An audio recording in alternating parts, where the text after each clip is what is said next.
Russell Raymond is a patrician from a ruined, esteemed lineage. Presently, he passes his time as a soldier of fortune, after forfeiting both his renowned family name and the ultimate prospect of reviving his kin's past splendor. At present, he roams about taking soldier of fortune tasks just to subsist. His most recent quest for employment has led him again to the main metropolis of the realm, which is identified as Camelot. It is designated the capital for good reason. This is where the sorcery spire resides, dwelling of the realm's mightiest protectors. At a certain time in his past, Russell, too, endeavored diligently to gain entry to the spire, to halt his household's ruin. Understand, after his sire perished in the conflict with the Empire, his kin were compelled to escape the fortress. Russell needed to enter the sorcery spire to reclaim their domain, and during this endeavor, he became parted from his matriarch when he was a mere child. All the efforts he expended proved entirely futile, because he was dismissed from the institution. Before he even had the opportunity to seek admission to the sorcery spire, he obtained 3 unsatisfactory marks, and per the dean of the institution, this was an unprecedented event in the whole chronicle of the institution, although he excelled quite well theoretically. The dilemma was that he was unable to attain the second tier of sorcery. The cause he failed to advance was owing to an affliction known as monovein constriction. Seemingly, his magical conduits were slender and feeble, signifying he could only assimilate a restricted quantity of mystical energy. Furthermore, he was unable to discharge any portion of it, which is the gravest malediction a sorcerer can possess. Thus, Russell ultimately found himself living as a soldier of fortune, although all his undertakings in the realm of hired combat enabled him to attain the second tier. He is yet regarded as a subpar sorcerer. The portals of the Alabaster Spire abruptly swing wide, and the usher proclaims that this day's enrollment for provisional assignments has concluded, so they must certainly return the next day. All those who stood by outdoors for a significant portion of the day becomes irritated upon hearing this news, but as they possess no alternative, they resolve to depart concurrently. Our lad just remains seated, silently heeding the words of others. An individual speaks of a whisper that the gallery is seeking provisional sorcerers, but a different individual contends that they are exclusively seeking initial tier sorcerers for some trivial duty, so laboring there would be simply shameful. But our protagonist perceives it rather differently, particularly as he possesses scarcely any funds remaining. Subsequently, he reaches the renowned gallery, the Louvre within. He trails the proprietor of the gallery, who presents this establishment to all the freshly hired laborers, among them our protagonist. The proprietor clarifies that numerous nobles will be attending this week, so all things must be utterly immaculate. He cautions them to exercise care during sanitation, because if they inflict any impairment, they must be prepared to confront the repercussions as they traverse the long corridor, embellished by relics that could quite possibly be counterfeit. Our protagonist abruptly notices a sealed portal that seems strangely recognizable. The placard indicates it is the chamber of mythical creatures, and Russell experiences a peculiar, persistent sensation in the depths of his thoughts that he has encountered this location previously. At that precise instant, his matriarch's ring commences to vibrate for some enigmatic impetus. He gazes intently upon the portal for a moment, and before he realizes his physique commences to move of its own accord, he unseals the portal and ventures within. Upon entry, the resonance of the circlet intensifies greatly. Russell shuts his eyelids now, to better discern what his matriarch is attempting to convey to him. His consciousness wanders back to bygone eras, to an epoch when he had frequented this location with his matriarch. He recalls an uncharted section of the gallery that he previously lacked the opportunity to explore. After a short period of rumination, he proceeds towards that specific vicinity. There he uncovers something quite remarkable, the primeval core of a great WIRM, situated apart from all the remaining relics. The circlet, for its part, however, commences to resonate with far greater fervor. Russell discerns the profound link between these two objects. The circlet is fashioned as a WIRMS optic, and the item directly before him is a primeval WIRMS core. He swiftly places the circlet upon his digit, and the tremors slowly begin to cease. Nonetheless, following a short interval, the circlet commences to spark with arcane force, and a sound begins to deeply reverberate within his own consciousness. The sound informs him that since the optic and the core have converged, it has unveiled an additional optic. A colossal WIRM towering above Russell within his psyche discloses that he is fated to become the linchpin of a nascent legend. For this very reason, Russell has been bestowed a further opportunity, this instance on behalf of the very legend proper. As the sound diminishes, he activates his internal interface, and his entire surroundings begin to warp. Instantaneously, he is reverted back to a prior era. He can dimly perceive his instructor yelling irately towards him, succeeded by the distinct noise of a heavy tone, crashing squarely above his very own head. He abruptly snaps back to full awareness, as the instructor harshly scolds him for slumbering during instruction. So, indeed, Russell is utterly bewildered as to what on earth is transpiring, or why Professor Hubert is abruptly appearing before him. After all, for what he clearly recalls, Hubert had previously deceased. He looks about rather inquisitively, surveying from side to side of the scholars. Then observing his own person, he very quickly comprehends. He has inexplicably been transported to a former time. Concurrently, Hubert expels him from the lesson for punitive reasons. Russell, for his own part, yet possesses no inkling what sort of sorcery could have initiated his temporal shift. Now that he considers it more, he is convinced that it must be the work of that WIRM who communicated with him. Then he perceives his cherished circlet has vanished, which causes him to briefly ponder now if his matriarch could have some involvement in this peculiar matter. Precisely then the instructor emerges from the very same classroom. Even though our lad offers his regrets for his error, the instructor remains quite unappeased by it and summons him to the study for a private consultation now. Although Russell is facing a predicament, he is genuinely quite enjoying this sensation, but he shortly receives a firm strike to the nape of his neck. Naturally, it is a band of typical tormentors here to harass our lad. One among them, a certain fair-haired fellow, resolves to also strike Russell as well. But his companion restrains him because the instructors are closely observed. Russell identifies the fair-haired individual as one Frederick. Frederick then casts a very menacing look his way and commands him to accompany them to the nearest lavatory, if he cherishes his very existence thereupon. They stride away while Russell just experiences profound elation once more, to at last receive an opportunity to encounter all these things. Abruptly, his alert interface urges him to instruct these tormentors. A very stern instruction in due return.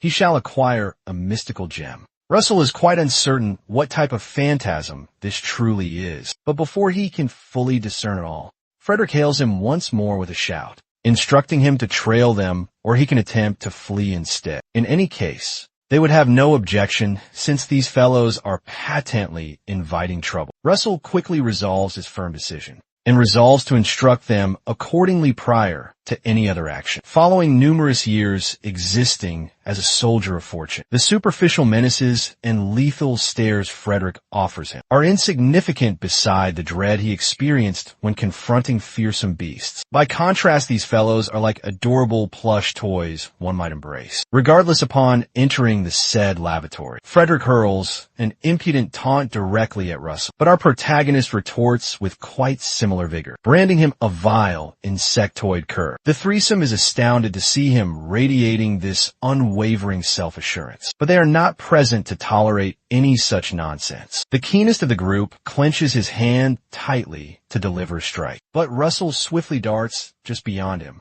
and lands a crushing blow that renders the said fellow unconscious. The next assailant, witnessing his very companion fall, lunges fiercely toward Russell as well, but he also is soundly staggered, with a blow potent enough to completely fell him with a single impact. Despite this, it fails to intimidate the likes of Frederick. Indeed, he is only becoming more arrogant. He discards his smoking implement and fully readies for direct combat. He launches a quick strike at Russell while openly deriding him, stating that since Russell is unable to wield any sorcery, he has acquired some rudimentary fighting skills. This, he boldly asserts, is quite typical of a very disgraced lineage. Frederick then slides 4 such circlets upon his digits, apprising Russell that while overt sorcery is prohibited, minor enchanted relics are indeed permissible. Thereupon he hurls his very body directly at Russell. But our protagonist simply seizes the approaching hand aimed his way, wrenches his carapace, and observes Frederick's joints yield from agony. Russell's icy stare rattles Frederick profoundly to his very core, and he is truly incensed that someone like Frederick would presume to utter his ancestral title. With a single concluding blow, Russell swiftly dispatches the vile scoundrel. Once he has finished imparting the stern instruction to these tormentors, Russell exits the lavatory and rests by the partition upon the floor, pondering if he had acted somewhat excessively perhaps. Precisely then the interface alert suddenly appears directly before him, and he obtains the most basic grade of mystical gem, just as pledged the very moment the gem now rests in his palm. The interface promptly instructs him to fully ingest it. While Russell is rather uncertain if he is genuinely meant to ingest it, he senses that this must indeed be a further significant chance that is intertwined with being granted an opportunity to experience existence for a second time. He commences masticating the gem, and he discerns it has a very pleasant flavor. Abruptly, a crimson force, known as mana, begins to manifest all around his body. The force quickly engulfs him, and it startles him quite greatly. The display informs him that he has now fully acquired the mystical energy held deep inside the gem. Abruptly then, he experiences a strange feeling emanating from his core, and he is yet startled. Our protagonist abruptly comprehends what is now transpiring, and he sets his palms upon his chest to steady his very being. He discerns that the energy he ingested is now emanating forth, so he composes himself, allowing it to properly run its course. The display then promptly reappears and informs him that the energy within the circuit is steadily augmenting. The energy is not merely just augmenting. The energy he obtained is currently being assimilated by the sorcerer's circuit, surrounding his very own heart. He stays composed and is truly pleased that it is at last settled. Our protagonist abruptly beams because it truly seems he has struck pure gold. With this novel approach, he can at last conquer the magical conduit constriction that he has so constantly deeply feared. He reflects upon the utter ruin of his lineage, and then his stark dismissal from the esteemed institution, as if those very ordeals were not sufficiently dire. He had to resign himself to being a subpar soldier of fortune. At last it truly appears he can alter the destiny that he has anticipated. He strides along the corridor with a completely fresh sense of elation, and it certainly seems prospects are becoming quite luminous indeed. Shortly thereafter then, Russell raps upon Professor Hubert's chamber door, and he is bid to enter. He enters the study, and the elder gentleman calmly bids him be seated. Russell takes a seat quite despondently, and the learned instructor utters his very name, the manner venerable folk employ when you find yourself in some difficulty. Professor Hubert remarks to him that he is unlike his typical demeanor today, to assist in fully resolving the present issue. He proceeds by positing what the very issue might truly entail. He inquires of Russell if he is experiencing some form of hardship. The professor apprises him that he caught wind of a whisper, that his fellow students are presently tormenting him, and he queries whether that is indeed the root. Russell reminisces about his cherished recollections with Professor Hubert in his former existence, and he remembers how he steadfastly always supported him. He at last grins broadly when it is his moment to reply, and he recalls that he had always truly longed to utter these words. So he apprises the instructor that there is no genuine cause for concern. The elder is astounded by his statement, and Russell expresses gratitude for his inquiry. The instructor clears his throat and affirms that it is his duty as a professor to look after and nurture all his pupils. He further states that nonetheless, because he shall receive chastisement because he slumbered during the lesson today, the instructor unfurls the large tome directly in front of him and informs him the impending penalty will not be a lenient one. He's assigned a specific task to compose a critical analysis on a section of their study material. It would appear it is a portion that even those in the senior classes find quite challenging. As he articulates this, the display materializes once more and then proclaims unto him that his latest directive is to fulfill Professor Hubert's given task. The interface apprises him that he can acquire supplementary recompense, contingent upon the very degree of his fulfillment, and Professor Hubert's own degree of contentment. The recompense is another basic tier mystical energy gem, plus some other enigmatic item. Russell's own optics broaden when he comprehends that even fulfilling given tasks constitute new directives. The instructor observes his pupils visibly broaden, so he inquires of him if the task is perhaps overly challenging. Russell assures him it is not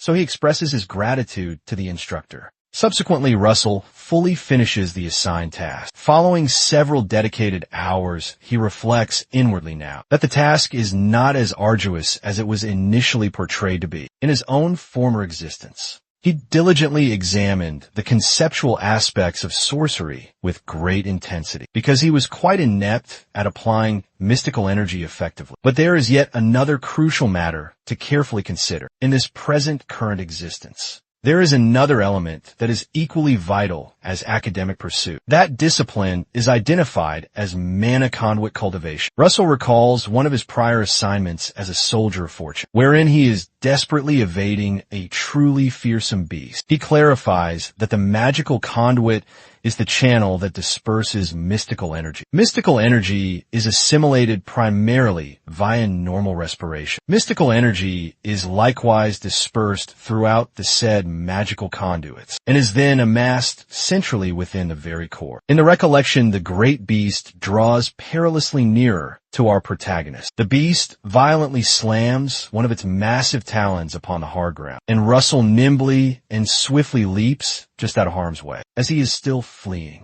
He glances behind and perceives that the beast is rapidly advancing to strike him. Once more he clarifies that the aversion of mystical energy current from the physique is commonly termed sorcery within the said recollection. He performs a basic circuit incantation and unleashes brilliant flames from his very hands. It is a truly substantial searing conflagration, and the searing flames completely engulf the menacing beast. The principle is that the more robust your own magical conduits are, the greater mystical energy you can amass, and the swifter you can then discharge. The fiend is patently quite unharmed. It appears that he failed to unleash a blaze that was potent enough to truly injure it. He perceives he is truly doomed. Thus he endeavors to conjure a ward to intercept the fiend's impending assault. Prior to him finishing the incantation to perform the sorcery, he experiences an abrupt, forceful jolt. The fiend swiftly delivers an unforeseen blow using its very own tail. The fiend at last advances forward to eliminate him entirely. Yet during the said reminiscence,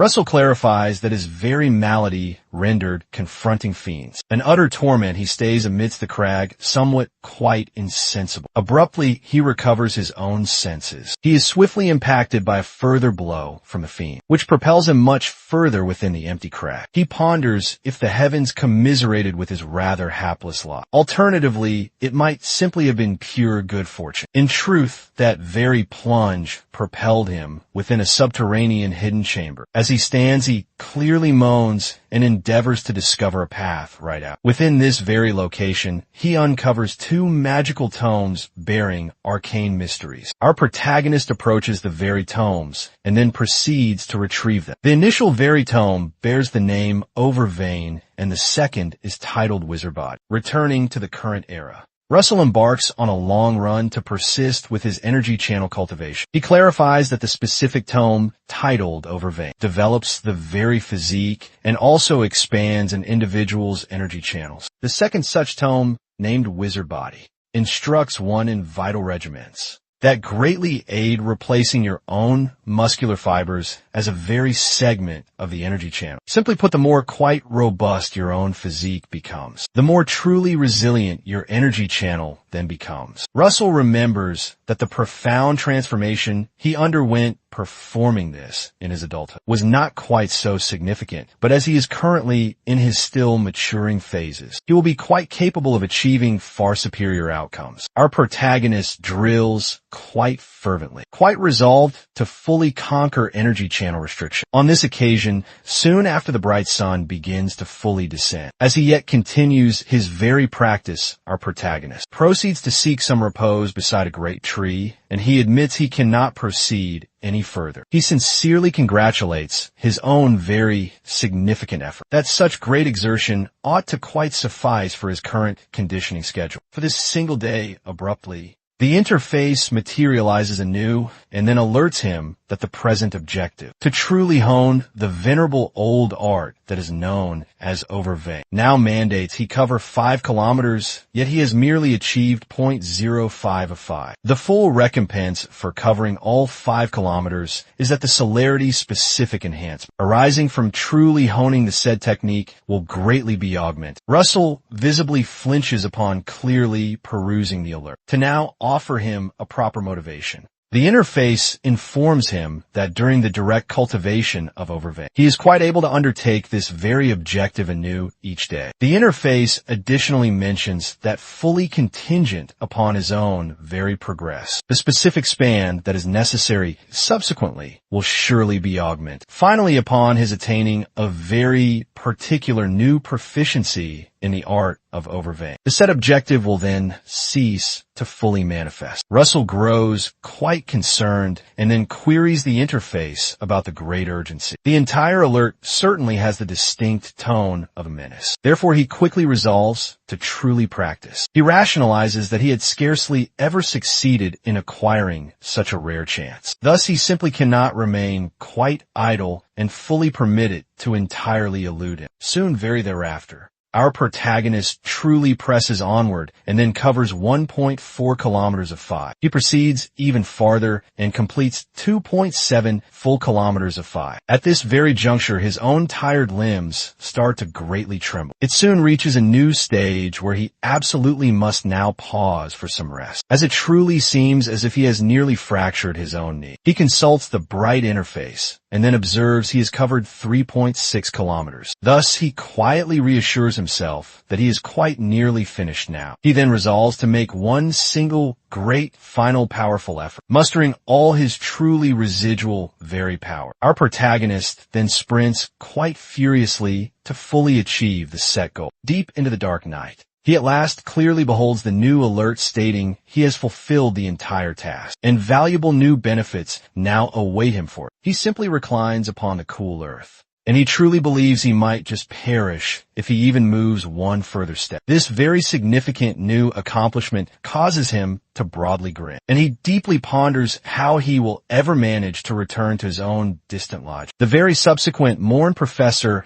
Hubert carefully examines Russell's detailed document, and he is utterly quite incredulous at its truly profound and very thorough nature. He then gazes slowly upwards at Russell, and then queries him if he is truly quite certain he himself actually authored the entire document. Our protagonist offers a rather cunning new grin and then fully confirms his own personal authorship. The learned instructor clearly observes his new self-assurance. Professor Hubert at long last then speaks, and then informs him of his truly great contentment regarding his submitted paper. Abruptly then, the interface appears yet anew and then alerts him he has truly fulfilled the entire objective, and he will quite presently now obtain a new recompense. His current benefits include one more quite elementary energy-type crystal and a wholly supplementary new crystal of truly quite comparable great dimensions. Furthermore, he then now obtains truly enhanced new comprehension of the very skill of conjuring many creatures. Owing to this very enhanced true comprehension, he shall surely gain a great augmentation in pure might, a vital reduction in all energy expenditure, and a much shorter incantation type duration. Russell now comprehends that the more profound his very own insight quickly grows, the mightier he then truly gets. He swiftly now resolves to fully capitalize on it. The esteemed instructor highly praises his very fine efforts and then permits him he may now depart. Presently prior to his own departure,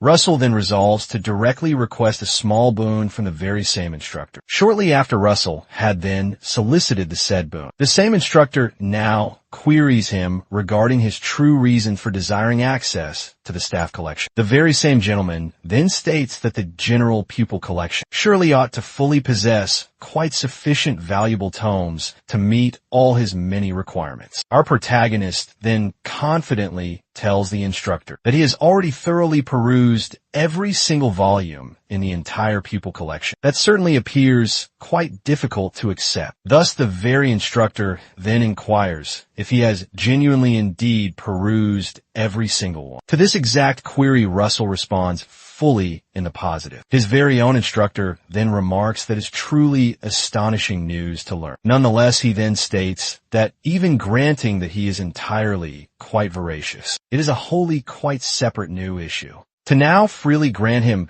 full direct access to the entire staff collection. The very instructor now informs him that he will first subject him to several evaluations to truly ascertain his full, complete eligibility for it. Russell visibly brightens and then concurs that it is all entirely quite reasonable. Soon very thereafter, multiple new task displays then quickly appear, each one now demanding that our very protagonist fulfill every single given task, which the said instructor had just assigned him, to also obtain the full new recompense during his arduous outdoor exercise. He deeply reflects on the sheer great quantity of new tasks the instructor just assigned, and then deduces he is a very truly rather discerning type of individual, given that the more very adeptly one can fully comprehend all deep concepts, the more truly potent their own sorcery our protagonist then resolves it will be truly valuable. He fully resolves to surely gain full direct entry to all the superior kind of learning within the esteemed staff, by any dire means necessary ultimately. He now reflects that he will quite additionally then receive a new mystical gem from every single task. Thus it is truly quite akin to achieving two distinct goals with only one single action, as he is just now savoring his cool, hydrating type beverage. An unknown individual then approaches him and clearly utters his entire complete new appellation. The said youth's own name is Anton Frederick, and he quite apparently then appears rather closely connected with Coma. Anton then clearly states that Coma, his very own companion, was indeed forced to endure great personal hardship due to him. Russell quite curtly then replies by boldly inquiring what exactly is truly amiss with that, and he then queries if Anton now seeks some retribution. Anton merely just chuckles and then remarks, "It is utterly quite futile to have arrived here merely seeking any vengeance upon it," and his own nearby companions then join his very open mirth. He curtly instructs Russell to immediately cease quite deceiving himself. He then cruelly quips that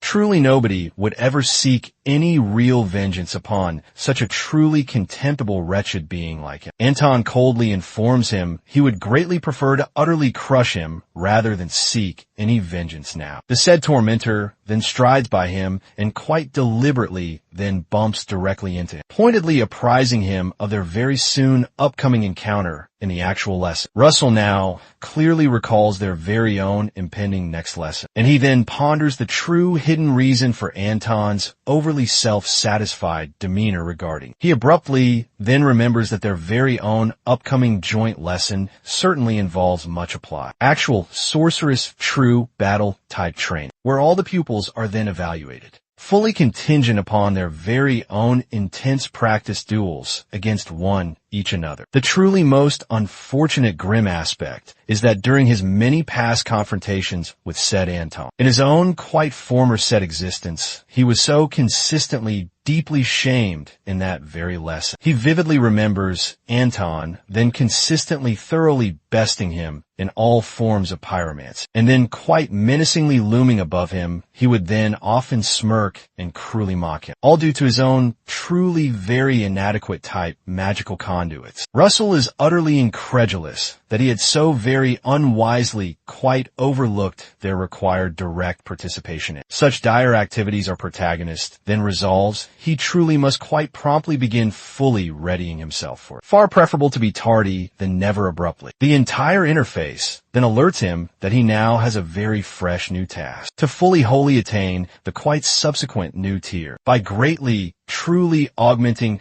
the very own degree of his comprehension regarding all the varied qualities which he quite presently now truly holds. On that very particular day, Russell then dedicates all his entire precious duration, fully completing every last single new task the very same instructor had assigned him. And he then diligently labors quite late deep into the very long evening. The very subsequent new morn, he then carefully transports a tall stack of new documents to the instructor's own study to formally then present the said tasks. The very interface then displays quite multiple new alerts for every single task and fully informs him that he has truly now completely fulfilled his entire set objective and thus shall quite presently now obtain his well-earned new recompense. That very same long night, Russell finally comes back to his own quiet dormitory following a truly productive day and then resolves to carefully now examine his newly acquired hard-earned recompense. He carefully now gazes at approximately all 10 very new mystical gems the interface had just provided him, and he then deeply now ponders their very own specific potential best new application. A steadily quite increasing deep doubt now clearly surfaces far inside him as he carefully retrieves them. He then truly questions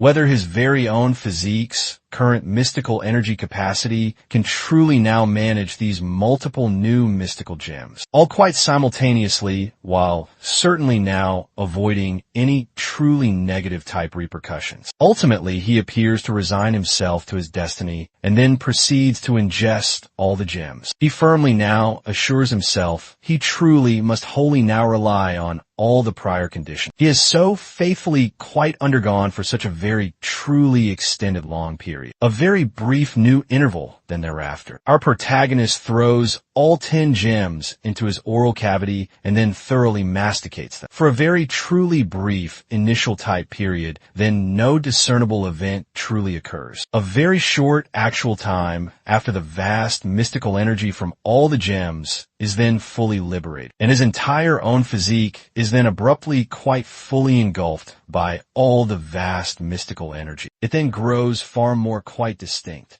and the whole very entire small chamber is then completely quite engulfed in a most brilliant pure radiance. He then abruptly quite starts to truly now sense his very own entire physique is truly aflame, to then fully now draw all the mystical type energy inward toward his very own core. He very swiftly then forges a new clear channel deep into his own raw magical conduits. Russell commences deliberately fashioning a new conduit to shape the current of mystical energy. He persists in carefully guiding the mystical energy's current to funnel it to his core. It is quite truly very evident he now experiences some considerable great discomfort. Yet he then firmly now resolves to fully wholly just endure it. Additionally, he then actually commences to carefully now spiral the vast mystical energies current all about, to thereby now inscribe a very truly fresh new kind of circuit fully about his own core, quite very similar to the very own initial one he already just possesses. Thus he can then quite fully now hope to attain a new subsequent higher tier, should he somehow now greatly err in fully executing this most correctly. His very own vital true core will be completely quite unable to fully endure it. Our protagonist then quite meticulously now deliberately inscribes the entire subsequent new circuit. Yet he then briefly now quite falters just prior to him attaining the full conclusion, quite deeply now fearful that he will somehow just commit a grave error. He then firmly now resolves that any form of new retreat is truly quite impossible. Thus he then quite bravely now resolves to fully then just conclude his own deep conduits, then quite commence fully now assimilating all the vast manifested mystical energy upon him, truly now fully focusing and then quite completely now finalizing the entire said circuit. Our very own brave protagonist absolutely now declines to ever just fully surrender, quite irrespective of any dire new outcome. It is wholly impossible for him to realize his aspiration of becoming a globally renowned sorcerer. Lacking this vital accomplishment, thus, he vows to himself to attain a subsequent tier. Abruptly, a brilliant, intense ray of luminescence erupts through his casement, and it truly now quite appears as if he is actually just fully detonated. A few short moments after Russell regains consciousness upon the earth, and he then joyfully now fully comprehends his own quite truly very successful new execution of. He now quite fully deeply comprehends his own very ultimate glorious attainment of the new subsequent higher tier. At long last, the immense mystical energy streams into his physique as he calmly reclines upon the earth. Abruptly, the main interface alerts him that he has completely fulfilled the prior task, and thus shall quite presently now obtain his new due recompense. Quite seemingly,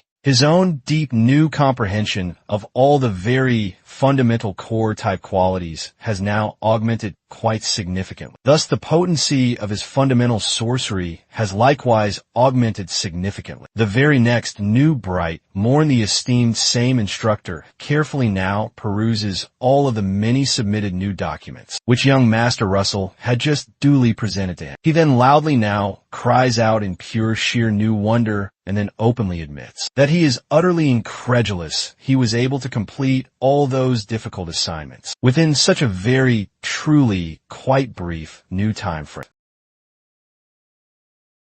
ere he might permit him entry. This is an inquiry which is more foundational relative to the earlier ones. The instructor inquires which among the frameworks holds the greatest significance amidst the four components that sorcery is composed of. The inquiry astounds Russell, who merely remains in that spot quietly. Professor Hubert perceives his quietude and commences to posing a pupil an inquiry which he personally has only lately just truly understood, to prevent overburdening the lad. The instructor rapidly rises and suggests posing another inquiry instead. Russell, who remained mute throughout all, commences to respond to the inquiry regardless. The instructor is surprised by Russell's self-assurance, astonished that he possesses a reply. Professor Hubert ceases speaking and heeds him fully. Russell at last replies that the most crucial component in sorcery is the conceptual visualization of the individual casting sorcery. The instructor pauses briefly and reflects on the reply that was provided. Professor Hubert eventually queries him the reason he believes this is so. Russell reflects profoundly on the inquiry prior to uttering words. He articulates that sorcery is bringing something forth into reality via mystical energy. The realm classifies this procedure into four distinct tiers. The very initial stage is identified as integration, wherein you grasp the tenets which govern all natural occurrences. The subsequent phase involves forming a mental image, wherein you envision that which you've grasped within your thoughts. The tertiary phase is termed as formulation, wherein you devise equations so as to realize the picture concept. The ultimate portion is true realization, wherein the sorcery actualizes in reality now by means of the equation. Russell includes that true comprehension,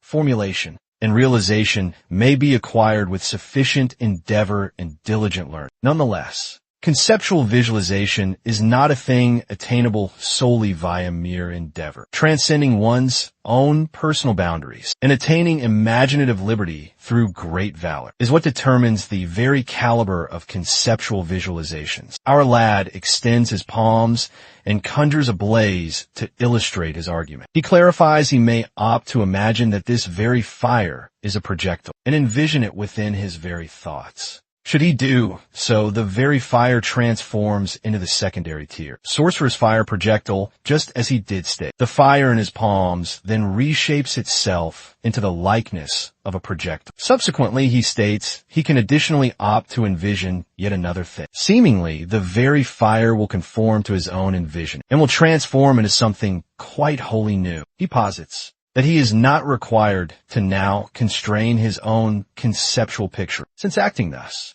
may enable him to fashion something quite unknown within this very realm. The instructor simply heeds attentively and validates everything he has now articulated. Russell states it all commences with comprehending how the very world truly concludes, and subsequently manipulating the very realm's own regulations to attain a truly wondrous thing, Russell extinguishes the fire and assuredly concludes his very exposition. Professor Hubert, who had been attentive throughout all this, reflects on how truly extraordinary Russell now very much appears to be. He at last vocalizes and states he has now managed to fully verify his very own contemplations. The instructor then grins towards him and states the pupil's repository is an overly confined realm now for him. Abruptly, the interface now informs our lad that he has now fulfilled the very objective of obtaining access to the initial level of the great instructor's own repository, and he shall now obtain a pair of very basic mystical gems. Subsequently, on that day,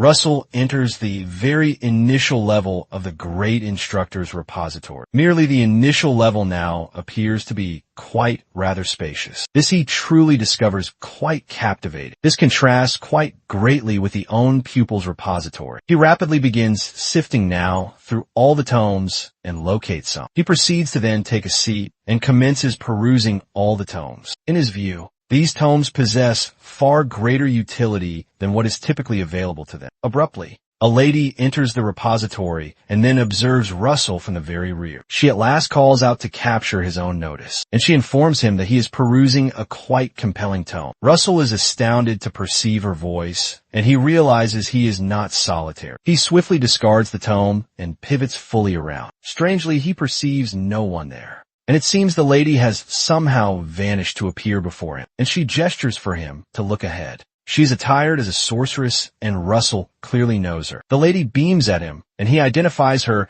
as Dorea's Snow White, the very Grandmaster of the Great Flame Spire. He swiftly salutes her and then presents his own name. Russell instantly feels rather quite uneasy within her very presence. This is mainly because she is within the high domain of the 8th sphere, which not many individuals in the realm have ever managed to truly reach. Despite her being well beyond the age of 80-some years, she employs a truly prodigious quantity of mystical energy to preserve her own very youthful kind of visage. She is the supreme grandmaster of the premier ranking arcane spire of the entire Crimson Spire Alliance that is known as the Flame Spire. Daria is quite surprised to discover that he does know her. She produces a rather large piece of confectionery from quite nowhere, and she very swiftly puts him more at his ease, assuring him there is no actual need to feel at all anxious. Pondering then how any young pupil was ever able to obtain full entry to the instructor's own repository, she turns fully around and then directly queries him. Russell informs her that the very same Professor Hubert had indeed permitted him to use the repository. Daria exclaims quite gently and then asks if such a very rigid type man, like the said Professor Hubert, genuinely did permit him to use the said repository. Our own lad starts to gently grin when he then fully comprehends that the esteemed instructor can be somewhat quite rigid. In all actuality, she mentions that it indeed makes perfect sense, and it fully clarifies why he was studying something so very intriguing. When she had first entered, the lady carefully surveys him with her own optics and perceives that he now possesses exceptionally quite pristine mystical energy, and also detects that his mystical energy dispersion is remarkably quite stable as well. She then glances back now towards him, and then softly murmurs that it is truly uncommon to discover someone like him. Daria walks right past him and then calmly bids him not to ever worry. To greatly alleviate his own tension, she firmly now reassures him that she is not here to berate him or to obstruct his way. Russell bows once more and then expresses gratitude for her own very benevolent words. Daria abruptly then strikes the very ground, and a very brilliant bright luminescence then emanates from that very exact spot. She then instructs him to develop to the very utmost of his own great capacities. But when he then looks up directly again towards her, she is completely quite nowhere to be seen. All that now remains of her is that brilliant, bright, very luminescence, and it now quite appears she had quite rapidly teleported to some other place. Russell is truly left completely quite speechless, and he just then stares intently at the very same spot where she just stood. After he has concluded, MC departs the instructor's collection and very softly secures the large portal, still quite astounded from the very recent direct encounter. While he is yet quite lost in his own very thoughts, he then perceives a very clear new voice from just behind, which is now inquiring if it is our very own lad who now stands by the portal. Russell then glances back towards the very person who is speaking, and it quite certainly then proves to be Anton and his very own gang. Anton's own very close crony then queries the true reason why Russell is now just emerging from the very instructor's private collection, and then pointedly asks who he really presumes he truly is. Anton then quite cruelly now opines that it truly appears Russell must have quite abjectly serviced some certain instructor's posterior. Yet it certainly does not alter the very true fact he will never achieve anything significant. The said youths then depart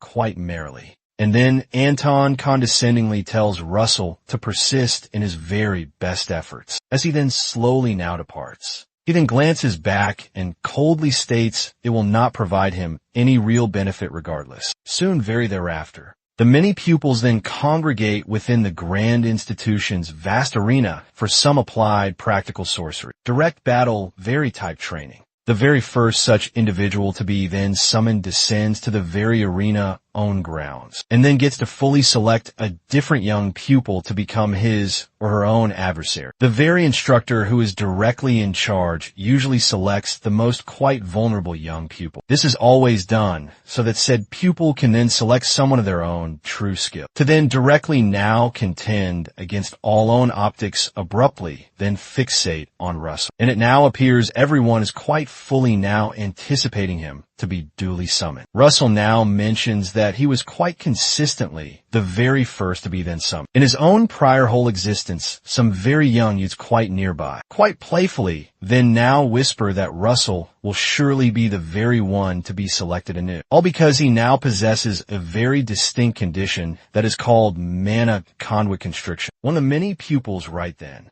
commences quite desperately, then imploring Russell to then select them as their very own new adversary. When he is then duly summoned, so they can then elevate their own very grades this specific new term. A different young pupil then implores Russell not to ever choose that very vile scoundrel, but to then choose him instead. The said instructor perceives the entire new commotion, and he then sternly commands all the many pupils to immediately be quiet. He then proceeds to now select a new young pupil and then commences to call the very first own name. Every single individual then commences to quietly now murmur that it will surely be said Russell. And some very few individuals then commence to openly now chuckle, quite greatly to their very own utter new shock. The very person then summoned is one Anton Frederick. And this then quite thoroughly now deeply stuns all the pupils. They are quite profoundly now stunned to then perceive Anton's very own name. And they then deeply now ponder why he now gets to be chosen first. Anton quite haughtily then struts by the very same esteemed new instructor. He then expresses his own deep gratitude to the instructor for now summoning him. Yet the very same instructor then informs him that this is quite truly very insignificant when compared to the many great boons that he now receives from the very vast Frederick Mercantile whole association. Russell then becomes quite rather alarmed, and then states deep within his own thoughts that he was truly now anticipating this very event. Anton then walks to the very true exact center of the entire wide field, and then briefly now pauses to then select one of the many pupils. He then gazes directly right at said Russell, and then commands him to descend to the arena. Concurrently now, Professor Hubert is now paid a very truly quite unforeseen new visit from his own very esteemed old tutor, and he then states to her right then that it would have been far more quite agreeable if she had duly informed him she was then arriving previously. It then proves to be truly no other such person than the very same Grandaria Stonewatch. She then proceeds to quite calmly now take her very own new seat, and then states that it is quite fine. She then quickly retorts that it is hardly any such great major affair for any tutor to then visit her own very pupil. Now recalling the very same young pupil she just encountered in the very same repository. The very same tutor then inquires of him if he did indeed grant a very young lad named Russell a highly restricted instructor's use-only repository full entry-own permit. Hubert very swiftly then confirms that, and he then quite anxiously now queries if the said young lad committed any grave new error. Daria then calmly now informs him that he truly did not, but it is merely just that she has not ever witnessed something so truly quite rare and truly invaluable. In a very truly quite extended new period, Hubert fully concurs with her, and then states that young Russell's own mana conduit constriction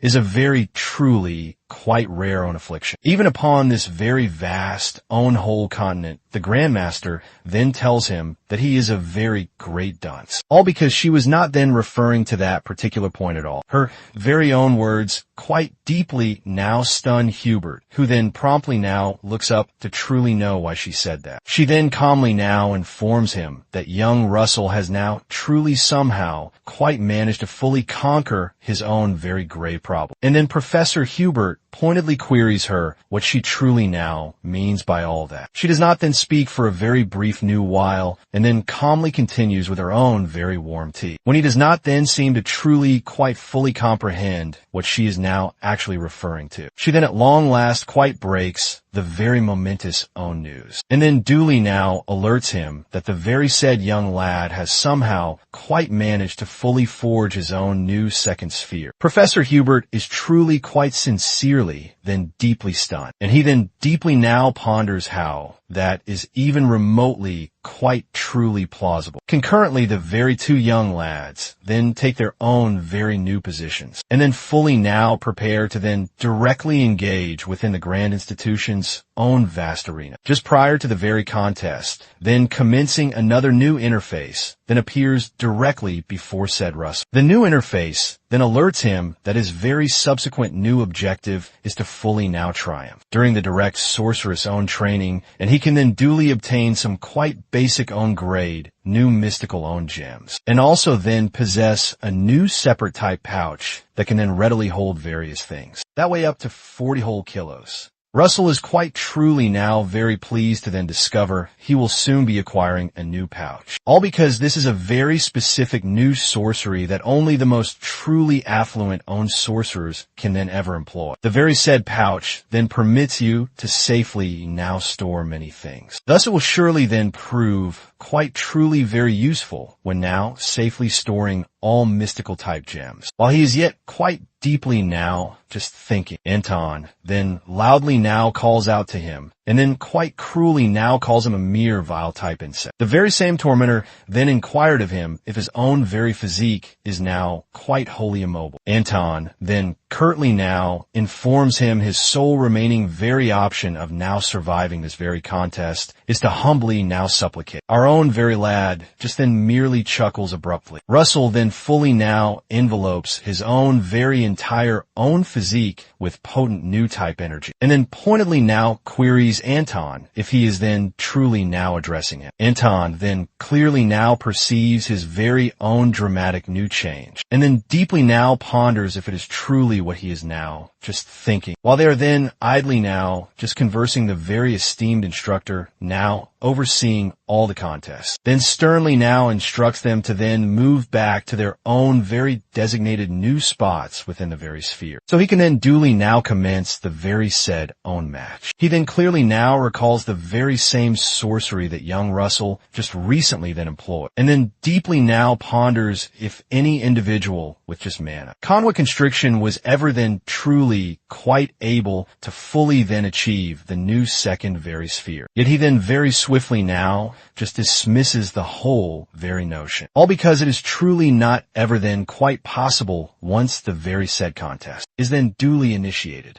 Anton very swiftly then unleashes a new potent own second sphere new type sorcery that is called Flamethrow. He then emits a vast strong very current of pure bright very flames, and then projects it directly at our own very lad. Russell very swiftly then spots the very same flame now heading directly right for him, and then quite duly responds. He very swiftly then conjures a very potent new type ward that then easily deflects the very same flame. The very same flame then impacts the very ward and then just moves directly directly on upward, completely quite unable to now ever truly penetrate directly then through the very said own ward. Russell then firmly now keeps the very ward securely now in own very place, and then steadfastly now continues to then calmly now endure the vast very current of pure own flame. One of the very many esteemed instructors now keenly observing very nearby is truly quite profoundly now stunned by his very own truly quite superb own reaction. The very same esteemed instructor now officiating the very contest also then keenly now observes and is truly then quite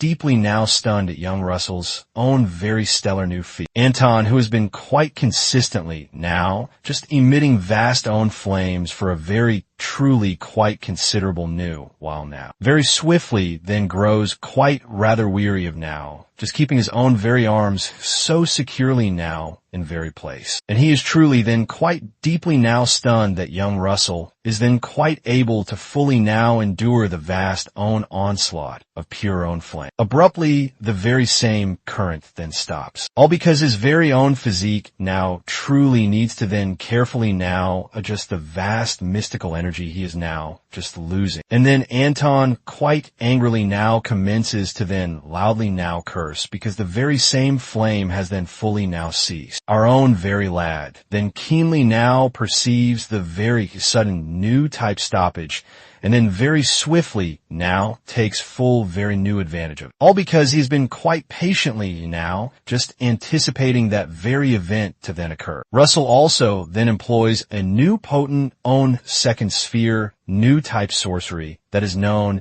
as a very new fire arrow. He very swiftly then projects the very said own arrow directly now at said Anton, who has then completely now ceased just projecting any very flames. Anton is truly then quite deeply now stunned to then perceive him then employ the very potent new fire arrow, and then immediately now quite desperately then endeavors to then duly now respond. He then commences to then deeply now ponder if young Russell was then truly quite able to fully then achieve his own new second sphere. And he then very swiftly now completely then envelopes himself with a very potent new type ward to then fully now stop the very said own arrow. The very said own arrow then violently now impacts into the very ward, yet does not then ever truly reach him. Anton then keenly now feels the very strong own impact of the very potent new fire arrow, and then deeply now ponders how any mere vile type insect like young Russell can then ever mount such a very strong new defense, while he is then yet quite firmly now just holding the very ward, to then fully now shield himself from the very strong own impact of the very yet quite fiercely now burning very fire arrow. He then keenly now perceives something very truly quite different. What he then perceives truly now quite deeply then stuns him. Directly right then in own very front of him, Russell has then already quite fully now successfully then conjured a very new potent own second very fire arrow. Our own very lad then projects the very said own arrow directly now at him, and then does not then show any true type mercy. The very said own second very new arrow then heads directly now for said Anton's own very ward. And then Russell does not then grant him any true type breathing own type space. The very same esteemed instructor now officiating the entire own session is truly then quite deeply now stunned, and then deeply now ponders if it is truly a very new rare own double own type conjuration. The very other esteemed instructor then calmly now informs him that it is truly not ever then a double own type conjuration, but it is far more quite akin to his own very conjuration own celerity is then so very truly quite swift that it then merely appears so. While they then idly now just converse, Russell then forges yet another new very fire arrow. Anton then keenly now perceives this, and he then deeply now just wonders if now forging a very new fire arrow is truly all that his very own adversary is then quite truly now capable of. He then quickly now resolves on a very new secret own method to then surely now best him. And he then swiftly now alters his very own ward's own new type structure. He then swiftly now alters his very own ward into one that is then highly specialized owned directly against pure own flame. Now employing yet another new potent own second sphere new type sorcery. Concurrently, Russell then keenly now perceives the very new change,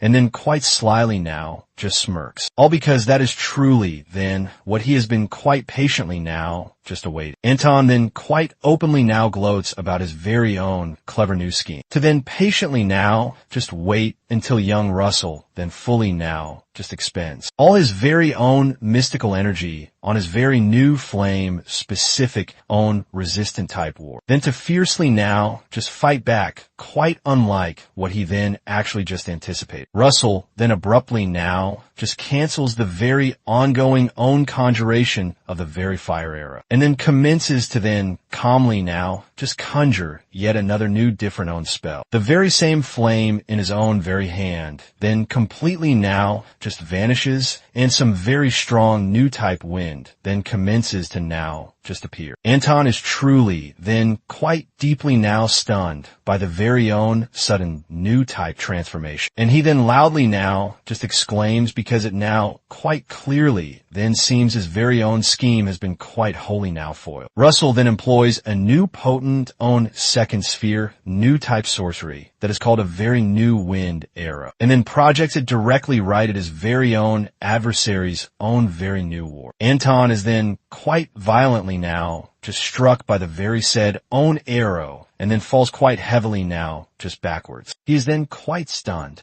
that the mere vile type insect was then quite truly now able to correctly then identify the very specific new type of ward he was then just employing, and then swiftly now just modify his very own conjuration, the very new esteemed instructor who is then keenly now observing the entire own fight, then opens his own very mouth quite rather wide, and then deeply now ponders if this is truly the very same new Russell he now knows. Concurrently, the very same esteemed instructor who then quite corruptly now rigged the very selection to then choose said Anton is utterly then quite incredulous, and then continues to then sweat quite rather very profusely. Anton then audibly now just groans from the very sharp own pain of the very strong own impact, and then completely now just loses all very firm own control of his very own war. The very strong own impact then pushes him quite very far on back, and he is then quite nearly now completely out of the very said own sphere. Pure raw very anger then rises deep within his own very optics, and he is utterly then quite incredulous that such a very truly quite diminutive new runt is then now quite soundly now besting him, just prior to him then being able to make his very own subsequent new move. Russell then swiftly now just closes in directly now on him,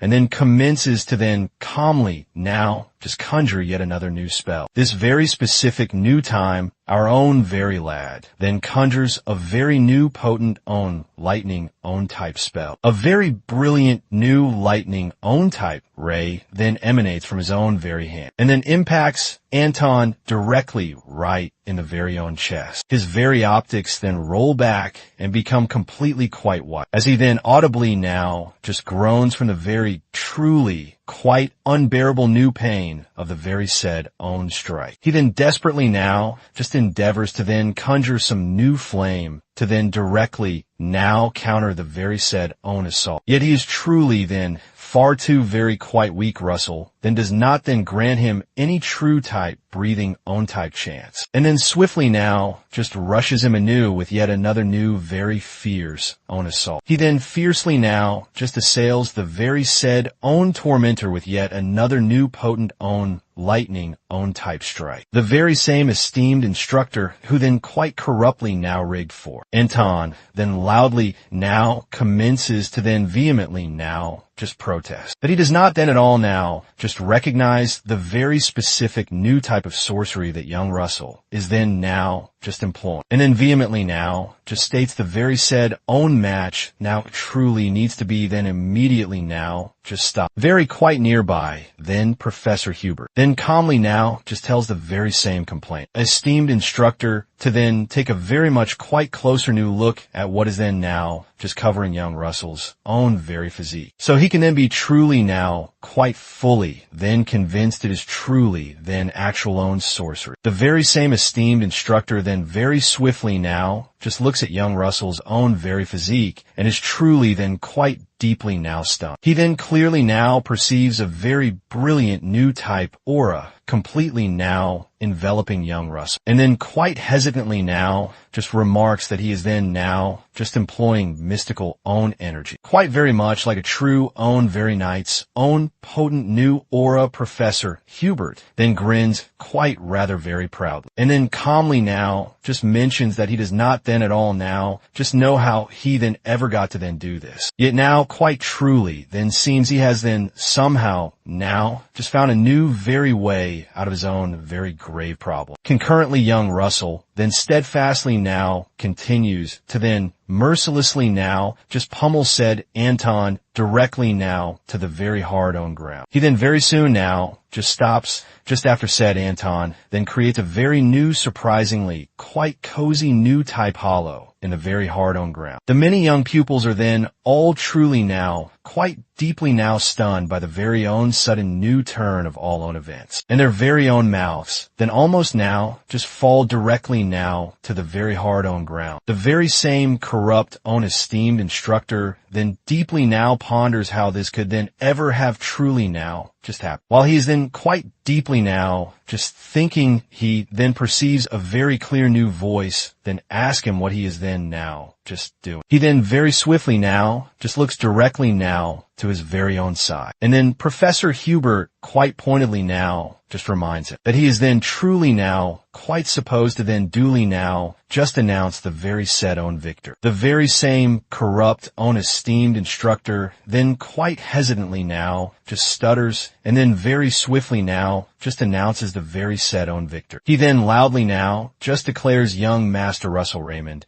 as the very true own undisputed new victor, all due to the very quite odd new turn of all own events. The very same esteemed instructor then very slowly now just walks directly now towards him. He then quite rather very awkwardly now just commends young Master Russell and then calmly now just tells him he can then now just leave. Yet young Master Russell then calmly now just states that it is truly not ever then quite over just yet. When the very same esteemed instructor then pointedly now queries him what he then truly now just means. Our own very lad then calmly now just reminds him of the very specific new lesson own type regulations, fully in accordance with the very specific new lesson own type regulations. Unless a very clear new victor then formally now just surrenders, they should then be quite fully now just permitted to then duly now just call upon the very subsequent new own adversary. Anton's own very close own cronies then loudly now just exclaim in pure sheer new shock, all because they then fully now just realize that they are then directly now up quite next to then get their very own behinds quite soundly now just hoop. Russell then promptly now just points directly now at one of them and then calmly now just tells him that he is then quite next. The very same interface then abruptly now just brings up yet another new type notification that then duly now informs him. His very subsequent new objective is to then fully now just triumph in the very subsequent new sorceress own duel with very valuable new recompense of a pair of very basic own grade new mystical own gems, and also then some very supplementary new recompense for any new consecutive own type triumphs. Russell then calmly now just looks directly now at the the very said own lab. And he then calmly now just tells him to then come directly now to the very said own fighting own type sphere just after the very said own game. Professor Hubert then softly now just mutters to his very own self that our very own lad then triumphed in 14 very duels in a very straight row. Now, considering the very said own game, he then keenly now just reasons that young Master Russell then possesses truly very great own insight. He then appears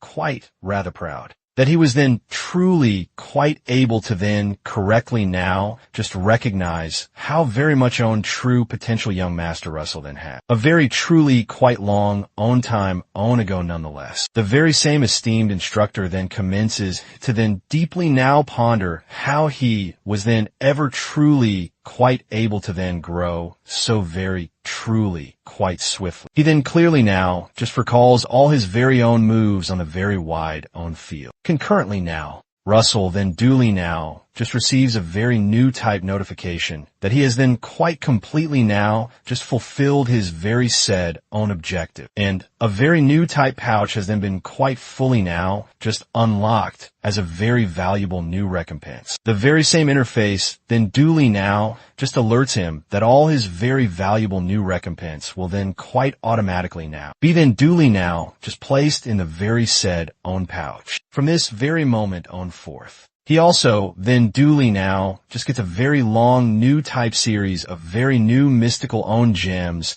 as very valuable new recompense for every single own fight he then triumphed in. There then seems to also then be a very quite unknown new type thing in the very said own pouch, which the very same interface then duly now just gave him as a very valuable new recompense. Russell then calmly now just glances over directly now at the very said own notification about the very quite unknown new type thing, and then deeply now just ponders what could then truly now just be. He then swiftly now just summons the very said own pouch to then fully now just find out. Our own very lad then calmly now just reaches deep within it and then carefully now just checks all around. When he then calmly now just brings it directly now out, it then quite certainly now just turns out to be some very specific new type of very old own map where a very clear X then marks the very spot. A very new type notification then appears anew with a very fresh new type objective, where he then has to then go directly now to the very said own location on the very said own map, and then fully now just complete the very new objective that is then assigned directly now there. The very same interface then duly now just alerts him that some very bright new type lights will then surely now just guide his very own way. When he then duly now just approaches the very said own location, the very valuable new recompense for the very said own objective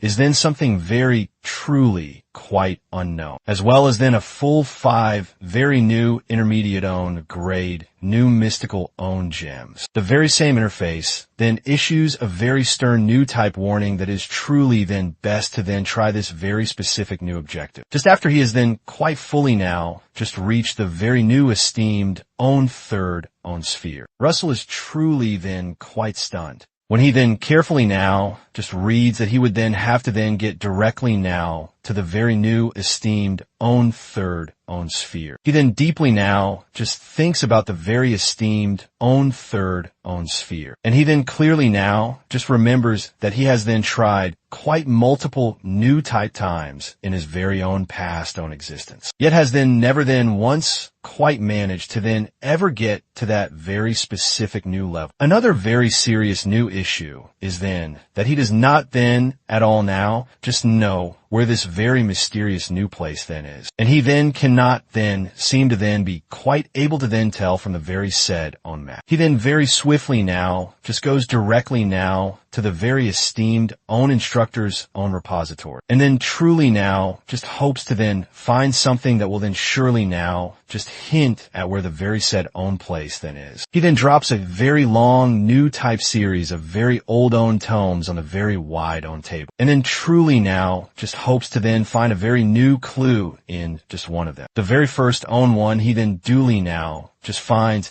is then called the very Indian own kingdom's own vast outer own territories. And he then quite eagerly now just flips directly now through it. There's then no very new luck with that very specific own one. So he then calmly now just checks the very subsequent new one. He does not then at all now just find it. So he then calmly now just checks the very subsequent new one. That very specific own 1-2 then does not then have any true new information. So he then calmly now just checks yet another new one, yet does not then ever truly find it. Just after then, carefully now just checking quite literally dozens of very old own tomes. He then audibly now just groans in pure, sheer, new type frustration. Upon then fully now just realizing that none of the very many own places in these very old own tomes then ever truly now just match the very specific new own location he is then now just looking for. He then loudly now just curses in pure, sheer, new type frustration as he then slowly now just leaves the very said own repository and then fully now just realizes that he has then quite wasted far too very much on time. He then quickly now just decides it would then be far more quite preferable if he then just calmly now just focuses on then fully now just reaching the very new esteemed own third own sphere. Very first own thing when he then calmly now just goes directly now through the very long own type hallway. Quite literally several of the very many own pupils then quite visibly now just cower in pure sheer new type fear. Just after then, keenly now just watching his very own display in the very vast own arena. Russell then calmly now just thinks to his very own self that he has then quite somehow now just managed to then fully now just escape all very new resentment and any new bully. The sole remaining very serious new issue is then that he is then yet quite still a very true own loner. While he is then quite deeply now just thinking he then perceives someone then call out directly now to him from just behind. He then calmly now just looks directly now back and it then quite certainly now just turns out to be none other than Professor Hubert, who then quite rather very warmly now just asks him if he can then now just come directly now see him in his very own office. Russell then quite rather very cheerfully now just accepts to then come directly now see him. When they then duly now just get directly now to the very said own office. Professor Hubert then calmly now just remarks that it is then quite nearly now just summer own type break. He then calmly now just pours them very both some very warm new type tea and then calmly now just asks young Master Russell if he then has any true new type plans for the very said own break. Russell then calmly now just tells him that he does not then have any true new type plans just yet. Upon then duly now just hearing that very same professor, Hubert then calmly now just asks him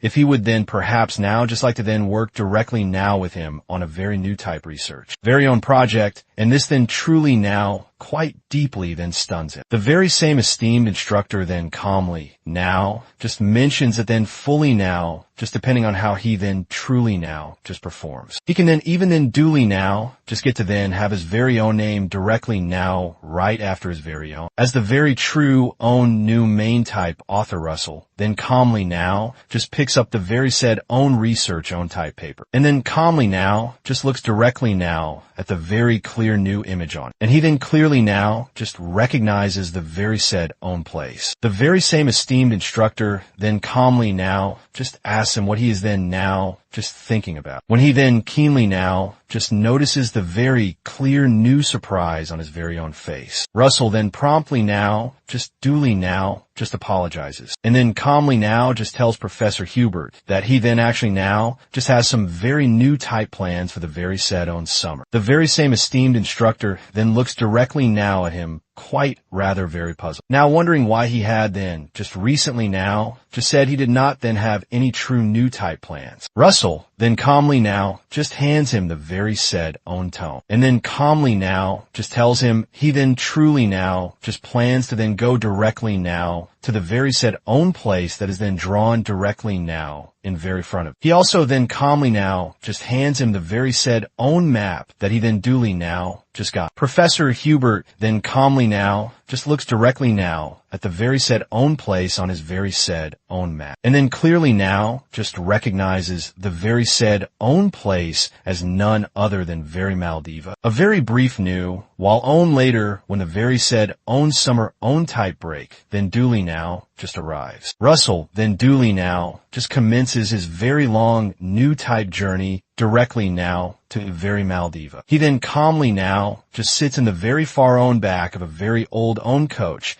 as he then calmly now just enjoys the very scenic new view from the very small own window. Very much later on, then Russell then calmly now just summons the very said own pouch anew. He then calmly now just picks a very new mono stone directly now from the very said own pouch and then calmly now just tosses it directly now in his very own mouth. He then calmly now just tells his very own self that this will then surely now just fill up his very own stomach for the very long new type journey that then lies ahead. He then calmly now just says to his very own self that he will then surely now just reach the very new esteemed own third own sphere just before he then duly now just reaches very Maldiva. Concurrently, the very same esteemed instructor then deeply now just thinks about the very peculiar new strangeness of young Master Russell's very own trip. The very true own reason it then seems so very strange is then all because someone very truly quite else is then also now just going directly now to very Maldiva. He then firmly now just believes that Grandaria, his very own esteemed old tutor, must then surely now just be in very Maldiva right very now. And it then may then very well now just be a very truly quite good own thing that young Master Russell is then now just headed directly now there. Concurrently then by the very vast own indomitable own new sea, Daria then calmly now just gets a very nice new suntan directly now by the very sandy own beach,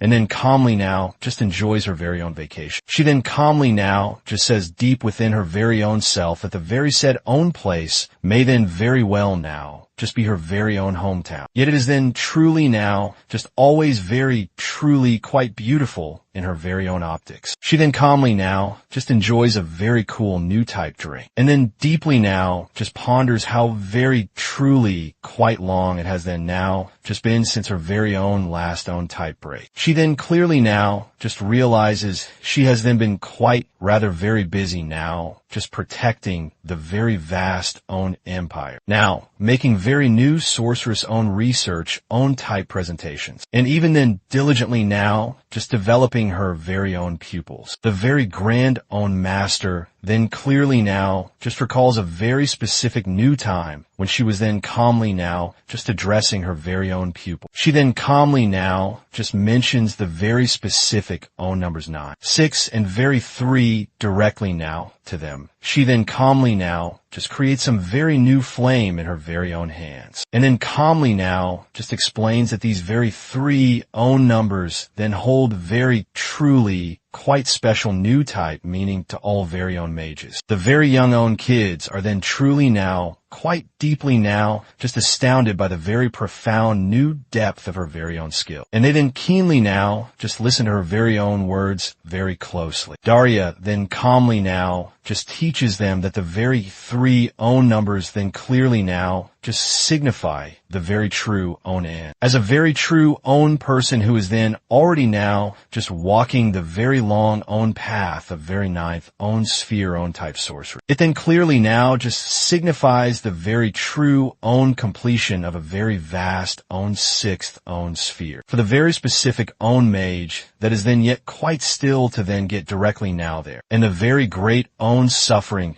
they will then surely now just go directly now through to then become a very true own grand own type mage. The very esteemed own third own sphere then clearly now just signifies a very truly quite different new thing. It then clearly now just signifies the very true own start of a very true own person then being completely now just alone as a very true own mage. Daria then deeply now just thinks about how it then truly now just feels to then be completely now just alone as a very true own mage. Abruptly she then clearly now just recalls her very own meeting with young Master Russell, and then deeply now just ponders if the very said own young lad is then now just doing quite okay. She then calmly now just continues. Now, thinking about how she then clearly now just saw him, then keenly now just reading a very truly quite advanced new sorceress own type tome. Concurrently, the very same old own coach that young Master Russell is then now just and then finally now just reaches very Maldiva. And the very said own writer then calmly now just informs him they have in quite fully now just reached their very said own destination. The very same old own coach own writer then waits for a very brief new while, and then keenly now just notices that our very own lad is then truly not then at all now just coming directly now down, when he then calmly now just comes directly now to the very far own back to then carefully now just check out his very own passenger. He then loudly now just exclaims in pure sheer new shock fully now just based on the very dire new state. He then duly now just finds him in some very new time on later. Russell then quite rather very furiously now just gobbles directly now down some very much own food. He then violently now just tears a very large new type piece of very hot own dog with just one very own hand, while he then eagerly now just eats a very large new type loaf of very fresh own bread with the very other. Directly right,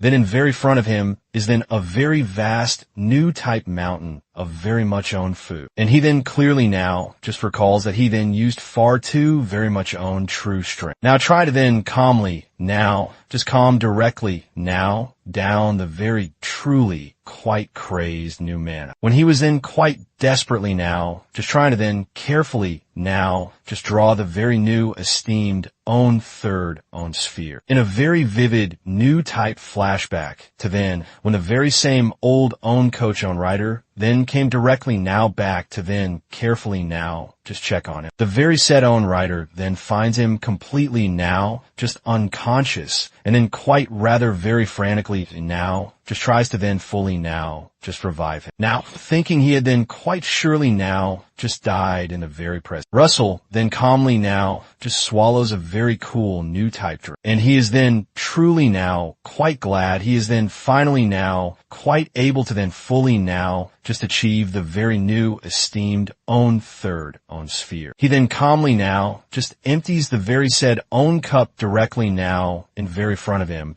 and then calmly now just drops it directly now on the very wide own table. He then deeply now just thinks about how very truly quite awesome it is then for him to then fully now just achieve very new third own sphere own type sorcery. The very true own fact that he was then truly quite able to then fully now just overcome his very own limit from his very own past own existence truly amazed him. He then places some very currency to then settle for all the very food, and then proceeds to then depart. As he then duly now just leaves, he then calmly now just tells his very own self that he will then surely now just have to then go quite far on beyond the very new esteemed own third own sphere. The very same interface then brings directly now back the very said own objective that is then quite directly now just connected to the very said own map, and then duly now just alerts him to then fully now just find the very specific new own location that is then marked on the very said own map. The very same interface then duly now just alerts him that a very bright new type light will then surely now just guide him. Once he then duly now just takes the very truly quite bold new step to then go directly now near the very specific new own area that is then marked with a very clear X. Russell then calmly now just checks the very said own map anew, and he then fully now just realizes that he then truly now just has to then fully now just find the very said own place on the very said own map. Yet he then does not then at all now just know the very specific new own landscape, while he is then yet quite deeply now just thinking about how he can then ever truly now just get some very new directions. He then keenly now just overhears a very loquacious new type to her own guy. Then calmly now just informs some very new men that he will then surely now just take them on the very truly quite best new type tour. All directly now around a very great own Pompeii own volcano. The very said own tour own guide then screams quite rather very loudly. And then calmly now just explains that he is then now just offering a very truly quite special new type discount just for this very specific new own today. Soon very shortly own after young Master Russell then duly now just joins the very said own tour and then calmly now just follows the very said own guy. As he then calmly now just leads them directly now to a very truly quite rocky new type path. The very said own tour own guide then calmly now just tells them that very Pompeii was then quite originally now just a very truly quite regular new type mountain that then somehow now just turned directly now into a very vast own volcano. The very said own mountain then abruptly now just turned directly now into a very vast own volcano. All because a very truly quite special new type creature then commenced to then live directly now in it. Their very own guide then instantly now just mentions that there's then only just one very specific new creature with that very specific new description. In the very whole own entire own vast world, the very said own creature is then none other than the very fearsome own red own dragon. Russell then calmly now just decides it may then very well now just be a very truly quite good own idea if he then commences to then move quite alone. From that very specific new point, our own very lad then calmly now just crouches directly now behind a very other own type tourist and then proceeds to then bravely now just leap directly now off the very sheer own cliff they are then now just standing on. While the very said own guide is then yet quite calmly now just telling the very other own type guys about the very said own location. Russell then bravely now just jumps directly now off the very sheer own cliff. Our own very lad then bravely now just jumps directly now on the very nearby own river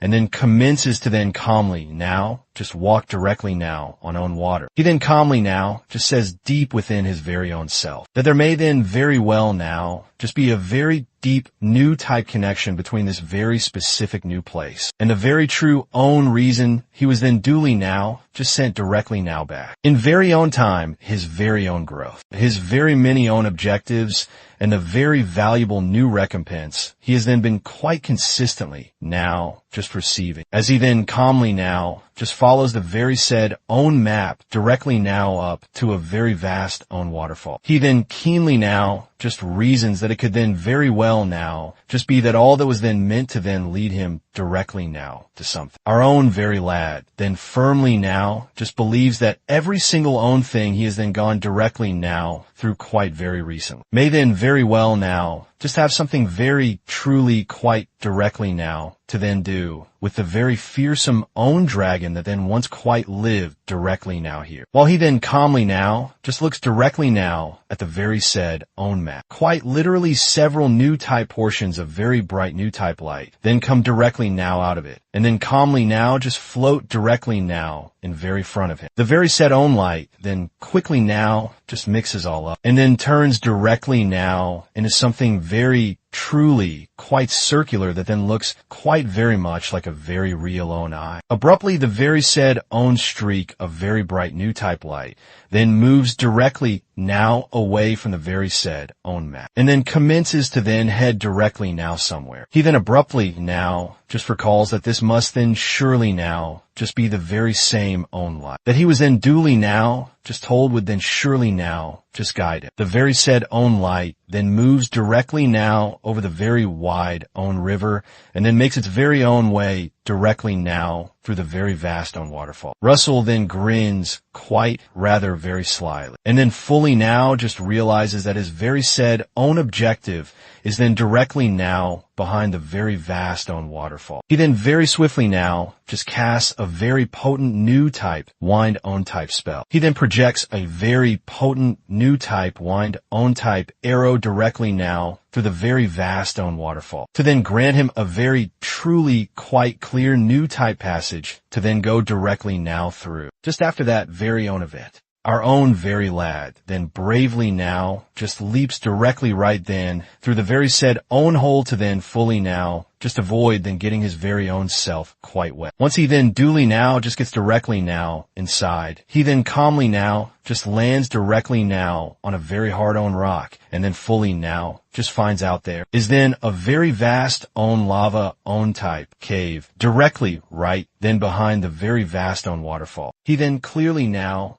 just remembers that the very same interface then quite sternly now just warned him to then patiently now just wait until he then duly now just achieved the very new esteemed own third own sphere to then come directly now here. Yet he then keenly now just notices that he cannot then at all now just see any true new type monsters or any new beast directly now here. And then deeply now just ponders why the very said own warning was then ever truly now just issued. Our own very lad then calmly now just continues to then make his very own way directly now through the very vast own cave. Quite rather very cautious of every single own step, he then runs directly now into some very ancient own type pillars, which then clearly now just points to the very true own fact that someone, or then perhaps some very few own people had then quite surely now just lived directly now their very long own while on back. He then calmly now just places his very own hands directly now on one of the very said own ancient own type pillars. And he then deeply now just ponders how very truly quite long it has then now just been quite built. While he is then calmly now just checking it directly now out. Something then very truly quite keenly now just catches his very own attention. From the very far own corner of his very own eye, he then finally now just finds the very same own light he was then so diligently now just follow. Then stop directly now in very front of a very truly quite strange new type door. Russell then calmly now just walks directly now towards the very said own door to then fully now just investigate what is then directly now behind. When he then duly now just nears the very said own door, his very keen own sense then abruptly now just commences to then quite sharply now just tingle. And he then keenly now just feels as if something is then truly now quite wrong. He then abruptly now just stops, then walking, and then deeply now just ponders if he has then abruptly now just forgot the very many own things he then duly now just learned from his very own life as a very seasoned own type mercenary. The very true own thing is then in a very specific new type situation where there are then no very true new type monsters. Any new beasts or any true new type sounds there can then only then be just one very single own explanation. It then clearly now just means you have then quite surely now just entered the very vast own territory of a very truly quite strong new type predator. Abruptly then,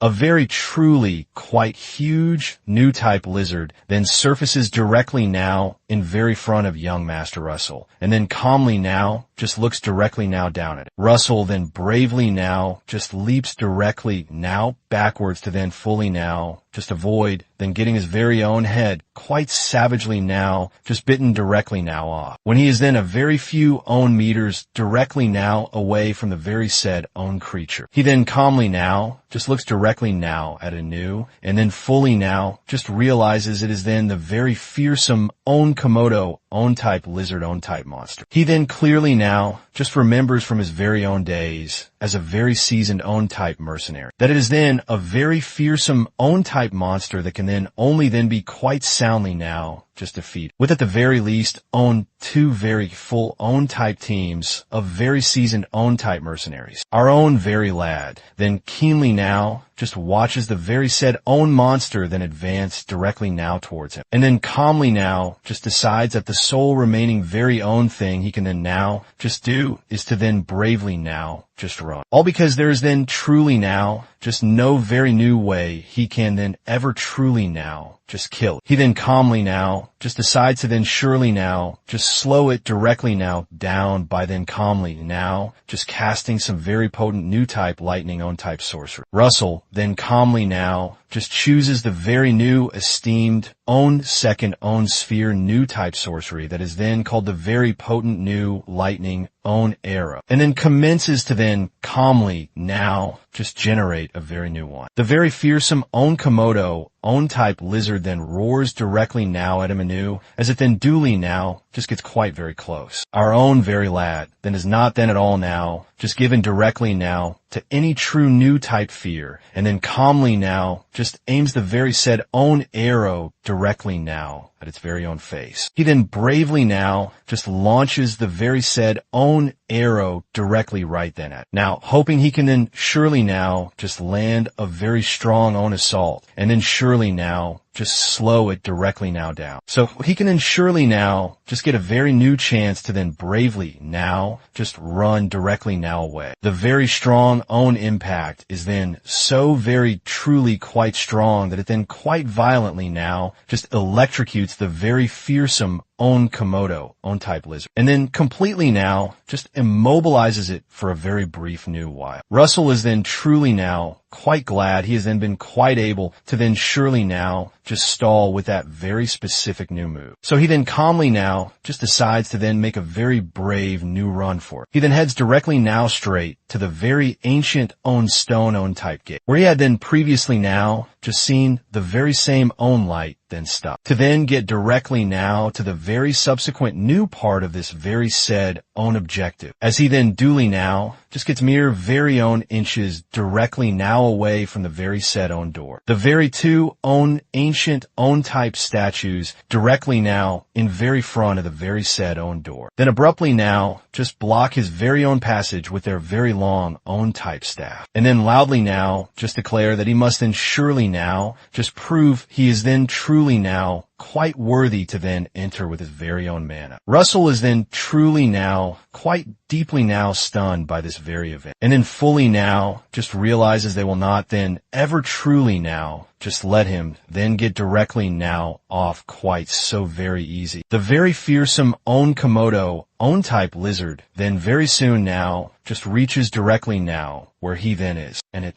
then quite clearly now just appears that it then very quite easily now just shook directly now off the very lingering own effects of the very potent new lightning own type strike. Russell then calmly now just looks directly now behind him, and then keenly now just notices he cannot then at all now just go this very specific new way or then the very other. He then keenly now just thinks directly now on his very own feet, and then calmly now just decides to then do something very truly quite erratic, since his very own way is then quite firmly now just blocked, then turning directly now around in pure sheer new type rage. He then calmly now just tells his very own self he will then surely now just have to then bravely now just make his very own new path. He then calmly now just reaches directly now out his very own hand, and then calmly now just generates some abruptly the very ancient own stone on the very said own door, then keenly now just scans the very potent new mana that young Master Russell is then now just emitted. The very said own monster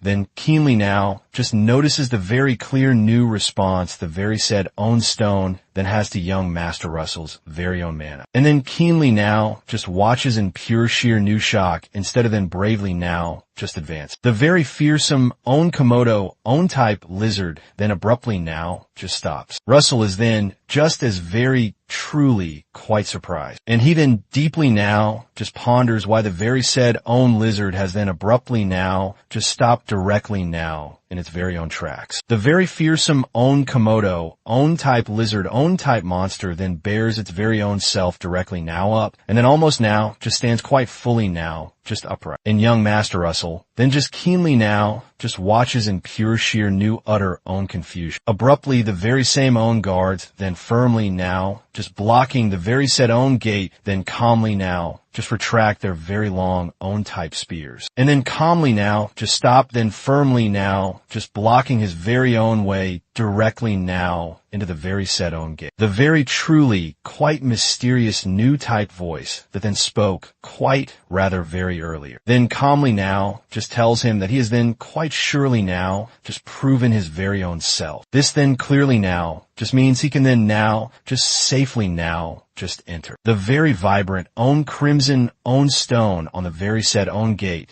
then commences to then shine quite rather very brightly. The very said own light then becomes quite very much own brighter, until it then quite fully now just envelopes the very whole own entire own vast cave that young Master Russell is then now just standing in. Soon very shortly own after, our own very lad then slowly now just wakes directly now up with a very truly quite terrible new type headache in a very truly quite wholly new different own type place. He then very swiftly now just scans his very new own environment, and then keenly now just notices that very many own things have then quite drastically now just changed. He then calmly now just touches the very cold own ground, and then keenly now just notices it is then made of very solid own ice. And he then deeply now just ponders how he is then now just standing directly now on very solid own ice, when he was then just calmly now just standing in a very vast own cave, just mere very own moments on ago. It is then truly now quite unclear where he then truly now just is, as all he can then truly now just see is then a very vast own ice own type cave,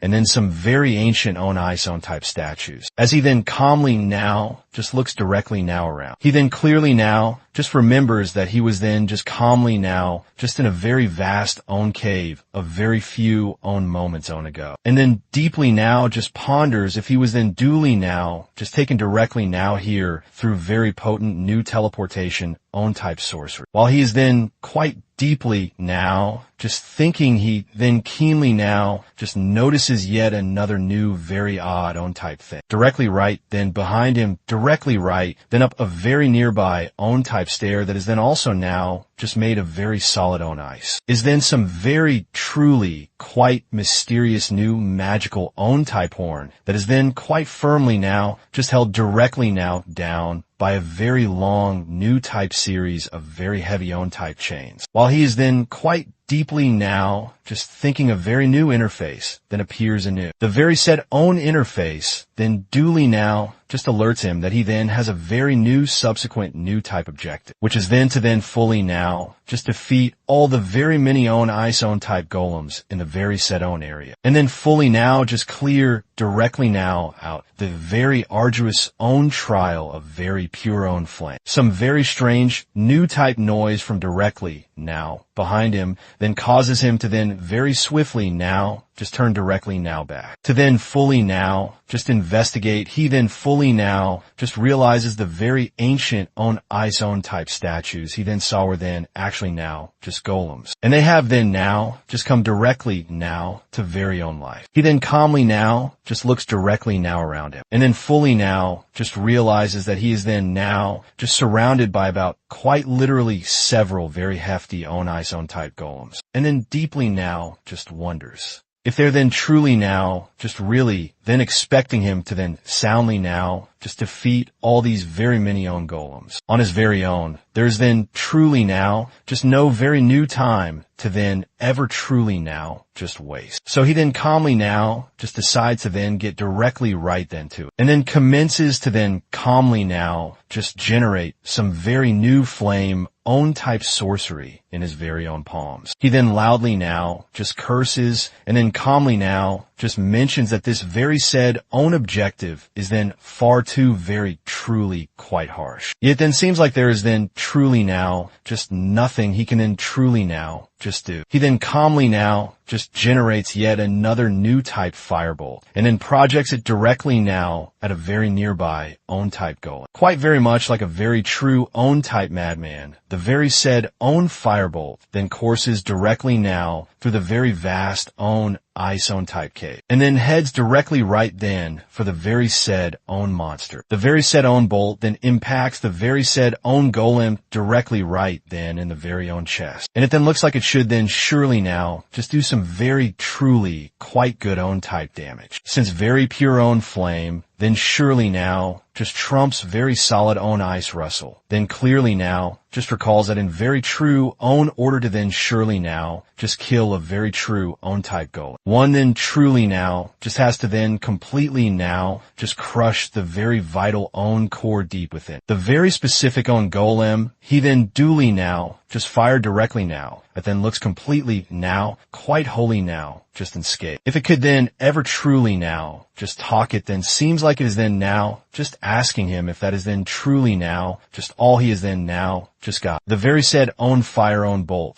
then only then just managed to then leave a very small new type crack on its very own chest. This then looks quite very much like true new game own type over for young Master Russell. And it then seems he is then surely now just going to then be very new golem own type food. Russell then quite visibly now just winces when he then keenly now just sees this very event. And he then deeply now just ponders how very truly quite cold the very solid own ice that it is then now just made of then is. He then calmly now just decides to then try yet another new type approach, if very pure own flame, then does not then at all now just work. So he then commences to then calmly now just create some very new wind own type sorcery in his very own palms. There then seems to then be a very serious new issue because the very strong own wind then does not then at all now just respond to him. Our own very lad then keenly now just notices this, and he is then truly now, quite deeply now, just stunned. He then deeply now just ponders why his very potent new wind own type sorcery is then abruptly now just not then at all now just working. While he is then yet quite idly now just playing directly now around. The very set own golem then rushes directly now towards him, and then bravely now just attempts to then violently now just smash his very own brains directly now into the very hard on ground. Russell then responds quite rather very swiftly, and then calmly now just decides to then use some very potent new lightning own type instead. The very said own lightning then does not then at all now just come directly now up either. And young Master Russell then fully now just realizes he is then truly now, quite wholly now, just cooked. The very said own golem then violently now just smashes directly now into the very specific new spot he is then now just stand. Quite very luckily own then young Master Russell is then quite able to then move directly now backwards just before the very said own hit then duly now just lands. He then calmly now just drifts directly now backward, and then calmly now just stops when he then duly now just reaches a very solid own ice own type wall. He then deeply now just thinks about the very specific new type notification that then came directly now and quite rather very earlier. Now trying to then get some very vital new type information as to then why his very potent new sorcery is then truly not then at all now just working. All of a very sudden new type, he then clearly now just remembers that the very same interface then calmly now just mentioned something very truly quite directly now about then clearing a very arduous own trial of very pure own flame. Yet another new type golem then comes directly now to then swat him quite very much like a very mere own type up. Now hoping to then completely now just crush him directly now into the very solid own wall. Yet our own very lad then very swiftly now just moves directly now backwards anew. He then abruptly now just realizes that he is then truly not then at all now just going to then be quite able to then use any true new type sorcery directly now here other than very pure own flame. Now try to then fully now just avoid the very said own monster. He then quite clumsily now just trips directly now over a very solid own ice own type rock. He then gets quite violently now just pushed directly now towards the very solid own wall, and he then duly now just ends directly now up on a very true own type dead own type end. All the very many own golems then completely now just trap him directly now in that very specific new type dead own type end. And it then looks quite very much like it is then truly now just about to then hit the very proverbial own fan. Russell then audibly now just groans from the very truly quite terrible new type impact of then hitting the very solid own wall. His very own head then commences to then quite profusely now just bleed. And it then looks quite very much like he then also now just hit his very own head directly now against the very solid own wall, with a very truly quite deadly new type look in his very own optics. Our own very lad then calmly now just creates yet another new type fire own bolt, and then bravely now just walks directly now towards the very many own golems. He then finally now just stands directly now up to the very arduous own type challenge. The very many own golem then stare directly now at him in pure sheer new type awe, as his very whole own entire own physique is then completely now just encircled with very pure own flame and very potent new mana. Russell then bravely now just projects 3 very potent new type firebolts at the very same own time. The very vast own ice own golem then looks quite rather very stunned by the very own sudden new type change in very own tactics. Yet it then cannot then at all now just move directly now out of the very said own way all, because the very said own arrows are then quite rather very fast. The very strong own impact of all very 3 own type bolts is then quite rather very explosive. The very said own golem's very own core is then completely now just exposed by the very explosive own type bolts. Russell then bravely now just proceeds to then surely now just take it directly now down. He then bravely now just projects yet another new type bolt directly now at its very own core, and then violently now just smashes the very said own golem directly now to very small own pieces. Russell then bravely now just does the very same own thing to yet another new type golem, then standing very nearby. And the very same own method then truly now just works. He then commences to then audibly now just pant. And he then fully now just realizes he has then only then just been quite able to then surely now just take directly now down just 2 of them so very far at this very specific new rate.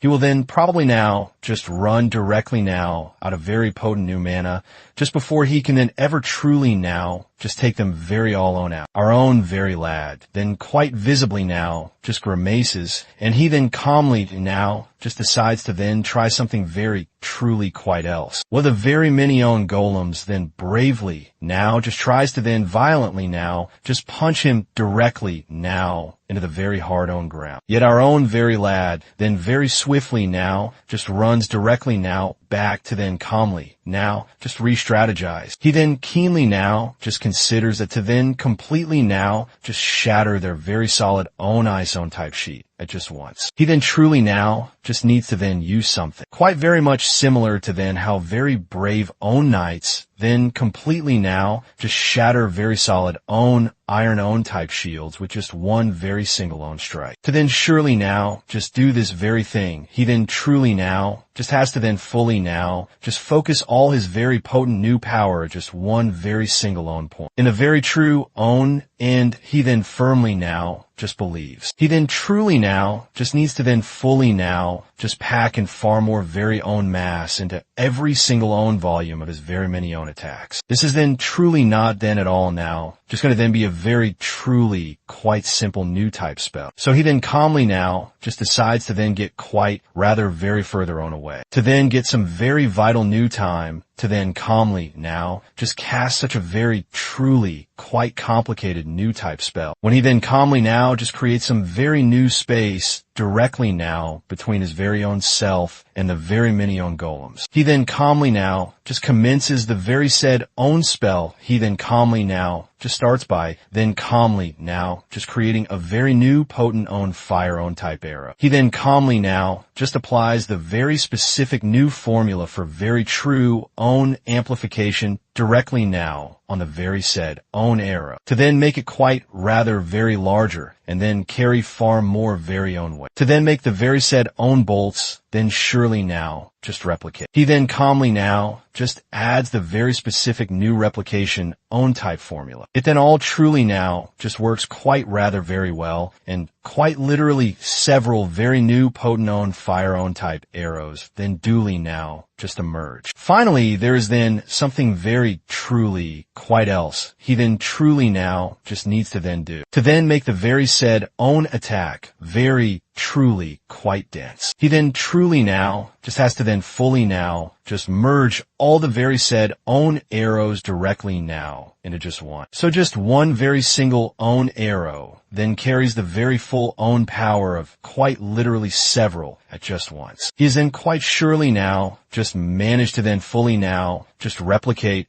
full 5 very new potent own fire own type arrows. And all that is then now just left is then for him to then fully now just merge them very all on together. Russell then calmly now just commences to then calmly now just apply the very specific new magical own type formula for very true own compression. He then calmly now just merges very all own between his very own palms and then commences to then calmly now just make them directly now into just one. Abruptly, one of the very vast own ice own type golems then appears directly now in the very front of it. The very said own golem then rushes directly now at him with a very truly quite full own type punch. And it then looks quite very much like it is then young Master Russell that will then surely now just get then merged directly now to the very solid own ice. Very cold own type floor. He then loudly now just starts to then scream and then desperately now just begs the very said own arrow to then very swiftly now just merge. So he then does not then at all now just get then killed in the very true own nick of very own time. He then bravely now just releases the very newly own merged own type arrow and a very truly quite great new type explosion then duly now just occurs. The very said own explosion is then so very truly quite grand that it then completely now just stops the very many own golems directly now in their very own tracks. One of them then gets a very truly quite full own blown new type hole in his very own chest from the very said own explosion, where his very own core then used to then be. Russell then calmly now just moves directly now away and then calmly now just lets the very vast own ice own golem then violently now just crash directly now to the very hard on ground. He then walks quite rather very majestically with his very newly own crafted new type weapon, which he then calmly now just calls the very potent new blaze on lance. Once very much own again his very own optics then transform directly now into those of a very fearsome own dragon. The very same interface then duly now just gives him a very new type notification. That his very own deep new understanding of very pure own fire own type elements has then quite fully now just transcended very far on beyond any true new limits. Russell then calmly now just agrees with the very said own notification and then calmly now just says he can then truly now just feel it. He then keenly now just reasons that the very potent new power he is then now just feeling is then quite rather very close to something. From the very new esteemed own fifth own sphere, he then calmly now just holds directly now on to the very said own spear. And then keenly now just notices just calmly now just maintaining the very said own spear is then a very truly quite huge new type energy own type drain. To then fully now just avoid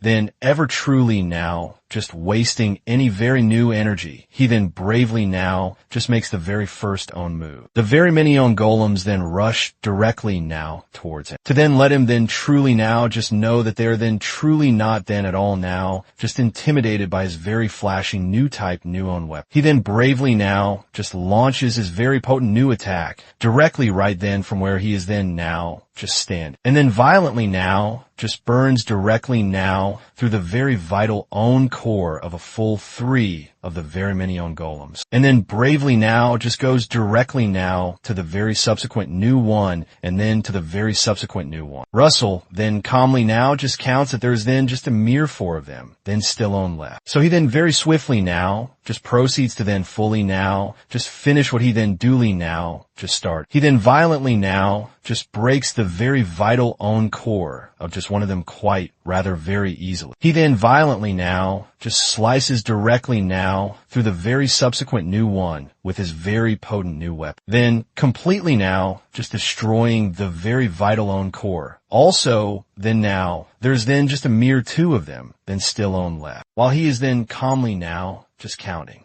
One of the very many own golems then bravely now just launches a very fierce new overhead own type attack, and then bravely now just attempts to then violently now just hit him. Yet he then quite rather very easily now just moves directly now out of the very said own way. He then bravely now just jumps directly now at the very said own monster to then surely now just take it directly now down. He then violently now just slices it directly now in very own half for its very bold new insolence. Just after that very specific own one then goes directly now down. Our own very lad then commences to then audibly now just pan all, because he is then now just running directly now out of very potent new mana. Yet he then cannot then at all now just rest until they are then very all owned down. The very last own golem then calmly now just decides to then go very truly quite long on type range. It then bravely now just throws very truly quite huge new ice own type rocks directly now at him. Quite very luckily own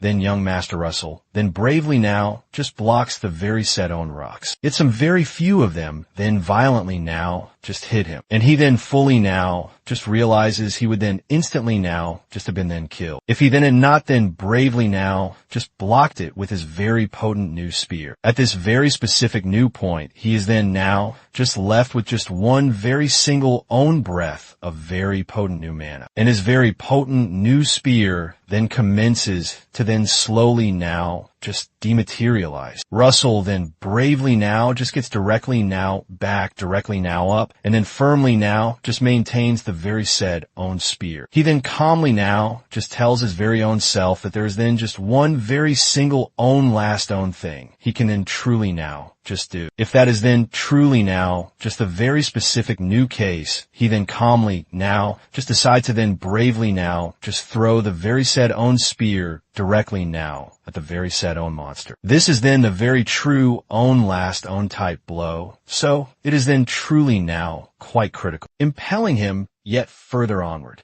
His actual orbs then reseed and transform utterly quite ashen, while he then discernibly presently just moans from the exceedingly insufferable fresh agony of that particular own blow. He then frantically presently just strives to then summon some fresh fire to then squarely now oppose the particular own attack. However, he is genuinely then much too exceedingly quite feeble Russell, then does not then afford him any real kind breathing own sore opportunity, and then rapidly presently just charges him again with yet another fresh, truly ferocious own attack. He then savagely presently just attacks the particular own persecutor with yet another fresh, powerful own electrical own kind blow. The exact same respected mentor who then rather dishonestly now fixed for. Anton then audibly now begins to then fervently presently just object that he does not then in any way presently just discern the exact novel kind of magic that young Russell is then currently just utilized, and then fervently presently just declares the particular own contest now genuinely requires to be then promptly now just halted. Exceedingly quite close then Professor Hubert then placidly presently just informs the exact same grumble. Respected mentor to then take a greatly quite near fresh observation at what is then currently just enveloping young Russell's own actual frame. So he can then be genuinely now rather completely then persuaded it is indeed then real own magic. The exact same respected mentor then very rapidly presently just gazes at young Russell's own actual frame and is genuinely then rather profoundly now astonished. He then distinctly now discerns a truly radiant novel kind aura entirely now surrounding young Russell. And then rather tentatively presently just comments that he is then currently just utilizing magical own power. Rather exceedingly much like a genuine own actual knight's own strong fresh aura Professor Hubert, then smiles quite somewhat very triumphantly. And then placidly presently just notes that he does not then in any way presently just understand how he then ever managed to then accomplish this. However, it now rather genuinely then appears he has then somehow presently just discovered a fresh actual path out of his own actual serious predicament. Simultaneously, young Russell then resolutely now proceeds to then ruthlessly presently just thrash said Anton squarely now onto the extremely firm own earth. He then very shortly presently just ceases just after said Anton, then forms a fresh, surprisingly rather snug novel kind indentation in the extremely firm owner. The numerous young students are then all genuinely now, rather profoundly now, amazed by the particular own abrupt fresh twist of all own occurrences. And their actual own jaws then nearly presently just drops squarely now towards the extremely firm owner. The exact same dishonest, unrespected mentor then profoundly now contemplates how this could then ever have genuinely now just transpired. While he is then rather profoundly presently just reflecting, he then discerns a very distinct fresh voice then inquire of him what he is then currently just performed. He then very rapidly presently just glances squarely now towards his actual own flank. And then Professor Hubert rather directly presently just prompts him that he is then genuinely now rather expected to then appropriately presently just declare the particular own champion. The exact same dishonest, own respected mentor then rather tentatively presently just falters and then very rapidly presently just proclaims the particular own champion. He then audibly presently just proclaims young Master Russell Raymond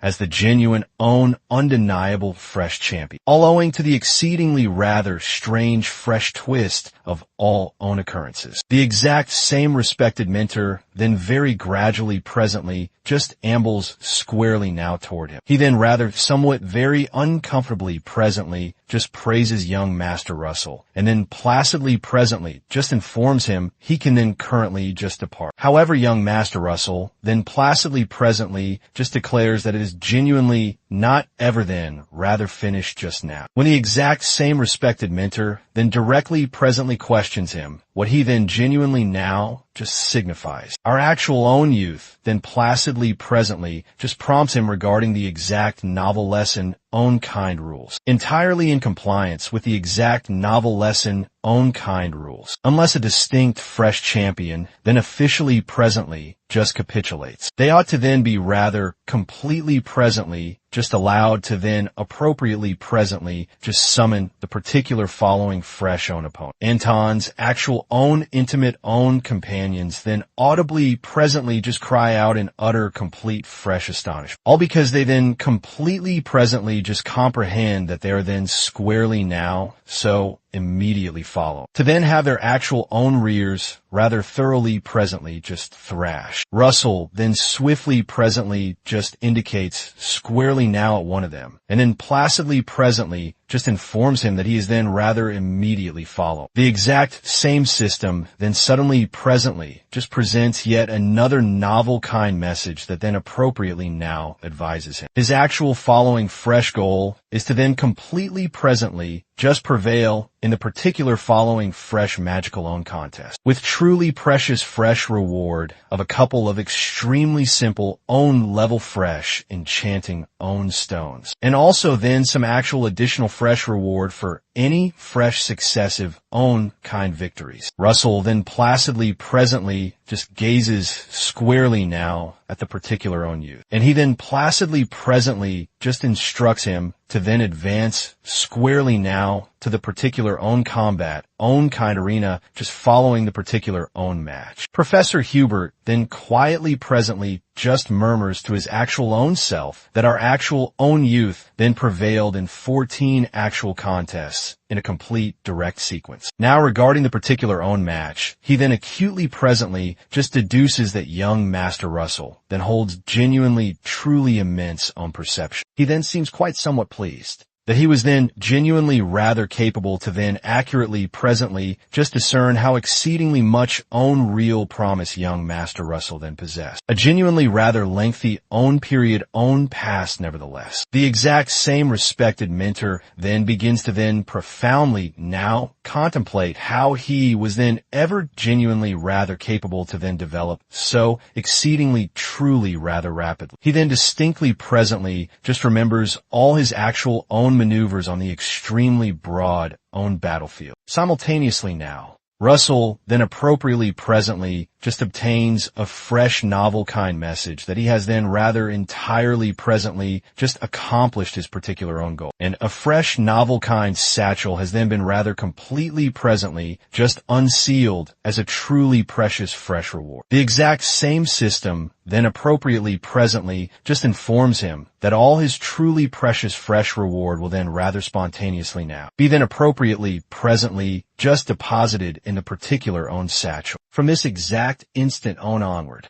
he also then appropriately presently just acquires a truly extensive, fresh, kind succession of extremely fresh, enchanting own stones as truly precious fresh reward for each individual own battle he then prevailed in. There then appears to also then exist a rather quite mysterious novel kind item in the particular own satchel, which the exact same system then appropriately presently just granted him as a truly precious fresh reward. Russell then placidly presently just looks over squarely now at the particular own message concerning the rather quite mysterious novel kind item, and then profoundly presently just contemplates what it might then genuinely now just represent. He then rapidly presently just conjures the particular own satchel to then completely presently just discover. Our actual own youth then placidly presently just delves deep inside it, and then meticulously presently just inspects all about. When he then placidly presently just retrieves it squarely now forth, it then rather surely presently just reveals itself as some exact novel kind of extremely ancient own chart where a very distinct X then indicates the precise location. A fresh novel kind message then materializes again with an entirely new fresh kind goal, where he then must then proceed squarely now to the particular own spot on the particular own chart, and then completely presently just finish the fresh goal that is then designated squarely now yonder. The exact same system then appropriately presently just informs him that some truly luminous fresh kind beacons will then certainly presently just direct his actual own path. When he then appropriately presently just nears the particular own spot, the truly precious fresh reward for the particular own goal is then something genuinely rather quite mysterious, as well as then an entire 5 fresh medium own level fresh enchanting own stones. The exact same system then delivers a truly severe novel kind caution that it is genuinely then wisest to then attempt this exact fresh goal, just after he has then rather completely presently just attained the fresh respected own third own realm. Russell is genuinely then rather amazed when he then meticulously presently just peruses that he would then need to then arrive squarely now at the fresh respected own third own realm. He then profoundly presently just contemplates the highly respected own third own realm, and he then distinctly presently just recollects that he has then attempted rather numerous novel kind occasions in his actual own prior own life, however has then never then once rather succeeded to then ever reach that exact novel stage. Another truly grave fresh problem is then that he does not then in any way presently just understand where this highly enigmatic fresh location then exists, and he then cannot then appear to then be rather capable to then discern from the particular own chart. He then very rapidly, presently, just proceeds squarely now to the highly respected own mentor's own archive. And then genuinely presently just desires to then discover something that will then certainly presently just suggest where the particular own location then exists. He then places a truly extensive, fresh, kind succession of extremely ancient own volumes on the extremely broad own surface. And then genuinely presently just desires to then uncover a fresh lead in just one of them. The exact initial own one he then appropriately presently just discovers is then titled the precise Indian own realms, own expansive external own regions. And he then rather keenly presently just thumbs squarely now through it. There is then no fresh fortune with that exact particular own one. So he then placidly presently just examines the particular following fresh one. He does not then in any way presently just locate it. So he then placidly presently just examines the particular following fresh one. That exact particular own one also then does not then contain any genuine fresh data. So he then placidly presently just examines yet another fresh one, however, does not then ever genuinely locate. Just after then meticulously presently just inspecting rather actually scores of extremely ancient own volumes. He then discernibly presently just moans in utter complete fresh kind exasperation. Upon then completely presently just understanding that none of the truly numerous own locations in these extremely ancient own volumes then ever genuinely presently just correspond to the exact novel own spot he is then currently just seeking. He then audibly presently just swears in utter complete fresh kind exasperation as he then gradually presently just departs the particular own archive and then completely presently just understands that he has then rather squandered far too exceedingly much own time. He then rapidly presently just resolves. It would then be much more rather desirable if he then just placidly presently just concentrates on then completely presently just attaining the fresh respected own third own realm. Exact primary own matter when he then placidly presently just proceeds squarely now through the extremely lengthy own kind corridor. Rather actually numerous of the truly many own students then rather obviously presently just recoil in utter complete fresh kind terror. Just after then acutely presently just observing his actual own exhibition in the extremely expansive own amphitheater. Russell then placidly presently just reflects to his actual own self that he has then rather somehow presently just succeeded to then completely presently just evade all fresh animosity and any fresh intimidation. The only lingering, truly grave, fresh problem is then that he is then yet rather still a genuine own solitary figure. While he is then rather profoundly presently just reflecting, he then discerns someone then hails squarely now towards him from just rearward. He then placidly presently just glances squarely now behind, and it then rather surely presently just reveals itself as no one else but Professor Hubert, who then rather somewhat very cordially presently just inquires if he can then currently just arrive squarely now visit him in his actual own study. Russell then rather somewhat very gladly presently just agrees to then arrive squarely now visit him. When they then appropriately presently just arrive squarely now at the particular own study, Professor Hubert then placidly presently just comments that it is then rather almost presently just summer own kind recess. He then placidly presently just serves them actually both some truly heated fresh kind beverage, and then placidly presently just inquires of young Master Russell if he then possesses any genuine fresh kind intentions for the particular own recess. Russell then placidly presently just informs him that he does not then hold any genuine fresh kind intentions just now. Upon then appropriately presently just perceiving that exact same educator, Hubert then placidly presently just inquires if he would then maybe presently just desire to then collaborate squarely now with him on a fresh novel kind investigation. Actual own endeavor. And this then genuinely now rather profoundly then astonishes him. The exact same respected mentor then placidly presently just notes that then completely presently just contingent on how he then genuinely now just executes. He can then, even then appropriately presently just achieve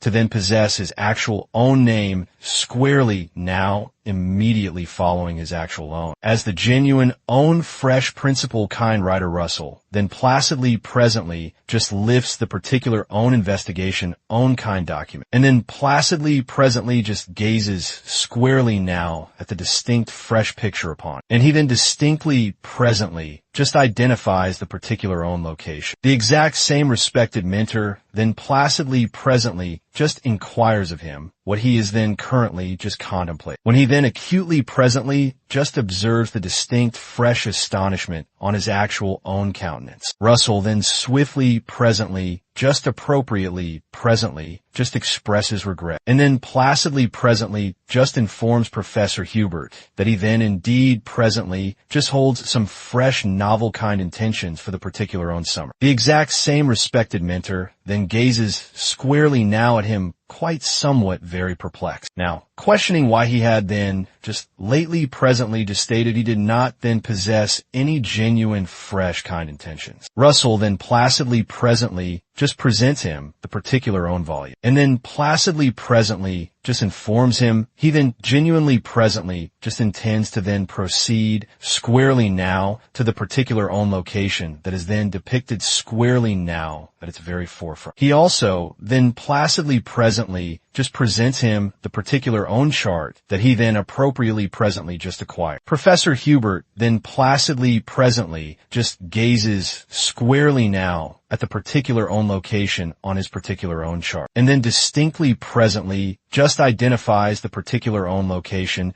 as no other than actual Maldiva, a truly short, fresh interval own after when the particular own summer own kind recess then appropriately presently just commences. Russell then appropriately presently just begins his extremely lengthy, fresh, kind expedition squarely now towards actual Maldiva. He then placidly presently just rests in the extremely distant own rear of an extremely ancient own carriage, as he then placidly presently just savors the truly picturesque fresh vista from the extremely tiny own case. Exceedingly much afterward own, then Russell then placidly presently just conjures the particular own satchel again. He then placidly presently just selects a fresh mana stone squarely now from the particular own satchel, and then placidly presently just flings it squarely now into his actual own mouth. He then placidly presently just informs his actual own self that this will then certainly presently just replenish his actual own stomach for the extremely lengthy, fresh, kind expedition that then awaits forward. He then placidly presently just states to his actual own self that he will then certainly presently just attain the fresh, respected own third own realm just ere he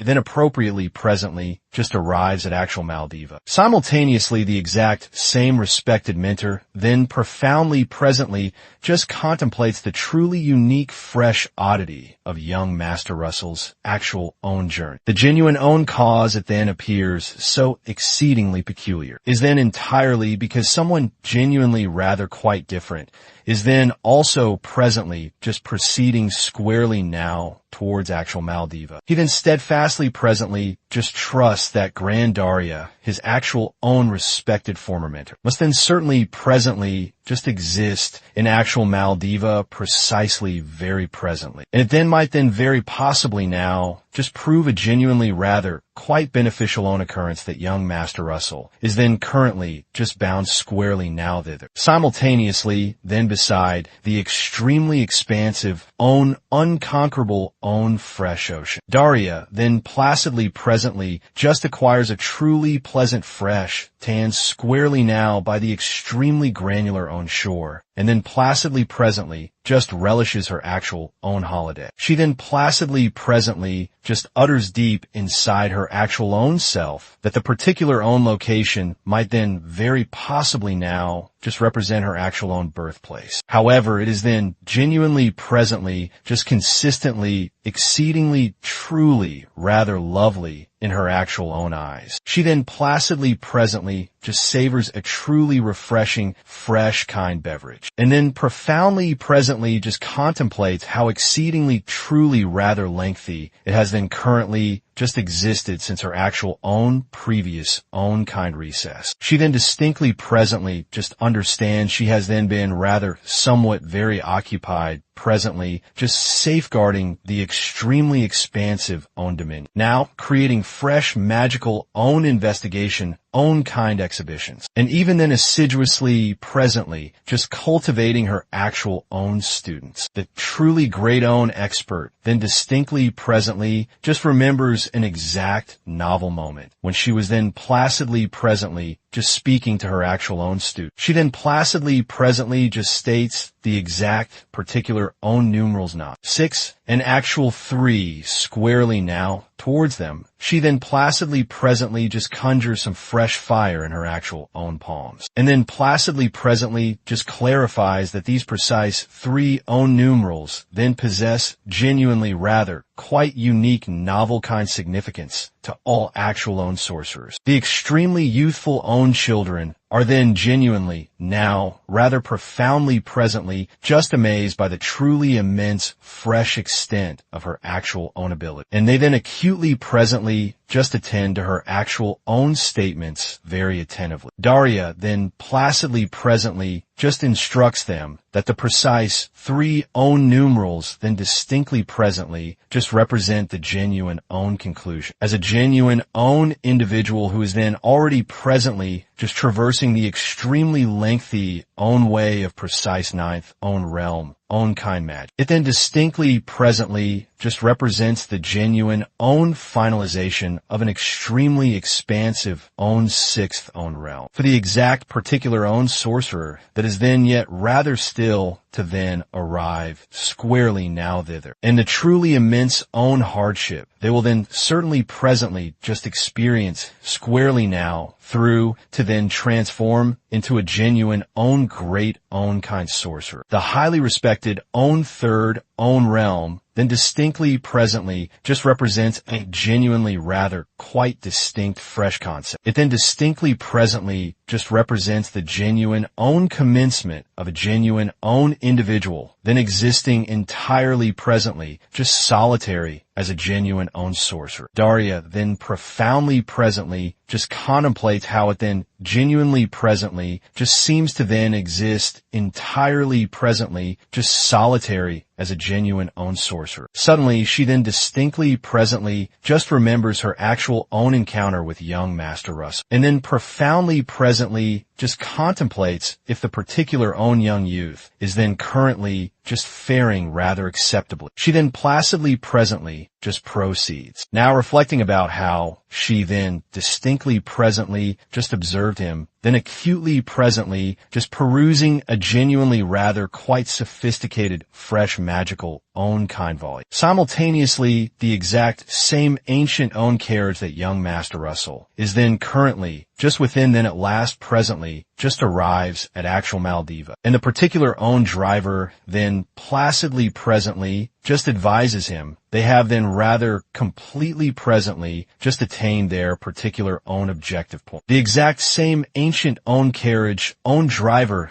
then tarries for a truly short fresh interval, and then acutely presently just observes that our actual own youth is then genuinely not then in any way presently just descending squarely now below, when he then placidly presently just proceeds squarely now to the extremely distant own rear to then meticulously presently just inspect his actual own traveler. He then audibly presently just cries out in utter complete fresh astonishment, entirely presently just founded on the truly dreadful fresh condition. He then appropriately presently just discovers him in some fresh interval own afterward. Russell then rather somewhat very ravenously presently just devours squarely now down some exceedingly much own sustenance. He then forcefully presently just rips a truly sizable fresh kind portion of extremely warm own meat with just one actual own hand, while he then keenly presently just consumes a truly sizable fresh kind portion of extremely new own baked good with the actual other. Squarely right then in actual front of him is then an extremely expansive, fresh, kind mound of exceedingly much own sustenance. And he then distinctly presently just remembers that he then expended far too exceedingly much own genuine energy. Now attempting to then placidly, presently, just soothe squarely now down the genuinely rather quite frenzied fresh essence. When he was then rather frantically presently just attempting to then meticulously presently just sketch the fresh respected own third own realm. In a truly graphic, fresh, kind recollection to then, when the exact same ancient own carriage, own driver, then returns squarely now back to then meticulously presently, just inspect it. The particular own driver then discovers him entirely presently, just senseless, and then rather somewhat very desperately presently just attempts to then completely presently just reanimate. Now believing he had then rather certainly presently just perished in the actual current moment, Russell then placidly presently just ingests a truly refreshing, fresh, kind beverage. And he is then genuinely now rather pleased. He is then at last presently rather capable to then completely presently just attain the fresh, respected own third own realm. He then placidly presently just drains the particular own goblet squarely now in actual front of him,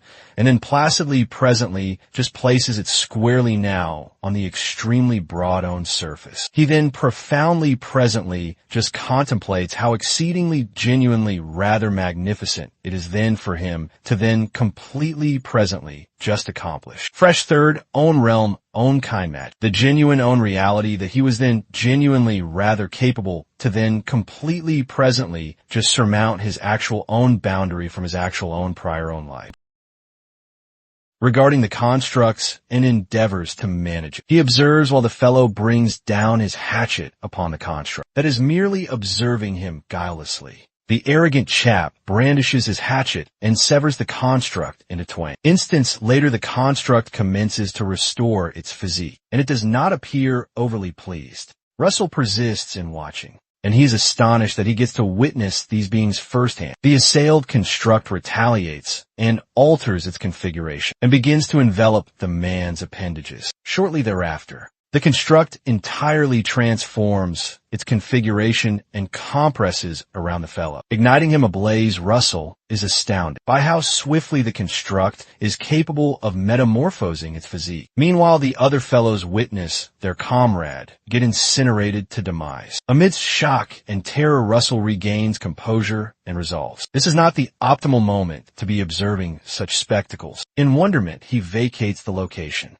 and navigates his way down some steps to access the vessel's interior. Beneath the main level, there exists a sizable detention center that likely confines the prisoners. The individual that is on sentry duty perceives the commotion and queries what's transpiring on the main level. One of the detainees exclaims suddenly that it appears the armada has arrived to retrieve them, and he exults that they are rescued. Their sentinel strikes their portal with his armament to intimidate them and silence them from speaking. He informs them that it is inconsequential what occurs, because not one among them shall ever elude their clutches, and the fellows recoil in terror. When they remain silent, he inquires if they comprehended what he uttered. Concurrently, Russell places a palm upon the nape of his neck. Our lad resolves to render him unconscious, so he employs some electrical sorcery. An electrical discharge materializes from nowhere and strikes the corpulent fellow. One of the detainees perceives their insensate sentinel and approaches nearer to inquire if he has arrived to deliver them. He beams at the fellow and informs him he has arrived to deliver them, but he advises him that it is more secure for them to stay inside until all the buccaneers are departed.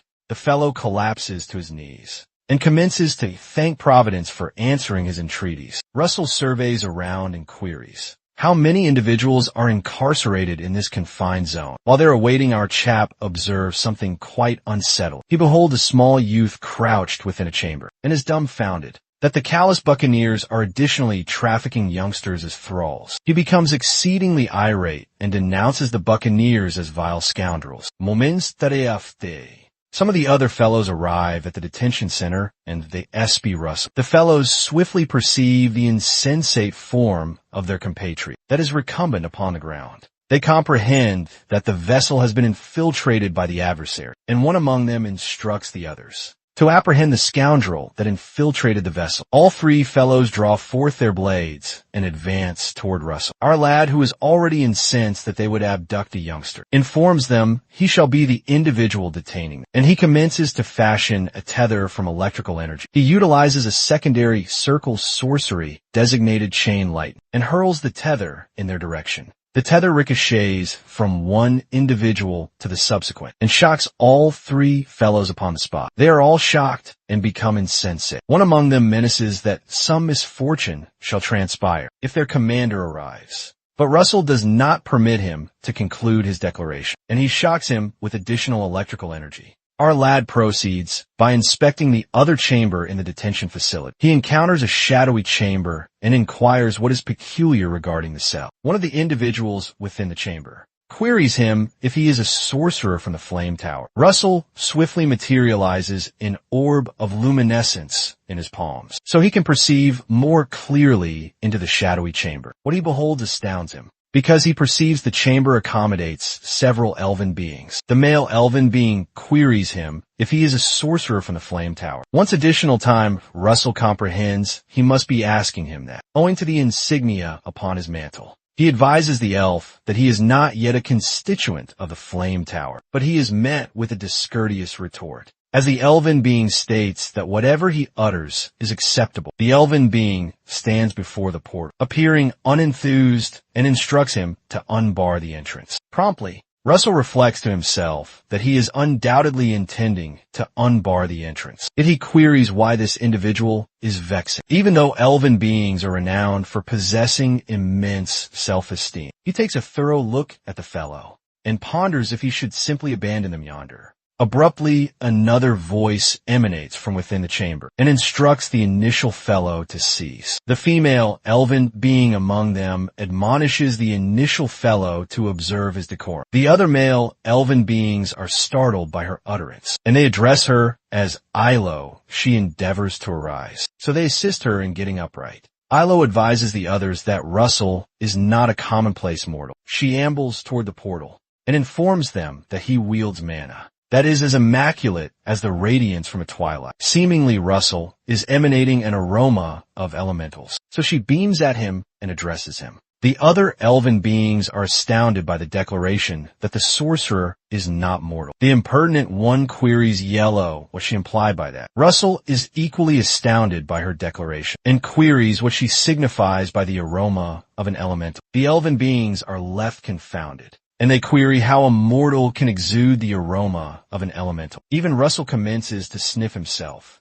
and he endeavors to detect the aroma of the elemental that Yahello had specified. While he is endeavoring to sniff himself, the impertinent elven being calls out to him. The elven being petitions that Russell deliver them from yonder, and he even defers to him. All the elven beings in the detention center follow his example, and the impertinent one commences to implore him. Russell becomes somewhat discomfited as he observes them. He perceives that all the elven beings, who are typically renowned for their substantial self-esteem, were readily altered by a single utterance from the elven lady. He gazes upon her and ponders if she is a high elf. Subsequently, he commences to apply some caloric energy to the mechanism and endeavors to fracture it. While he's engaged in it, Yahello designates him as a protector and inquires of him if he has vanquished the buccaneers and chieftains. Russell queries what she signifies by chieftains. Concurrently, in the other chamber within the detention facility, a fellow in a chevalier's armor enters and discovers the sentinels upon the ground. In a concealed chamber,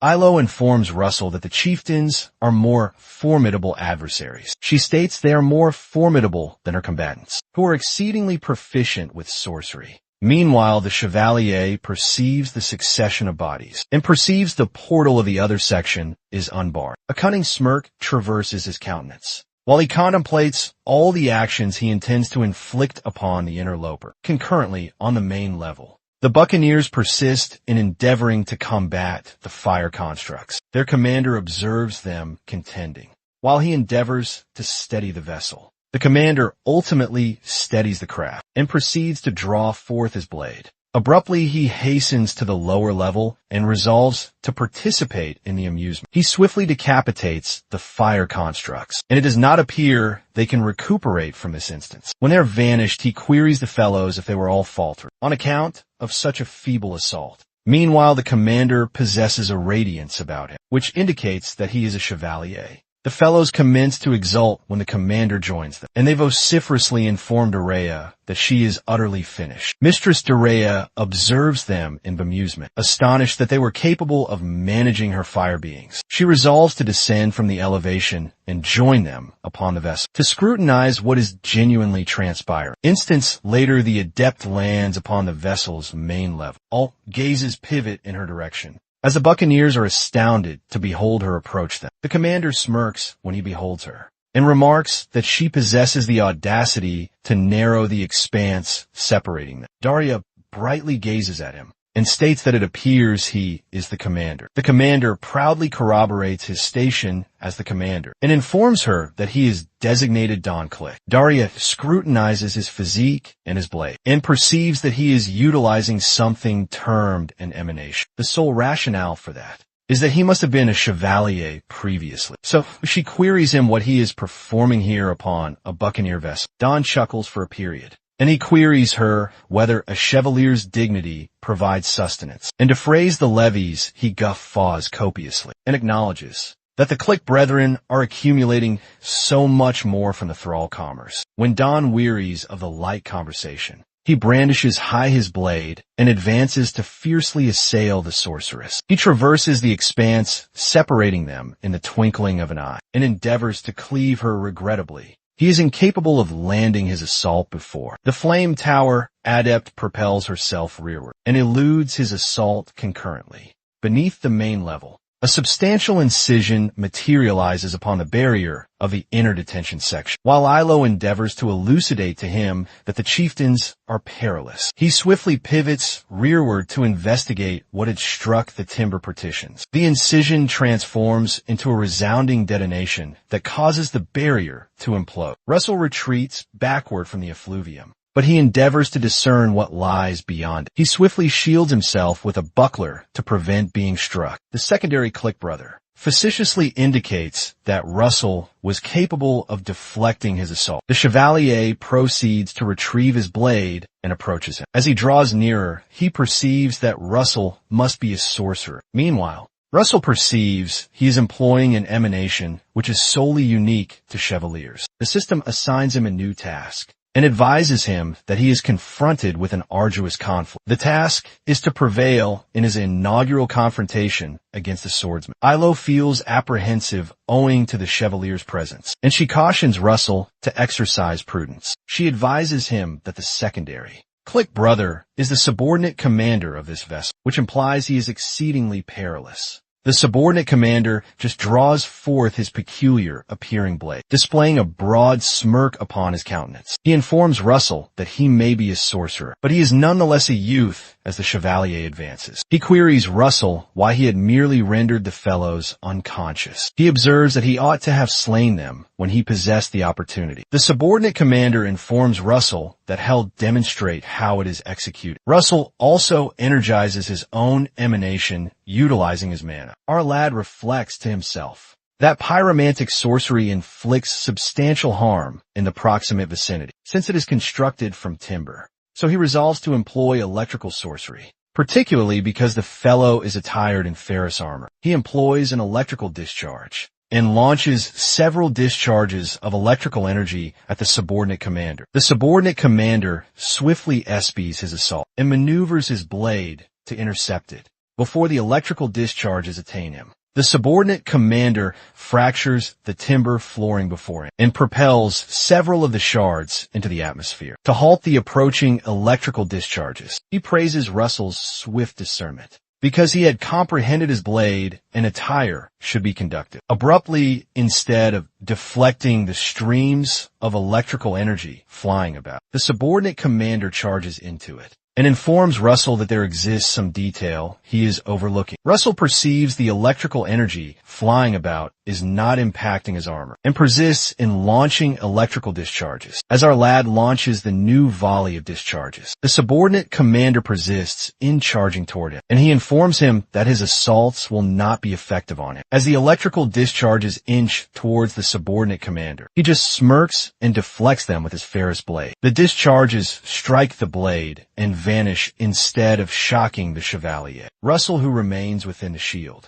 gazes in terror and queries how the individual's blade fails to channel electrical current. The subordinate commander approaches him and swings the blade toward his shield. The subordinate commander lands a potent strike upon the shield, but it does not appear to fragment it. Abruptly, the Chevalier ceases striking and merely withdraws his blade unhurriedly from the spot he struck. While he withdraws his weapon, Russell perceives something astonishing. There is a substantial fissure on the spot the fellow smote with his blade, and it appears his blade is not a commonplace one. Abruptly, the portion that was smitten fractures open. Concurrently, on the main level, Click advances toward the flame tower adept rather swiftly and endeavors to slice her into twain. He successfully cleaves her into twain. However, he is astonished to perceive that it was merely a diversion that subsequently erupts into conflagration. When he concludes his assault, he beholds Daria before him enveloped by conflagration, and he hisses. He observes that she is a sorceress who is exceptionally adept at escape, but Daria does not retort to him.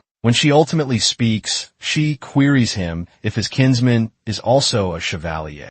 Click proudly affirms that his kinsman is also a chevalier, but he includes that his kinsman is not as remarkable as he is. While they converse, the conflagration around Daria becomes another ignited homunculus, and Don chuckles at it. He queries her if she is employing the identical ruse upon him once more. The adept informs him she is not, and includes that it will be somewhat dissimilar this instance. Dawn becomes vigilant and queries what she implied. The ignited homunculi materialize from the floor. They amble toward him with their armaments, and Dawn queries what is transpiring. Daria ultimately alleviates his inquisitiveness and advises him that the more of them he cleaves, the more they proliferate, unlike the preceding ones. Shortly thereafter, Dawn assaults the flame homunculi as they advance toward it, and they become nearly a multitude. These flame homunculi are Mistress Dorea Snow White's unique conception, and she designated them homunculi of Inferno. She observes him struggling with the homunculi, and she possesses an expression of lethal contentment upon her countenance. Dawn commences to become apprehensive when he comprehends he is outnumbered. Fortunately, he is exceedingly swift, and he persists in combating them. He queries how his adversary is capable of wielding such distinctive pyromantic sorcery, and when he gazes at her again,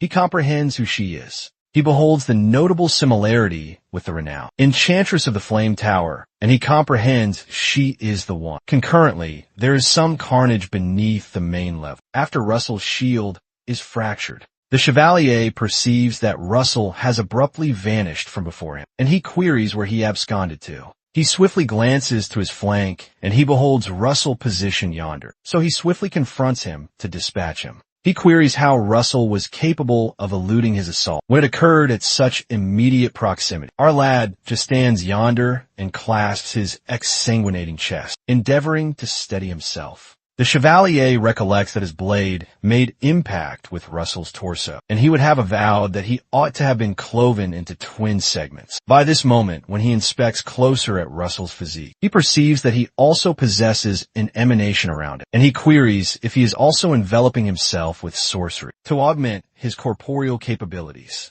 Russell sustains his emanation to accelerate his corporeal capacities and to recuperate himself from the lesion. The subordinate commander reflects to himself that it is inconsequential, as his adversary is essentially akin to a rodent ensnared within a snare. Yahello, who has been observing the conflict, commiserates with Russell. Russell persists in gasping, and he endeavors to steady himself. from forfeiting much more vital fluid than he has. He states within himself that he comprehends a detail regarding chevaliers. He recollects that he has encountered a chevalier one instance in his preceding existence. This chevalier that he encountered was quite merciless and had massacred an innocuous mercenary company because one among them merely jostled against his shoulder. One of his final casualties was Russell, who was grievously injured. But abruptly, another mercenary arrived to his deliverance. An unfamiliar fellow positions himself before him just at the crucial instant and resolves to shield him from the merciless chevalier. Seemingly,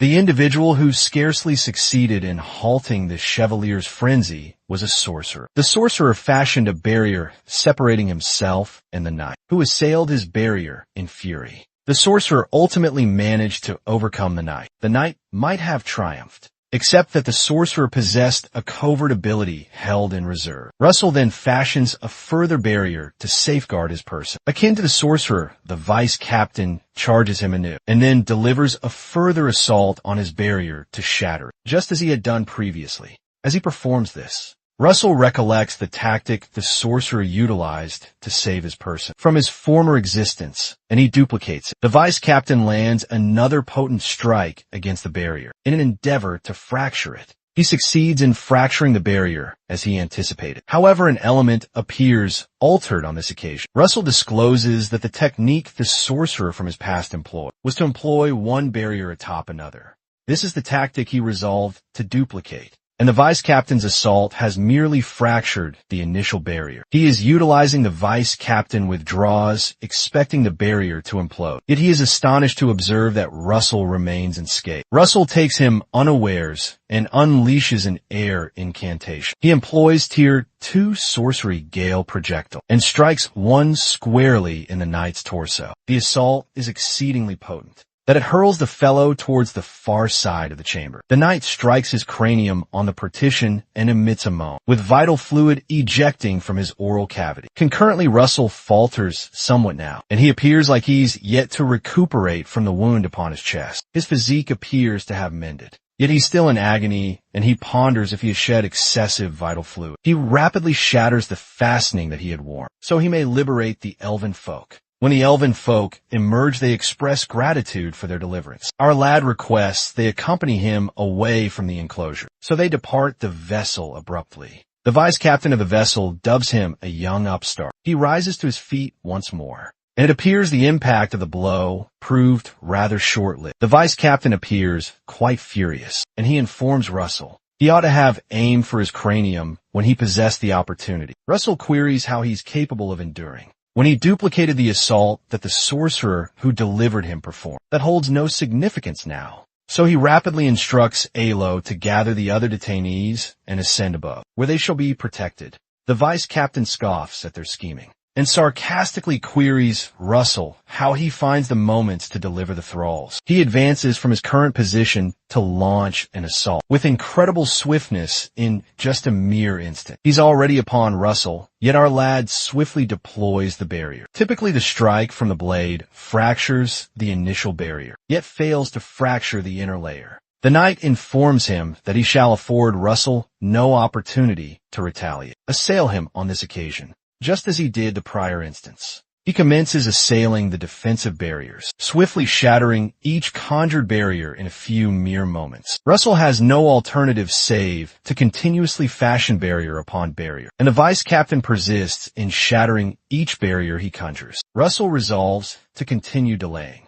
until the elven folk can retrieve the mortals and depart while they persist in battle. The elven folk succeeded in obtaining the key for the prison. Russell withstands the onslaught for a period and tarries until they can liberate the grown men and the youth. When Yahello exclaims that they've evacuated all individuals and they are secure, he interprets that as the cue to implement his strategy. The vice captain persists in cleaving at the barriers like one possessed. When he perceives Yahello announce that they are now liberated, he declares to our lad that naught shall be altered, because he shall yet apprehend them. Russell abruptly alters his voice to the very voice of the dragon, and he informs him this alters the entire dynamic. The reality is that he's been incapable of performing what he truly desired to do, because the chamber was teeming with many detainees. Abruptly, The whole chamber erupts in flames, and the two are now enveloped. The vice captain is astounded by how swiftly the entire environment has transformed. Russell informs him the prisoner's departure transforms the entire situation because he's presently intending to vanquish him. Every inch of the chamber appears to be now set ablaze. The vice captain gazes into Russell's very eyes and perceives they are currently Saurian,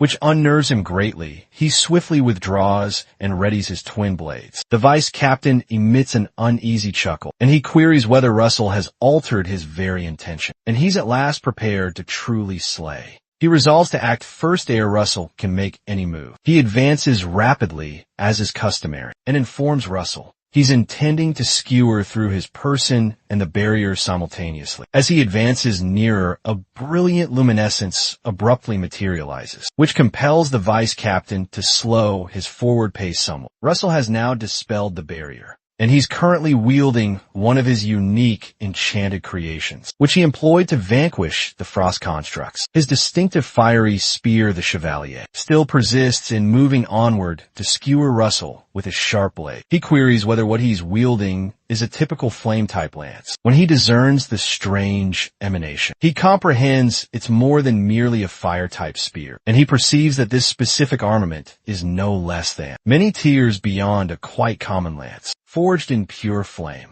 He persists in his direct attack and tumbles directly into Russell's awaiting snare when the vice captain draws quite near. Russell smites him with the Inferno spear, and all vision now obscures. Concurrently, on main deck, Don Click persists in combat with the nefarious homunculi of Inferno. He shortly starts to swear when he finds himself completely inundated. He comprehends that the more of them he now slays, the more they continue to greatly multiply.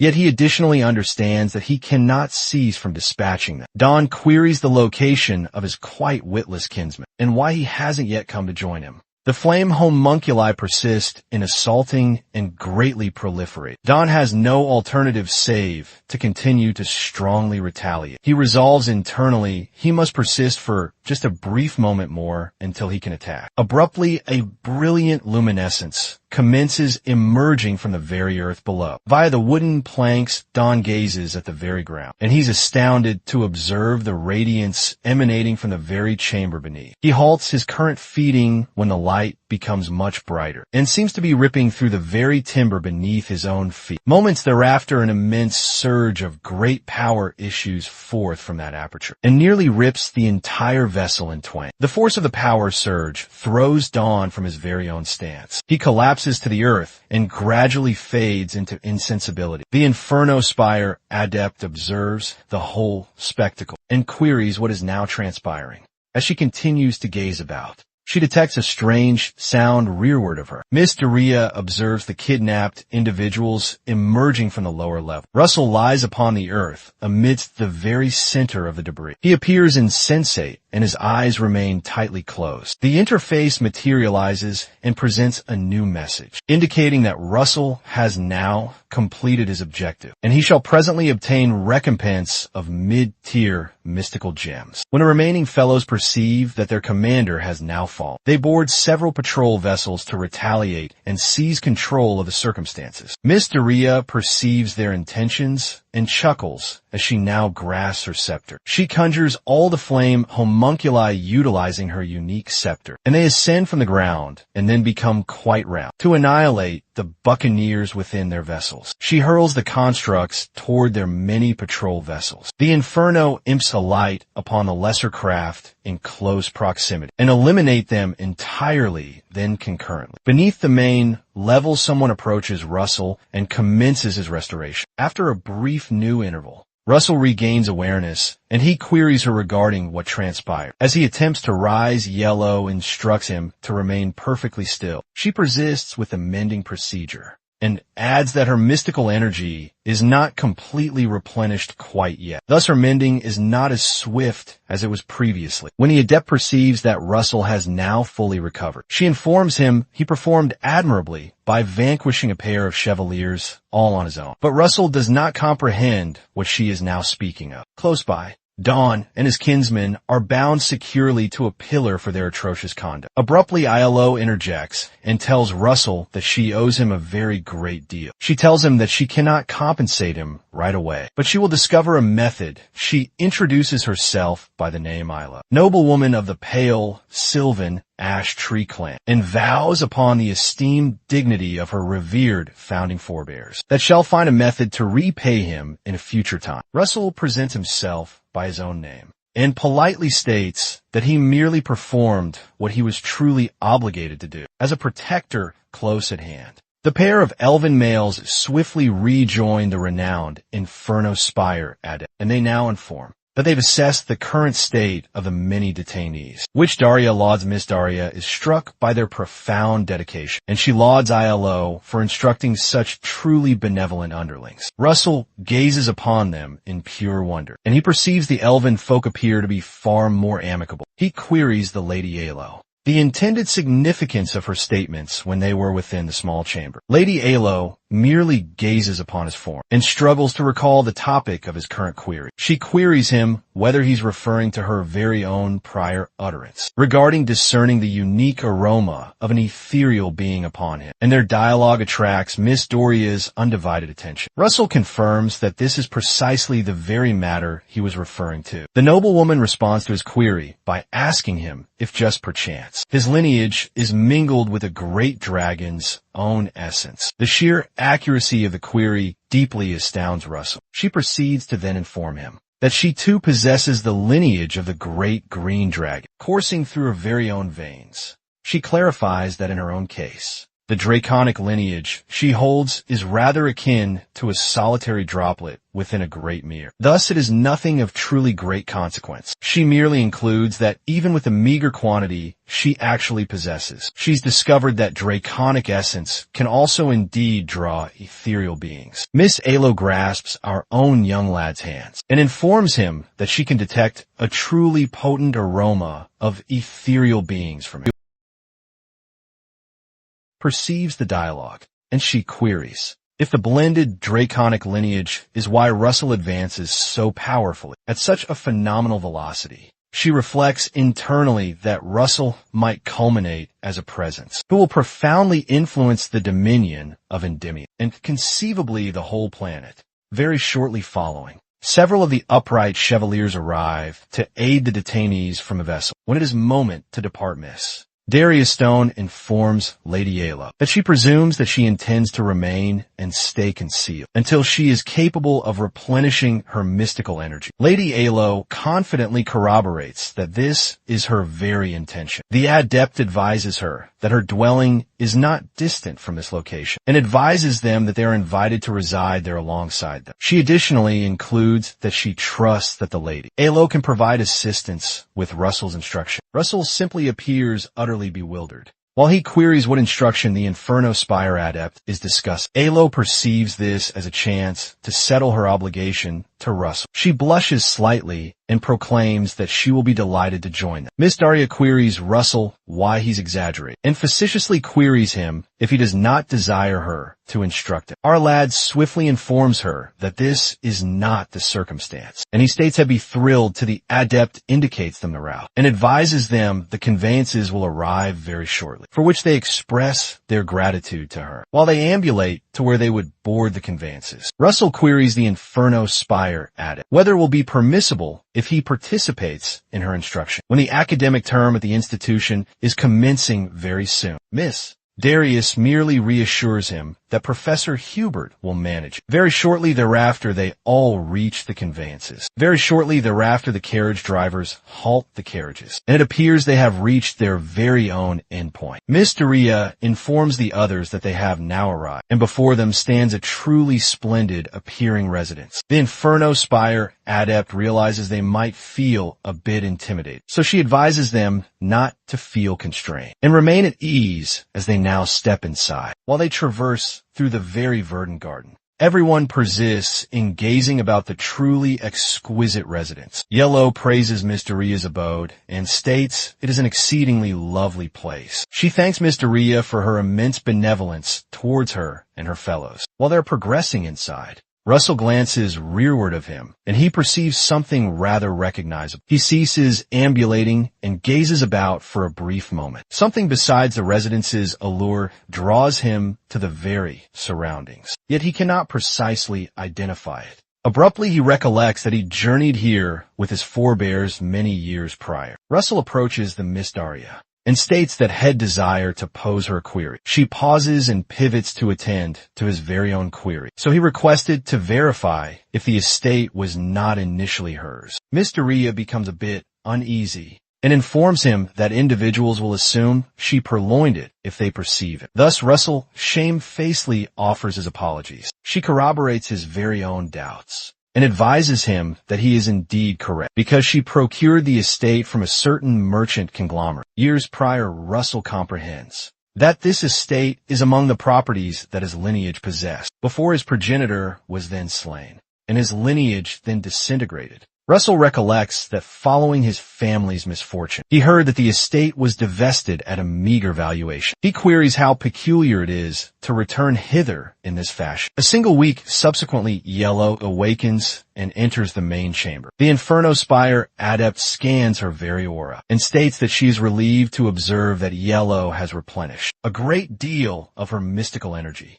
Yahello informs her that it is entirely due to her benevolence and aid. Miss Daria queries regarding the matter they had formerly discussed, concerning assistance with Russell's own instruction. Yahello cheerfully responds that she is as prepared can be. Abruptly, Yahello ceases speaking and queries where Russell is currently. Miss Daria chuckles softly and advises her that she dispatched Russell to perform some tasks. Concurrently, Russell tumbles from a precipice and vociferates at the peak of his lungs. Fortunately for him, there exists a current of water underneath, so he plunges into the very water. He rapidly propels himself back to the surface and gasps for precious air. He gazes back at the location he was previously standing and is dismayed to comprehend he faltered at the exercise once more. He recollects the specific task that Mr. Araya had assigned him some hours prior. She queried him what the most crucial element he required during his preceding conflict was. Russell reflects back to how he was compelled to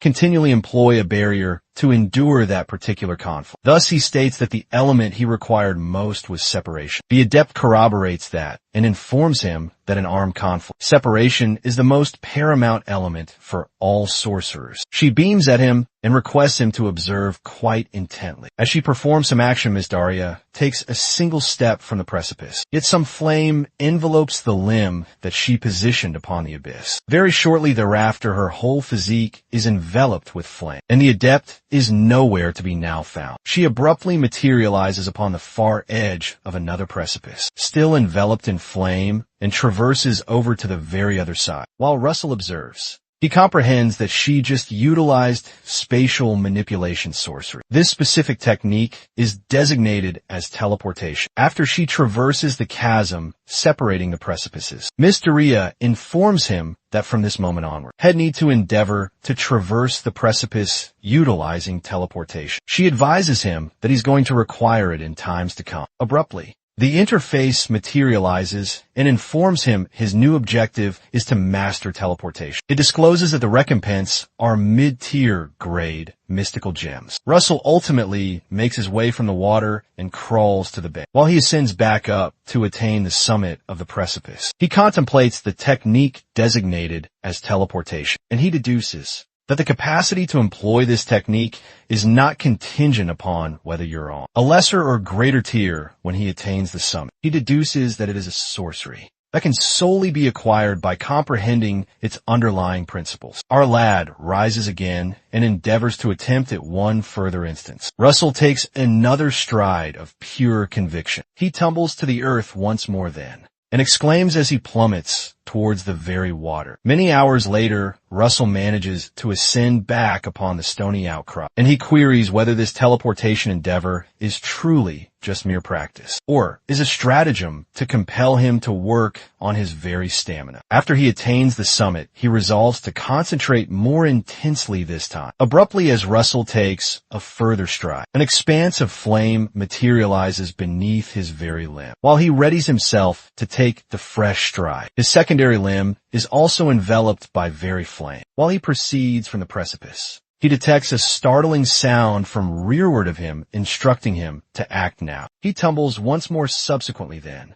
He glances rearward of him and comprehends that the individual who interjected him is indeed Daria. Daria observes him plummet and emits an uneasy little smile, while our lad vociferates as he plummets to the very earth. That very evening, Miss Daria escorts Russell and Yahello to a secluded location in a stony zone. Before a hearth, she informs Russell that commencing this day, he'll acquire knowledge regarding compacts with ethereal beings. The Inferno Spire adept advises Russell that Yahello will assist him with this very task. Yahello rises from her seat and states she is delighted to be able to provide aid. Our lad also expresses gratitude to Yahello. When they commence, Yahello requests Russell to shut his eyes very gradually. She requests him to visualize something associated with pure flame. Abruptly, Russell's whole physique is shortly enveloped with the flame. While he contemplates pure flame, she advises him that shall enter into his very imagination to direct him, and she performs precisely that within the realm of pure imagination. Yahello materializes within Russell's very own mind and grasps his hand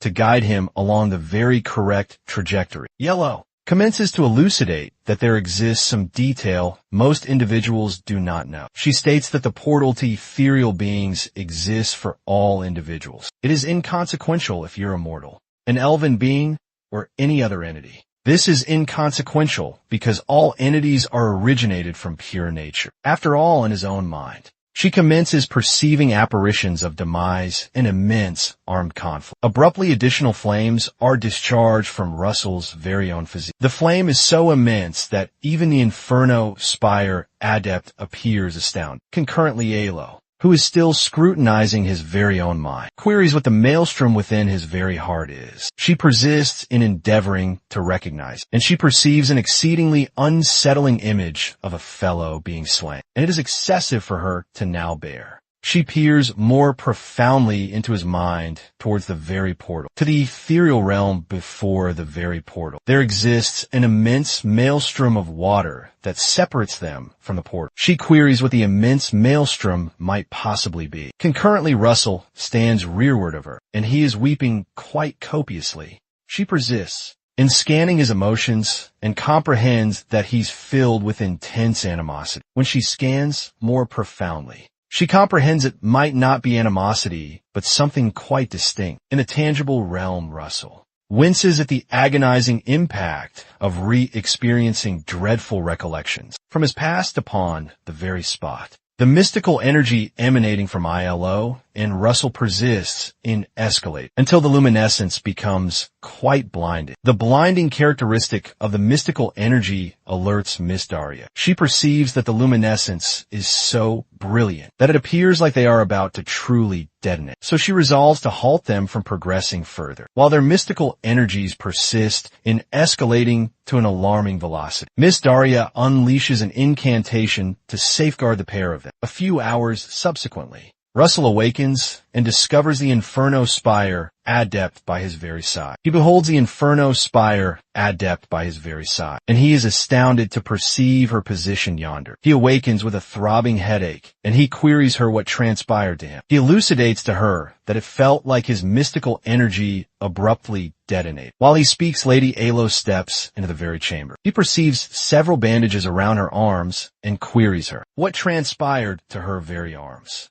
Lady Yahello endeavors to soothe him by informing him she is perfectly fine. A dreadful realization strikes him, and he queries her if he performed that to her. Russell becomes sorrowful and copiously offers apologies for injuring her. Later that very evening, Russell departs to clear his mind and gaze upon the celestial bodies. Concurrently, Miss Daria observes him from within her very own office. She resolves to have a brief conversation with Lady Yahello. She queries Lady Yahello what transpired precisely during the very instruction. She states that she recollects that they attained the very pathway leading towards the ethereal being's very own portal. The sole predicament is that upon attaining yonder, they were incapable of progressing further. Yahello states that the difficulty was an immense maelstrom of enormous sentiments that was obstructing them from accessing the very portal. Yahello elucidates that the sentiment she detected was intense animosity, yet it appeared more akin to profound sorrow to her. She proceeds by stating that it was such an immense sorrow that she queried how he was capable of concealing it entirely all along. Some interval later, Miss Daria summons Russell to her very presence. Miss Daria gladly advises him that he'll be performing his new instruction. This day, while Russell bows down to accept the new instruction, she frankly lets it be known that he'll need to perform some purification. Russell gazes at her in sheer wonder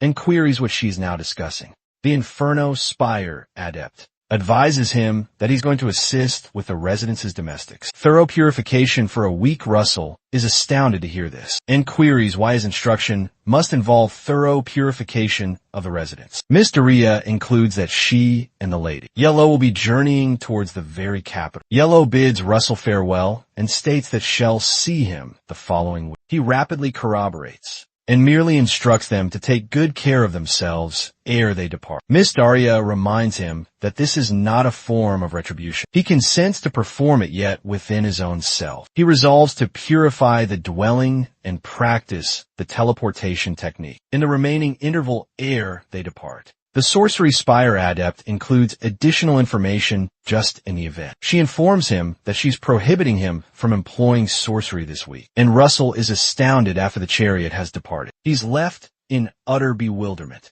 Yet he acquiesces to his very own destiny subsequently. Russell grasps a cleanser and readies himself to cleanse the very corridor. Our lad resolves upon an equally excellent strategy. Since Miss Daria has prevented him from employing any sorcery, he hastens across the chamber with a very damp cleanser and tells himself that he might as well physically condition his person, even though he cannot employ any sorcery. While he's hastening through the very long hall, he slips upon several water droplets that are upon the very earth. While he tumbles, his limb incidentally propels approximate urn into the atmosphere. When he lands upon his very posterior, the urn that he dislodged also shatters quite close to him. Abruptly, the head domestic materializes rearward of him and queries him why he was purifying at full velocity. She includes that the urn he demolished was one that the Miss Daria truly treasured. He recollects how ere she departed, Miss Daria had informed him that all he requires is to adhere to the head domestic's very directives. In the current moment, the head domestic looms over Russell and awaits for him to rectify the disarray he created. Russell rapidly rises from his seat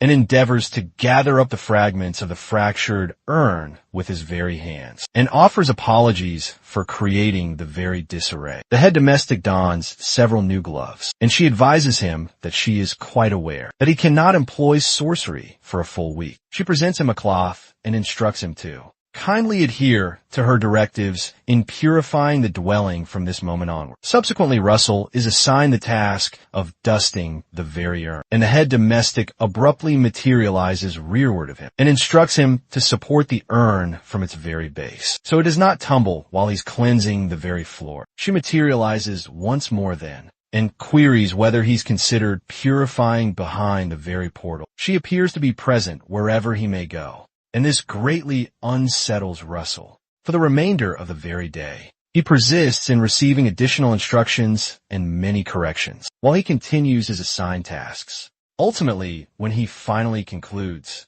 he collapses somewhere and emits a rather loud exhalation. Our lad queries himself why he's been abruptly conscripted as a domestic. In his instruction regimen, he recollects how the head domestic persisted in appearing to state one detail or some other, and he queries if Miss Daria is endeavoring to condition his mental fortitude. While he's deep in contemplation, the head domestic advises him that it is time for the midday repast. She ambulates towards the culinary area and requests him to follow her. Russell, who clearly does not desire to proceed anywhere with her, informs her he'll have his midday repast at a later time. The head domestic glares at him and insists that he accompany her. In a more menacing tone, Russell has no alternative save to comply. In the culinary area, the other laborers within the edifice congregate to partake and converse with one another. Russell perceives that there are a great many individuals laboring in the estate. While he's gazing about, A fellow adjacent to him queries him what his appellation is. He rapidly pivots to his flank to observe the unassuming appearing fellow. Who is beaming at him, he informs him that his appellation is Russell Raymond. The fellow appears astonished when he hears that his appellation is Raymond. As it appears, he recognizes that very appellation. Russell commences to perspire, and he believes that the fellow must be aware of him and his lineage, contrary to his very own thoughts. The fellow just states he's a comely young individual and praises his ebon tresses and crimson eyes. Someone summoned the constabulary. Another domestic at the table perceives the fellow and perceives Russell's crimson oculars, which she deems to be quite stylish. Another laborer that is positioned rearward of our lad's table states that he appears exceedingly robust and queries him if he may palpate his arm muscles. When he makes contact with Russell, he nearly vociferates out in astonishment, and it appears he's about to be accosted. The fellow smites the posterior of his cranium and informs him that he's jesting, and everyone guffaws at Russell. Russell tentatively guffaws along with them. Yet internally he laments that he'd need to withstand this for a whole week. He tells himself that it is most probably a form of instruction, because there appears to be no other rational justification for all this. Some interval subsequently, Russell and the other laborers proceed to HEW timber and transport it to the estate. He reasons internally that he would have been capable of concluding this quite swiftly if he could employ his sorcerous emanation. Yet he cannot. They transport the timber across a diminutive span and journey to and fro. After they are finished transporting and hewing the very timber, the laborers all seat themselves by the mere to commemorate a task well executed. They all raise a glass to a task well executed. Russell does not waver and commences to imbibe the ale like a connoisseur, which startles the laborer seated proximate to him. The fellow smites Russell upon the posterior, and the jolt compels him to expel the ale within his oral cavity. Our lad queries the man why he abruptly struck him. The fellow informs him that he's still a mere scholar, and he'll forfeit his musculature if he partakes in drink. Russell recollects that he's within a youthful individual's physique, and he had mistaken the current moment for his vinous indulgence periods as a hired soldier. One of the elder laborers states that it is quite acceptable. The man pours additional ale for Russell and informs him he's meant to acquire knowledge of drinking from a grown-up. As the man seats himself, he states that it would be a transgression not to imbibe, considering the exquisite panorama before them all. The individuals at the table gaze before them, and they behold the exquisite spectacle of the solar beams. While they observe, someone proximate states there exists another transgression that they would be perpetrating. They all rapidly pivot rearward to ascertain who is speaking and why the individual uttered that. It reveals itself to be the head domestic, who informs them that it would be a transgression if they persist in drinking without partaking of refreshments. She brings a receptacle of refreshments and distributes it among the laborers. They all savor the refreshments and toast to a fresh kinsman. Referring to Russell, everyone guffaws, including Russell, and there appears to be genuine merriment in their company. The head domestic perceives that Russell is content residing with the laborers, so she observes him quite attentively. She perceived him guffawing with the other laborer, who instructed him not to partake in drink, and they truly appear to be an authentic family. Over the subsequent few days, the head domestic oversees Russell as he purifies the rooftop at night time. They also congregate to partake of food again, and everyone converses in guffaws as is customary. On the final day, before Mr. Aya makes his return, Russell seats himself at the water feature and comprehends that the morrow would signify 1 week since the Mr. Aya and Lady Yahello had taken their leave. He feels somewhat discontented and queries why. Abruptly, the head domestic interjects his contemplation and indicates that he enjoys residing by the water feature. He's astounded to perceive her, so he rapidly rises to salute her. She readjusts her spectacles and queries him how many instances he intends to salute her in a single day. And Russell guffaws at her statement and states he performed it without any forethought. She queries him if there exists a rationale. He consistently visits this location, and he wavers before he responds to her query. Ultimately, he informs her that he can recollect certain individuals when he arrives here. The head domestic states that she heard sorcerers can translocate, and queries why he does not simply proceed to meet these individuals he's contemplating. He states that translocation sorcery is quite arduous, yet even if he could perform it presently, The individuals he's contemplating are at a location where he cannot meet them. She sardonically informs him that she presumed sorcerers would not possess any anxieties, and Russell jests that her remark is quite preposterous. While she ambulates away, she reminds him that the morrow is his final purification day and requests him to exert his utmost effort until the very conclusion. Russell rapidly corroborates her instructions and informs her that he shall. Ere she departs, she states that she does not comprehend sorcery that well, yet she believes he's a benevolent individual. This instance, she does not address him Mr. Russell, as is customary, but simply addresses him by his given name. Russell is moved by her statement and just gazes at her in quietude. She ultimately jests that even if he does not become a proficient sorcerer, she desires to employ him as a proficient attendant. Our lad playfully retorts that hell contemplate. The subsequent morn, Russell proceeds outdoors to welcome Miss Dorea and Lady Yahello. The ladies query him if he's been in good health, which he corroborates. Miss Dorea summons Russell to her flank and instructs him to accompany her. While they ambulate through the garden, she states that she comprehends that he's endured a great deal this week, and he observes that it is not like that in any way. She includes that it consumed quite a bit of time to locate the remedy that will replenish Ilos' depleted mystical energy following the incident where they endeavored to attain his ethereal portal. She also states that she examined the archives, and she discovered something quite intriguing. Miss Dorea states that she discovered that the estate pertained to the Raymond lineage. In the past, Russell gazes downward despondently and utters nothing. The Inferno Spire adept advises him that Yahello had informed her that there existed a substantial maelstrom of water within his very heart, and that is why they could not attain the portal to the ethereal beings. She queries if he feels incensed, and if not. If he feels sorrowful, Russell still persists in gazing at the earth, and he informs her he feels all of that simultaneously. Miss Dorea informs him that all this reminds her of the initial instance she beheld it. Within the scriptorium, she observed him studying assiduously to cultivate his sorcery. She comprehends that he was contending in solitude. Now that she reflects upon it, she states that after devoting much contemplation, she believes he is a solitary progenitor who is endeavoring to reconstruct his lineage. Miss Dorea resolves to present him a proposition. Thus, she requests him to accept the holding. Russell nearly loses his composure and queries her what she implies. She ultimately placates his agitation and informs him she is not bestowing it upon him gratuitously. She proposes that he become the Inferno Spire's combat sorcerer and become the guardian of the realm.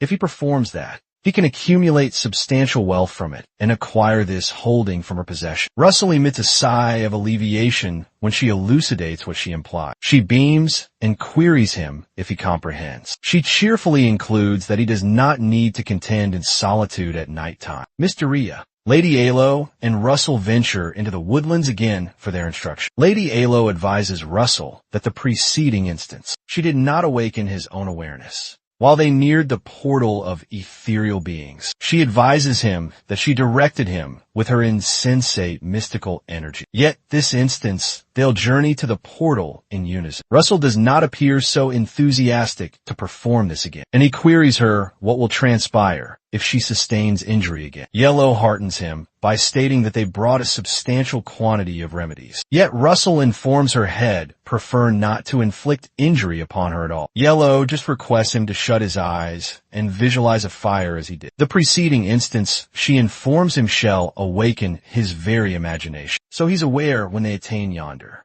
Abruptly, they attain Russell's very own subconscious, and our lad is capable of perceiving and identifying Yahello this instance. He gazes at his hands and inspects what his immaculate mystical energy form appears like. For the inaugural instance, she guides him onward and states the journey will be quite untroubled, akin to the preceding instance, until they attain the very maelstrom. While they ambulate further, they both halt at the precipice's very edge, and Yahello advises him that the maelstrom is still present yonder. She informs him that it is still arduous for them to attain the origin and arrive at the portal of ethereal beings. Russell advances towards the maelstrom, yet Yahello cautions him not to approach closer. While he approaches closer, he feels a potent repulsion that propels him rearward, and he vociferates in agony. Lady Yahello informs him that It is perilous enough to behold and perceive this very maelstrom, and it is more dreadful to endeavor to step within. The impact of ambulating towards the maelstrom permits Russell to perceive what it is composed of, and he commences to perceive contemplations regarding him, successfully completing his studies at the institution, choosing a spire to affiliate with, reconstructing his lineage, and avenging the demise of his progenitor. The gravity of the contemplation astounds him, and he learns that there are elements precious to his very heart. He becomes sorrowful and offers apologies, because these contemplations are not something he can readily discard. Abruptly, they detect a voice querying someone how it was to reside with Russell. Russell gazes upward and detects that it is the voice of the Inferno Spire adept, Miss Daria, in the tangible realm. The head domestic reports to Miss Daria that Russell was a benevolent individual. Concurrently, in his subconscious domain, Russell detects the head domestic's very voice and deduces that she and the Inferno Spire adept must be engaged in a very private dialogue. Miss Daria queries the head domestic if she did not abandon his flame, as she had requested her to, and the head domestic corroborates that. Russell persists in attending to the very private dialogue, and he deduces the purpose of the week-long instruction. He recollects Professor Hubert, who has consistently held his paramount interests at very heart. He recollects his festivity with the very many laborers, where they had acclaimed for a fresh kinsman. Referring to him, another encounter that deeply moved him was the head domestic's final utterances to him, when she informed him that he's a benevolent individual. Finally, he recollects Miss Daria, who instructed him not to contend in solitude since he has individuals with him. Russell assembles the whole matter and comprehends there exists a lesson to be acquired from, which causes tears to cascade down his very own eyes. There appears to be only a single action he can perform, even though he comprehends that he cannot discard the very maelstrom. He rises from his dejected condition and states he can leap across the very maelstrom. Russell recollects the instruction that Miss Daria imparted to him by the precipice. While he advances towards the precipice's very edge, Lady Yahello endeavors to halt him because it is perilous for him to approach closer. The agony from the maelstrom impact persists in growing, yet he persists in ambulating towards it and tells himself that it is acceptable.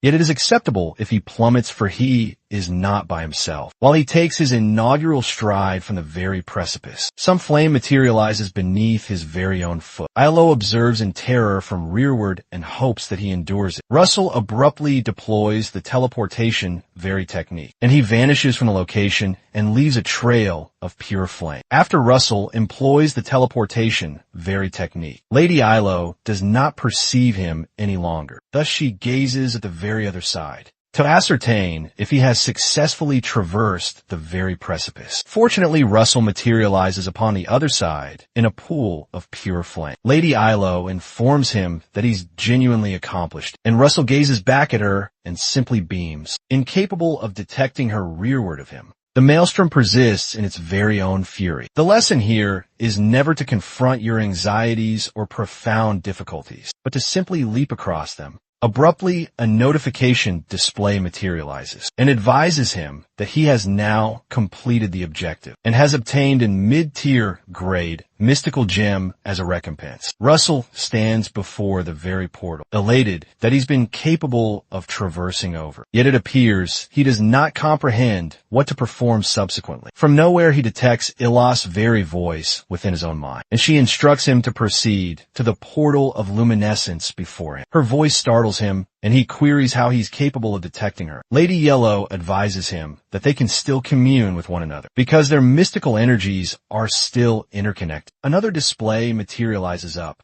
and shows Russell that his new objective is to form a pact with an ethereal being. He's instructed to conjure an ethereal being in accordance with the Yahello's very own elucidation and establish a pact with the ethereal being. Lady Yahello requests him to insert his hand into the very portal, and he performs that after he inserts his hands within. He queries her what transpires presently because he does not perceive anything. She informs him that it is now contingent upon the ethereal beings to decide. She includes that no one comprehends what will transpire. Thus, Russell persists in extending his hand into the very portal and awaits for something to now occur. Yahello states that no one comprehends what manner of ethereal being will arrive. It is also conceivable that he might not be selected. Thus, Lady Yahello reminds him to extend his hand and just await. Concurrently, in the tangible realm, Miss Dorea observes Russell while he's within the very trance. Lady Yahello informs Russell that all they can perform is await. Russell recollects the ethereal being of the dragon he encountered, and he endeavors to commune with the ethereal being by speaking within his heart. He says to the ethereal being that it is acceptable if it does not arrive, if it is too arduous to perform so.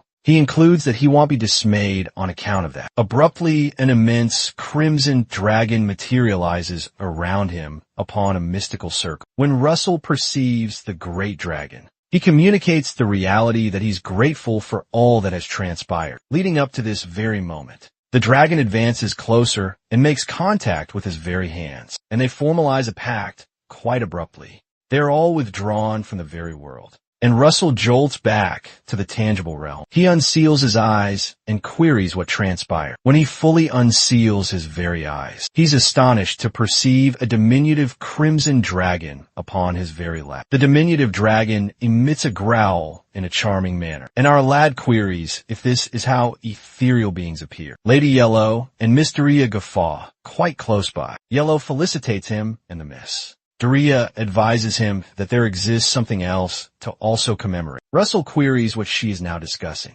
and deduces it when he gazes at his very own chest. Once he gazes at his very own chest, he abruptly comprehends that he's attained the fourth very circle. Concurrently, the charming crimson dragon persists in its very roar. Abruptly, another display materializes up and advises our lad that he has awakened fresh erudition, with the ethereal being very summoning, and has attained the fourth very circle. He's informed he'll obtain unrevealed extra recompense. Russell peruses the script and queries what the extra recompense might be. While he's contemplating, the diminutive red dragon roars once more then, endeavoring to capture his attention, and ascends quite upward. The dragon leaps upon his cranium and nestles into his very hair. The diminutive dragon commences to gnaw his hair and persists in its roar. Yahello approaches to engage with the very dragon, and she states that she does not believe it is a typical ethereal being. She queries him if he'll bestow upon him a suitable appellation. She informs him that bestowing an appellation upon him would finalize the very pact. Miss Dorea corroborates her very own words and instructs Russell to bestow upon him a commendable appellation. Russell gazes at the diminutive dragon and endeavors to devise an appellation. He states that it is quite red. Because it is red, he proposes to designate him Bacon, and the ladies unseal their oral cavities in sheer astonishment. Russell comprehends his grim humor and then guffaws. Our lad contemplates again and queries what they think regarding the appellation pepper. The diminutive dragon emits a charming roaring very sound, and it appears he approves of it. Yahello fawns over pepper and states it is a charming appellation, and Miss Dorea states it is not quite bad.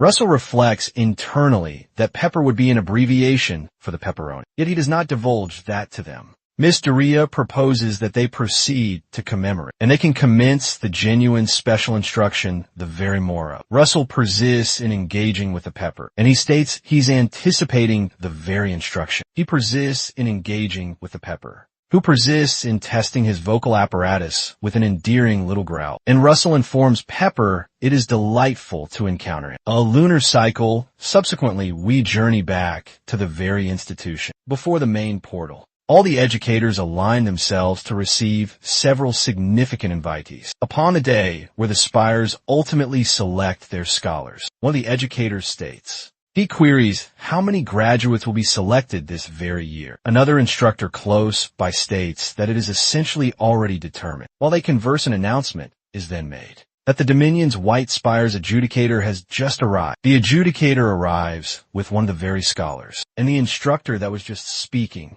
states that each spire had chosen individuals to deeply instruct all semester very shortly thereafter. The Dominion's Yellow Spire's adjudicator arrives with a new candidate. They had been instructing all the semester. Moments subsequently, the Dominion Spear Spire's adjudicator now arrives. With a female scholar, they've been deeply instructed. The educators persist in their very own gossip, and one other educator then states that they need to perform something additional for these special scholars that have been previously shortlisted. And they all concur when they perceive Hubert scowling at them. They rapidly alter their dialogue and then say, they need to perform something special for everyone within the whole school, and not a select few. Hubert glares at them, and he queries how they can designate these youngsters their scholars if they solely favor a few very gifted scholars. While they converse, another announcement is then made that the Dominion's Inferno Spire's adjudicator has just arrived. The scholars standing close by are quite afraid,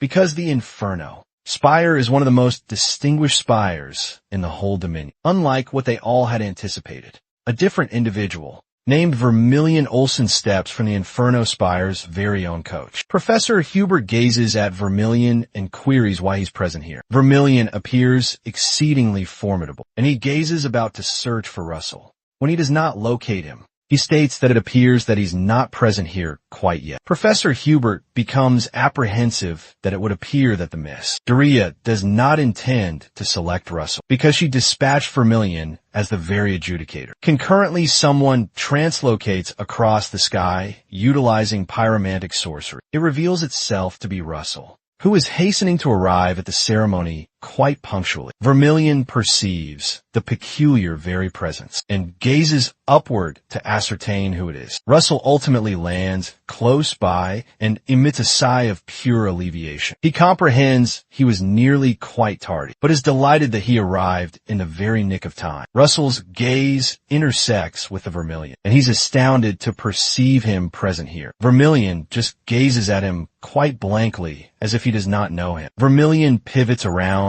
and ambulates towards the very institution and proceeds past the line of many instructors. He smirks in a nefarious very manner and tells himself that it is going to be amusing to relish breaking Russell in a very brief flashback to when Russell resolved to depart Maldiva for the very institution. He thanks the Miss Doria, Lady Yahello, and the head domestic for all they have performed for him. He wishes Lady Yahello safe passage as she journeys back to her hometown, and she thanks him for his very goodwill. Ere he departs, he leaves a very message for the head domestic. He advises her that he'll return as the proprietor of the very holding, and he requests her to manage the location well for him in the interim. The head domestic just guffaws and states she hopes it culminates as he anticipates. He thanks them for all they performed for him in the brief interval they spent in unison. Miss Doria informs him she has a single entreaty for him upon his journey back. She presents him a sealed very missive and instructs him to deliver the very missive to Hubert for her. Russell obtains the missive and vows to deliver the very missive. As she had requested, she thanks him.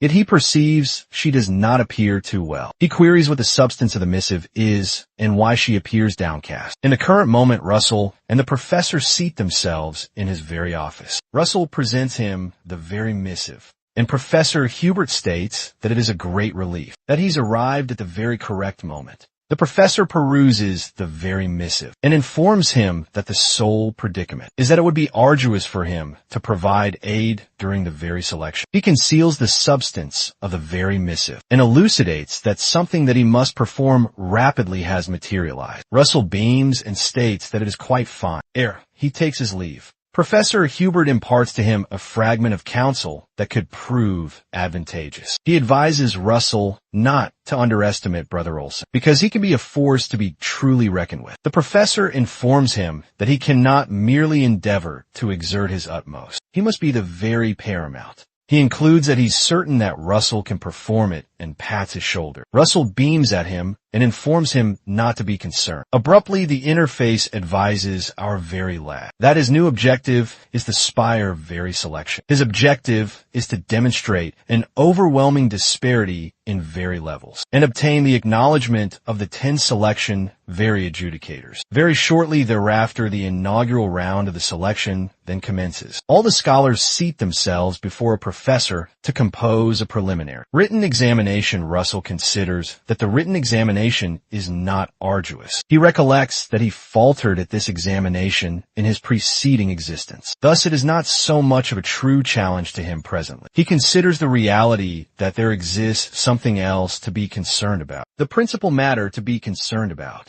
is the missive that Professor Hubert obtained from his preceding existence. He recollects that after the professor obtained the very missive, his journeys became much more frequent. So frequent that he won't be capable of instructing his institution classes. Very shortly after that, Professor Hubert would then pass away the year he obtains a sabbatical. After he concludes the very examination, he steps outdoors. He reflects internally that he does not comprehend what precisely transpired to Professor Hubert in his past very existence. He believes his demise transpired owing to an exceedingly perilous very task. He states that Professor Hubert must have then passed from an exceedingly perilous very task that is entrusted to a high-ranking sorcerer in the Inferno Spire. After the outcomes are then collated, Russell the Raymond is announced as the scholar with the highest score in the written examination. Several of the scholars are astounded he obtained the highest very score. Others believe it is quite incredible.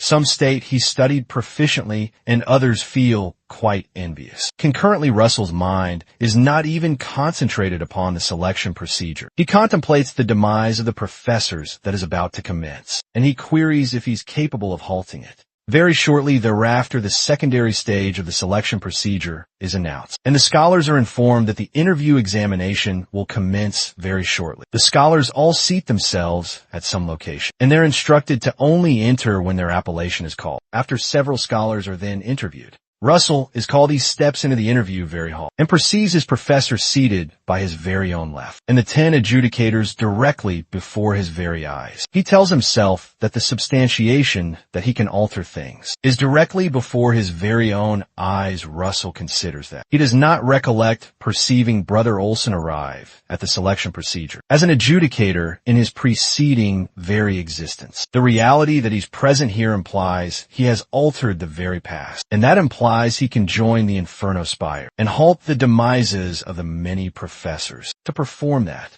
Russell comprehends that he needs to be acknowledged by the many adjudicators. Concurrently, Vermilion Olson gazes at him with disdain in his very eyes. The professors announce the very rule and inform him that the adjudicators will pose him a query, and he must respond succinctly and very verbally. The White Spire adjudicator resolves that they commence immediately. Thus she recites her inaugural very query regarding a formula devised by the sorcerer Arugangong 3 years prior. A succession of queries are hurled at our very lad, and he responds to them proficiently and very articulately. The most arduous portion of the interview queries is a concealed secondary task. Very shortly thereafter, the seed where the adjudicators are commences to shine brightly, while they discharge bursts of mystical energy to ascertain if he can remain composed to address their very queries. While they discharge the mystical energy, it is customary to the selection procedure, and Russell tells himself that had need to withstand the mystical energy exertion of the selection adjudicators. He remembers that he consistently faltered at this portion in his preceding existence, and he would copiously cough until he nearly lost all consciousness. In the current moment, he confidently withstands the mystical energy subjection and persists in responding to their very queries. The Yellow Spire adjudicator states that Russell is quite incredible because his expression does not alter despite the swirling mystical energy storm. Concurrently, Vermilion Olson does not appear very impressed. Brother Olson smirks and states that this is not much of a mystical energy storm. He abruptly intensifies the very intensity to ascertain if Russell will be capable of withstanding it when it becomes much stronger.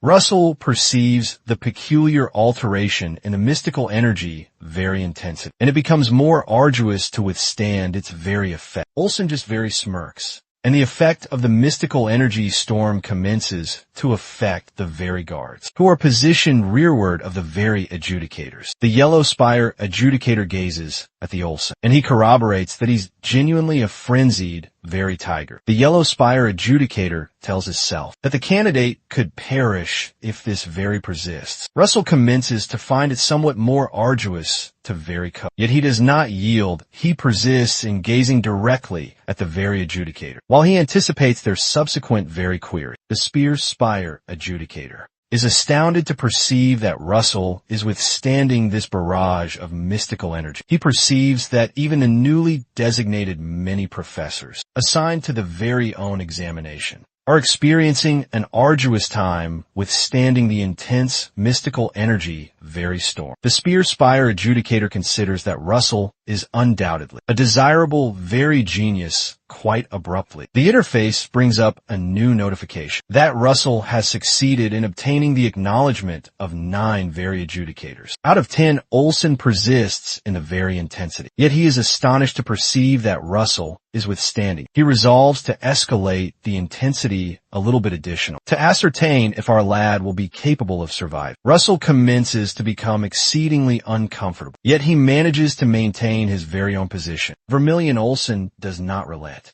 and persists in escalating the intensity of the mana very storm. Abruptly, the Spear Spire adjudicator places a hand upon Olsen's very shoulder and advises him that they possess other interviews to now perform. Thus, he needs to cease. Olsen hisses at the Spear Spire adjudicator's very comment. Yet he resolves to very cease. Olsen retorts that it is such a pity because it was about to become amusing. Concurrently, Russell stands quite resolute, yet his clasped hands commence to tremble rearward of him. Concurrently, the new professors who have been perspiring quite copiously rejoice that they survived the mana very storm. One of the adjudicators praises our lad that he performed proficiently and advises him that he can now depart. They request the subsequent individual to enter, and Russell departs from the very chamber. Following the intense examination, he exhales a sigh and states within himself that he presumed he was going to lose all consciousness. Abruptly, a notification display materializes up. The display informs him that he has now secured the acknowledgement of 9 selection very adjudicators. Out of 10, Russell beams quite uncomfortably. He comprehends that the interface is endeavoring to inform him this is not adequate, and he requires one additional to pass the objective. He guffaws within his self and states, Olsen is not an easy very mark. Following the secondary examination, the adjudicators from the spires ambulate through the hall, and they converse regarding Russell the Raymond.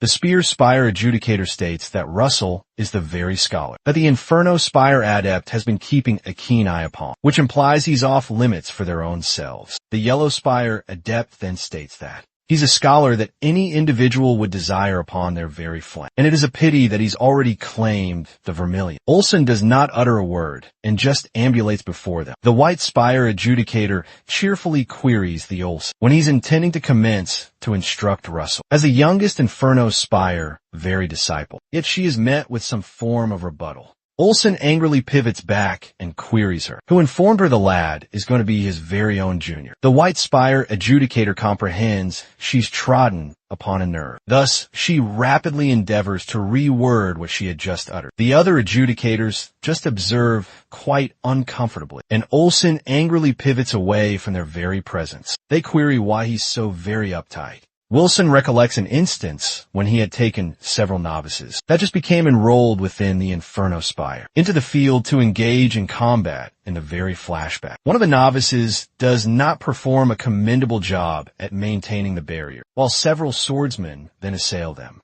The adversary strikes their barrier and then cracks. The knights kick down the younger sorcerers and stab them to their demise. That very evening, Olsen ultimately eliminates all their many adversaries. Yet the younger ones do not survive the very own ambushment. While he stands amidst the many dead bodies, tears cascade down his eyes while he mourns their many demises. In the current very day, he remembers that if there exists one feeble individual among them that succumbs, everyone succumbs. It appears this is why he's so severe upon Russell. Very shortly thereafter, the tertiary round of the screening examination then commences, and they all congregate quite outdoors. The organizers announce to the many participants that their subsequent examination is something akin to a treasure quest of some sorts. The man informs them that they'll need to venture into the verdant Walker Hill thicket, and they need to locate verdant mystical gems. He announces that they will be granted very points based upon the quantity of man W, gems they can locate, and the sequence in which they make their return. Russell reasons then that several of the other lads will be quite desperate enough to endeavor to purloin other individuals' mystical gems. Thus, he must be very cautious. They're instructed to form a line so they can be released into the woodland. While they're forming a new line, A notification display materializes before Russell once more and informs him that the final portion of the objective is obtaining Olsen's very own approval. He gazes at the display quite blankly, and he queries if senior disciple Olsen will even acknowledge him in any way. He considers how he's been treating him since the screening very began, and he queries if Olsen will still approve his person if he clears the tertiary very round. While he's still deep in thought, he detects the announcement to commence the searching. Russell joins the other many boys, and they scurry into the woodlands to locate the verdant gems. While the lads rush into the woodlands to locate the very gems, our lad resolves that there exists a single action he can perform to locate the gems. More rapidly, very moments later, Russell employs some pyromantic sorcery and commences to conjure the pepper. Pepper shortly materializes in his very arms, and Russell informs him it has been a considerable while. He offers apologies for keeping him quite away, and elucidates that he could not employ sorcery at the school. Pepper appears exceedingly excited to perceive him and playfully then roars. As he consistently performs, Russell queries Pepper if he can assist him, and summons his compartment to bring forth a red Mona gem. He informs Pepper he requires him to assist in locating a gem that appears like this. He moves the gem closer to the ethereal being, and Pepper then sniffs it. Pepper detects the aroma of the Mona very gem, and flies away when he detects an aroma quite close by. Russell perceives Pepper heading in a new direction, and excitedly states that it appears he's located one. For some interval, our lad follows the ethereal being through the very woodlands, while they persist in their quest to locate the many gems. Very soon thereafter, they attain a location where there appears to be a red mystical circle. Concurrently, in another portion of the very dominion, several individuals have a dialogue within a mystical material emporium. A man in a cloak who appears to be an Inferno Spire guardian queries the emporium very proprietor, and queries him where the sorcerer he traded with then went. The man, who appears exceedingly perplexed, informs him that he does not truly know, and all he performed was to vend him several raw materials for a ritual. The interrogator alters his very voice and queries him if he comprehends the reality regarding the ritual he speaks of. He queries him if he comprehends that the sorcerer came to procure those materials for a heathen very incantation. The man is astounded to hear that his patron had procured many materials for a heathen incantation. The guardian shoves him roughly to compel him to talk. He informs the man that aiding a cult is tantamount to very treason against the Dominion, and the man comprehends he's in substantial very trouble. The guardian, who is now exceedingly incensed, queries one additional time if he comprehends where the sorcerer then went. The man then stammers and reiterates that he does not genuinely comprehend where the man then went. He proceeds to state that all that he heard was that a quite snarly woman, who slays individuals by incinerating them, had taken a new disciple, and this sorcerer they're searching for has gone to check it all out. In a very brief flashback, this perilous sorcerer observes while Miss Dahlia speaks to the Russell. In Maldiva, the sorcerer observes while the Russell obtains a mantle of the Inferno Spire very guardians. From the Inferno Spire very adept, the guardian releases the very man and reflects internally that the individual these people from the cult possess a grudge with is no one else save his very own teacher. He uncovers his countenance, and it is evident that it is Professor Hubert. The professor hastens quite outdoors, and he tells himself that Russell is in grave danger. Professor Hubert's physique is consumed by very flame, and he flees from the location utilizing translocation sorcery, fleeing to warn the institution regarding how perilous the screening examination is. Concurrently, one of the scholars gazes about and then curses when he cannot locate any of the mystical gems. He complains that he's incapable of employing luminescent sorcery because he does not desire to attract the attention of other contestants and become their very target while the lads ambulate further into the woodlands. He perceives a shadowy, peculiar very figure. The lad halts when he perceives the moving figure, and he exclaims. The lad dispatches a gale projectile at the peculiar very figure. Yet nothing transpires. The assault does not appear to inflict any damage. The lad perceives that it appears like a very man. Thus he informs the individual that he startled his person. The candidate persists in observing the peculiar very figure, and he queries if he's also a new candidate when he does not obtain a new response. He resolves to pivot around because he believes he's quite dead. He queries whether to check upon his person, yet he resolves to disregard the very man, since it is a competition and it is every man for his very self. While he ambulates away, he gets a new idea. He gazes back at the peculiar very figure and then reasons that this peculiar lad might just possess a cache of mystical gems he can confiscate when he pivots back to inspect the man's dead body. He does not locate him present yonder. When he perceives the location is quite empty, he queries where the peculiar figure then went. He perceives something moving rearward of him and rapidly glances quite back, and he's astounded by what he then sees. A loud vociferation ripples through the very woodland, and it is evident the contestant is now down. Concurrently, Russell persists in following Pepper about to locate the mystical gems. While they move quite in, Russell queries if they've attained the very middle of the woodland. Directly in the very middle of the field, there exists a bag that appears like it is filled with a quantity of verdant mystical gems. Russell approaches closer and queries why the mystical gems are in a single location, when it was meant to be a treasure of very quest. Russell pats Pepper upon the cranium and informs him he performed a commendable job. Yet he reasons that something appears peculiar regarding this very place. He perceives something else within the bag and crouches down to observe. It reveals itself to be a construct's very own core. Our lad picks up the core and perceives that it is quite broken. While he inspects it, he perceives that it appears like it was broken before a construct was even then summoned. While he investigates, Pepper gravely growls at something rearward of him. Thus he pivots rearward to perceive what it is. Quite abruptly, a succession of spikes emerge from the earth and endeavor to skewer the Russell. The spikes persist in emerging from the very earth and persist in advancing to where our lad is currently crouched. Russell perceives the spike and queries what the devil is now going on. The spikes from the earth commence rapidly moving quite forward and extend much higher thus.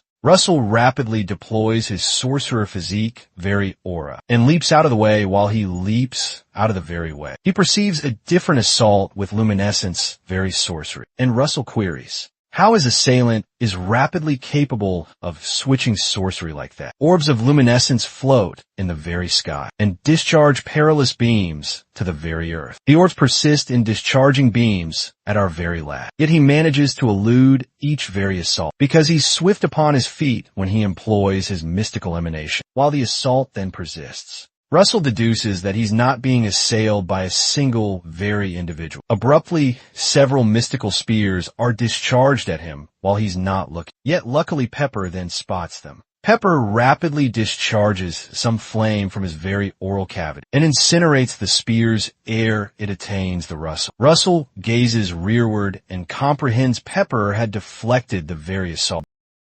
Are performing admirably, our lad swiftly conjures his flame projectile. He launches fiery missiles via the luminous orbs and shatters them. The detonation from the collision is considerably immense, and it causes smoke to billow forth in the environment. Russell attempts to glimpse amidst the obscuring haze, and he ponders why he is currently under attack. Although the onslaught has abruptly ceased for now, and a fleeting moment of quietude prevails, Russell steadfastly keeps his blazing arrow ready. When the obscuring vapor lifts, Russell discerns the trio of sorcerers he has confronted, concealed within the shrubbery upon his closer inspection. He identifies them to be the esteemed top scholars, who were meticulously chosen by the towering academies. Adjacent to more foliage, the White Spire's top scholar, the one wielding the brilliant luminous sorcery, is concealed there. Russell additionally spots the Spear Spire's prominent pupil, and he inquires why they resort to such craven strategies now. The Yellow Spire's top scholar commands him to absolute silence, and further queries him how a reprobate such as he managed to unearth the potent power stone initially. This individual presumes that he is entirely certain that they were the sole individuals privy to the power gem's precise whereabouts. As he peers more intently now at Russell, he spots Pepper situated directly behind him. Thus he comprehends he possesses an ethereal companion with him. The Spirit Spire's top scholar additionally discerns the mystical entity, and she declares that she comprehends how he located the Power Stone. With such swiftness, the White Spire's scholar furthermore observes and ponders how Russell had succeeded in concealing this caliber of prowess that enables him to bond with an ethereal being unknown to them. Russell simply chuckles at their pronouncements and then queries them. What is so particularly momentous about locating the Power Stone so rapidly? He further states they imply as if he somehow should not have discovered it. Russell eventually reveals to them a particular notion now strikes his mind. As he contemplates this entire unfolding situation, he apprises them that he is indeed cognizant that they forged a clandestine pact with certain of the Academy professors to influence them to position every single mana stone in one solitary place, where exclusively they would possess knowledge.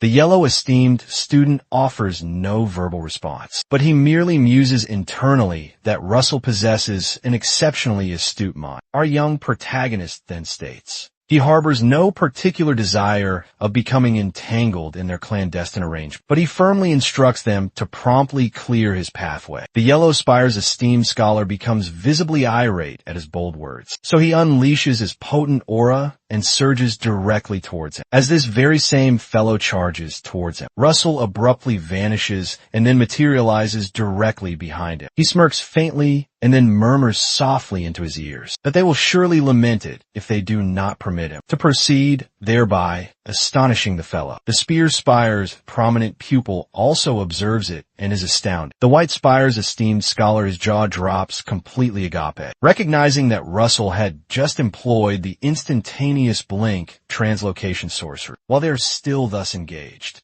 Pepper commences to snarl at something that appears to be concealed. Deep within the woodlands, Russell perceives this and asks him what's amiss. He swiftly grasps that they are not unaccompanied, so he gazes into the forest to probe what's incorrect. Russell detects that the very trees are stirring. He pivots toward the yellow tower pupil and questions him if the instructors who are aiding them inform them that they would likewise obliterate the golem core that he discovered within the satchel. The Yellow Spire's prominent scholar tells him that they did not. The remaining students advance forward, and they remark that they also considered it peculiar that a fractured golem core was inside the satchel. Russell suddenly releases the other individual. When he senses there is some difficulty brewing nearby, he rapidly conjures a fiery projectile. When he hears some commotion emanating from the woods, he diverts his focus from them and gazes at the forest and declares that something is approaching. The avians in the woodland also begin to take flight in reaction to whatever is disrupting the tranquility within the deep woods.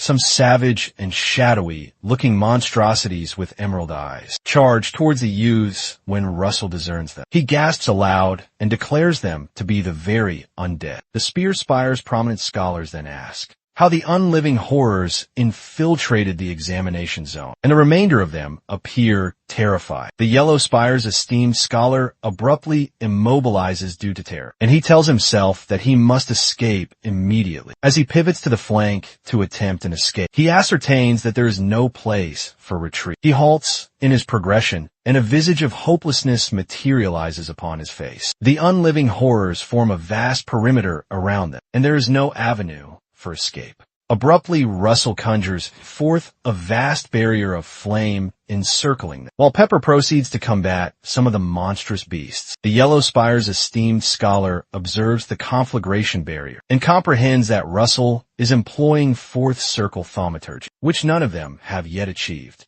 Russell gazes upon them and instructs each of them to select a direction to confront and battle the monstrosities that contrive to breach the inferno walls. The scholars merely gape at him, utterly speechless. Paralyzed by trepidation, our young hero bellows at them and demands they reply. Because their precious time is rapidly diminishing, they all falter and provide a hesitant response, as they recognize that they are the ones who were waylaid, when they presumed they were the individuals orchestrating an ambush for him. The Yellow Spire's prominent scholar muses to himself that it is difficult to conceive they were instigating a conflict with an individual like him if they had actually proceeded. Something truly dreadful would have undoubtedly transpired while he is contemplating An unliving horror contrives to penetrate the barrier in his vicinity. As the unliving horrors traverse the flame wall, they are met with fiery arrows that impale deep into them. Owing to Russell's exceptionally swift reaction, Russell informs them that the conflagration barrier is merely a temporary safeguard, and they must locate the vile conjurer responsible for summoning these unholy creatures, concurrently deep within the woodlands. Two sorcerers who are manipulating the beasts converse with each other. One conveys to the other that the youth from the flame spire is present, alluding to Russell, and the other one chuckles and remarks. He speculates how much time Russell will actually endure. In the very heart of the forest, some of the unliving horrors persist in breaching the conflagration barrier. One burly appearing zombie creature breaks through yet again. He ultimately receives a gaping cavity in his cranium being struck by a fire projectile. Russell positions himself before the decapitated zombie, and he contemplates how these unliving monstrosities must have emerged. He deliberates about the apostates who pursue forbidden sorcery. He recollects that in bygone eras, the flame Spire Master had savagely exterminated the adherents of this heretical sect. He wonders if these new entities are remnants of the former apostate faction that endured the prior annihilation. Our young hero speculates what the apostates are now scheming to accomplish. By venturing here, as he is deep in thought, three unliving horrors who have contrived to penetrate the inferno advance directly towards him. He unleashes another fiery projectile and carves wide apertures in their craniums. Russell recognizes that delving deep into his musings will adversely affect him, so he resolves to concentrate on the confrontation before him. He deduces that the enchantment they are wielding is a form of malediction. Russell remembers that one of the attributes of such maledictions is that it utilizes minimal levels of mana. Thus, the longer the conflict extends, the more they will be at a distinct disadvantage, because they are expending considerable mana to combat this legion of unliving combatants. He swiftly pivots back towards the other individuals and advises them to utilize their mana judiciously. He clarifies that they can achieve this by diminishing their offensive power and targeting the critical points of the unliving legion. The Yellow Spire's prominent scholar hears him and retorts, "That's simple to articulate, but more challenging to execute." The White Spire's prominent scholar concurs and states that the selection adjudicators will arrive shortly regardless, so they merely need to endure until they make their appearance. The Spear Spire's esteemed scholar overhears his comment and informs him that the selection adjudicators will not materialize, and the Yellow Spire's prominent scholar questions her what she implies. Russell concurs with the White Spire scholar and affirms he is correct. He further appends that there is no conceivable way the selection adjudicators will overlook this. They are emissaries from the capital's renowned magic spires, and they undoubtedly would have detected this nefarious form of energy surrounding them. The Spear Spire's esteemed scholar does not acquiesce and asserts that their adversaries are likely employing a snare to obliterate all indications of magical mana. Russell recalls the sigil he observed just moments prior to discovering this location, and it appears the young woman's hypothesis is accurate. The Yellow Spire's esteemed scholar begins to become apprehensive that they will be forced to confront this multitude of foes entirely alone. The Spear Spire's prominent scholar discerns the optimal course of action they can undertake is to heed Russell's counsel, so she instructs them to diminish the magnitude of their assaults and render the perimeters more acute. And she implements the same to her glacial lances. She reconfigures the very lances and discharges 3 of them at the craniums of 3 zombies, and the strikes fell them with considerable ease. In the interim, the White Spire's prominent scholar commences to refine his shafts of light to curtail the quantity of mana he is currently expending. One of the vile sorcerers observes that the scholars are conserving their mana, so he informs his confederate that they are exceptionally shrewd. The other vile sorcerer, who seems to be his superior, tells him that it is inconsequential, because he is poised to present them with a predicament that will render them unable to conserve their precious mana. Directly situated behind them, there exists a colossal, unliving troll monstrosity wielding a massive metal axe. In the very center of the firewall, the scholars perceive something distinct approaching through the inferno. This instance, the immense monstrosity effortlessly strides through the conflagration, brandishing his metallic axe and formidable armor. It appears as if mayhem is about to ensue. The monstrosity glares at them with emerald eyes and snarls ferociously. The scholars all cease their combat engagement, astonished to behold a troll within their very midst. The Spear Spire's esteemed scholar swiftly conjures a pathway of ice before the troll, to cause it to falter and lose its secure footing, while the White Spire's prominent scholar endeavors to assault. The White Spire's prominent scholar unleashes some luminous orbs and endeavors to discharge lethal beams directly at it. The scholar bombards the troll with numerous shafts utilizing a sorcery-designated crystal laser. After the onslaught concludes, the troll appears entirely unaffected, and there is not a solitary lesion on the beast. All their combined assaults did was to further enrage it. The massive troll elevates its formidable weapon and advances to pulverize the White Spire's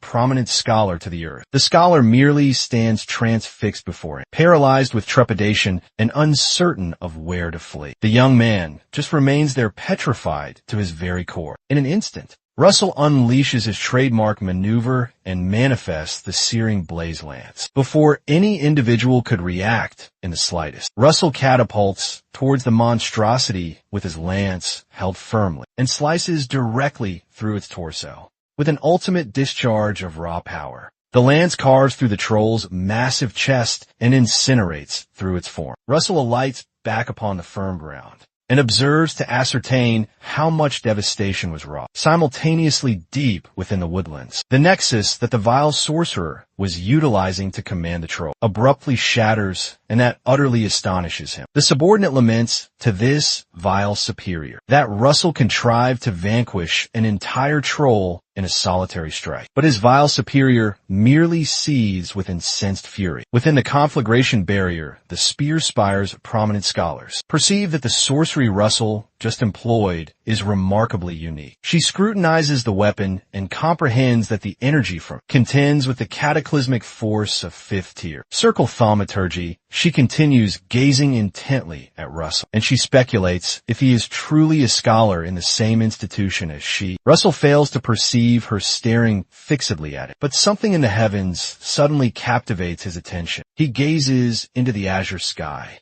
and observes Pepper maneuvering around a specific vicinity in the encampment of the adversary. The vile sorcerers perceive Pepper hovering directly above them, and they are indecisive about what course to take. Russell smirks faintly when he intercepts the subtle signal, and he animatedly declares that he has successfully pinpointed where they are concealed. Russell energizes his thaumaturgic physique to grant him augmented potency for what he is about to execute. He arches backward with the incandescent lance and prepares to hurl. His eyes dilate and become suffused with intense rage as he musters all his formidable strength to execute the throw. Russell hurls the spear with every single ounce of his strength and then some. He informs them that it is now his opportunity to assail them. A tremendous conflagration erupts from where the young man is positioned and propels directly into the woodlands towards where the sorcerers are situated. The two vile sorcerers observe the advancing projectile hurtling towards them, and the subordinate urgently informs his supervisor they must evade because their precise location has been utterly compromised. The incandescent blaze lance continues tearing through the atmosphere, and it aims directly for the two vile sorcerers. The senior vile sorcerer elects not to evade the oncoming assault and declares that they must instead intercept it. To intercept it, they manipulate several of the unliving horrors to position themselves in the trajectory of the incandescent blaze lance and absorb the devastating impact. The unliving horrors surge directly towards the lance, as if it were their long separated brethren.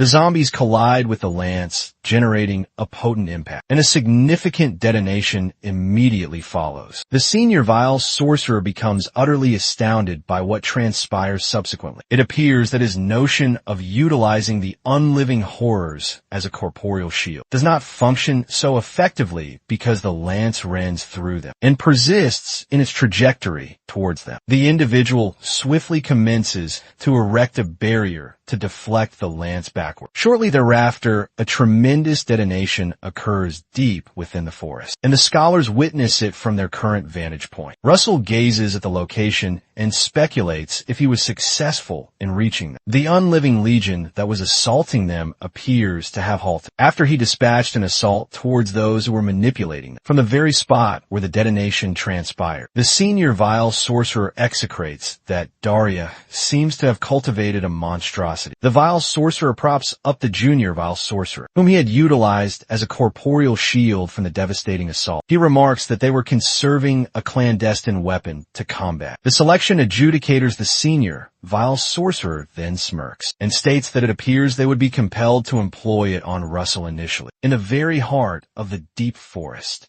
Russell beholds something truly astonishing. Some unliving skeletal figures advanced menacingly toward them, while forcibly holding some scholars from their own academy captive. Approximately a dozen unliving skeletal figures emerge from hiding, with a scholar from their own academy each held fast, and they are incapable of retaliating without endangering their own colleagues. Within the academy, some of the corrupt faculty members endeavor to obstruct Professor Hubert from accessing the examination facility and deferentially remonstrate that solely selection adjudicators are permitted within that area. Hubert disregards their attempts to stop him and barges inside to communicate with his direct superior, esteemed elder brother Olsen. Olsen perceives him and inquires if the assignment he undertook is concluded. Esteemed Professor Hubert swiftly apprises him that the heretical cult adherents are also currently active. Professor Hubert informs him that the heretical cult members are pursuing Russell, and that the aspirants at the examination grounds are likewise in grave peril. This incites Olsen, who then demands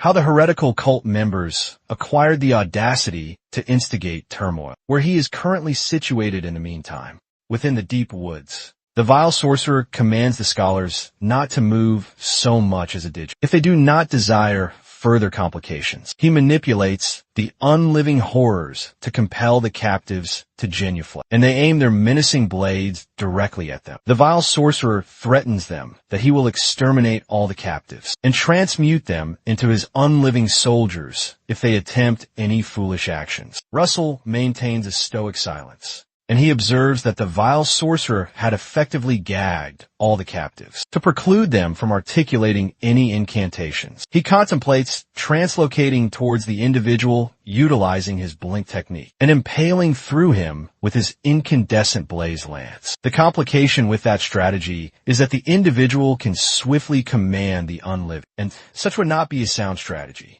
He would not merely slay the prisoners. He would annihilate them entirely. The conjurer instructs them not to attempt defiance and declares they ought to advance now. The enchanter expressly demands that Russell advance forth, designating him as the youth from the Inferno Spire. Russell validates his inklings that they journeyed here to seize him. He balls his hand and manifests an energy, but he resolves it is imprudent to retaliate now. Our protagonist deliberately proceeds onward, as directed to avert any potential carnage. The enchanter informs him he deems it quite striking that he would sacrifice himself to deliver his companions. Russell jeers and asserts these individuals are scarcely his allies. He affirms they are those who exploit the vulnerable for personal gain. Yellow Spire's top scholar happens to hear him and comprehends they are utterly doomed now.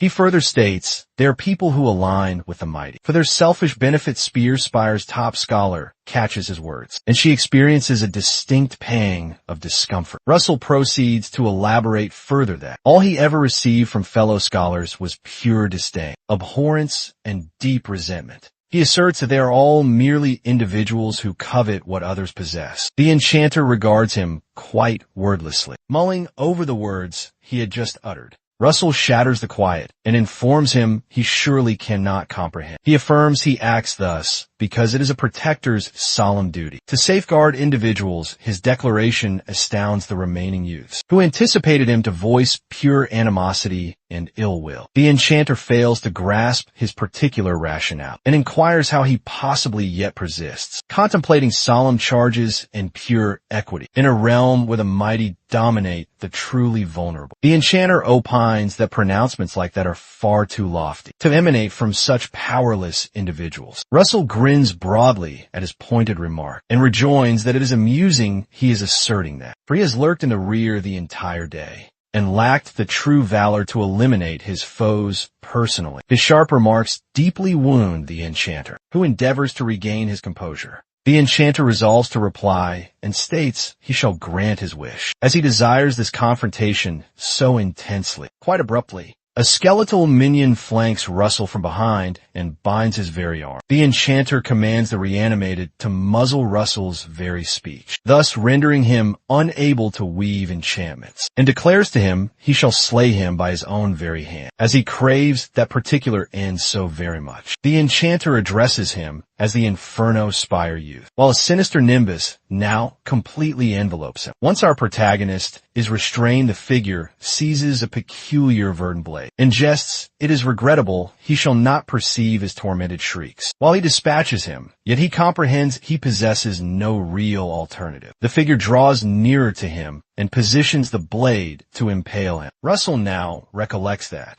a form of sorcery exists that requires no actual vocal incantations for their very utilization. This form of enchantment is one that can be woven through thought alone. He recollects the precise moment when he had newly bonded with the ethereal being, and the interface manifested to apprise him that he was set to receive a supplementary recompense for achieving such profound spiritual illumination via the invocation of ethereal entities. He recalls pondering what the exact supplementary boon truly entailed. Within the memory, the interface bestows a most peculiar circlet upon it. In the current moment, he contemplates how relic-based sorcery actually functions. The form of enchantment that enables one to wield profound power, bypassing the need for any formal incantations. The circlet is designated a nebulous circlet, and it possesses the distinct form of a band. Yet it morphs into a vast cumulonimbus upon true necessity. Unexpectedly, an immense storm cloud materializes directly above their present position. The enchanter remains entirely oblivious to it, and persists in issuing dire menaces regarding his truly imminent actions. The figure informs him his demise shall be the very precursor to many. Within their grand scheme of vengeance, quite abruptly, the enchanter detects a brilliant thunderbolt directly to his rear, and he ponders what exactly is now transpiring. Looking aloft, he perceives a most peculiar storm cloud in the heavens. Concurrently, young Russell, who is yet restrained by the unliving fiends, commences to discharge bright tendrils of raw power from his very person. At the opportune moment, our lad mentally invokes the great nimbus, and he commands it to obliterate them all entirely. The sheer force of the electrical discharge is truly so immense that the esteemed pupils too must shield their very faces to prevent being dazzled by the immense radiance now unleashed. The electrical barrage persists in striking that precise targeted area, and all who appear to be in its direct path are utterly incinerated. The vile enchanter promptly loses all consciousness, and lets fall the nexus he employed to command the reanimated onto the earth, and it promptly shatters. The individual simply stands there quite motionless, and appears to undergo a kind of profound deathly convulsion, as the potent voltaic energies now surge directly through his very being. At long last,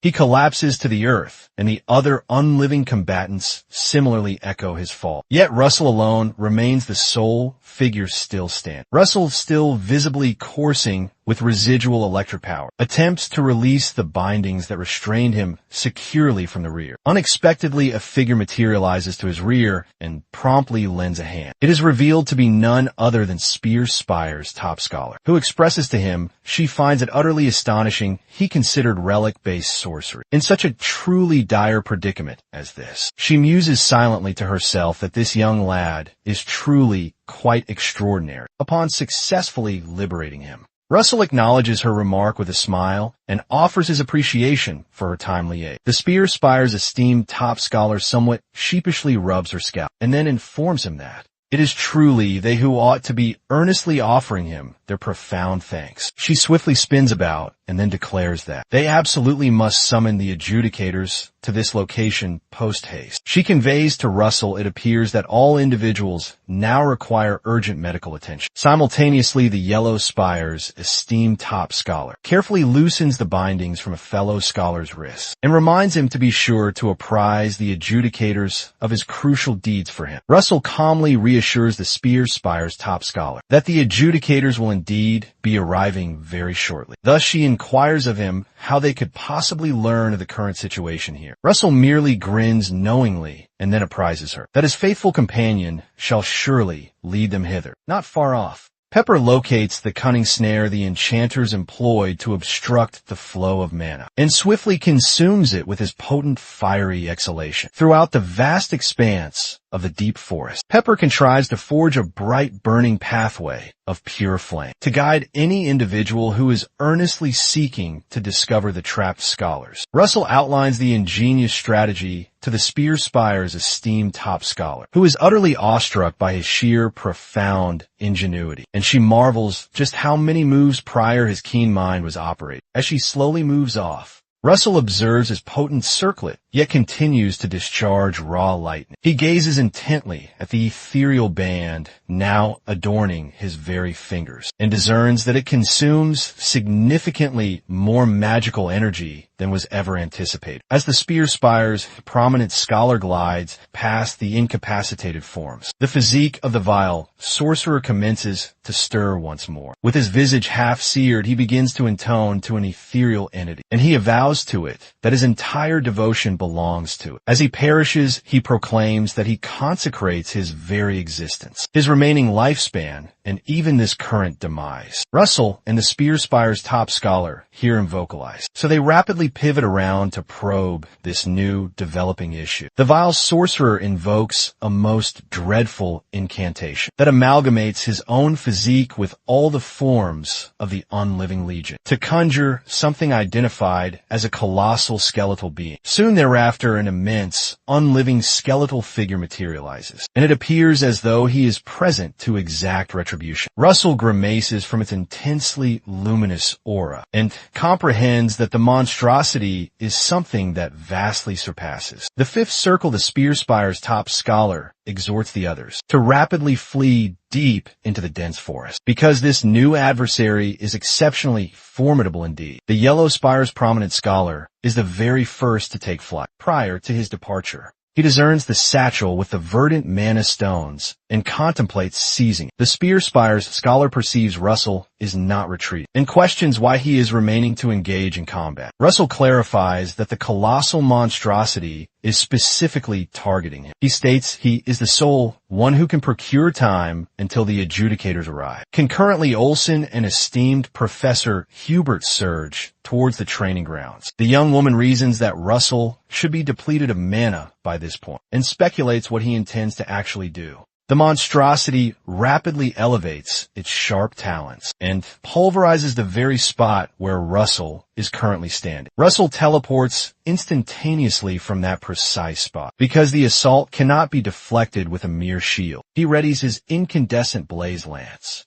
and deduces that even a solitary strike could be exceptionally perilous. He resolves to swiftly counterattack with the incandescent blaze lance. The lance carves a profound laceration in the monstrosity, but it appears considerably far from vanquished. Russell observes that the assault did indeed injure the monstrosity, but comprehends it's going to be more arduous than he initially presumed. He perceives the flesh commencing to regenerate, and he hisses sharply, pondering if it also possesses the capability to self-repair. While he is deep in thought, the monstrosity strikes at him with its tail, but narrowly misses. The monstrosity swiftly launches another assault directly before his very visage. He contrives to evade that particular one, but the monstrosity retaliates before he can fully recover his footing. He recognizes he is in grave jeopardy and exclaims loudly. From absolutely nowhere, some ice impacts the tail and diverts the attack, astonishing Russell, who is on the verge of being impaled nearby. The Spear Spire's esteemed top scholar vociferously reminds Russell that he previously rescued her life, so she cannot simply abandon him behind now. The monstrosity is startled by the sudden interloper and glares towards her. Concurrently, the other scholars hastily scurry away towards presumed safety. She reminds him of what he himself declared, that this is the sacred mission of a true guardian. In the interim, the White Spire's top scholar and some others pivot back when they perceive the monstrosity bellowing fiercely. The Yellow Spire's scholar questions why they are returning now and labels them utterly deranged. He insists it is not his concern if something adverse befalls them. Simultaneously, the junior sorcerer regains his consciousness, revealing he did not perish after all this. He perceives the colossal monstrosity and wonders if it could be a sacrificial incantation his senior invoked. He laughs derisively at Russell and sneers that it serves him quite right. In the meantime, the other scholars return to rally with Russell in the fray. The White Spire's prominent scholar apologizes for being somewhat tardy, but Russell is genuinely surprised they actually came back. He gazes at them in utter bewilderment. Eventually, a slight smile appears, elated to have their loyal support. He summons his incandescent blaze lance and eagerly informs them he will not impede them, since they desire to battle in unison. However, he firmly instructs them to follow his explicit lead. Concurrently, the Spear Spire prominent scholar persists in combating the behemoth. Russell proclaims to his companions that he intends to forge an open. Utilizing his Inferno Spear, thus, they must commit their full strength. He hurls his weapon yet again and targets directly the behemoth's visage as the spear nearly attains its mark. He gestures his comrades to unleash their assaults. The unified strike culminates in a massive detonation. A portion of a behemoth's visage is obliterated. It remains upright. Russell instructs them to strike anew, but his palms currently tremble. He promptly tries to conjure a further Inferno Spear. Concurrently, the instructors discover the trail which Pepper had forged. Russell proclaims everyone has now joined him, for it is the solemn charge of a protector. Thus they must press onward now. He resolves internally he must safeguard them. Thus he conjures a further Inferno Spear and adjusts it to maximum power. His gaze turns draconic now, indicating that he has entered his draconic state. He discharges the spear towards the behemoth with utmost force, while his fellow scholars unleash their own assaults. The immense conflagration from the spear soars through the atmosphere and impacts the behemoth's visage once more. Soon thereafter, Vermilion approaches the colossal behemoth now. He is astounded witnessing scholars combat a gargantuan skeletal figure. He speculates what these frail individuals endeavor to achieve in unison, and opines that they ought to have simply fled. Vermilion Olsen maintains that vulnerability constitutes a flaw in his view. Should a single individual falter, all others succumb alongside. Concurrently, he witnesses Russell conjuring his Inferno Spear at maximum power and aiming it towards the behemoth. While he anticipates to witness what now transpires, he perceives the spear rending through the huge behemoth. In that very instant, Vermilion comprehends that should one of these frail individuals stand firm, they all gain strength. He observes now, as their unified endeavor incites a massive detonation that decapitates the behemoth's cranium entirely. Abruptly, the elder enchanter's cranium becomes quite visible, revealing that he is the individual manipulating this. He exclaims that the conflict is not yet concluded, and the behemoth commences regeneration once more. Vermilion swiftly assumes command and surges towards the behemoth. He employs an incantation designated superheat, focusing immense power now within his palm. The enchanter is astounded upon perceiving Vermilion surging in his direction. Vermilion denounces him as a malevolent entity and orders him to vanish. The assault is so powerful that it nearly obscures the scholar's vision. The behemoth is utterly disintegrated by the very onslaught. Russell grins towards Vermilion and quips that he ought to have arrived sooner, had he intended to actually intercede. He abruptly crumples due to magical depletion. Instructor Hubert supports him and praises his fine efforts. Vermilion grins in his direction and appears quite taken. The display indicates he secured the approbation of the final adjudicator and has been granted a mid-tier power crystal. Some period later, Russell awakens in a different locale. He arises and discovers Instructor Hubert at his very side. He promptly queries if the other aspirants are now secure. The instructor reassures him that they are are indeed. Owing to his valiant actions, Russell states that is a great comfort, and the instructor concurs completely, adding they might all be deceased were it not for him. Russell chuckles softly and states he receives some assistance. The instructor swiftly inquires if he is inquisitive about the examination outcome. Russell abruptly recalls they had an assessment and urges him to disclose it. The instructor clarifies that the adjudicators harbored numerous apprehensions, particularly due to the onslaught perpetrated by the apostates. Owing to the assault, the third examination became quite inconsequential, as collaboration proved more vital than sheer individual competition. In the interim, the Yellow Spire scholar fled back with all the mana crystals and did not remain to fight. The instructor reveals that with this considered, the adjudicators arrived at a final determination. They resolved that in this specific selection assessment, the individual who merited the utmost score was indeed Russell. Russell is astounded to learn the tidings that he achieved the premier score. He extends his gratitude to the instructor, elated that he can at last matriculate from the esteemed academy. The instructor apprises him that a formal inquiry has commenced into the apostates to unearth the instigator behind the brutal attack. He assures Russell that they will soon ascertain the core of it. Russell conveys to instructor Hubert that there was an additional apostate present on the field. The instructor is taken aback to hear this information because they had only discovered a single one. Evidently, the wounded enchanter eluded capture amidst the ensuing pandemonium. As he escapes, he vows to make Russell atone for this indignity. Vermilion, who has been positioned quite nearby, remarks that it appears they misplaced the other enchanter superior. Vermilion steps forward and requests to converse with Russell for a period. Instructor Hubert objects strongly, stating Russell requires quiet repose. Russell perceives the palpable strain and reassures him that it is acceptable. Subsequently, Vermilion and Russell venture out of doors. Vermilion opines that Russell must have felt encumbered while combating the nefarious apostates. He asserts this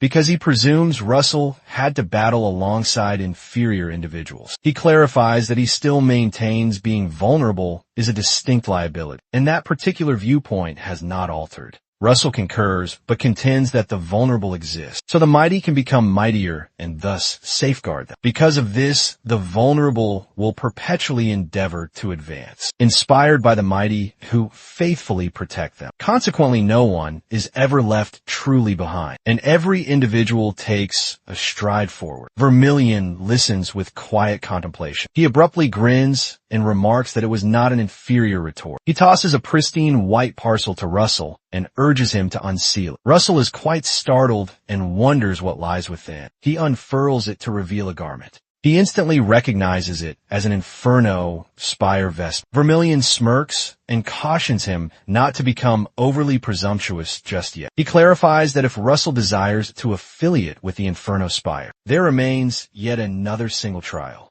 Russell is perplexed since the selection examination has already concluded. The senior clarifies that it is an archaic custom of sorts. They subject them to before they can formally join. Vermilion unexpectedly conjures a perimeter encircling himself. He declares that the trial is for Russell to forcibly eject him from the said perimeter. Employing any enchantment he desires, he states that if Russell cannot displace him, there will be an appropriate forfeiture. Russell then responds, cautioning him not to lament, granting him the chance to strike, and retrieves a potent mana crystal from his satchel. Prior to ingesting it, he smirks and reaffirms that he can employ any sorcery. Russell smiles broadly as he devises his specific plan. Shortly thereafter, instructor Hubert perceives something that utterly astounds him. Senior Vermilion attempts to steady himself firmly as he is struck by one of Russell's voltaic projectiles, and one of his legs now traverses the perimeter. He grins faintly as he recalls that he is shielded by armor that is no inferior to a 5th tier. But peculiarly, he is still repelled by this youth's assault. Instructor Hubert rushes to the location and questions senior brother Olsen. What he is currently doing, he laments that he would corner the young lad when he has yet to fully recuperate. Vermilion remains unyielding and informs him that this is their Inferno Spire. Time-honored tradition, Hubert retorts sharply that his conduct is something he would anticipate from a fresh acolyte. Vermilion becomes irate and demands what he implies by that, and states the tradition is to inculcate discipline within Russell. Before he affiliates with them, Hubert angrily refutes that. He believes the Academy's very foundations are poised to collapse if he instills further discipline in the young lad. Hubert apologizes sincerely to Russell in Senior Vermilion's very stead. But Russell laughs lightly and states it is perfectly fine. Vermilion disregards Hubert's pointed comment and informs Russell that he is the sole individual who has successfully passed this trial since he commenced administering them. It appears that Russell employed a uniquely devised enchantment that he himself invented, utilizing the potency of his thaumaturgic circle, as well as the Inferno Lance simultaneously. Not only that, much to Vermilion's utter astonishment, he invoked an ethereal entity to augment the overall attack. Vermilion conveys to him that he was genuinely astounded, and Hubert is utterly shocked to learn that Russell invoked an ethereal entity. Russell summons Pepper and formally introduces him to them. The two gentlemen gaze at the ethereal entity and they deem it quite endearing. Some period later, at the Academy's commencement ceremony, Russell delivers his valedictory oration. He extends best wishes to the other scholars as they continue the voyage of existence. Everyone applauds enthusiastically for him after he concludes his address. Some period later on, Instructor Hubert commends his oration and Russell expresses his gratitude. Instructor Hubert reminds him that he is no longer a scholar, so he instructs him to address him as senior brother henceforth. Russell affirms that and addresses him as senior brother. My brother.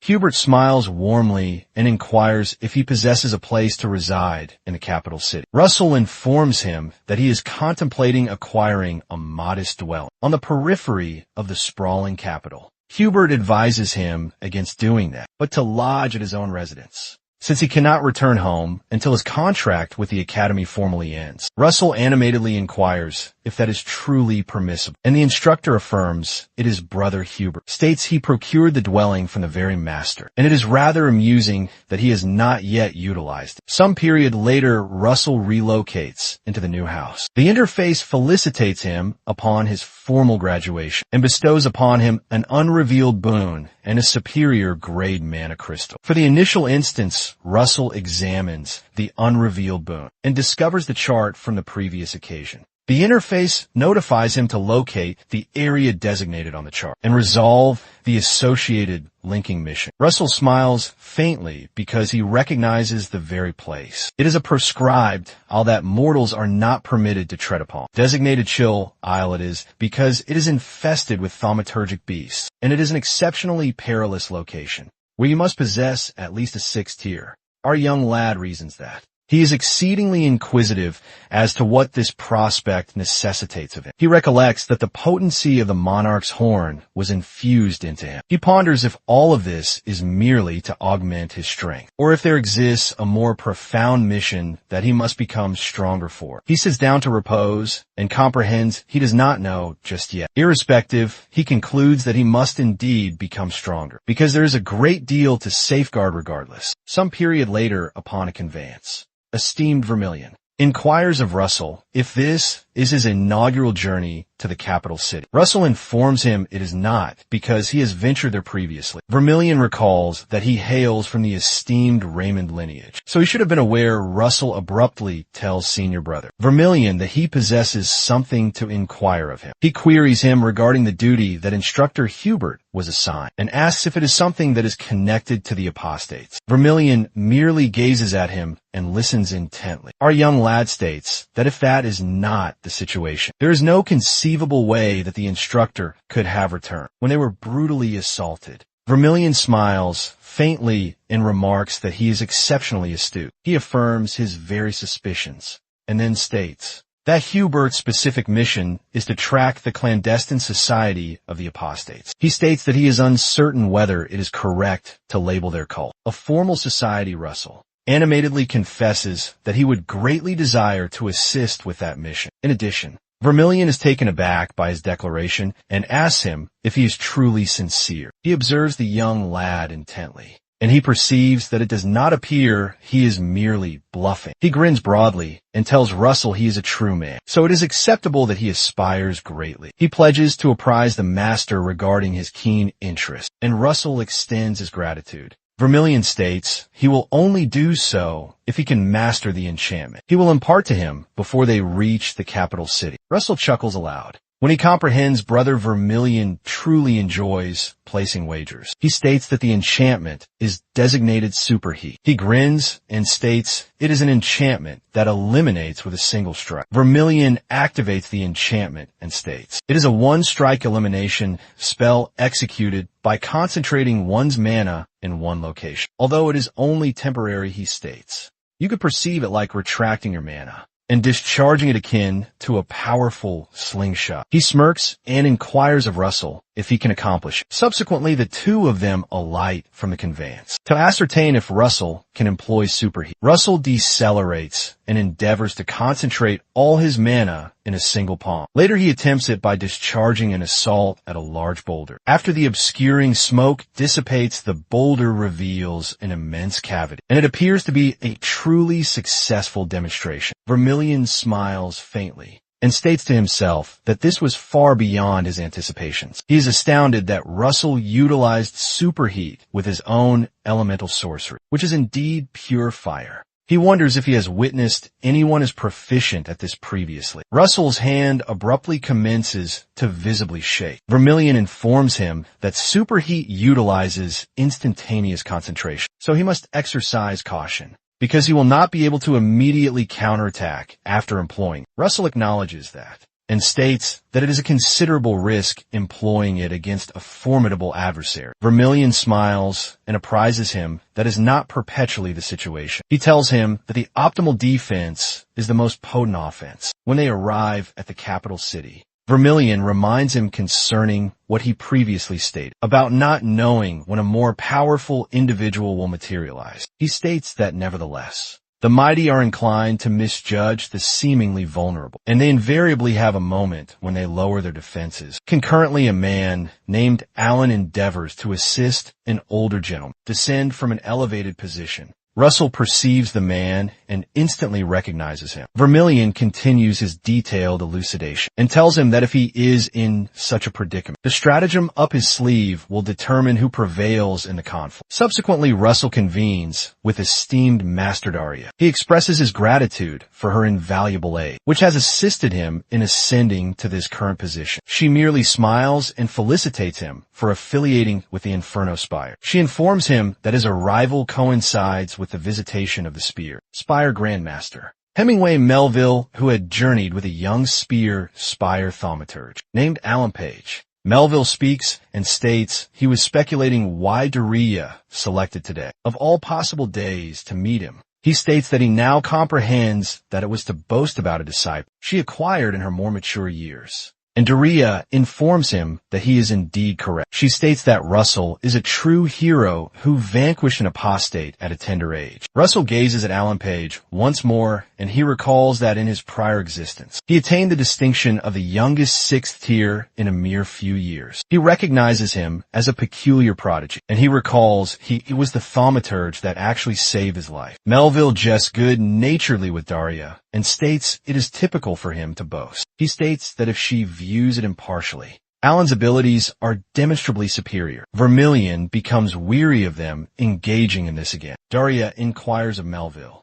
if he has forgotten that their newest acolyte is considerably younger, and Melville states he is aware. The two elder figures jab at each other in a continuous verbal spar. Alan abruptly places his hand upon Melville's shoulder and states, their esteemed master is not typically like this behavior, but he exhibits his more juvenile aspect when he encounters Daria. Esteemed Master, Melville exclaims, and addresses Alan as a scamp for uttering such utter foolishness. But Alan jests that he must surely miss his bygone youth. Alan reminds him that they must visit the regal palace, and Master Melville concurs readily. Alan approaches young Russell and apologizes for his master's conduct upon their initial meeting. Russell laughs lightly and states that it is quite all right. Our young lad states that, however, he was somewhat disappointed because he would like to demonstrate his sorcery. Vermilion is taken aback by Russell's bold words and reasons that the young lad must be rather full of himself. Melville laughs heartily and states that Russell is exceptionally audacious. He states he wonders from where that assurance originates and saturates the chamber with his potent aura. Russell is astounded to witness the aura of the Spire Master and states, "It seems like he is within a boundless sea." The Grandmaster Melville chuckles over Russell's observation and remarks he did not imagine aught could astonish him in his advanced years. While he rises to make his departure,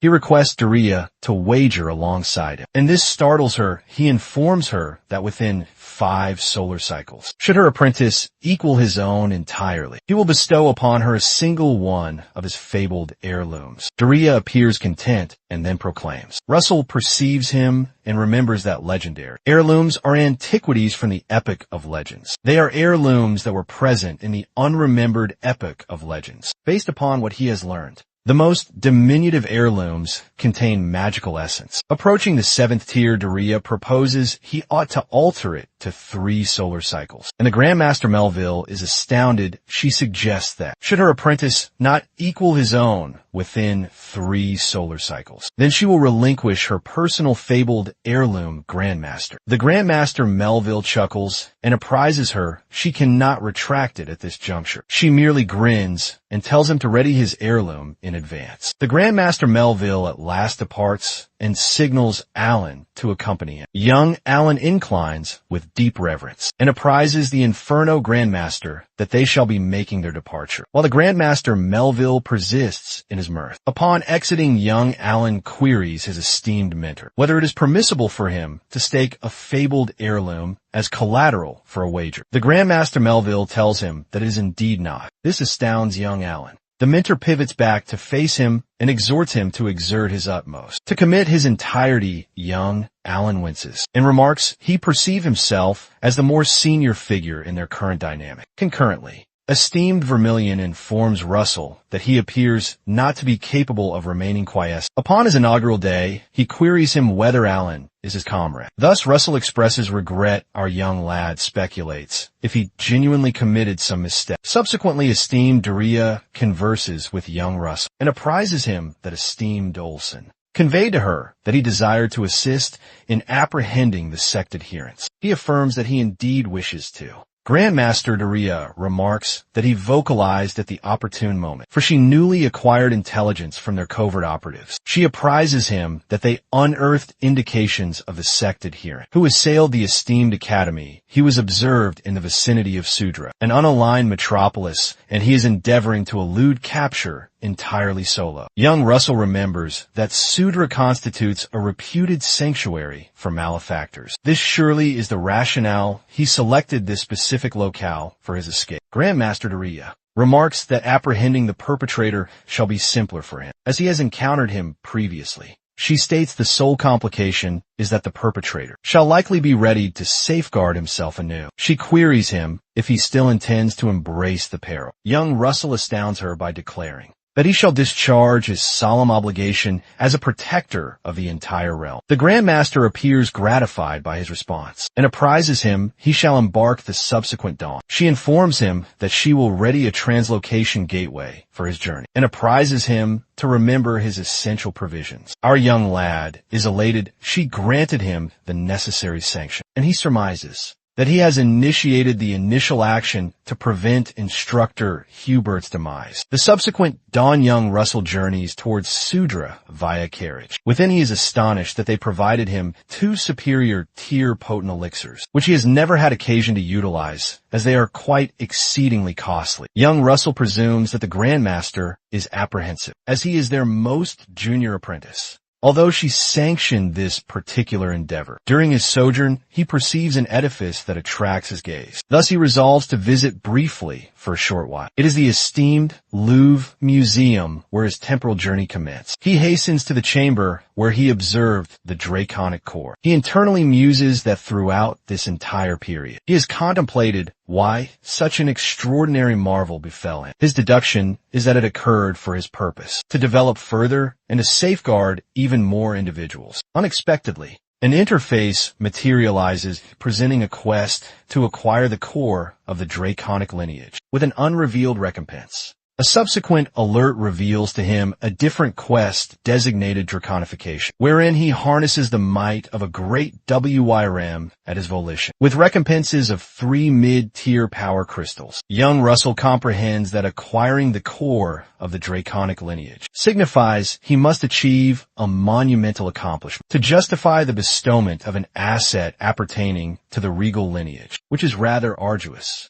yet not insurmountable. He scrutinizes the alternative quest and speculates what precisely Draconification entails. The interface resolves to elucidate it for him. Upon discerning, he does not comprehend its nature. To elucidate further, the interface initiates a peculiar surge of magical energy, and young Russell's orbs transform to resemble those of a great WYRM. Young Russell remembers that he has experienced this distinct feeling previously, when he underwent an augmentation of sorcery during critical junctures. He perceives his draconic orbs in his reflection and speculates if it is indeed he in the looking glass. Subsequently, that very day, he deduces that this potency must have emerged during the conflagration ordeal, and it surely is the rationale he managed to endure. He desires he could command the distinct feeling at his volition. He additionally contemplates the possibility that he could perhaps augment its inherent power by incorporating the superheat method to Draconification. Should he succeed in this endeavor, it could constitute an exceedingly lethal strike that might approach the caliber of 6th tier. The sole complication is that he lacks knowledge on how to command, as the ability solely appears autonomously during moments of peril. Pepper perceives him lamenting that he lacks sufficient time for training, owing to the current quest, and comprehends it shall not even be feasible to invoke Draconification. With standard regimen, Pepper conceives a notion and endeavors to pull him along. He persists in moping, and he internally affirms regardless of how intensely he concentrates, he cannot replicate the identical sensation of imminent danger voluntarily. Pepper perceives he remains unmoved and becomes irate. Abruptly young Russell perceives a jet of flame near his visage. He swiftly rises and perceives Pepper snarling in draconic utterance. Young Russell chuckles and queries him whether he can provide assistance. Pepper grins and snarls in affirmation. Subsequently, young Russell sits with concentration while Pepper perches upon his cranium. He endeavors to transition into the ethereal realm, precisely as the esteemed Yahello had instructed him. He shortly materializes there within his consciousness and recollects he was present here alongside esteemed Yahello. The progression of chronology herein is distinct in contrast to the mundane realm, and it could prove the ideal venue for thaumaturgic practice. The sole predicament is that he lacks a suitable training adversary. Abruptly, he glances rearward when something unnerves him. A colossal immense WYRM materializes, and it is evident that it is indeed Pepper.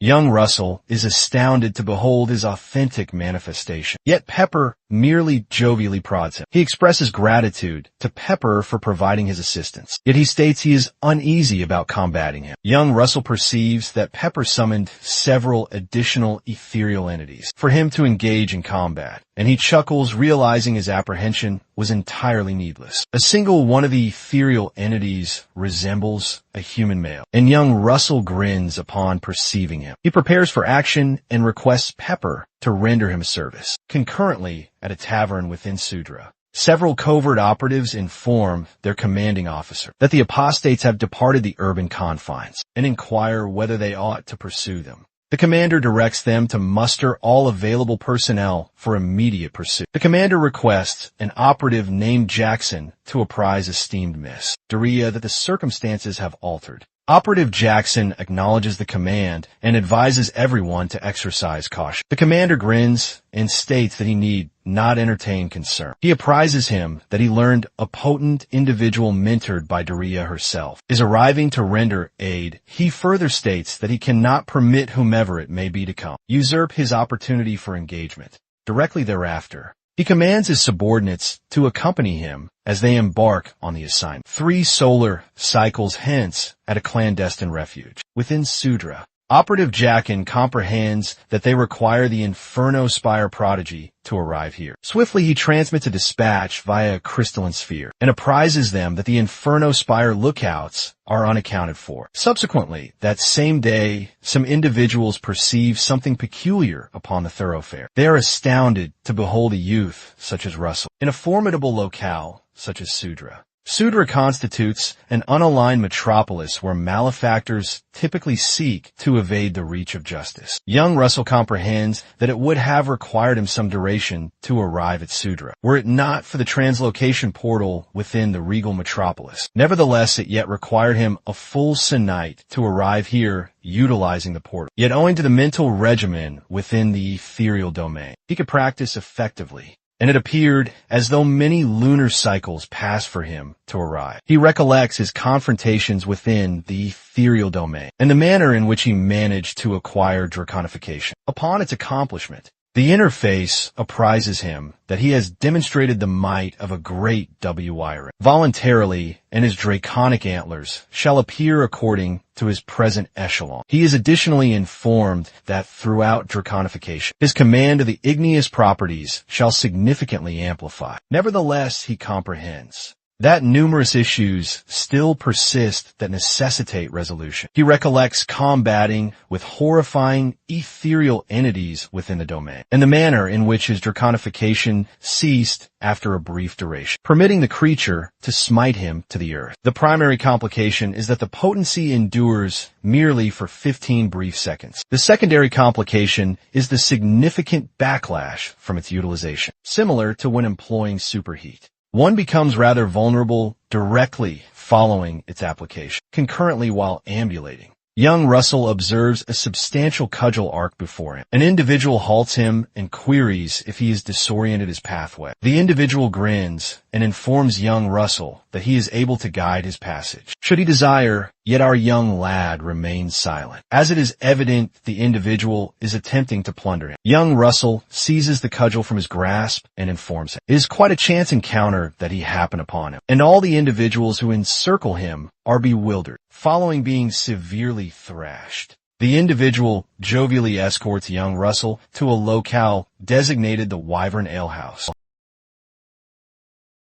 Deference and state that they wish he had a pleasant journey. Russell chuckles inwardly that these fellows are useless simpletons, so he instructs them to depart. When Russell enters, he discerns Jackson, who's tending the bar. When he takes a seat, Jackson inquires what he would prefer, and our lad declares, "Head like a concoction of a red drake blended with a 12-year-old Briggs." One chap close by chortles and labels Russell a madman because he's intending to consume a mixture of drinks with above 70% alcohol content. Russell comprehends that he might perish if he consumes such a beverage, but the order he made is a clandestine signal of the Flame Tower. Jackson grasps the meaning and says within himself that he finds it incredible. Such a youthful lad is a luminary of the Flame Tower. As he presents him a beverage, he ponders if he's not overly youthful. Abruptly, Russell is encircled by an arcane barrier. Jackson informs him that it's silencing enchantment, and the patrons are unable to overhear their dialogue. He presents himself to Russell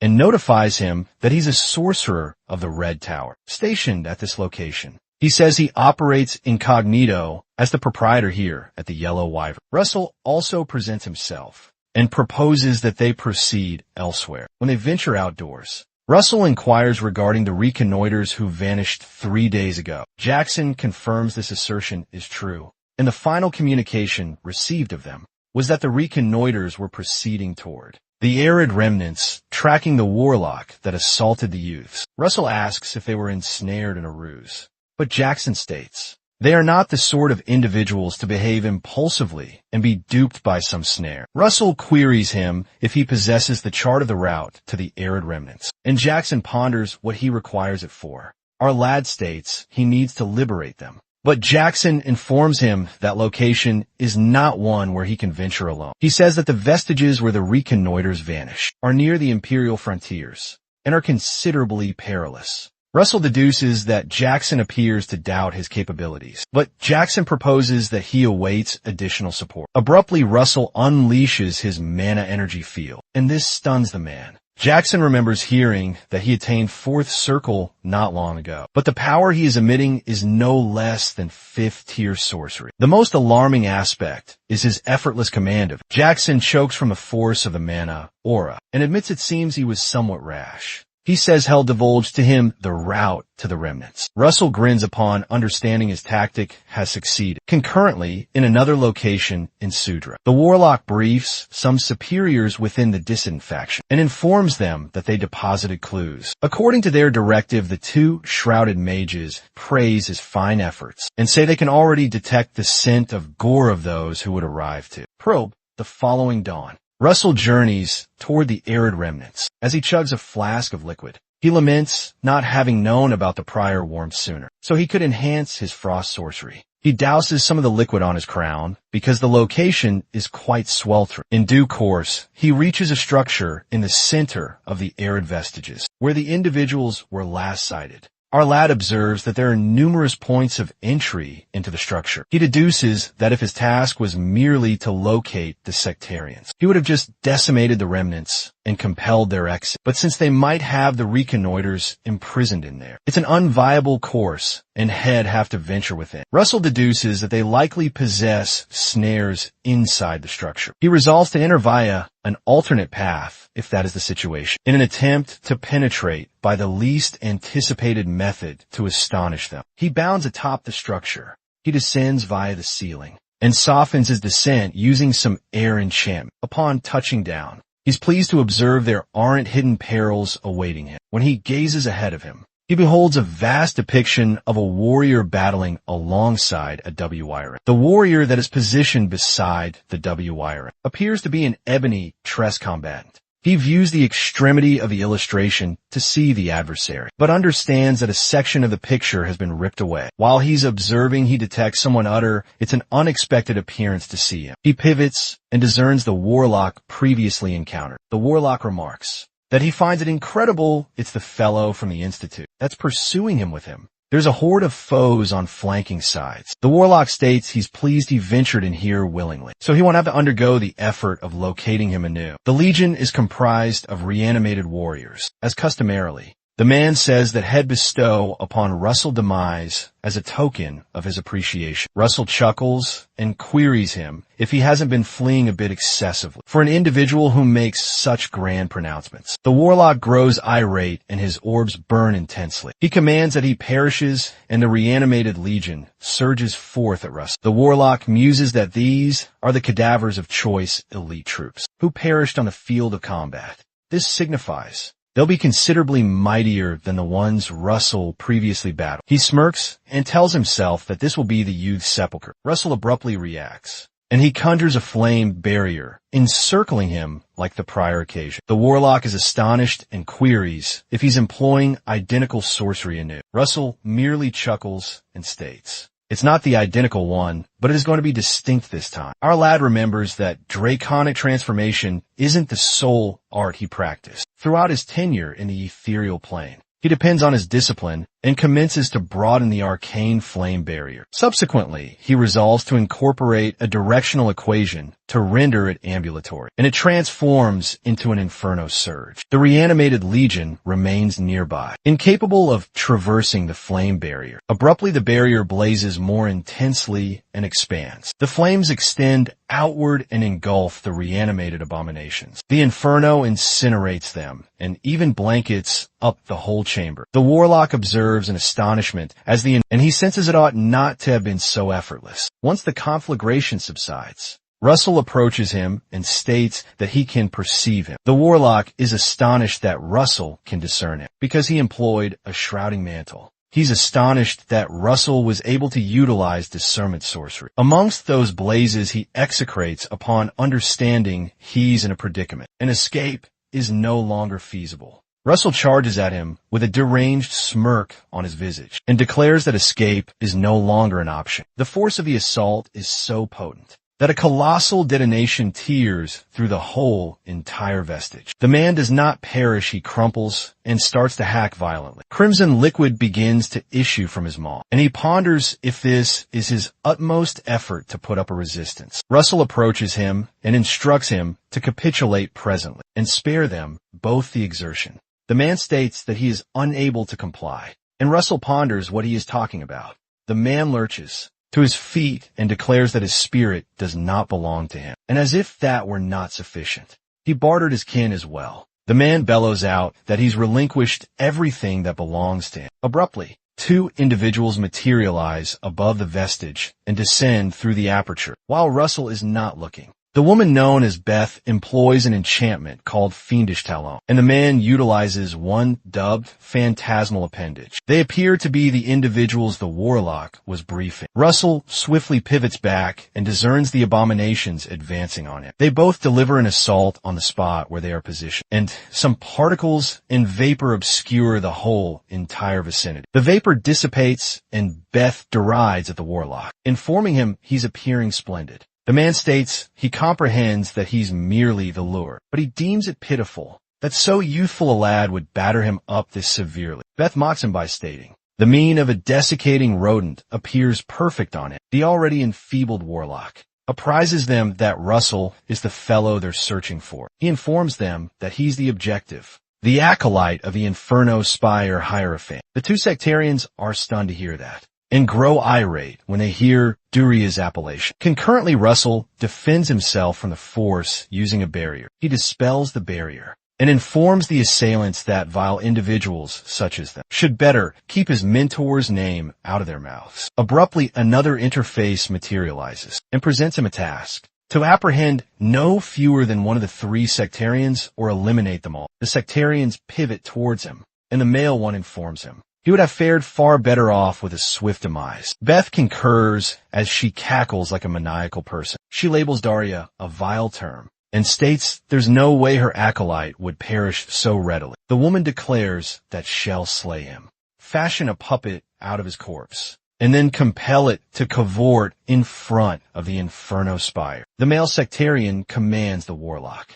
whom he addresses as Xavier, to swiftly obstruct the ingress, and he deploys his phantasmal appendages. Beth barricades up the ingress with the osseous remains of the dead warriors. She engages her fiendish talons and remarks, "This is becoming amusing." Russell observes these individuals are employing a full direct assault and not summoning the deceased whilst lurking in obscurity, akin to the other warlocks. He deduces that they're nothing like the other adversaries he's encountered. Until now, Beth bellows and queries if he's not going to engage them, because they shall if he refrains. Russell apprises them head desire to pose them one single inquiry. He queries what they did to the reconnoiters who came before him. The male sectarian questions him which reconnoiters he's talking about. Beth grows restive and instructs him to cease employing petty stratagems to delay for time. She unleashes the fiendish Talon barbs at him and initiates the combat. Russell leaps out of the path and ponders how these individuals don't know about the reconnoiters. Ere he can alight,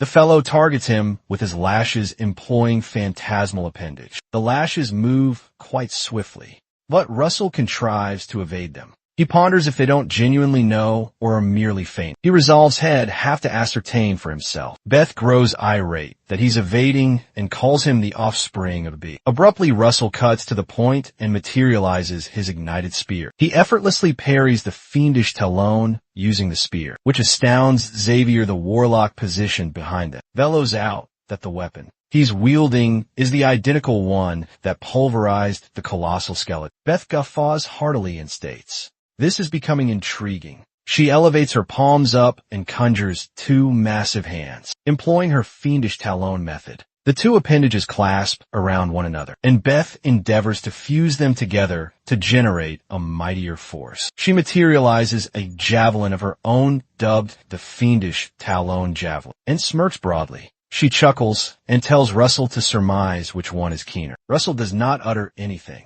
but he merely fixes his gaze at her. As Beth surges forward to assault, the man instructs her not to proceed on her own, but she does not listen. She charges towards Russell and states, "It's too excessively demeaning to be fearful of a youth like him." Concurrently, Russell readies to strike her as she lunges at him with her javelin. He confronts her with his blazing lance. Both armaments contact one another, and the fiendish Talon javelin disintegrates. Beth beholds this, and her orbs dilate with astonishment. She glances beside her and perceives that her limb is missing. Beth shrieks at the utmost of her volume when she understands that her arm has been severed off. Abruptly, the man extends out his lash and decapitates Beth's head. Greatly to Russell's shock, he brands her an imbecile and says it's her error, since he had instructed her not to proceed solo. He confronts Russell and calls him the acolyte of the Inferno Spire. He states he's his adversary, but he concedes his skill. Abruptly, his orbs commence to gleam, and he fabricates a mesh around him with lashes. Emitting an energy current, Russell merely observes him in bewilderment and awaits for him to make his action. The man declares that from this instant onwards, hell rend him to pieces with all his entire power. Our lad discerns the vortex of lashes and leaps backward to evade being impacted. The man informs Russell that it doesn't matter how astounding he is, because he cannot parry assaults coming at him from every direction. A huge, immense inferno abruptly bursts from where Russell is positioned. The chap perceives something peculiar that captures his attention. Russell materializes in front of him with a smirk on his countenance, and the chap is stunned when he understands Russell employed teleportation. Russell focuses all his entire power into one palm to utilize superheat. He delivers the assault on the chap's midsection, advancing swiftly with his sorceress physique. The chap moans from the force of the unforeseen blow. Xavier beholds the whole entire event and is surprised. He discerns Russell looming over the male sectarian and ponders what is going on. When he understands that he's a condemned man now, he crumbles when he perceives they're being defeated again. He tells himself he won't meet in a mere demise, execrating the sectarian for prior boasting earlier, as if they were some formidable deal. Beside Beth, he discerns a crimson item on the ground. He identifies it as a relic and conceives an idea. Concurrently, the male sectarian trembles after getting his posterior hoop. The mauled chap tells Russell to cease playing around and slay him, but Russell commands him to be silent. He grasps the chap's cranium and aims an inferno bolt at it, insisting that he respond to his query. He inquired what happened to the reconnoiters. The chap expectorates at Russell and asks him why he persists asking about reconnoiters. The sectarian queries what on creation he's talking about. Russell is stunned that it appears the chap does not know. The chap discerns an opening to assault Russell and muses that he doesn't have his defenses up. He extends for his dirk and attempts to seize his opportunity ere he can attain it. A lengthy lash extends through the chamber and grabs the chap by the gullet. Russell is stunned and glances to his side to ascertain what's occurring. He beholds Xavier enacting another immolation incantation, with the relic transmuting into an abomination. Our lad is stunned that he has to confront yet another immolation incantation. Again, the sectarian beholds Xavier and ponders if what he's possessing is the infernal titan's core. He is promptly hauled across the chamber by the lash that originated from Xavier. Concurrently, Xavier continues dedicating the existence and demise of himself and additional souls to finalize the spell, as the sectarian is pulled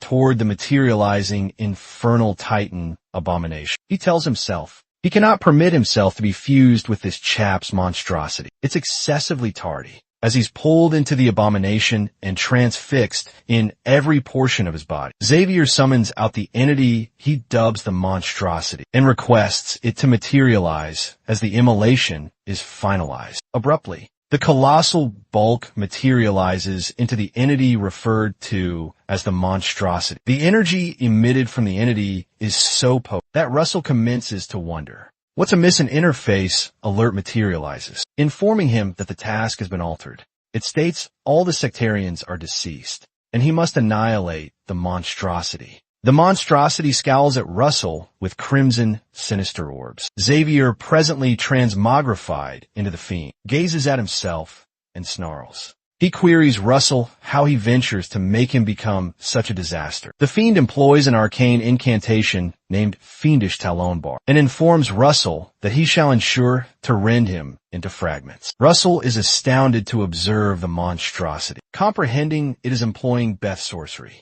The monstrosity launches some fiendish talons towards him, and he gazes at them in terror. The detonation from a force is so immense that it demolishes the entire structure, Fortunately, Russell conjures a flame barrier encircling himself to shield from the collapsing masonry. He labels Xavier scoundrel, comprehending he narrowly escaped out. The fiend appears to have prompted the whole structure to crumble. Above his crown, so Russell dubs him an imbecile. He deduces that Xavier was incapable to manage the might of such a fiend, and excavated his own sepulchre abruptly. The debris commences to tremble, and it appears the fiend remains animate. Russell perceives the quaking and proclaims. The monstrosity surges forth from the earth anew, and it appears as if it is infernally determined on annihilating Russell. It unleashes its triple fetters and shatters them on the location where Russell is positioned, instructing him to perish. The monstrosity menaces to masticate him up until he's merely skeletal remains. Abruptly, the fiend is struck by an igneous detonation on its posterior. Russell, who had hurled the inferno spear towards it, observes to ascertain if it connected.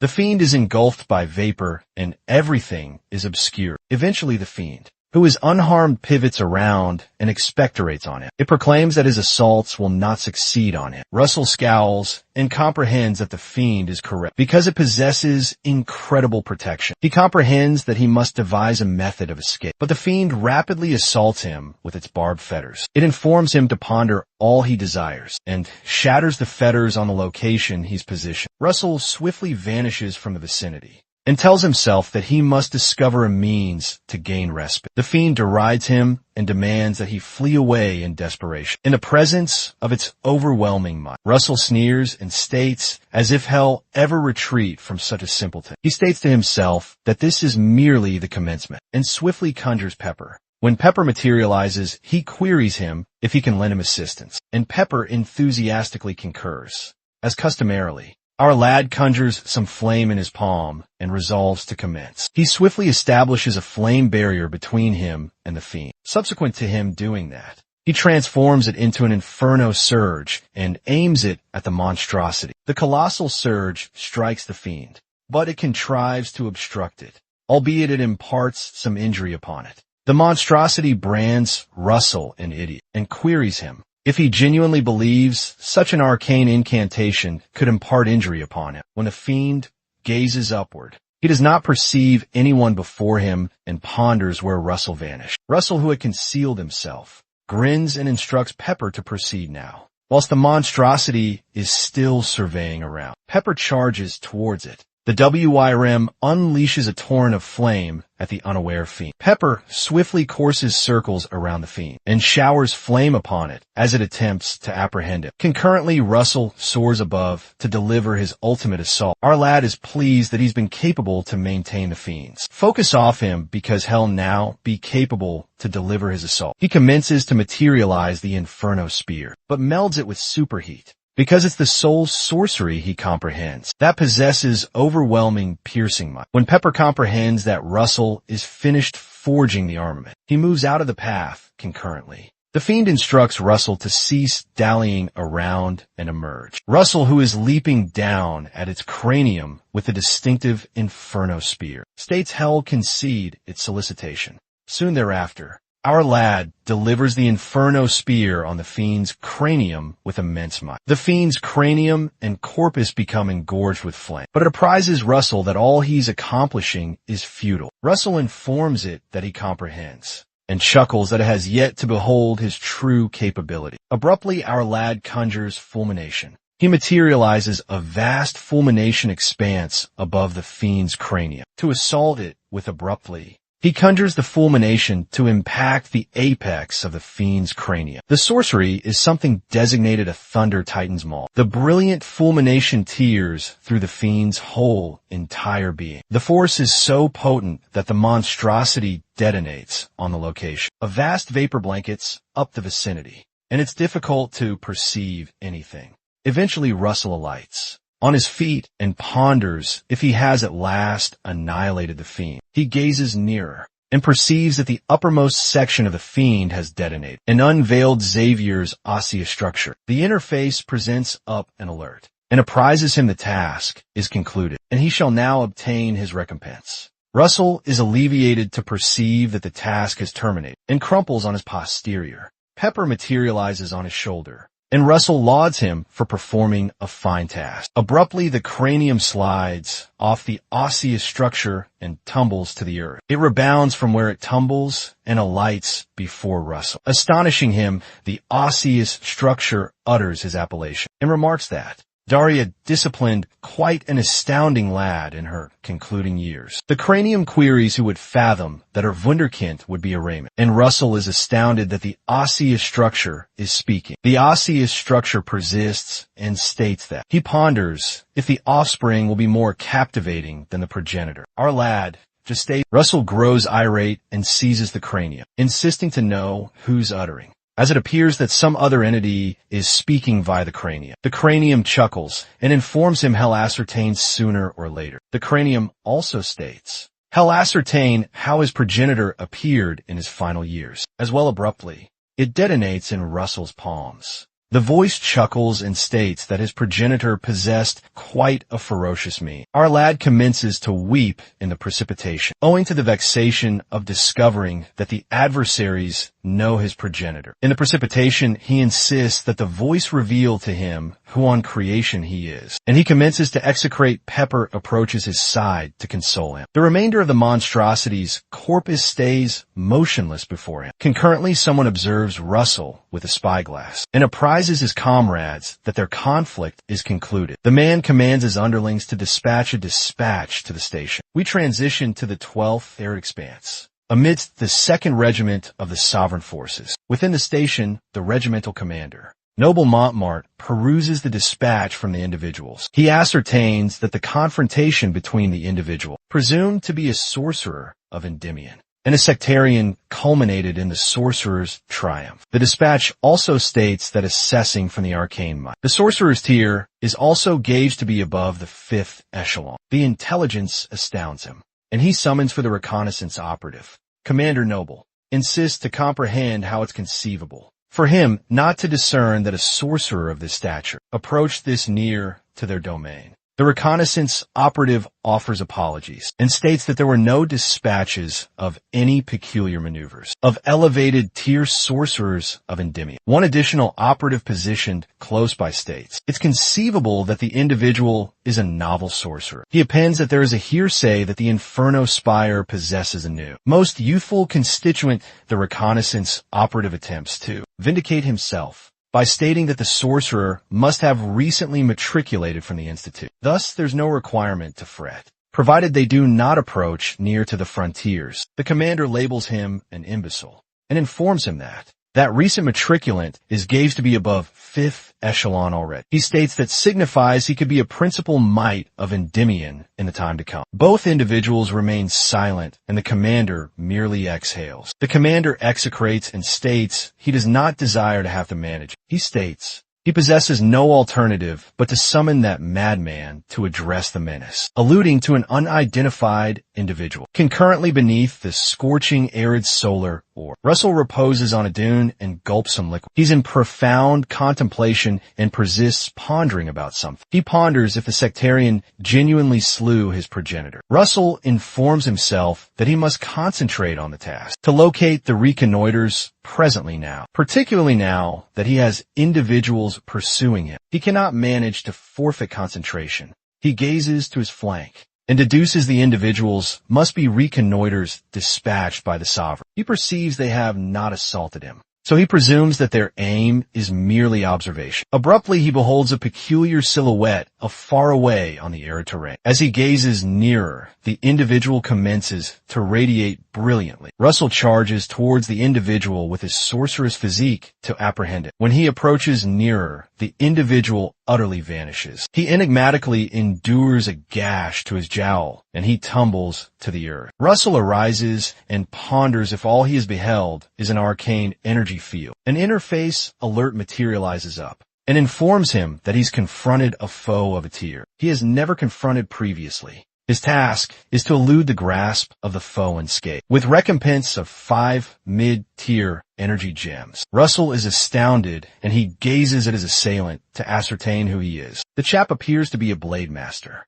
and he identifies him as someone designated Spandom. Spandom merely grins at him and states he assuredly targeted for his throat. The chap states that it appears that the dispatch about a virtuoso, beyond the tier of the fifth echelon, was veritable. Russell scowls at him and identifies him as the sovereign's transhuman. He's the acolyte of the Grand Blade, Virtuoso McCrae. Spandam grins like a lunatic and informs Russell that it'll be amusing eviscerating it. Russell states that in the conclusion, the paramount manner to depict Spandam is Spandam, the slaughterous lunatic. The Blade Master is astounded that Russell comprehends his appellation. He extends out his blade at him and informs him that's an alleviation. Russell does not shift and merely scowls at it. Spandam states that since he comprehends his appellation, he'll be capable to embrace the period of absolute agony he must withstand. Our lad contemplates about why Spandam is dubbed slaughterous lunatic Spandam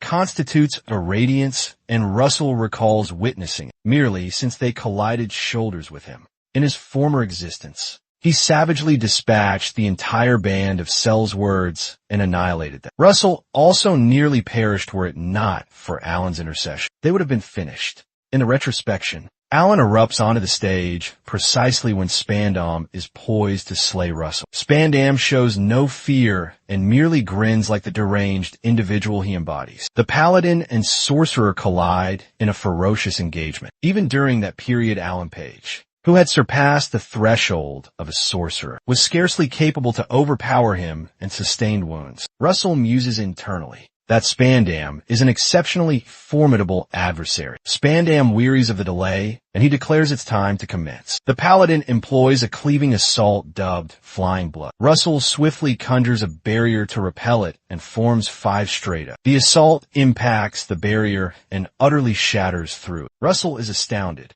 that a single assault is capable of breaching 5 strata barrier. He has no recourse but to leap rearward to evade the assault vector. The flying blood impacts the location where he occupies and generates a detonation within the dunes. Our lad ponders how Spandam's assault has such immense force, even after breaching through 5 strata of barrier. He ponders how Alan Page was capable of confronting an individual such as him. Spandam appears astonished that he was capable of evading the assault and observes he layered the barrier. He remarks that Russell's discernment is sound, but the concentration of his arcane energy is insufficiently high. He unleashes another vortex of sanguine assaults. Russell perceives his statement, and he deduces that's the remedy. As the barrage of sanguine projectiles approaches him, Russell materializes his Inferno Spear, as it harbors considerable might. He employs the Inferno Spear to cleave through the approaching assault, and nullifies it. Spandam is astonished by his retort, and he ponders what's transpired. He observes the Inferno Spear,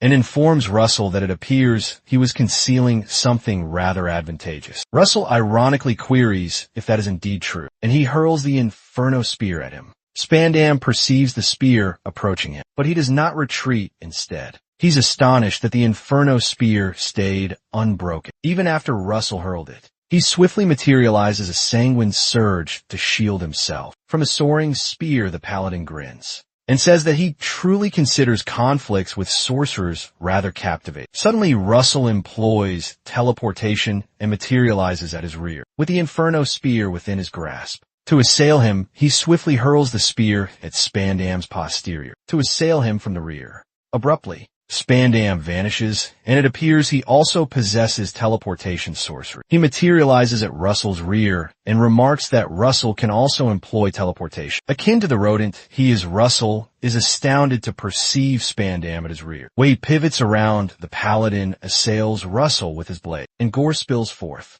Spandam chortles and declares it's been an age since he's experienced such amusement, before his blade could fully penetrate. Russell contrives to translocate himself some distance from it. Our lad endures a gash upon his limb, and Spandam derisively queries him if he is hemorrhaging. Spandam persists in cackling, and he informs him he'll await his self-recuperation. Russell attempts to employ some sorcery to mend the injury, and he comprehends. Spandam is employing the radiance around his body to augment his velocity, which is why it appeared as if he translocated. He deduces that Spandam's radiance is no match for his sorcerer's physique. Meanwhile, he attempts to sever the garment to staunch the hemorrhage. Spandam persists, observing him, and queries if all individuals from the Inferno Spire are so unyielding, or if they must be so inclined to enter their fellowship. Russell ponders why he posed the query and queries him what he means. Spandam smirks and declares, "The ones he confronted some days prior did not surrender, until the absolute conclusion alluding to the reconnoiters. He stated they arrived to seek for one of their reconnoiters that was absent. Russell comprehends he's the one who slew the reconnoiters, and he's appalled. He queries Spandam anew if he was the one who slew the absent reconnoiters. Spandam merely grins and gestures indifferently. Russell grows irate and clenches his hand. He remembers that he intended to flee, following a brief engagement, as the interface instructed him thus. He could seek out the reconnoiters instead. He unleashes and discharges a vast amount of energy, appearing prepared to offer resistance. He irately deduces that this is not the moment to be contemplating tomorrow's events. Spandam grins and proclaims that Russell's been concealing his true might. While engaging him, the paladin grips his blade and declares they'll ascertain if he can remain composed. While his whole physique is in agony from being rent asunder, Russell glances down at his nebulous circle and observes it has not yet replenished, which signifies there is but a single escape route. Ultimately, Spandam elevates his blade to deliver another assault. He employs a technique dubbed a Rottle Deluge, unleashing a deluge of gore. Russell perceives the deluge surging towards him, and he resolves to employ his final recourse. He initiates his draconic transformation. Russell's whole physique is abruptly enveloped by Inferno, as he emits Inferno to incinerate through the deluge of gore. Spandam is astonished that the lad is capable to penetrate the assault. Meanwhile, Russell does not surface from the cauldron of Inferno he occupies. Abruptly, he leaps forth. After initiating his draconic transformation, he commences a tally and comprehends he has merely 14 moments before the energy depletes. Swiftly forging his Inferno spear, he charges towards Spandam.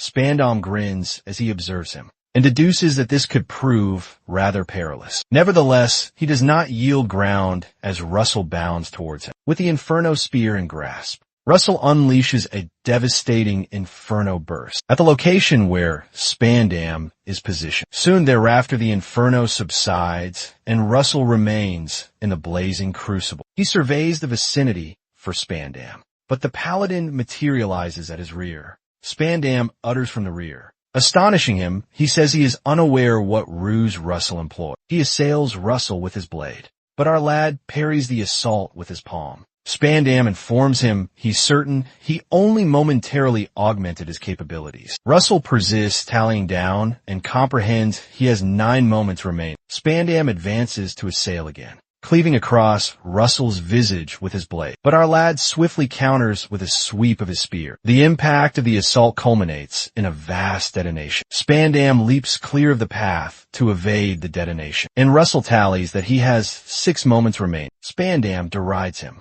saying that if augmenting his might is insufficient to slay him, then it's a futile capability. The paladin bounds skyward, declaring it's time to conclude this. He employs an art dubbed Tempestuous Maelstrom, and a maelstrom of sanguine cleaves materializes. Russell gazes upward at him and scowls. The paladin plummets earthward toward our lad, intending to rend through him with the assault, but Russell parries with the spear. To meet the assault, Spandam's blade collides with Russell's spear, but Spandam swiftly employs a sanguine surge to divert the spear and misdirect the assault. Russell's spear strikes the earth, and he erroneously discharges into the earth instead. The ensuing detonation is colossal and consumes the whole combat arena. After the Inferno subsides, Russell sinks to his knees, our lad gasps, appearing depleted as Spandam is positioned before him. Spandam observes him kneeling while the Inferno fully dissipates. Russell persists, tallying, and comprehends he has 2 moments remaining. Spandam chortles and queries if he's at last finished. Russell informs him there's yet one further action. He says he yet possesses 1 moment.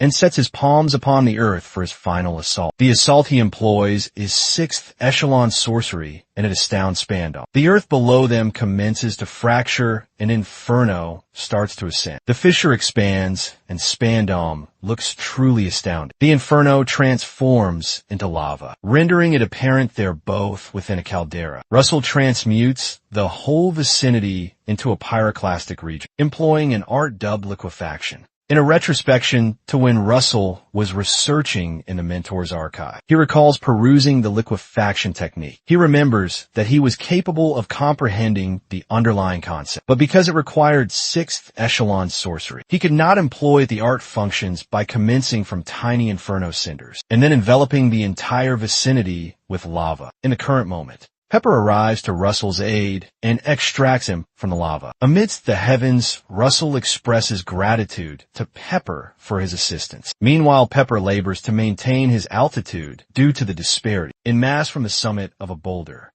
Russell gazes below to ascertain what had become of Spandam. Abruptly, an individual materializes at his rear. Russell swiftly pivots to ascertain their identity. It is revealed to be Spandam, who hacks violently and appears gravely wounded with a limb severed. Russell approaches him closely and aims at his cranium with an inferno projectile. He queries Spandam if he has any final utterances, but Spandam offers no reply and persists trembling. Spandam at last grins and queries him if he deems their predicament amusing. Spandam speaks of the protectors and declares they compel them to conflict in the guise of safeguarding their nation, but they do not inform them how to escape it. He remarks that you must slay repeatedly and ceaselessly. He appends that the journey of a protector is truly a sanguine passage. Spandam informs Russell that he bids him entry to it. Russell wavers, and Spandam merely persists awaiting him. Moments tareaste rashal dispatchas, Spandam instantaneously. He is positioned before the cadaver and just ponders silently. The interface shortly presents an alert that he has fulfilled the given task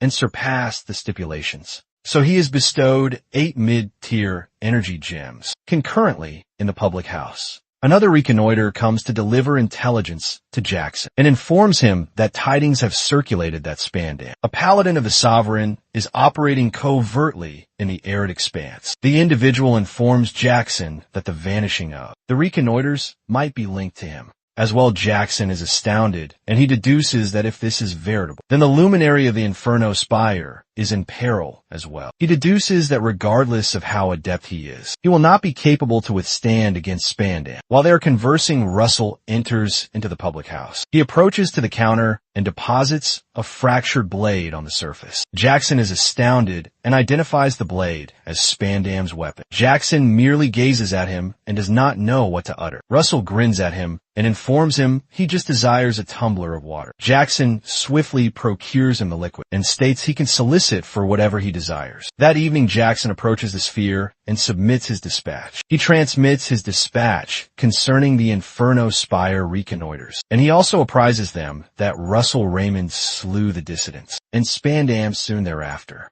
Tidings circulated it even arrived at Camelot, the metropolis of Endomium. Everyone learns about Russell Raymond, the final scion to the demised lineage of Raymond. They hear the hearsay that he vanquished Abomination, the mystical fiend of the dissidents, and that he even bested Spandam, a paladin of the Sovereign despite being a neophyte in the Inferno Spire. The hearsay was difficult to credit, and it was received with disparate sentiments. Soon thereafter, Russell reverted to the Spire via the Nexus. When he materializes, the Hierophant appears elated to perceive him. But Brother Olson and Hubert seem captivated. Some like Hierophant Daria experience solace. She caresses his locks and expresses gratitude for his live return. Some became emulous. Hierophant Melville peruses the dispatch, and he chortles that it appears this is going to be an arduous wager. Alan also peruses it, and he remarks that it appears this junior is far more formidable than he imagined. Some experienced animosity and fury in another region of the globe. Some individuals apprise Spandam's mentor McCrae hews that he is demised. McCrae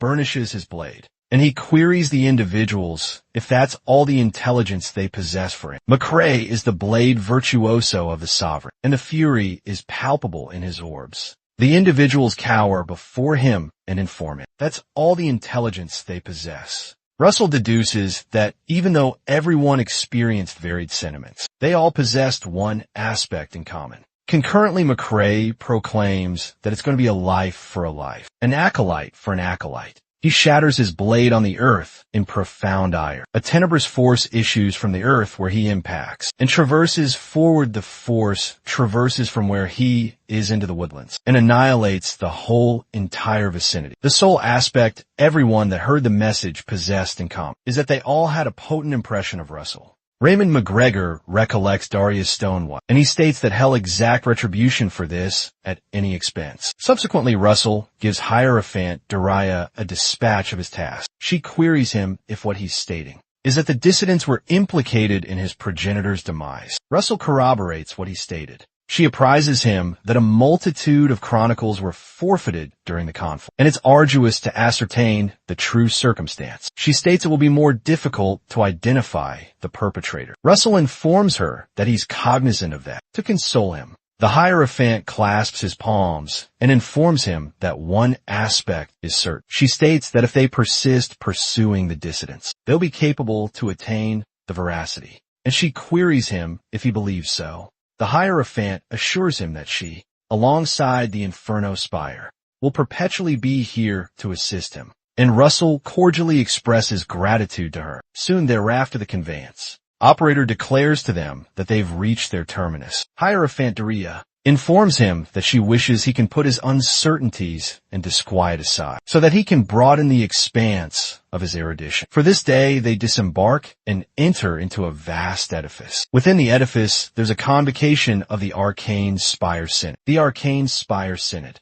is an arcane fellowship that convenes together the Hierophants of more than 20 arcane spires that exist within Endymion. Russell states that 2 fortnights ago, owing to him vanquishing Spandam, he was bestowed admittance to participate in this synod as an aide of the Hierophant, despite being a fledgling within the spire. When they enter in, one of the Hierophants identifies Russell as the luminary they've heard about, and another individual states that it's a privilege to meet him. Russell chuckles and expresses gratitude for their benevolence while they're exchanging greetings. Someone else who approaches them nearby tells Hierophant Daria it's been some time referring to her as elder. Daria pivots around to ascertain who it is. She discerns the gentleman as the Ochre Spire Hierophant, and she reiterates that it has truly been a considerable while. When he approaches them, Mistress Daria presents the Ochre Spire Hierophant as Niccolo Machiavelli. She apprises Russell that he's the convener of this day's arcane Spire Synod. Russell swiftly inclines and salutes the Hierophant. The gentleman chuckles and informs him that he need not be so ceremonious. He comments that he vanquished the acolyte of that accursed scoundrel. Russell glances upward and ponders what scoundrel they're discussing. Mistress Daria apprises him that he's referring to McCrae Hughes, the sovereign's blade virtuoso.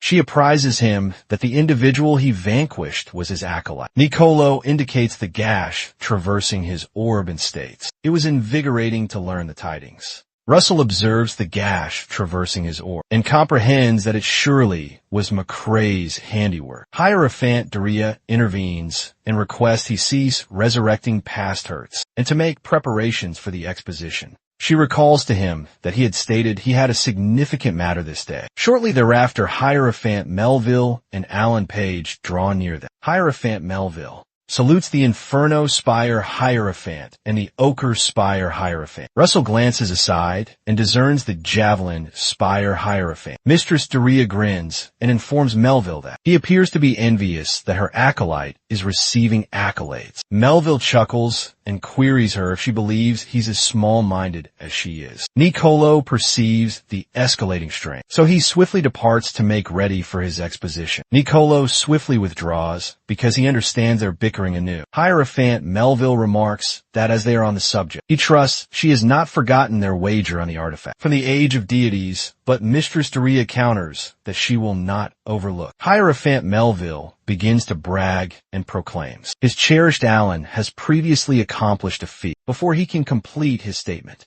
Alan rests his palms on his mentor's shoulders and prompts him they should proceed to their places. Alan begins to pull him along, and Hierophant Melville labels him an upstart and informs him that he was yet speaking He bellows at Alan to release him. Russell commences to chuckle at the antics by the mentor and his protege. Presently, the exposition commences, and Hierophant Nicolo proclaims that they commence. This convocation of the Arcane Spire Synod. He proclaims that the primary topic for this convocation is about the vestiges being unearthed at Mount Calvin. He states that the vestiges seem to originate from the conclusion of the Epic of Legends, and proof of them having been plundered has yet to be located. This signifies there's a strong possibility an artifact is undamaged, so he beams broadly. Russell contemplates the notion of an artifact from the Age of Myths, and Hierophant Daria remarks that they could possibly discover a relic that will shake the epic. Nicolo proclaims to the Hierophants that this is why they require their assistance, to safeguard the location. Hierophant Nicolo summons Sir Alan Page of the Javelin Spire to assist. He also names Russell from the Inferno Spire, and he states he wishes to request them both a boon. The attendees start murmuring, and they opine that's a sound notion, as Russell has previously demonstrated his prowess. Mistress Daria exults and muses inwardly that it's definite they'll must select Russell, and she queries whose acolyte they believe him to be. Abruptly, one of the Hierophants raises an objection. Hierophant Daria rapidly pivots to identify the dissenting individual. It is revealed to be an individual named Blaine Trilogy, the Crimson Spire Hierophant, who had attended the convocation with a youth named Juro. A sorcerer in the Crimson Spire, Hierophant Blaine proceeds to the center, and Nicolo is astonished to behold him. Hierophant Nicolo requests he clarify why he dissents. If he would be so kind, Hierophant Blaine utters the name Alex Raymond. Russell's progenitor, he pivots to observe Russell, who is astounded to perceive his progenitor's appellation. Blaine states that he dissents because of Alex Raymond's downfall. Some of the attendees query how the offspring can be censured for his progenitor's downfall, and an additional individual remarks that the conflict with the sovereign was ages prior. Blaine maintains that although they're accurate, the downfall claimed the realm's choicest veteran warriors their existences. After he abandoned the battle unauthorizedly, the whole chamber falls silent and no one speaks. Mistress Daria intervenes and declares that is mere conjecture, as they possess zero chronicles of that epic. Blaine informs her that she's mistaken because he was present. Russell and Hierophant Daria are astounded to learn this. Blaine declares that he witnessed his flight with his personal ocular evidence. Russell hearkens in astonishment, and he appears appalled to learn that his progenitor retreated amidst the conflict. Russell remembers that it's common knowledge his progenitor perished amidst the conflict, but he ponders why this individual is uttering such foolishness. Blaine proclaims to the Hierophants that the lineage of Raymond is indebted to the realm. They are obliged to repay.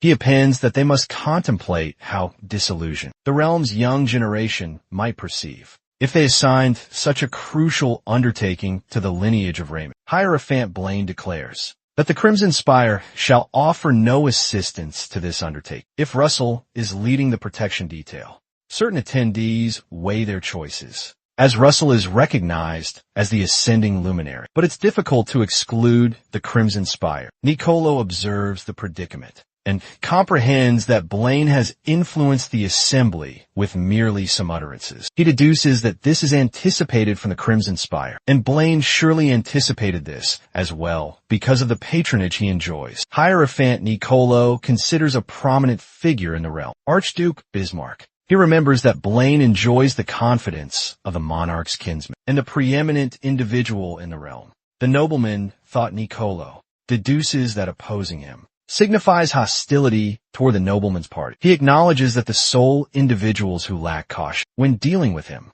are Hierophant Melville and Hierophant Daria. Concurrently, Hierophant Melville heeds Blaine's discourse and exclaims that this is utterly absurd. Daria perceives Russell's ire and advises him to refrain from interfering, as she will manage it abruptly. Russell apprises the Crimson Spire Hierophant he wishes to pose a query. Contrary to Daria's directive, Blaine pivots and Russell queries him if he can answer for what he has recently uttered. Hierophant Blaine queries what he signifies by accountability, and Russell queries if he can answer for denigrating the lineage of Raymond. Hierophant Daria halts Russell and advises him that this isn't an opportune moment. Concurrently, Blaine sneers and comments that the dignity of an insignificant, demised lineage holds no value. He advises Russell to be appreciative that Daria is his mentor. He declares were she not, he would have ripped out his lingual organ and made him a cautionary tale for every remaining haughty and insolent sorcerers. Abruptly, an individual arrives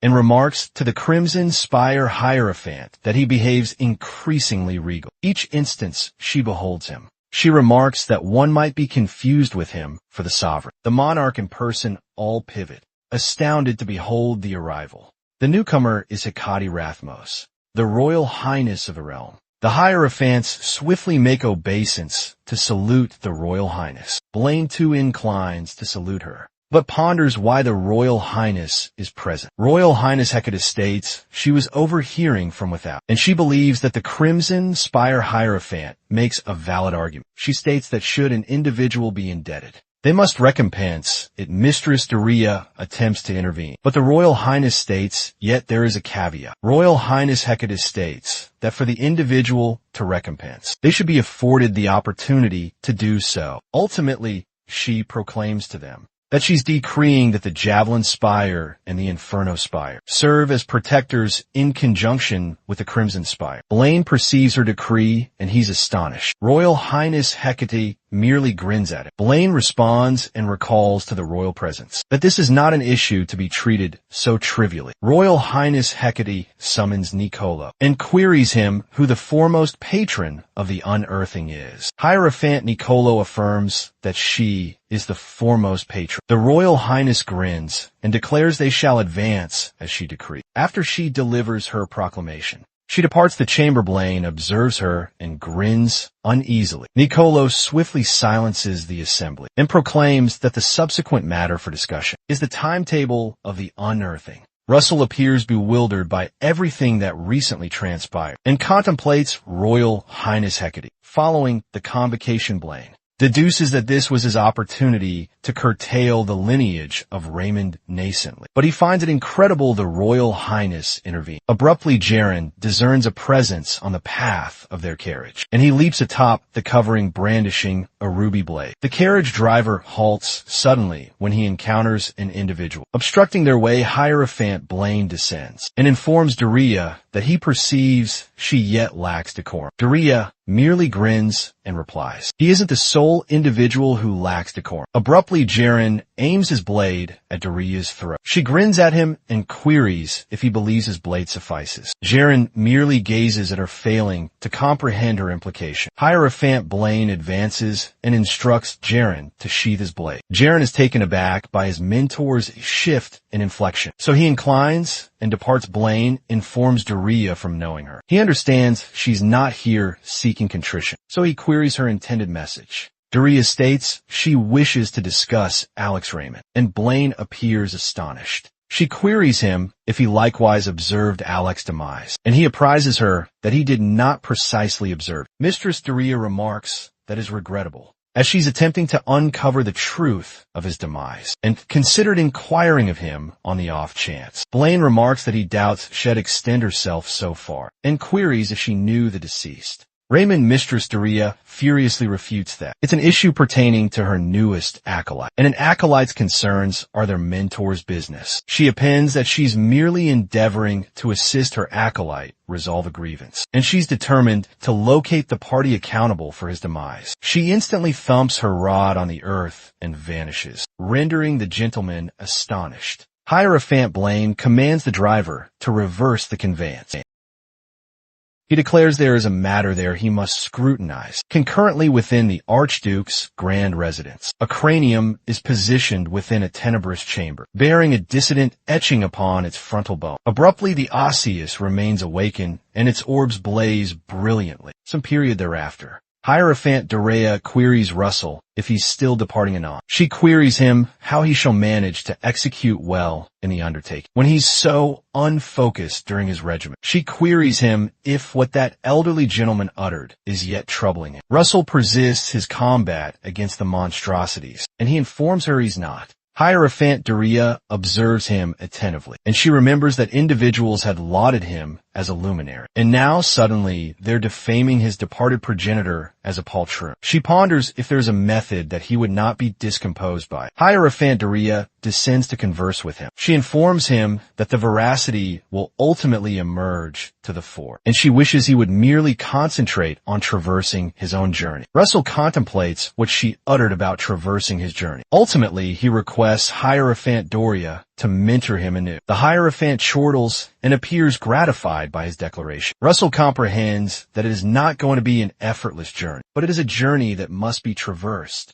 He reflects internally. That progeny must step forth from the umbrage of their progenitors. Concurrently, Royal Highness Hecate ventures out in public and shrouds her persona. As she gazes back at the citadel, she contemplates how vast the umbrage of her progenitors is. She averts from the domicile and advances to survey the metropolis. 3 rotations later atop Mount Calvin, a nexus materializes from the Inferno spire. Russell traverses through the nexus and steps onto the elevation. He surveys around at the vista of the elevation that he's heard about. Abruptly, he comprehends how frigid it is and commences to tremble. He snaps his digit and emits some energy to warm up the milieu. The individuals nearby are astonished to perceive that the air has abruptly become tempered. Concurrently, one of the individuals laboring in the unearthing center resembles the Royal Highness. One gentleman queries Russell if he is the Russell Raymond of the Inferno Spire, and he corroborates that he is.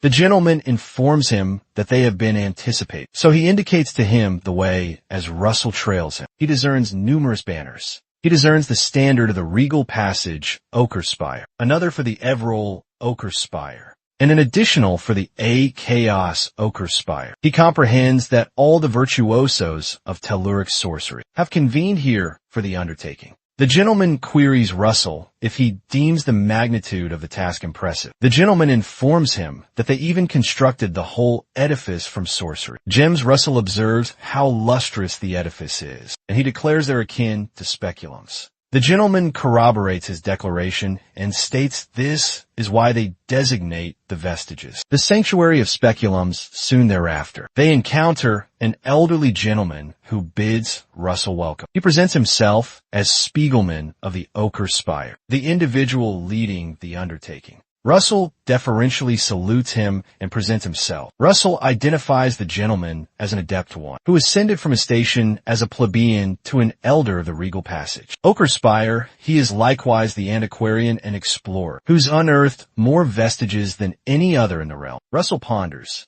if he might pose him some queries that have occupied his thoughts. Abruptly, Alan appears, and he acknowledges Russell's arrival. Our lad is elated to see him, and he comments that he arrived so promptly. They both clasp palms, and Russell states it's pleasant to encounter him. Russell facetiously designatus allen an industrious prodigy, and informs him that's unfair advantage. But Alan chortles and states he desires to safeguard the mythical artifact. Alan states they must await for the protector of the Crimson Spire to materialize, so they can discuss their rotations and their undertakings collectively. Mr. Spiegelman deduces that it's undoubtedly reassuring to possess the luminaries of the realm, protecting the unearthing location. He also ponders what difficulties they could possibly encounter at these odorous vestiges that compel them to dispatch all these operatives there. Spiegelman reflects profoundly, and he feels it's somewhat superfluous. While he's contemplating, a thunderous detonation captures the focus of all 3 gentlemen. In another section of the site, some of the laborers flee, and Russell queries them what's transpiring. An icy titan materializes from a spot and snarls at them. Spiegelman identifies it as a crystalline titan, and Alan swiftly instructs everyone to retreat to a secure location. The crystalline titan grows vexed and launches numerous crystals at them. Spiegelman shields the laborers from an impact employing barriers, but the crystals breach through them and transfix the gentleman. Spiegelman is astounded to perceive that the barriers offered no resistance. He resolves to employ something different, so he smites his palms on the earth. His actions cause the terrain to jut forward, to function as a bulwark between them and the fiend's crystals. Spiegelman instructs everyone to erect an earthen bulwark to obstruct the assaults. Royal Highness Hecate locates one of the wounded gentlemen and assists him, advising him to persevere. Abruptly, the Titan materializes behind the Royal Highness and the gentleman she's aiding. The fiend extends its massive palm and discharges crystalline projectiles, and the Royal Highness exclaims. When she pivots backward, she elevates her palms and endeavors to emit some energy to halt the barrage before she can react. Russell arrives to her aid with his Inferno Spear and incinerates the crystals with a sweep of his armament. The Royal Highness is astonished to perceive him, so she does not react. He pivots towards her and queries her if she is unharmed. But he perceives something that captures his focus. He perceives her violet tresses, and he remembers that he's witnessed that elsewhere. He comprehends she's the Royal Highness and addresses her by her station. But Hecate appears displeased that her persona has been unveiled. The fiend snarls at them and interrupts their brief interaction, drawing Russell's focus once again. Concurrently, Alan Page employs an original arcane fabrication of his. Designated the Cryo Longbow, he launches a shaft at the fiend's posterior. But the assault appears to do little save make it more irate. Alan deduces that he endeavored to obliterate its whole midsection, but it appears rather resilient abruptly. The fiend is assailed by an immense force that shatters through it. The magnitude of the detonation causes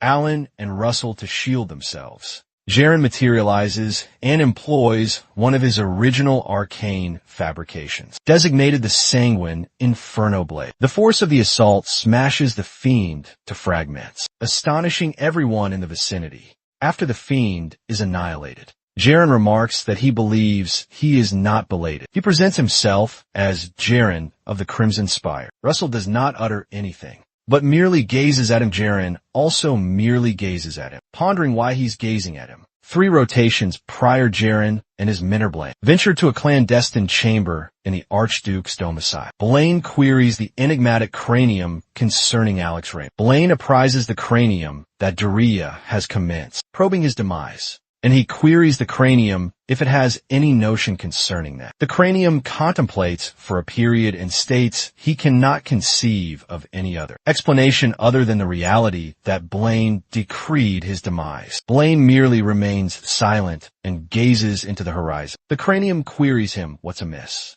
and queries if he's apprehensive that he'll be apprehended. Blaine declares that's unfeasible, but he's merely let down. He addresses the individual speaking via the cranium and recalls to him that if he had aptly disposed of Russell Raymond during the Spire adjudication, Daria would not have even had the prospect to harbor any uncertainties. The cranium informs him that that transpired because he obtained erroneous intelligence, that Russell Raymond was merely a juvenile. Blaine grows irate and insists to know if he's censuring him. An individual enters into the chamber, and he queries Blaine if he summoned him here, merely to observe the two of them quarreling. It is revealed to be the Archduke Bismarck Rathmos. Blaine promptly inclines to the Archduke, who queries him if it's veritable that his young kinswoman intervened in the convocation, and he remarks that moments elapses swiftly. Blaine corroborates that the Royal Highness intervened and stated that they initially intended to maintain the protectors to a minimum. The Archduke instructs him to proceed to the crux and queries how he intends to seize the vestiges. Blaine apprises him that Giron,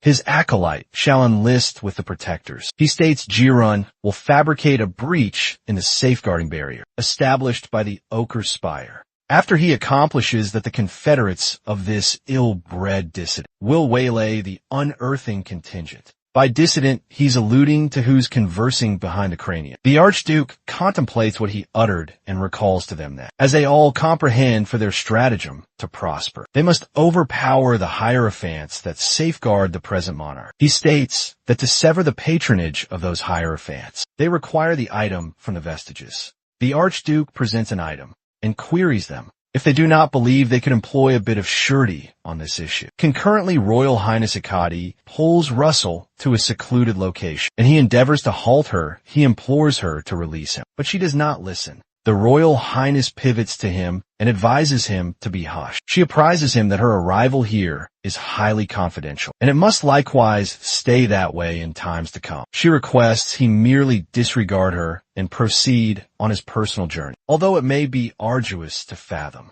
Russell remarks that she must be exceedingly fond of these vestiges. He states that were he the one, had be profoundly disappointed not to have observed them for himself too, as they are vestiges from the epic of legends. He grins at her and apprises her she is not to fret about. The Royal Highness informs him that His Majesty, the monarch, and his advisors are expending great effort attempting to restrain her, but he does not appear to be so apprehensive concerning her. Russell retorts that he caught a fleeting glimpse of her radiance just before he arrived to deliver her. He enthusiastically declares, she possesses such colossal might that even most paladins cannot manage. So he believes there's no necessity to fret. The Royal Highness is astounded to hear him label her might colossal. So she channels Samama to her palm and taps his cranium. Russell merely stands there with a protuberance on his cranium. The Royal Highness informs him Shelby depart and exhorts that they exert their utmost. As she departs, she deduces that he's got a respectable disposition, but he's yet an utter juvenile. Concurrently, Russell remembers that he ought to have requested her for the WIRMS Corps, that the interface instructed him to obtain, in requital for feigning ignorance. He ponders how he overlooked and declares he's an imbecile. Concurrently, Elder Spielman directs the other telluric sorcerers to dismantle a barrier to an ingress into the vestiges. Russell soon materializes and offers apologies to Alan for being tardy. He observes the gentleman laboring to breach the barrier and queries why arcane incantations are proving wholly ineffective. Alan apprises him that it's something designated dimensional distortion, which is among the most potent safeguarding barriers in existence. Irrespective of how arduously the gentlemen endeavor, the barrier does not yield. The gentlemen moan as they comprehend their endeavors are futile. Mr. Spiegelman irately execrates and ponders why there is a dimensional distortion presently, of all occasions when they at last located the portal to the vestiges. Concurrently, Jaren merely stands aloof and does not utter anything. Jaren deduces that he must dispatch a dispatch to the Archduke, subsequently Elder. Spiegelman is astounded to learn that there is a method to breach the barrier. Alan apprises him that, with the artifact from the Age of Deities in the Javelin Spire's keeping, they can penetrate through the barrier and traverse beyond. Mr. Spiegelman states that he doubts they'll relinquish something so invaluable so readily, and Alan states he intends to venture personally to request it. Mr. Spiegelman clasps his palm in gratitude. He informs him that if he can resolve this issue this instance, he pledges to recompense him for the boon. As an emissary of the Ochre Spire, Alan merely grins and states he'll endeavor to return as swiftly as feasible. Alan proceeds to encounter the other sorcerers and informs them that, although it's contrary to his preference, he is indebted to both of them for substituting for him when he departs. Russell declares it's not like that and reassures him that everything shall be well. Jaren does not utter anything, but deduces that with Alan's page departed, that leaves merely one conflict sorcerer here, and that's Russell. Abruptly apprises Jaren that he wishes to confer duty assignments with him for the nocturnal period today. Jaren smirks and informs Russell that he'll proceed initially. He pivots back and apprises the others that he's fatigued, so he'll be departing initially. Russell deduces that he's got such an eerie smirk later. That nocturnal period, some Ochre Spire sorcerers repose by one extremity of the barrier to safeguard the site while they are warming themselves by an inferno. They discern some interlopers who are confederates of the dissidents. Beyond the barrier, the gentlemen command them to halt where they are, as this location is under the Ochre Spire's dominion. They are abruptly transfixed by ruby projectiles and shriek in agony before them. Jiran, who is a clandestine operative, employs his sorcery to dispatch them. He approaches the barrier and fabricates an aperture to admit the Confederates. As they enter, he apprises them that there has been an alteration of stratagems. He apprises them that a dimensional distortion materialized in the vicinity, where the vestiges are being safeguarded. He states that to retrieve the artifact that can dismantle it, Alan Page is proceeding towards the Javelin Spire. The veiled gentleman amidst the Confederates inhales a scent of the aroma of charring cadavers and declares it's affectionately repugnant. Juron persists by stating that to coerce Alan, they merely need to seize Spiegelman as a captive. The veiled gentleman queries him about the individual, who's designated the luminary of the Inferno Spire, and states abduction is unimpressive. Juron instructs them to slay him. He recalls to them that he will not countenance errors like the prior instance. One exceptionally large gentleman in paladin's armor amidst the Confederates approaches him and states, "That's a considerable amount of carping originating from a spectator," alluding to Jaren. Jaren grows irate, and it appears as if they're poised to come back. The veiled gentleman halts the large gentleman and informs them that they're on the identical faction, and they cannot be behaving thus. The veiled gentleman appends that Jaren is Sir Blaine's cherished, unacknowledged offspring, so he must not be harmed. Jaren perceives what he utters and gets irate. He draws his blade and impales the gentleman, but the veiled gentleman fabricates a nexus before him. To divert the assault, Jaren irately queries him what he uttered, and the veiled gentleman states he was merely jesting. He advises Jaren to compose himself and expand his empathy a bit. Concurrently, the remaining Confederates fashion an arcane sigil to conjure a dissident incantation. Presently, some ghastly fiends emerge from the sigil. Once the incantation is conjured, the veiled fellow departs and apprises Euron that, despite the improbability it will transpire, he must disregard employing the item that the nobleman bestowed upon him. Should matters proceed awry, Euron merely gazes at him and remains silent. He remembers a discourse with Hierophant Blaine, who prompts him that once the undertaking concludes, he must exist as a specter,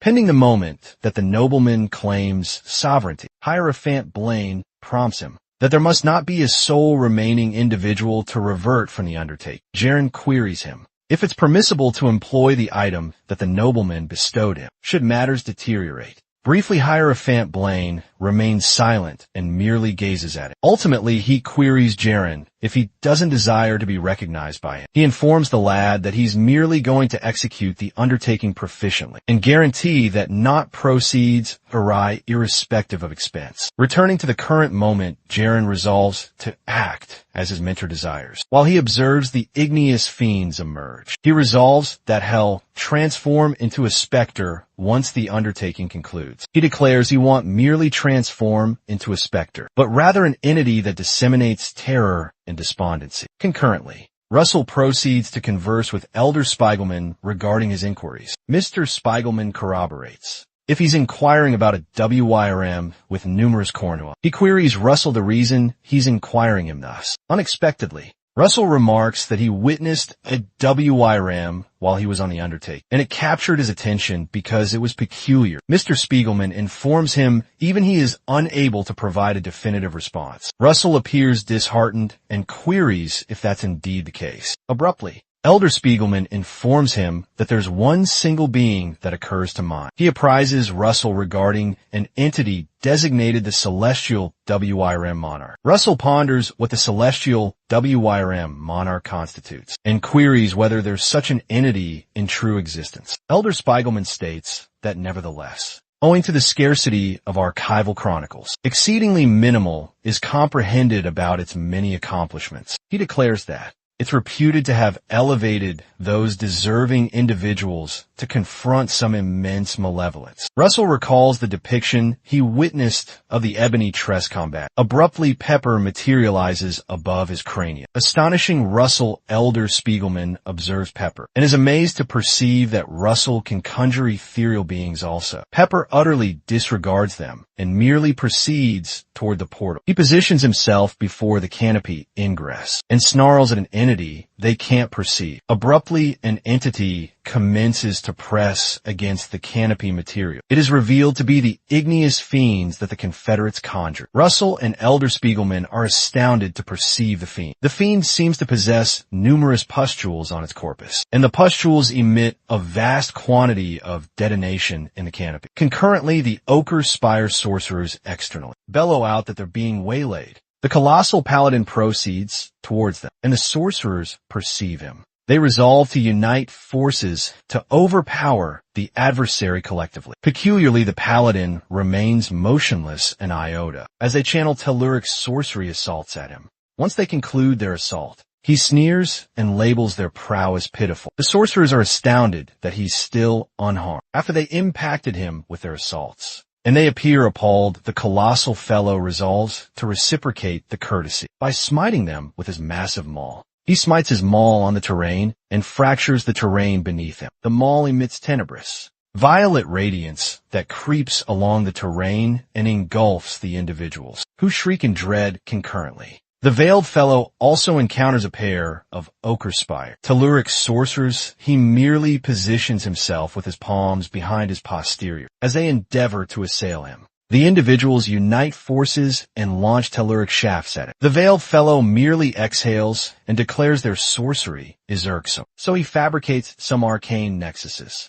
The nexuses assimilate the telluric shafts launched at him, and an additional nexus materializes at the posterior of the individuals. Abruptly, they perceive the nexus at their posterior, but it is excessively tardy because their shafts traverse through the nexus and impact them from their posterior. They shriek in agony as they're slain by their own personal assaults. The veiled fellow proceeds past their cadavers and into the encampment. He pauses for a brief moment and ponders where elderly gentleman Spiegelman might be. Concurrently, Russell shields himself, an elder Spiegelman, from the force of the detonation, employing a barrier. Elder Spiegelman irately queries who these deranged individuals might be, who would venture to assail the unearthing location of Endymion. Russell dispels the barrier, and he identifies the fiend as a reanimated being. Russell apprises Elder Spiegelman that those who employ the deceased as armaments can solely be one single entity. Elder Spiegelman queries if they're sectarians, and Russell merely offers contrition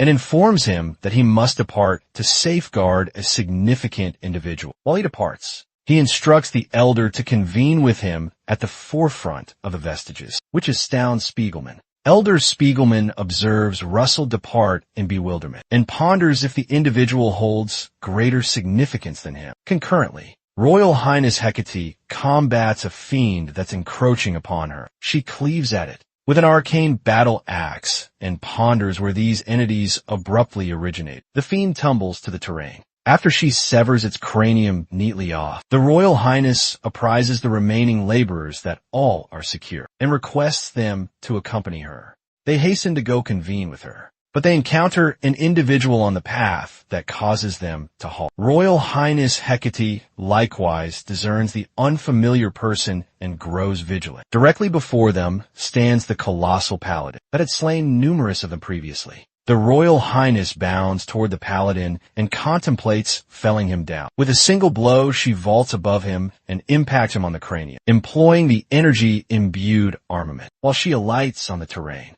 she anticipates him to tumble down and perish. The paladin merely gazes at her, and the Royal Highness is astounded that he was capable of enduring that. The fiend gazes at her and queries her who she is, but she offers no reply she desires. She had a suitable blade to combat, because that would prove advantageous. The Royal Highness deduces that she must not forfeit her impetus here, for the benefit of the individuals in peril. She affirms internally that she is Hecate Rathmos, the Royal Highness of the realm of Endymion, and she shall safeguard her subjects. She abruptly emits a surge of energy and advances to confront the fiend. The colossal fellow readies for combat and declares, "It appears this conflict is going to prove captivating." Russell abruptly materializes and informs the colossal fellow that he'll render it even more amusing. He materializes in a conflagration of inferno and impacts the fellow with an inferno spear assault in his thorax. The assault propels the paladin rearward and causes him to careen into a boulder. Russell glances back at the Royal Highness and queries her if she's unharmed. He erroneously addresses her Royal Highness and then designates her provisioning operative to maintain her disguise. The Royal Highness scowls at him for committing the error, and Russell winces from the vapor. The colossal fellow declares that this appears to be the renowned combatant that employs the javelin of Inferno. He rises anew and identifies Russell as the sanctified individual of the Inferno Spire. Russell pivots back towards the colossal fellow and informs the Royal Highness that Hell managed this. He requests her to escort the individuals to the Vestiges ingress because they have intended to reconvene at that location with the senior. Concurrently, Elder Spiegelman assembles some of the laborers and endeavors to escort them to security. Royal Highness Hikari queries Russell if he's certain he can manage this solitarily. He pivots back and recalls to her that she stated she would afford him an opportunity to settle his obligation. The Royal Highness grins upon perceiving that, so she assembles the individuals and apprises him shall entrust it to him. The colossal fellow proclaims to Russell that it would have been considerably more amusing if the pair of them had engaged him collectively. And Russell informs him not to fret because he's not engaging solitarily. The fellow merely gazes at him and ponders what he's discussing. Abruptly, Pepper charges at him with a surge of inferno in his maw. The ensuing detonation is colossal, and it astounds the massive combat. Russell employs the diversion to forge an armament that melds superheat with his inferno spear and incorporates the detonating equation to it. The individual surfaces out of the inferno and recalls to Russell that his stratagems won't prove ineffective on him. He elevates his Tenebris Violet Maul and endeavors to retaliate with his own personal assault. Ere he can proceed, Russell queries if he believes this is merely a ruse, and he impacts the fellow's maul with his Inferno Spear. An additional igneous detonation transpires. Astonishing the massive combatant, a barrage of Inferno envelopes the whole entire location. Concurrently, some additional laborers endeavor to flee to the Vestiges to convene with Elder Spiegelman. En route, they encounter an individual and must halt. It is revealed to be Jaren, who merely positions himself there and gazes at them. The individuals query him if he's wounded. They inquire about his whereabouts and apprise him that adversaries are assailing the location. Abruptly, all three individuals are beheaded with a single sweep of Jaren's blade. He severs them all and observes their cadavers tumble to the terrain. Instantly thereafter, he gazes in his vicinity and perceives Elder Spiegelman convening with the laborers at the forefront of the Vestiges. Jaren is astounded and ponders what their stratagem is. When he gazes intently, he perceives an individual familiar amidst them and identifies the individual as Royal Highness Hecate. Proximally, a vast igneous detonation transpires. Jaren swiftly pivots around to ascertain what's transpired, and he perceives the massive combatant yet upright after being impacted by the detonation. Abruptly, the combatant perceives something that astounds him. On the terrain, fragments of his panoply descend, and he's astounded that the accursed tempered ebony ferrum became fragmented. After fragments of the panoply descend and unveil a portion of the individual's visage, Russell remarks that they ultimately get to perceive his haughty countenance. Russell queries why he possesses such a displeased mien, and the individual labels him an haughty imbecile. He bellows at Russell and advises him not to belittle him. Russell perceives the violet striations of hue around the individual's corpus and is astounded that the individual is capable of employing radiance like a paladin. Concurrently, the fellow comprehends that he must employ the core of a paladin implanted within him versus Russell. The fellow possesses dual cores in his thorax, his innate core and the implanted paladin's core. The massive combatant readies his armament and informs Russell that Hell rend him to fragments. Wielding his mallet, Russell leaps aside to evade the blow. He's astonished the huge fellow can maneuver so swiftly. The large man furiously pivots towards him to chase. Yet Russell merely grins. Russell remembers his clash with Spandom and deduces Spandom is considerably quicker than he. Thus there's naught to be concerned over. Russell pounces upon the large combatant and employs a unique blaze lance formation. Dubbed the Slicer, he dashes beyond the fighter and slashes him at his flank. Ere he perceives the combatant lifts his armament to assault Russell. Yet he swiftly discerns he's been injured. Russell positions himself aft of him, poised to conclude him, and informs the fellow it's moment to cease this. Ere he can strike him, a gateway materializes amid them. From the gateway, fluid abruptly commences to surge forth. The torrent of liquid carries Russell off and hurls him rearward. Russell contrives to leap back onto the earth, and he ponders what precisely transpired. He inspects his attire and observes it's soaked with fluid. When he gazes ahead, he beholds the veiled fellow and queries if he's the individual accountable for what recently occurred. The veiled fellow speaks of how the force of the abyss ocean is rather advantageous, yet the man simply instructs him be quiet. Russell declares he shan't air this instance, and he readies to assault anew. He fashions an additional blaze lance formation dubbed the Whirlwind. As Russell charges at them with the Whirlwind assault, he deduces that it's unfeasible for them to evade. Abruptly, the veiled fellow conceives a curious notion and generates an additional gateway amid them. The gateway connects to where Senior,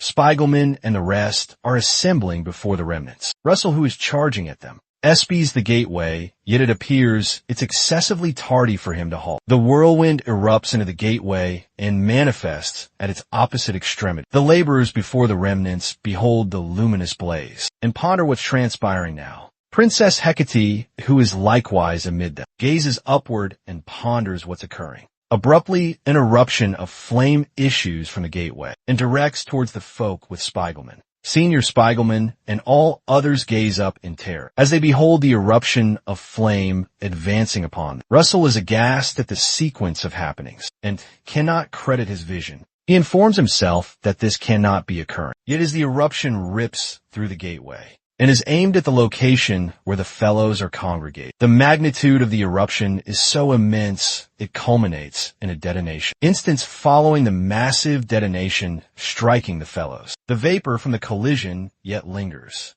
Russell appears to search for any survivors, and he's aghast by what has transpired. He shouts to the royalty and Senior Spiegelman, yet receives no reply then. Abruptly, a hand materializes from the vapor and the senior gestures. To him, Russell discovers Senior Spiegelman amongst certain debris. He hastens to him and queries if he's all right. Yet Senior Spiegelman inquires about the rest. Russell pivots about and beholds some cadavers, and he informs the senior that he's regretful. They abruptly perceive a noise, and they both pivot to discern who it is. They behold Euron transporting the senseless royalty onto them. Russell vociferously exclaims the princess appellation, anxious that some misfortune had befallen her. Senior Spiegelman is astounded to observe Princess Hecate is there. Upon their flank, Russell discovers she's yet living, and he praises Providence she's secure. Russell expresses gratitude Jaren for saving the royalty. Jaren grins and impales him.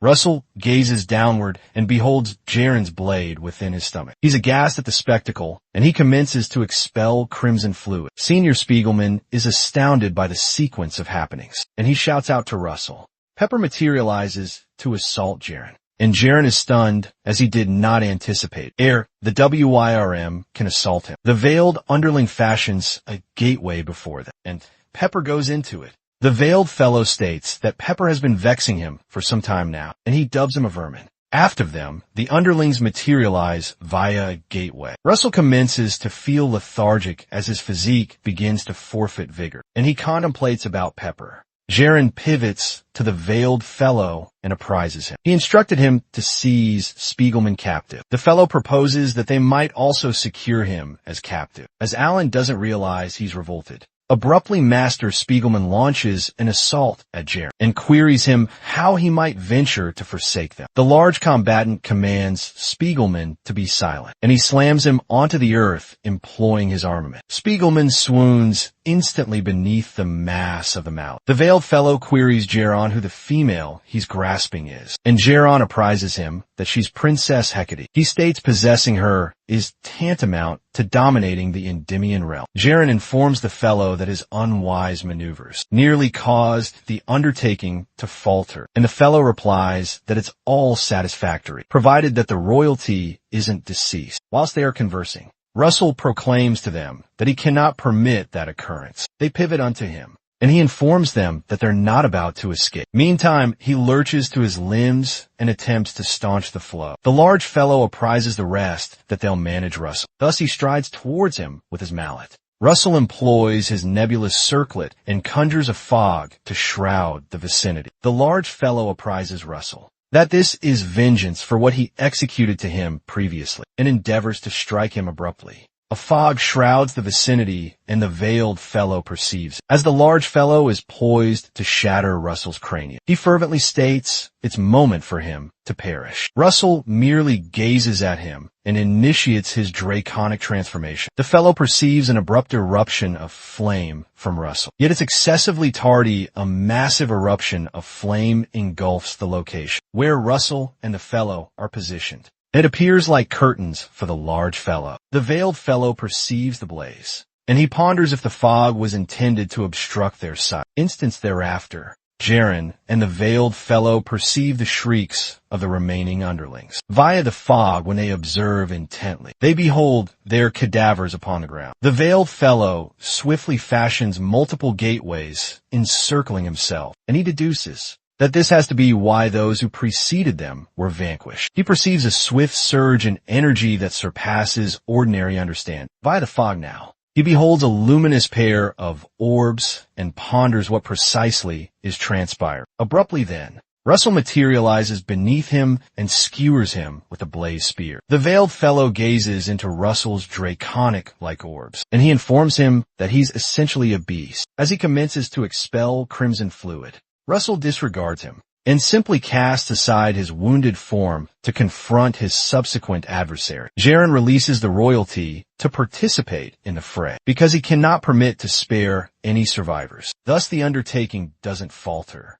He employs dual conjuring and manifests two sanguine blaze blades. With the blades in grasp, he invites Russell to advance on him. Russell espies him. Yet he discerns that his draconic transformation duration is nearly expired. He brandishes his blaze spear anew and readies for a confrontation. Jaren springs towards him with a twofold assault, and Russell informs himself that he'll need to wager all upon a single assault. Abruptly, he unleashes a massive eruption at Jaren, and a colossal detonation transpires. Jaren collapses to his knees. Russell persists to expel crimson fluid owing to the injury to his vitals. Jerome gazes at his torso and beholds a sizable cavity where his core once resided. He swiftly crumbles and perishes. Russell perceives a noise adjacent and pivots about. He beholds the veiled fellow, yet upright, and he appears mended of his wounds. The fellow queries Russell that he trusts. He didn't presume that it was merely the large fellow, who possesses dual cores, and deems him a fool. The veiled fellow gestures to Euron and states that they're identical. Russell gazes in terror as he beholds an abrupt eruption of verdant luminescence where Euron collapsed. The veiled fellow notes that Euron is the wielder of might, comparable to a WYRM, greatly to Russell's astonishment. Jaren metamorphoses into a beast. The veiled fellow informs him that the beast is named Chimera's core. This has to be from the artifact that the Grand Duke bestowed him. Jaren alights back upon the earth, and Russell is astounded by the spectacle. He perceives that the magnitude of his energy is so vast that it's nearly incalculable too. Jaren extends forth and employs his might to seize the veiled fellow. He throttles him and hoists him from the earth. Jaren queries him if he was concealing his abilities deliberately, merely so that he'd utilize his core. The fellow chuckles and states he understands he desired to employ. The veiled fellow apprises him that he advances several tiers. Owing to the core, he likewise apprises Jaren that he didn't compel him into defeat by Russell. Thus, he can't be faulted. Jaren releases the fellow to the earth. He informs him he's correct, and that he must address another individual initially. Jaren extends forth, and he informs Russell Raymond that he's about to terminate him. Initially, an ethereal appendage seizes Russell and draws him near. Jaren encircles his palm around Russell's gullet, and jests that he made quite a mark just instants prior. He states that ultimately he could not safeguard anything. He apprises Russell that it's concluded, and he smites the dimensional disturbance barricade with his recently acquired might. The barricade is abruptly shattered, revealing a narrow aperture into the remnants. The veiled fellow is astounded to observe that Jaren could fashion a fissure in the dimensional disturbance, and deduces that Jaren must be relishing himself. Russell informs Jaren that it's not concluded, and he unleashes a superheat assault at his visage. The assault merely grazes Jaren, who simply grins and states that he's altered his intention. He hurls Russell aside and declares that hell bestow him the demise he merits now. Russell is hurled into the shattered barricade, and he moans at collision. Jaren apprises him that hell experience the anguish of his spirit, being rent into fragments within the fissure of the barricade. The barricade gradually engulfs Russell until it completely devours him. Jaren commands him to perish and revile his inadequacy for the duration of the lingering moments he possesses. Russell shrieks as he is hurled into the barricade. He persists to shriek until he awakens in a medical facility, where a caregiver queries him if he can perceive her. Russell leaps up,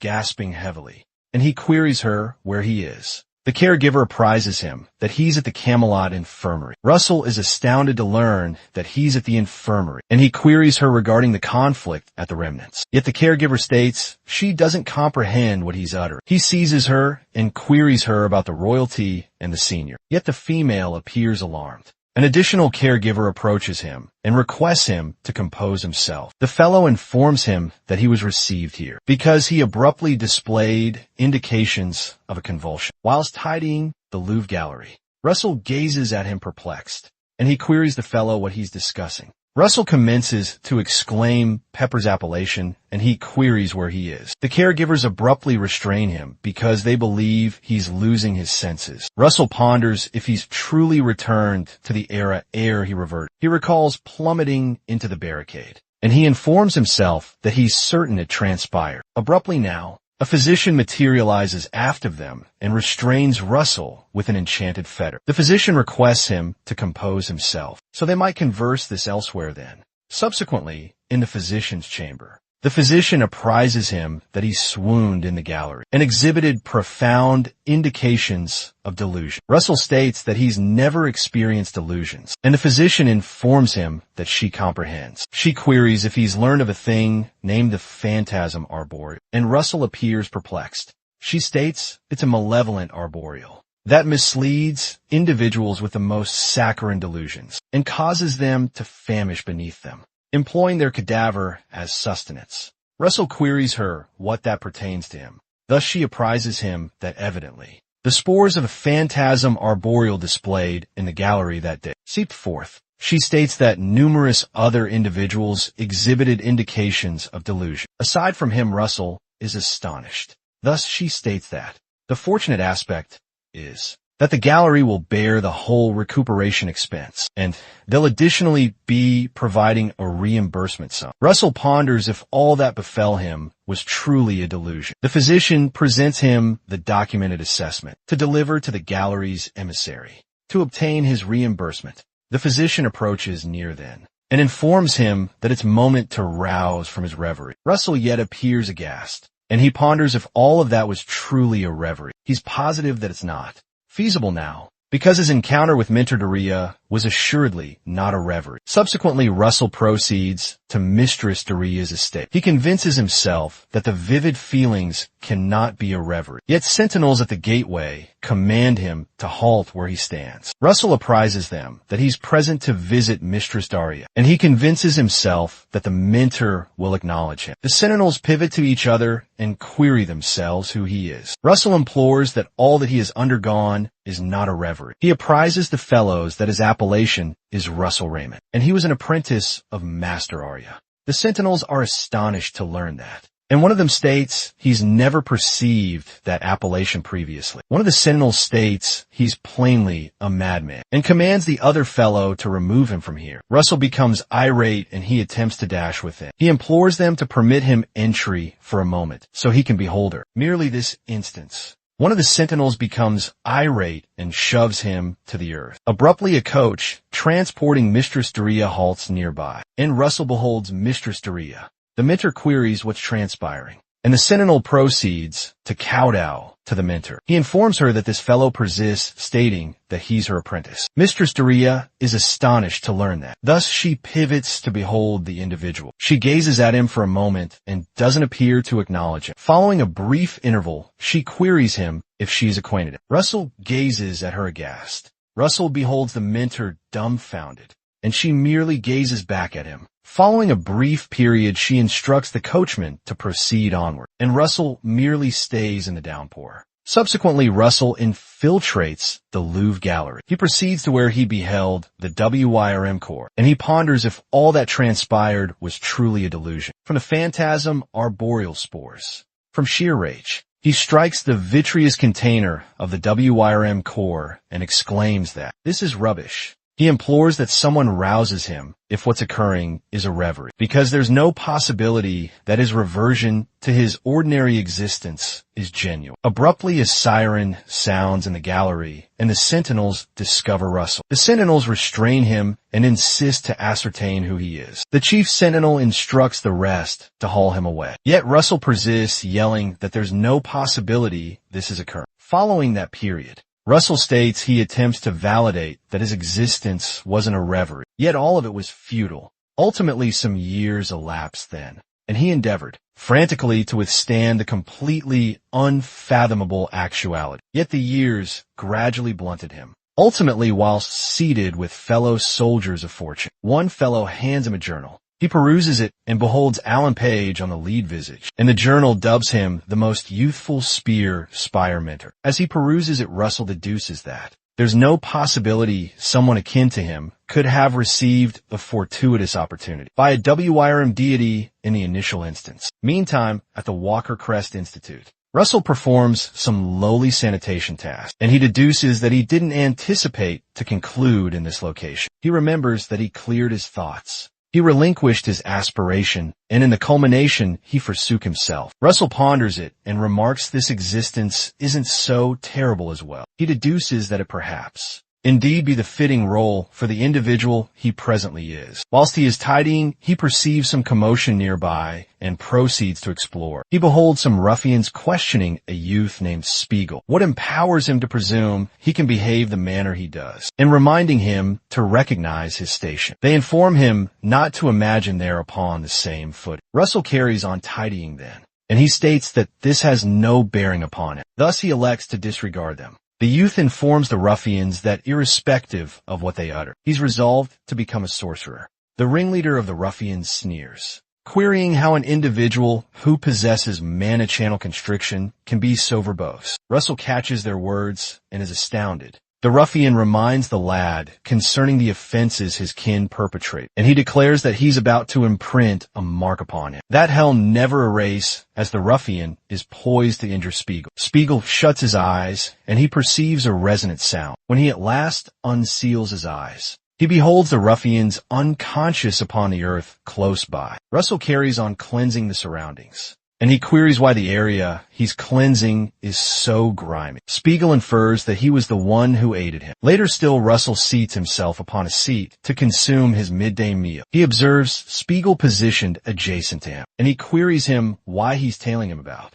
Spiegel beams at him and asserts that he's merely perusing a volume, and the seat is a favorable spot for him to concentrate. Russell perceives something adjacent now, and the ruffians who were observing them conceal themselves in a nook. Our fellow resolves to converse with the young lad, and he queries him concerning his mana channel constriction. He apprises the youth that he knows an individual like him, who formerly matriculated at this institution, and Spiegel queries him what transpired to him. Russell informs him that the lad was dismissed because he couldn't transcend his own limitations, akin to refuse that's deemed utterly valueless. He states that for a sorcerer, mana channel constriction is no different from a sentence of doom. Russell states that at times relinquishing is bravery. Yet Spiegel swiftly states he cannot perform that. Spiegel rises to depart and states he cannot relinquish. Russell observes him stride away, and abruptly his superior summons him. Russell proceeds to meet the overseer, and the fellow asks to be cautious with the lad he's associating with. The overseer notes that he could encounter difficulty if matters turn sour, and Russell states he doesn't comprehend what he implies. The overseer states that Spiegel is the offspring of the defector, that the Crimson Spire mentor dismissed, and Russell is astounded by this. This signifies that Spiegel is connected to the disgraced lineage. Meantime, the heathens assemble before the skeletal remains that Mentorblaine was conversing with previously. The cranium proclaims that the dominion of the custodians is drawing to a close. It commands them to journey to the Walker Crest Institute and declare their resurgence now. Sometime thereafter, Spiegel ventures to a stream to hone crystal sorcery. The quantity of mana he emits is rather minuscule. Thus he endeavors to emit a trifle more, in lieu of emitting additional mana. The crystal shatters, and he overexerts his hand. Russell approaches unto him then, and queries why he cannot forsake the vocation of being a sorcerer. Spiegel pivots about astounded, and Russell queries him once more why he doesn't relinquish. Spiegel informs him that he tendered a vow to his matriarch. Russell gazes at him intently and doesn't utter anything. Abruptly, they're waylaid by the ruffians from the institution. Spiegel's ruffians brandish certain armaments and are delighted to have located them. They state they were incautious the prior instance, but shan't be incautious this day. Russell ignites his vital energy and tells Spiegel to observe minutely. He states this is the sole manner he could become a sorcerer. Spiegel is astounded to behold his vital energy, and they ready to clash. Russell channels his power to his palms and smites them with a ruinous assault. Sometime thereafter in the bleak midwinter, Russell escorts Spedule out to practice an overload and wizard physique, precisely as he assimilated from the ancient scrolls. Russell instructs him to sprint swiftly, because his existence directly hinges upon the separation from his adversary. This variant of sorcery replaces mana channels with a conditioned brawny physique. Unlike a grown-up with a fully matured physique, its efficacy will be amplified if a youth in their formative years employs. Later still, Russell tutors Spiegel in some combative disciplines, and he deduces that the velocity of his advancement is pathetic. Russell queries him if this is all he's capable of, when he tendered his matriarch a solemn vow, and Spiegel endeavors to respire correctly. Spiegel rises again and implores to practice one additional time. Later still, in springtime, Spiegel partakes in the institution's practical sorcery. Combat drills against his tormentor. The lad launches an icicle projectile at his adversary and incapacitates him. The instructor proclaims that Spiegel is the victor, and the spectators are exhilarated. One lad is astounded that a youth with mana channel nearing one, and another individual states the disparity in aptitude was incredible. The ruffian execrates them all and tells them to anticipate his resurgence. Spiegel appears joyful and casts a look back at Russell. He deduces that owing to his newfound kinsman, he's achieved his second echelon. Russell observes him from the umbra and grins at his show. Abruptly, an individual exclaims Russell's appellation, and he pivots about to behold the individual. The fellow states it's been a considerable duration and dubs him a vermin. Russell gazes more intently and discerns it's his own secondary school tormentor, Coma Frederick. Subsequently then,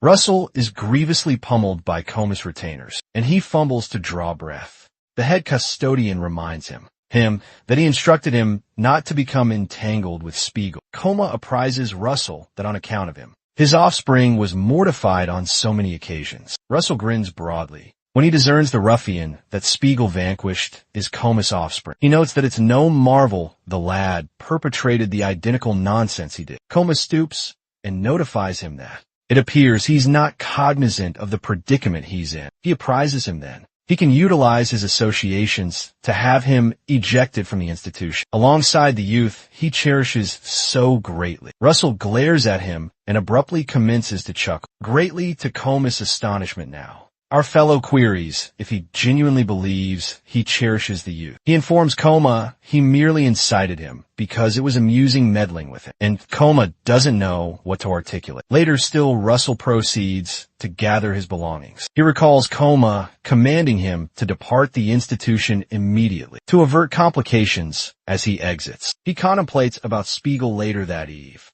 As Russell nears the portal then, Spiegel waylays him and queries where he's journeying. Russell retorts that he's departing this vicinity, yet Spiegel queries him for what reason. Our fellow clenches his palm around his satchel and proceeds to hasten outwards. Spiegel discovers a method to position himself before him and instructs him to halt precisely where he stands. Spiegel beholds Russell's visage and he's astounded. He queries him what befell his visage, and Russell queries him what he anticipated from an individual like him. He queries Spiegel if he genuinely presumed he was his mentor. Russell strides past him and compels his passage through. He tells Spiegel not to be fanciful and strides away. The lad commences to weep meantime. Coma observes the whole episode from his coach station adjacent. He states this is the rationale he cherishes currency and influence, because you can make anything vanish with it.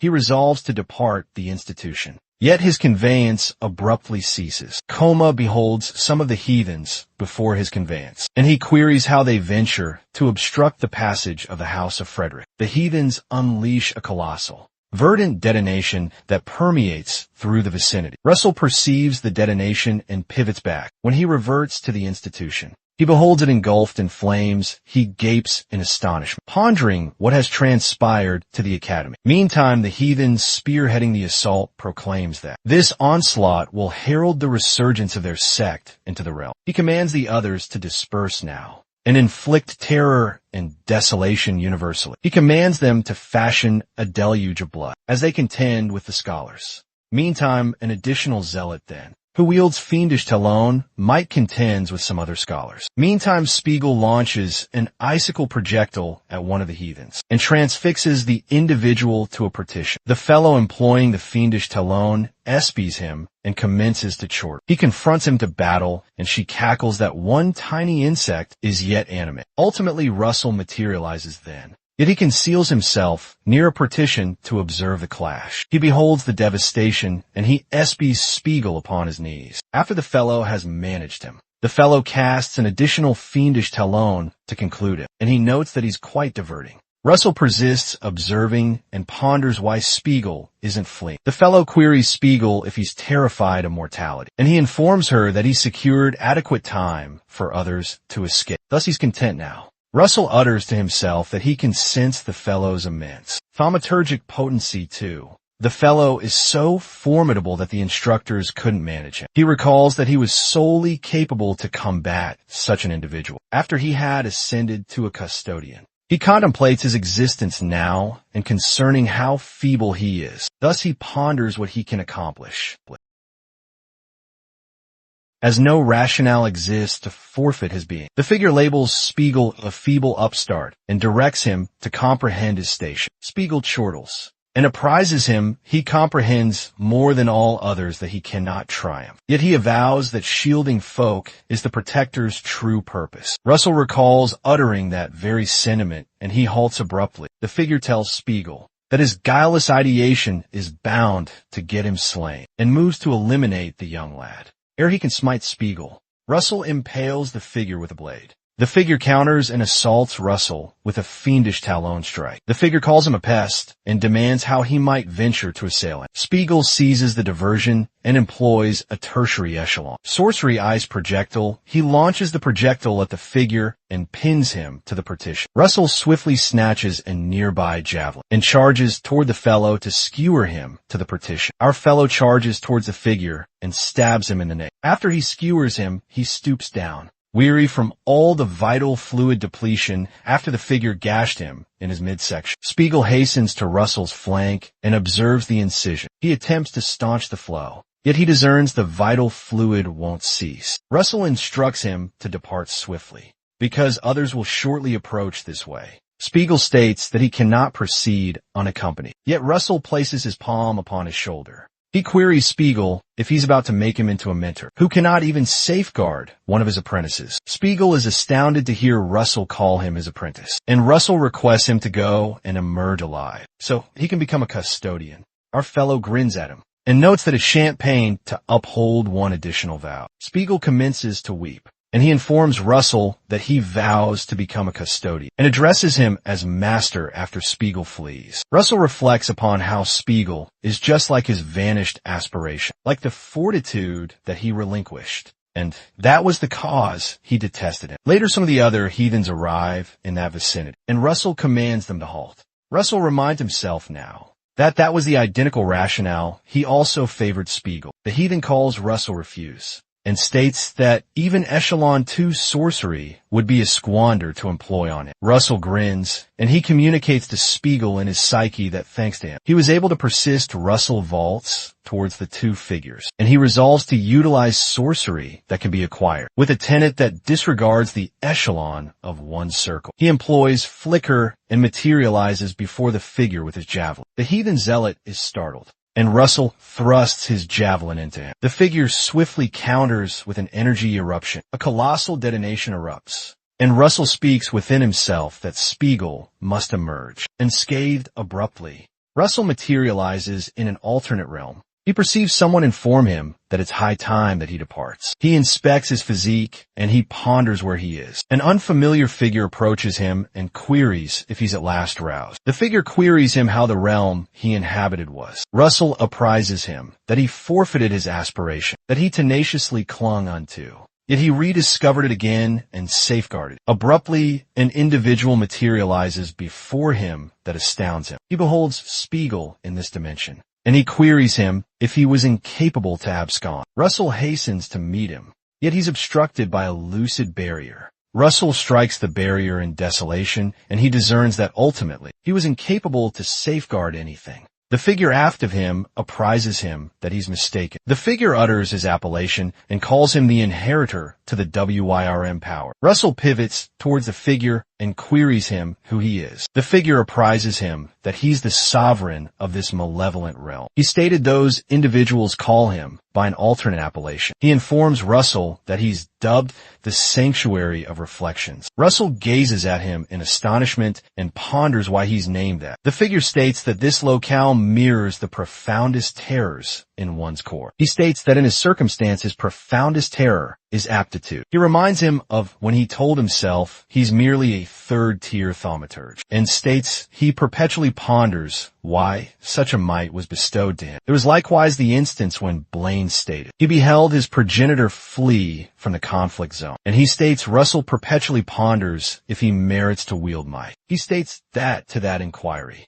he discovered his retort when he told himself that he grew mightier to become a custodian and safeguard additional individuals. Russell collapses to his knees, querying if this lengthy duration was an ordeal. The entity retorts that it indeed was, and that he has transcended his own retort by demonstrating that, even devoid of might, he can be a custodian by electing to safeguard a lad. Russell reverts to his youthful self and beholds a phantasm of Spiegel, informing him that he shan't forget the solemn vow. The Sanctuary of Reflections apprises him that the lad before him is not a figment, but the purest fortitude he's safeguarded and must persist to safeguard. The entity calls him successor now, and proclaims that he will honor his enduring covenant. The figure divests his mask and states there will be a novel luminescence. When he divests his mask, he metamorphoses into Spedril and apprises Russell that it's moment to advance onward. Abruptly, an additional display materializes and notifies Russell that he's imbibing WYRM vital fluid to regenerate his physique then.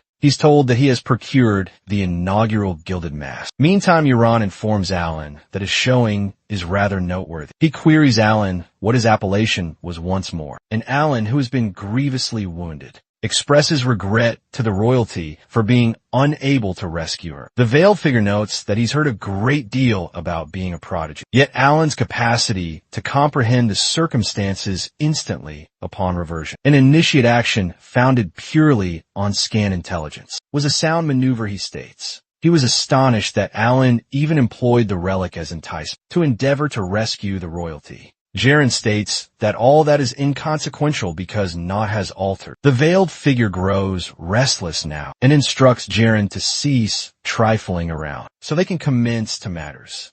Jaren soars towards the barricade with the relic that Alan presented to dismantle it. With the relic in grasp then, a thaumaturgic apparatus materializes in the firmament that can dismantle the barricade. Mr. Spiegelman acknowledges the relic as the relic of the Celestials. The royalty ponders if the relic can be thwarted. Jaren deduces that once he procures the object, he shan't relinquish it to any of these villains, alluding to the Grand Duke or the heathens. He states that he'll demonstrate to the realm that he's superior to them. Jiron commands the relic to breach through the barricade. The apparatus launches a projectile at the barricade, yet the collision is abruptly arrested when a palm emerges from the fissure. The sheer force of the might that issues from the fissure disintegrates the apparatus now. Jaren observes in perplexity as the apparatus is demolished. The other observers are likewise then astounded that the relic of the Celestials was effortlessly thwarted. Alan likewise perceives that the apparatus was thwarted, and he beholds an individual there. Abruptly then, Russell emerges from the barricade with the blazed spear in his grasp. The veiled figure and Jaren espy the mask upon it, and ponder if the mask could be the object they're seeking. Russell soars towards the veiled figure and endeavors to assail it. The figure swiftly fashions a gateway to obstruct the assault. Russell endeavors to cleave him with the armament, yet is arrested by the gateway. Abruptly, something extraordinary transpires that astounds the veiled figure. Russell contrives to cleave through the gateway and demolishes the figure. After he's concluded with him, Russell vaults away. And even Jaren is astounded that an individual can cleave through a gateway. Russell proceeds to unbind Mr. Spiegelman and the royalty and endeavors to converse with them. When he unbinds them, Mr. Spiegelman queries him what he uttered, as they couldn't perceive him over the mask. Russell divests the mask and states that he's relieved that they're unharmed. Mr. Then, Spiegelman and the royalty are both astounded to behold that it's Russell, and they query him how he managed it. Alan grins and deduces that it appears the wager his mentor made shan't be a facile one. The royalty extends to Russell and informs him she's gladdened that he returned unscathed. Russell seizes her palm and arrests her. When he beholds Euron advancing towards them, he proposes that they can discuss the particulars subsequently, because he must address this now. Euron approaches nearer and calls Russell a subordinate being, stating he is becoming a vexation. He apprises Russell that merely because he returned doesn't signify anything alters. He states that hell slay him and seize the relic for himself. Instance thereafter, a colossal detonation transpires in the atmosphere as Russell soars up and carries the conflict to Jaren. Jaren insists that the mask pertains to him. Russell queries if Blaine orchestrated all this, yet Jaren instructs him to be silent. Russell soars into the firmament and teleports aft of him. He requests him to cease immediately and concede that he is Blaine's Umbra. Russell smites him with a blazed spear, hurling him myriad feet to the earth. The collision is so potent now that Jaren persists, soaring from one locale to another. Russell descends to join him then. Jaren retorts that the verity is uncomplicated and he's not Blaine's Umbra. He cast one of his primordial thaumaturgic formations, dubbed the Lexicon. Jaren smites the earth with his blade, and a colossal eruptive might rips through the terrain towards Russell. The detonation causes vapor to shroud the whole vicinity for a brief period. After the vapor dissipates, Russell appears unmarred. Yet he brandishes dual blaze spears and is in his draconic transformation state. Jaren proclaims that if solely he possessed the mask, Blaine would become his very Umbra. Jaren shrieks that might renders everything attainable. Russell delves into his satchel, extracts something forth, and apprises Jaren that he appears fixated with might. Russell presents the mask to don it, and informs Jaren that might isn't the paramount entity. A display materializes before him,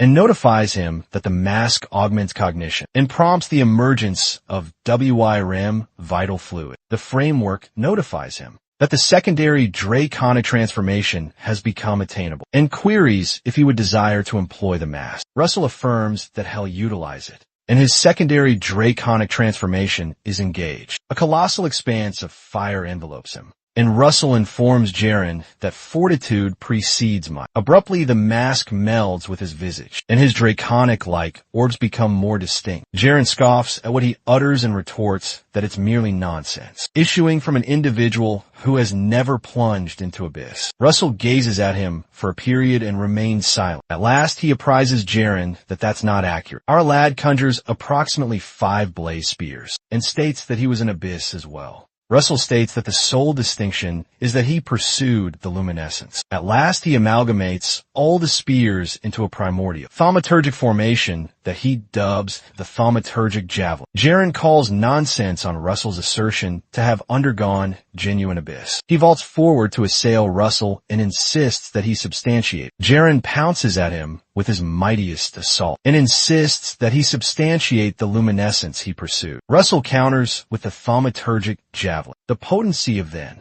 The collision unleashes a colossal detonation that shrouds the vicinity. It requires some duration for the vapor to dissipate, and both of them endure the detonation. Yet Jaren collapses to his knees, He gazes to his flank when he feels an acute pain. It transpires that the collision of the javelin severed his dexter limb, and he's astounded. He gazes at his palm upon the earth and ponders how this could have transpired when he possesses a chimera's core. Russell, yet upright now, strides towards him to persist the conflict. Jaren ponders why he's incapable to attain Russell, even with all the might of the chimera's core. Russell instructs him to relinquish, as it's evident he cannot triumph. Those utterances incite Jaren, and he instructs Russell to be silent. He abruptly sprouts multiple other limbs, in lieu of the one that was severed, and vociferously proclaims that he cannot be defeated. He unleashes a substantial quantity of mana, yet commences to expel vital fluid,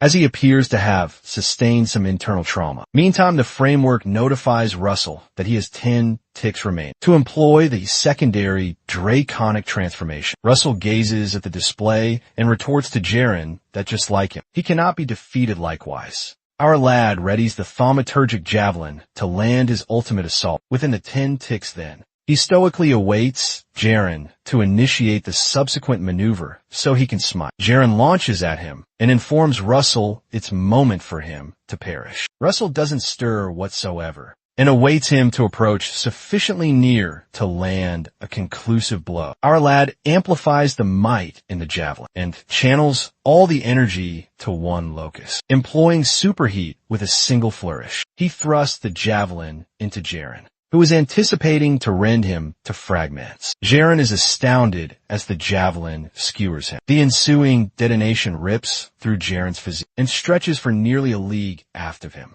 Even the bedrock aft of him doesn't endure the collision of the smite. Vapor shrouds the whole vicinity, and Russell awaits it to dissipate. After the vapor dissipates, Jerome, who had been rent asunder, expels profusely and contends that it's not yet moment for him to depart. As he remonstrates, he persists to expel vital fluid and his physique fractures. Shortly thereafter, he relinquishes and collapses. In his prostrate condition, he contemplates the might of Chimera. He informs himself that he desired to become a WIRM, yet he couldn't witness it through to the culmination. As the luminescence wanes in his orbs, he ponders if this is his kismet. Abruptly, a proximate volcanic promontory is in sight by the detonation that had previously transpired. Russell observes as molten rock erupts from the promontory and cascades down. Whilst he observes, he perceives some individuals exclaim his appellation. It transpires to be Alan, Mr. Spiegelman, and the royalty who endured. Russell grins at them and gestures back. From an unknown Quarter Pepper pounces on Russell from aft. Russell is gladdened that he's unharmed, and Pepper bellows in concert then. They both embrace, and our lad praises Providence that Pepper is well, whilst Pepper weeps droplets of elation. The royalty observes their reunion, and Russell states it's moment for them to revert to Endymion. Sometime thereafter, after they depart the locale, an enigmatic individual materializes and retrieves Jaren's severed palm. The figure, who appears to be with the heathen sect, takes the palm and enters a gateway. Sometime thereafter, in the Endymion High Tribunal, the adjudicators recite the indictments concerning Jaren, a thaumaturge of the Crimson Spire who colluded with the heathens and imperiled the security of the Dominion. The adjudicator recites that his mentor, the Crimson Spire Master, is likewise accountable for them. The figure requests that the litigant in question, Master Blaine, advance forward now. The adjudicator queries him if he holds any demurs to the matters proclaimed. Blaine affirms he does not, and asserts he failed to perceive Euron's demeanor, owing to his own remissness. Blaine states that the transgressions of an apprentice are for the mentor to shoulder, and as the Spire Preceptor, he must justly accept that obligation. Whilst he is speaking, the Grand Duke Bismarck stands and motions to the magistrate. Bismarck arises and queries the magistrate if he might offer a word. Bismarck scowls at all the Spire Preceptors, who are seated adjacently, to intimidate them. He at last informs the judge he is not mistaken. It is likewise factual that the Crimson Spire Preceptor has offered noteworthy services for the welfare of the realm. The Grand Duke proposes then that they finalize this with roughly 6 months of supervised release. The adjudicator nods in agreement. Meantime, Blaine beams broadly now, Minter Daria, who is likewise positioned, deduces privately that they are all part of the conspiracy. Yet she utters nothing. She gazes above at the sovereign, who is observing the proceedings from on high. She muses internally that the Grand Duke will incessantly persist in defying the monarchical dominion, and she speculates whatever his sovereign is contriving now. Meantime, within the royal court, Russell dons fresh attire, and Mr. Spiegel praises his altered visage, while Alan is positioned close. The royalty enters to encounter them, and states she was unaware they had arrived. The three fellows kowtow and salute the royalty. Royalty Hecate bids them to stand, and avows it is her place to offer them salutations. She inclines to them and earnestly expresses gratitude for rescuing her existence. She specifically thanks Russell now, and he's astonished as she departs. She blinks at him and states they will meet anew. As she briskly closes the portal to the chamber, Russell seems on the brink of erupting, and the remaining fellows endeavor to rouse him to the present. He swiftly regains his composure then, and recalls that he must concentrate now. He deduces this is a chance to etch the Raymond lineage within the awareness of the populace. Following the adjudication, all three fellows go to the sovereign in his court before all assemble. His sovereign apprises them their assembly this day is intended to commend the champions for their valuable deeds. He states they shall address each specific achievement. After acknowledging their joint success, the sovereign proclaims Spiegelman oppose the infidels, imperiling the security of the dominion. He commands he shall be granted 200 gold pieces and 2 doses of an essence augmenting concoction, which Spiegelman readily accepts. The sovereign addresses Alan, the younger scion of Count Page, that he courageously protected against the malevolent heathens who were coveting the sacred artifacts, and he shall be bestowed the decoration of Don Morgenroth and the rank of Baron, to which Alan assents. In conclusion, the sovereign turns to Russell and requests he lift his head. The sovereign remarks that in bygone days, his sire abandoned the combat zone, presenting a grave danger to the realm's security. He states it was quite expected for the counselors to question the allegiance of the Raymond lineage. Russell is pierced by those utterances, and indignation swells in his core. His sovereign commands him demonstrate it this very day, and Russell queries him regarding his intention. The sovereign apprises him the blaze spire preceptor relayed to him that he has attained the 5th tier.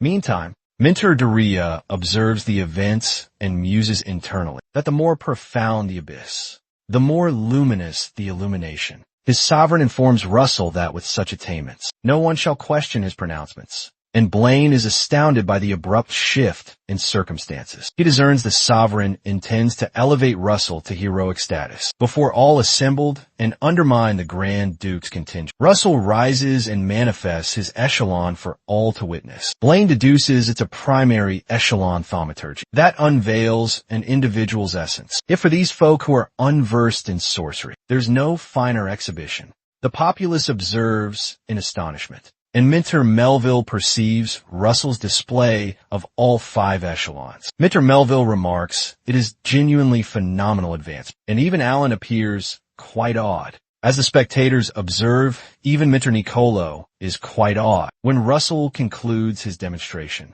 he genuflects once more, and the sovereign states he presumed his sire was a desiccated blossom. Yet none could have imagined he was nurturing such a wondrous germ. Russell responds to his sovereign his commendations are overly magnanimous. The sovereign proclaims to all present that, concerning the unique circumstance of the Raymond lineage, he raises his rank to Count. He states furthermore now, in conjunction with a 3rd tier valor award, he proclaims that he herewith bestows Russell the authority to impose duties upon 10,000 dwellings in the adjacent municipality, and Russell accepts his pronouncements. After the sovereign concludes his declarations, he rests a palm upon Russell's shoulder and genially bids him to stand. When Russell stands, the sovereign expresses gratitude for rescuing his offspring. He states that he is addressing not as sovereign, yet as a progenitor. His sovereign notes that he desires to recompense and asks if there is something he covets. Russell ponders this and informs the sovereign of his request. Subsequently, while within his residence, Russell recollects that he was apprehensive how he'd secure the boon he requested. Yet matters appear to have resolved quite splendidly. He gazes upon the WIRM core he had requested and contemplates how desiccated it appears, though it appears quite unsightly. It shall reveal its genuine essence when imbued with thaumaturgic energy. He trusts he can manage it and commences to channel his essence into the core. Abruptly, something astounding transpires, and Russell exclaims loudly. The core abruptly shatters into fragments and unleashes a vivid azure luminescence. Accompanying the azure luminescence come bolts of pure electricity. Unexpectedly, the pieces of the WIRM core transmute into a cornet that's wreathed in crackling lightning. Russell is astounded to behold this. And abruptly, an interface materializes. The display apprises him the WIRM core has unveiled its essence, and he has procured the Lost Monarch's Cornet, which possesses a voltaic spirit. After Russell peruses the inscription, he discerns that the Cornu must now imbue its very might into him. Like the prior instance, he closes his eyes to brace for the impact. Yet the Cornu simply discharges its spirit into him, sans impaling him. Russell remembers his prior ordeal and remarks that this instance is considerably more endurable. He emits a soft exhalation, and his whole physique commences to emanate with voltaic energy. He contemplates the potent electrical force enveloping him, and is amazed that a third of the fifth tier is presently saturated, even without completely assimilating it. An additional display materializes, and apprises him he has assimilated the Lost Monarch's Cornet with voltaic spirit to his fullest extent. He's informed the essence surpassing the assimilation capacity shall remain inside him as slumbering might. The interface likewise apprises him that his medial grasp of electrical essence has attained its threshold and matured into heightened grasp of electrical essence. Abruptly, Pepper materializes from thin air with a mighty bellow. On this occasion, he appears considerably larger, and Russell is amazed by his transformed form. He queries why he transformed,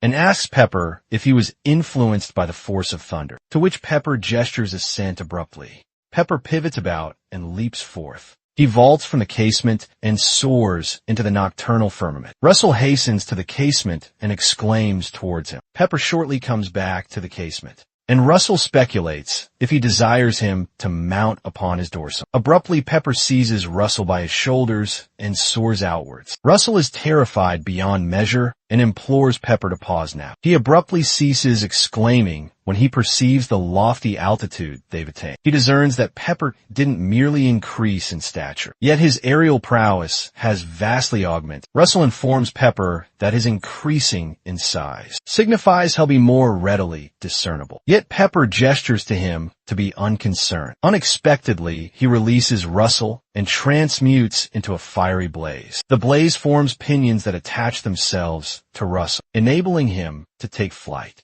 Our lad remarks he now possesses rapid pinions fashioned from ethereal blazes. He queries Pepper if he ought to dub these ethereal pinions, to which Pepper enthusiastically bellows. Russell contemplates the reality that he's acquired the sovereign, Cornus voltaic nature, medial, fifth echelon essence, and presently ethereal pinions. He avows that he senses he can confront any adversary utterly fearlessly with this newfound might. Meantime, Friar Hubert approaches the preceptor when he learns she has a vital undertaking for him. Minterdaria apprises him the assignment is to accompany Count Kimberly, the designated emissary of the Keel realm. She remarks that though the Keel realm's sovereign might is feeble, they uphold their status as an unaligned state, owing to their copious essence. Mineral yield, she further states it appears, Marquis Jorio Comanche of the Imperial Loyalist contingent endeavored to usher the Imperium into that domain. The Minter remarks that, instead of succumbing to the dominion of the Imperium, Count Kimberly presumably considered it more advantageous to form an alliance with them. Subsequently, as Hubert sets forth, he contemplates the Keel realm now, and deduces this undertaking shall not be a simple task. Before he departs, Russell exclaims towards him. Hubert remarks to Russell, it has been some time, and Russell responds he is pleased he fares well. Our lad inquires if he is departing for the Keel realm immediately, and Hubert queries how he is so informed. Russell requests to accompany him on this journey and apprises him Minter Daria granted him official leave. Russell recollects that from his memory, Hubert shall perish upon this very undertaking. Hubert appears astonished by Russell's proposition, and an interface materializes before him with a new quest to return safely with Hubert from the unforeseen peril ahead. Russell resolves inwardly now that no justification exists to prevent his departure. Thus he must accompany him soon thereafter. And Russell employs his striking, fresh pinions. Hubert apprises him that they are nearly arrived. He conveys to Russell that it is heartening to have him near, yet he queries if he possesses a motive for venturing along. Russell simply retorts that he desires to garner new distinctions, and it will be a distinction to execute an undertaking with him. Russell soars onward and states that he will proceed forth and survey the circumstances. As he glides, he recollects the undertaking's collapse results in Hubert's demise, and the Imperium meddles with Kiel's domestic matters, which signifies there's a strong likelihood that the Imperium was implicated in his passing. While he glides, the interface materializes anew and presents him the undertaking to accompany the designated emissary of Kiel Dominion to penetrate the Dominion's domain. With recompense of 5 medial essence minerals, Russell instantly espies some figures battling with Count Kimberly's retainers. He advances nearer to them and resolves that he is going to eradicate the menace from the Empire. He assails the adversaries employing a thaumaturgy skill termed a blaze cannon and tells himself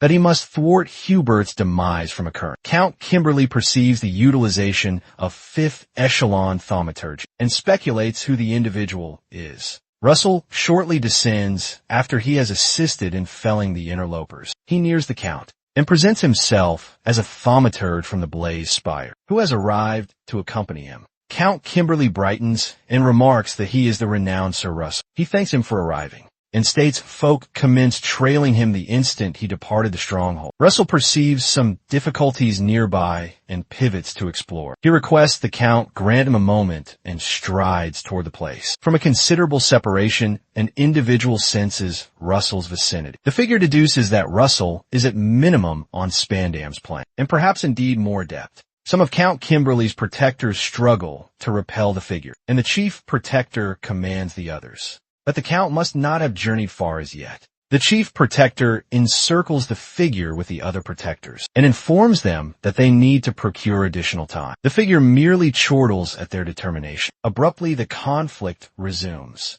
and he skewers 2 of the protectors simultaneously. Russell gazes further afield and espies the individual who's assailing the Count. A colossal detonation abruptly erupts from the locale where the conflict is transpiring. The detonation demolishes several surrounding arboreals, and the enigmatic figure stands amidst the arboreals. Russell discerns now this figure is the one who slew Hubert in his prior existence, and he acknowledges him as McCrae Hughes, the Blade Sovereign of the Imperium and the departed Spandam's preceptor. Shortly thereafter, Hubert arrives upon the location and meets Russell with the Count. He informs them that he's gladdened to see they are unharmed and presents himself to Count Kimberly. The Count presents himself likewise and thanks him for arriving to assist. Hubert gazes down at the deceased protector and apprises them the folk trailing the Count are members of the Imperial Legion, founded upon the aroma he detected. Russell remarks that it appears they were not endeavoring to conceal their affiliations. He states they either do not perceive a necessity to, or matters were simply too pressing for them to trouble. Concealing themselves, the Count is astounded by his utterances, and Russell pivots to him to affirm.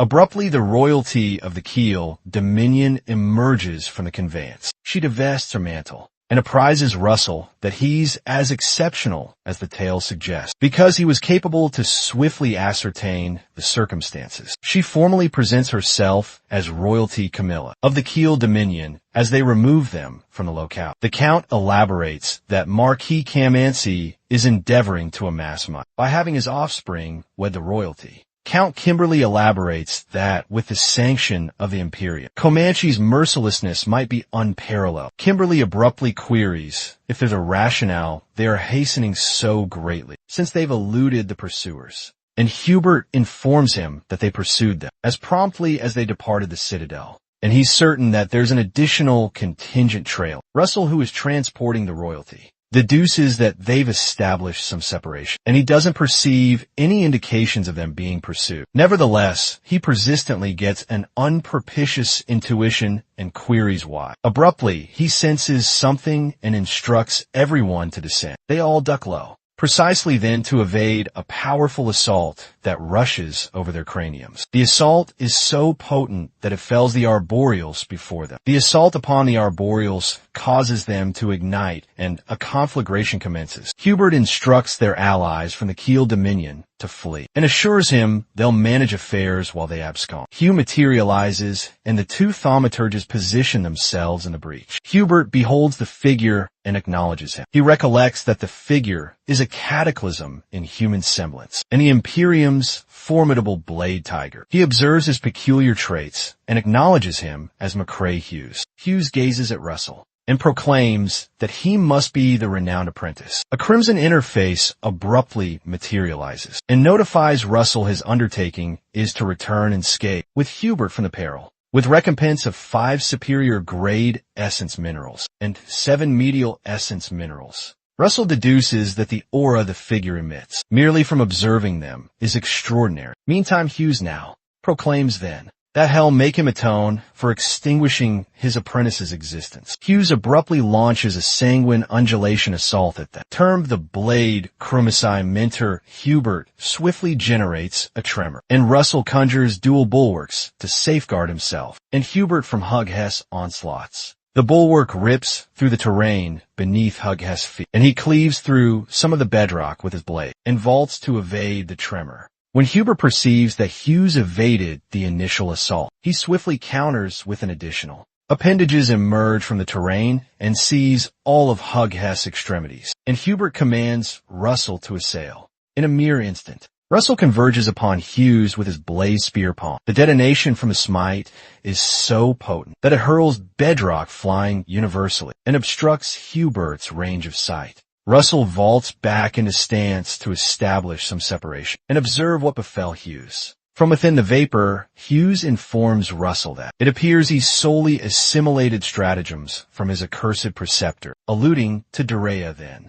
Russell perceives that Hughes enveloped his physique in vital energy. Hughes lowers his blade and states, "Help demonstrate something captivating." In reciprocation, he produces a diminutive sanguine blade, termed Blade Fuchsia. Abruptly then, energy erupts from the blade and skewers Hubert in the torso. Hughes elaborates that it's a blade fashioned from the osseous matter of a W-iron and tainted with the vital fluid of 10 thaumaturges. He swiftly seizes his blade and charges toward them to conclude them, stating it's a blade ideal for contending against thaumaturges. Russell scoops up the wounded Hubert and endeavors to soar away, as Hubert smites the locale they were just upon. As Russell soars into the firmament, Hughes remarks that his aptitudes are noteworthy. Russell glances around then and espies some minerals that resemble conflagration bomb minerals. Hughes launches an additional assault of multiple sanguine undulations at him and challenges him to evade this if he is able. The undulations soar into the atmosphere towards Russell in all trajectories, and Russell contrives to evade them.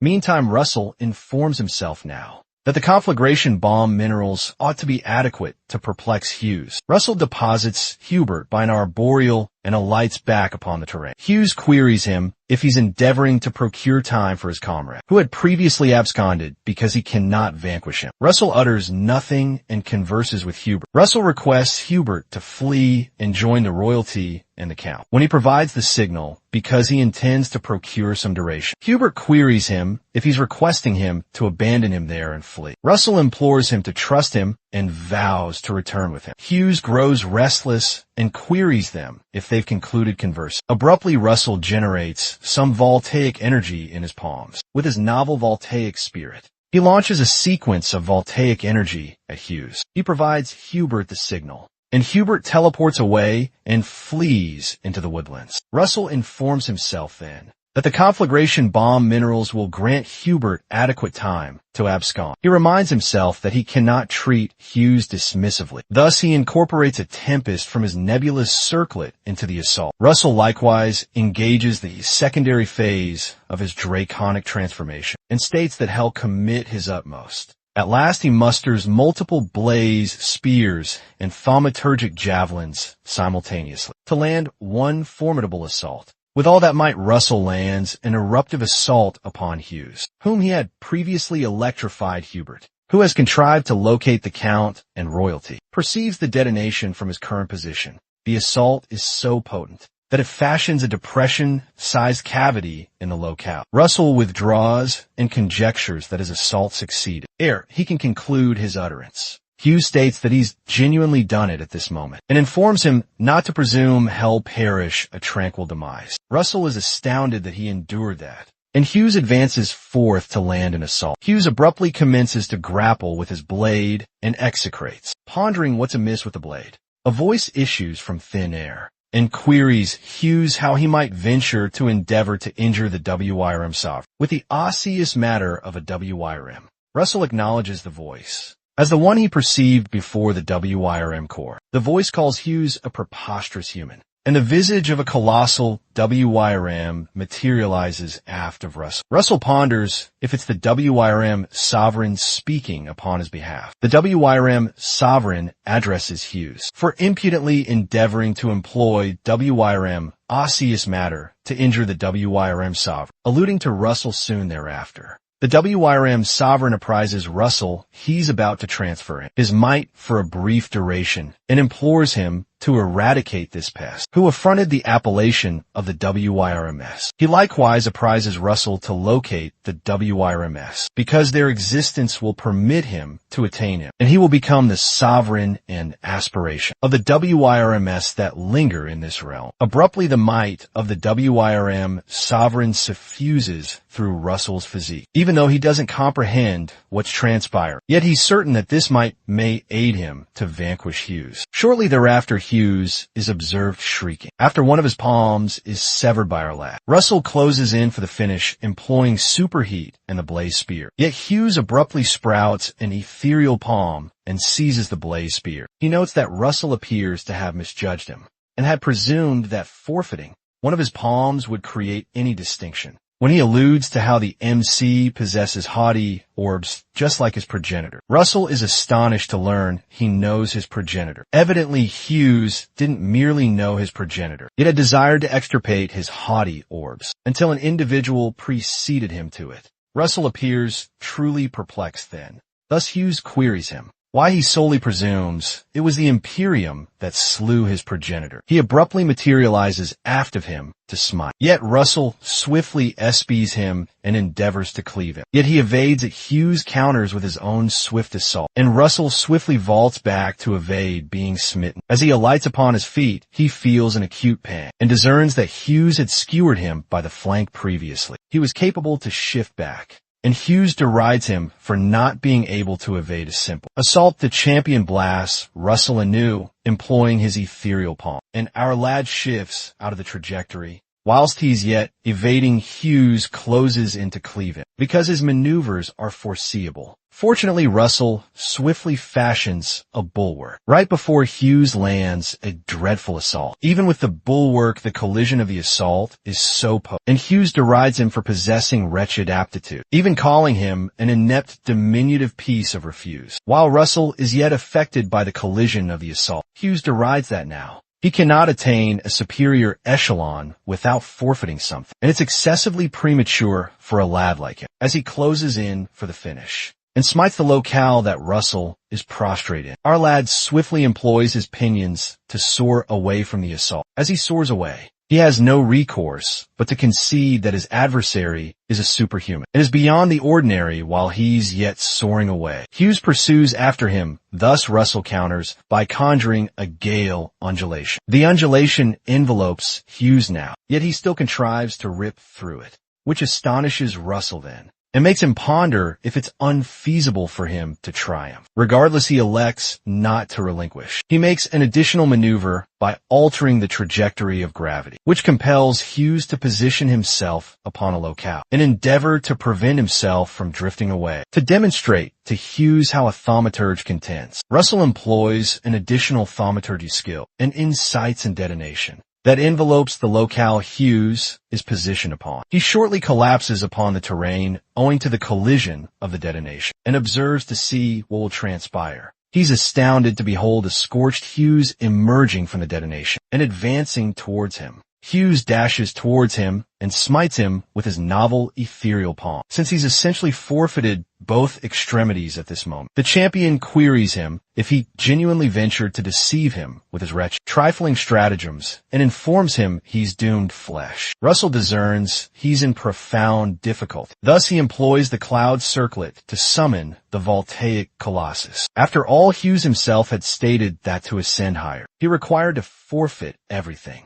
Thus he resolves to forfeit his wretched physique to annihilate him. The abrupt bolt of voltaic energy smites Russell's physique and hurls away Hughes now. Russell had energized his musculature with voltaic energy and augmented his velocity phenomenally, which was his ultimate secret weapon until this juncture. He swiftly employs an original formation termed the swift charging spear and closes in for a lethal smite, while the scorched Hughes observes in desolation. Russell upon the other palm displays no contrition, yet Hughes contrives to smite him whilst he's passing by him, causing him to expel vital fluid. It transpires that the smite didn't inflict much upon Hughes, and he chuckles at the wounded Russell and fells him with a blow. As Russell is pummeled into the terrain, he silently implores for an additional opportunity. Yet an individual abruptly materializes and blasts Hughes away. The blast is so potent that it incinerates away a few of his extremities, and the figure queries him how it feels to grovel upon the ground like a pest. As Hughes grapples to articulate the figure's appellation, the figure informs him its moment to perish and unleashes a detonation upon it, leaving naught but a puddle of vital fluid behind. The figure likewise finds it incredible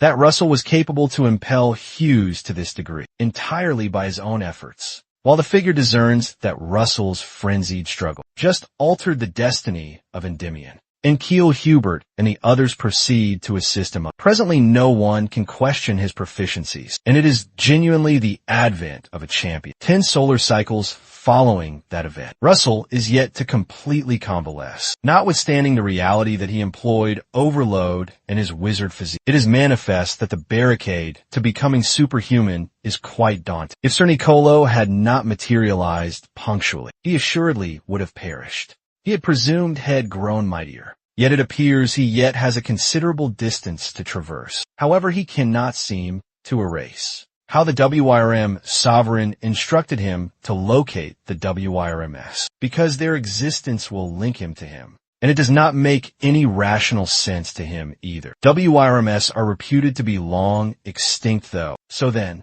this broaches the inquiry of whether there are any extant WIRMS remaining some time subsequently. While he converses with Hubert, he informs him about how Hughes had conjectured that it is not the Imperium that was accountable for his progenitor's demise. Hubert conjectures that he might have merely uttered that to incite him, yet it would be prudent to be vigilant nevertheless, while they surreptitiously probe it via the blaze spire. After they conclude that discourse, Hubert apprises him the mentor was profoundly anxious, and he's gladdened to observe that he's unharmed. Before he departs, he presents Russell in summons to the monarchical gala, sometimes subsequently at the gala. Russell discerns he's not so accustomed to ceremonial attire, and conjectures that it may be because he perpetually dons vestments. While he is absorbed in reflection, Mentor Duria approaches unto him and expresses how gladdened she is to observe he's in good fettle. She commends that he's accomplished magnificent feats, and there's naught more fulfilling to witness, as his preceptor and the sovereign of the Blaze Spire. While they converse, a figure named Jillian approaches Mentor Daria, and she's astonished to behold him at the gala.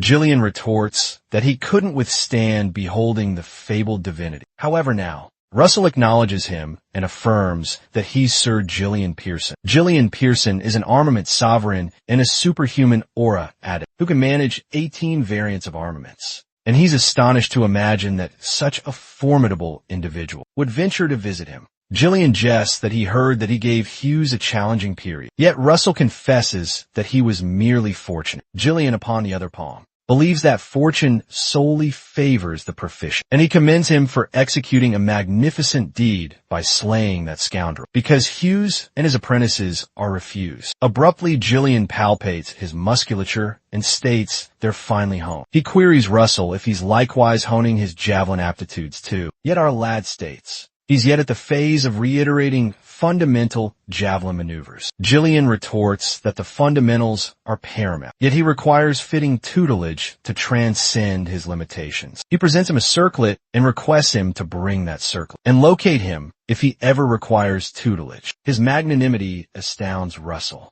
and he queries why he's bestowing him such beneficence. Yet Jillian amends that it is not beneficence. Yet he's providing supplementary nourishment to a flourishing arboreal. The gesture profoundly moves Russell, and he vows to seek him out. Shortly thereafter, a proclamation is issued that the monarch of Endymion, his sovereign the monarch, has graced the chamber. All present kowtow to the monarch, who is escorted by royalty Hecate. As they promenade past the attendees, Hecate espies Russell and beams at him, causing our stalwart lad to flush like a fifth-year pupil. When the monarch ascends the dais, Friar Hubert and Russell come to genuflect before him, and the monarch acknowledges the magnificent contributions Russell has offered to the Confederation. With Kiel and their current triumph, the monarch bestows Hubert 500 gold pieces, 100 prime equines, and the authority to impose duties from 1,000 dwellings in the southern expanse of the Dominion. And he bestows Russell 3,000 gold pieces and designates 3 municipalities in the west of the Dominion as the Raymond County and places them under his sovereignty, which astounds Russell. He shortly presented a parchment that enumerates the appellations and locales of the 3 municipalities encompassed in the county, and Russell accepts it with solemnity, elated to at last possess his own domain, which brings him a pace nearer to re-establishing his lineage. After bestowing the recompenses, they recommence the gala to commemorate the magnificent triumph. While they are all reveling in a grand occasion, royalty Hecate's attendant perceives she is not content, and Hecate gestures to Russell, who is being encircled by a bevy of females. The royalty's attendant perceives the encirclement and proposes that the royalty request him for a turn. Yet Hecate states she will bide for the present. She states it is commonly avowed that one must not be forceful when concerning more youthful fellows, and silently awaiting is the propriety of an elder female. Yet her attendant speculates whence she assimilated that from. Abruptly, Russell expresses regret to the assembly of ladies surrounding him and strides towards the royalty,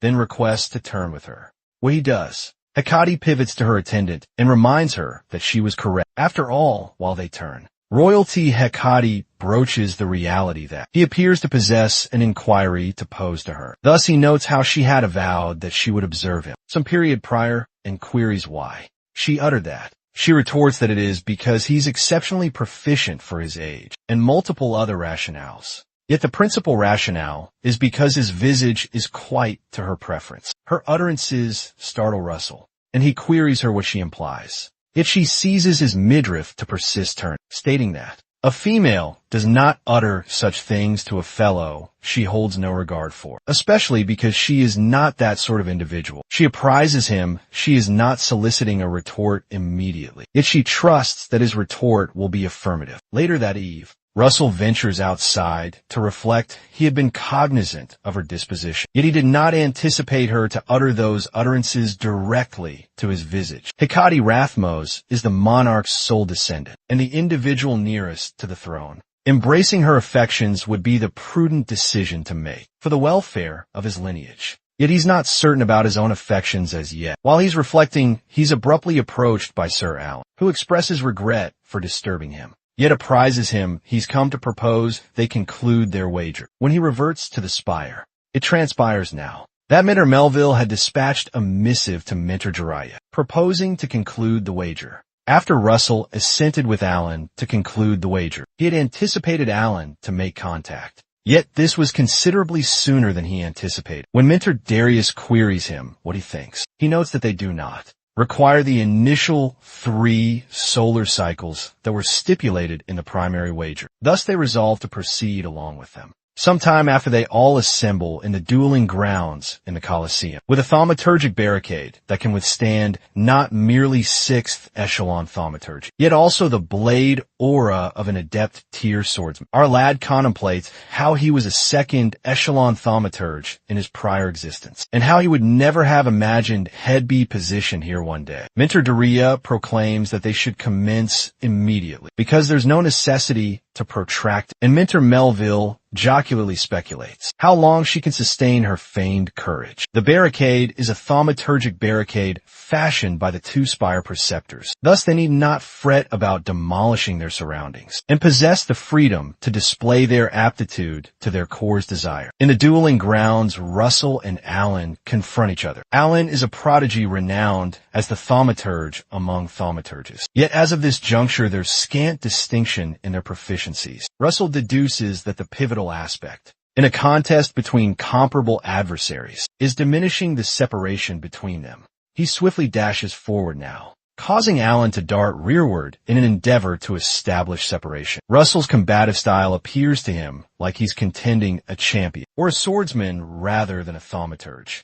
because he appears to be assured in his firepower and endurance. Genuinely, the blaze spires now. Instantaneous firepower is mightier than the azure spires. Yet Alan swiftly counters with an icicle deluge. As the icicles direct towards Russell, he discerns that he had not anticipated less of Sir Alan, who's renowned to possess incredible conjuring velocity. However, our lad swiftly counters with a blaze deluge to nullify his assault. While the mentors observe now, Melville is awed that Russell could swiftly replicate Alan's incantation. In a mere instant after the vapor dissipates in the grounds, our lad resolves to smite initially. This instance with an additional formidable assault termed the Blaze Voltaic. The Blaze Voltaic nearly smites Alan, yet he swiftly employs Flicker and teleports out of the trajectory, thwarting Russell's stratagem to diminish the separation between them, to be capable to close the separation. Russell resolves that he needs to impede his adversary's limbs. Thus, he swiftly generates a tremor before Alan can counter, and it catches Sir Alan unawares. Russell's stratagem is to make him find it arduous to persist creating separation by impelling him to a corner,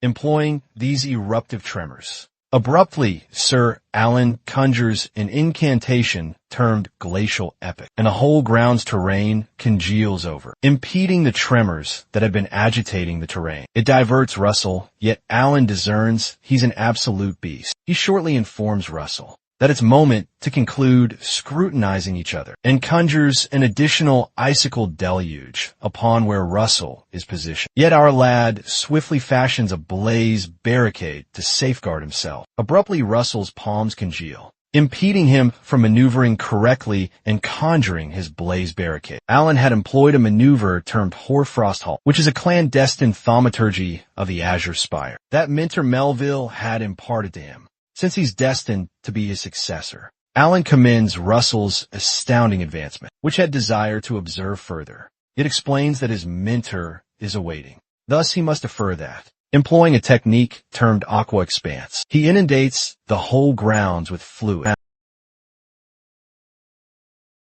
Upon perceiving the oncoming surge, he resolves to utilize a trump card he holds, which he had no intention to unleash previously. Abruptly, Russell ignites a detonation, unleashing a ferocious scarlet power which halts Alan from any bodily motion. Master Daria identifies the technique as what is termed Dragon Fear, plus Master Melville abruptly comprehends. The explanation, he possessed remarkable skill given his tender years, stems from his inheritance of a draconic lineage. Right then and there, Russell's physique alters into a fusion of a human and draconic form. Daria is astounded and deems this to be unfeasible, as she is convinced his progenitors were merely common mortals. This implies solely a single explanation. Master Melville surmises, suggesting that there exists a dragon of high station amidst the progenitors of the Raymond family line. Within the combat ground, Alan perceives the potency Russell has just now unleashed is sufficient to cause his entire frame to quiver. Nonetheless, Russell isn't solely the one concealing his true might. He likewise holds some tricks in reserve.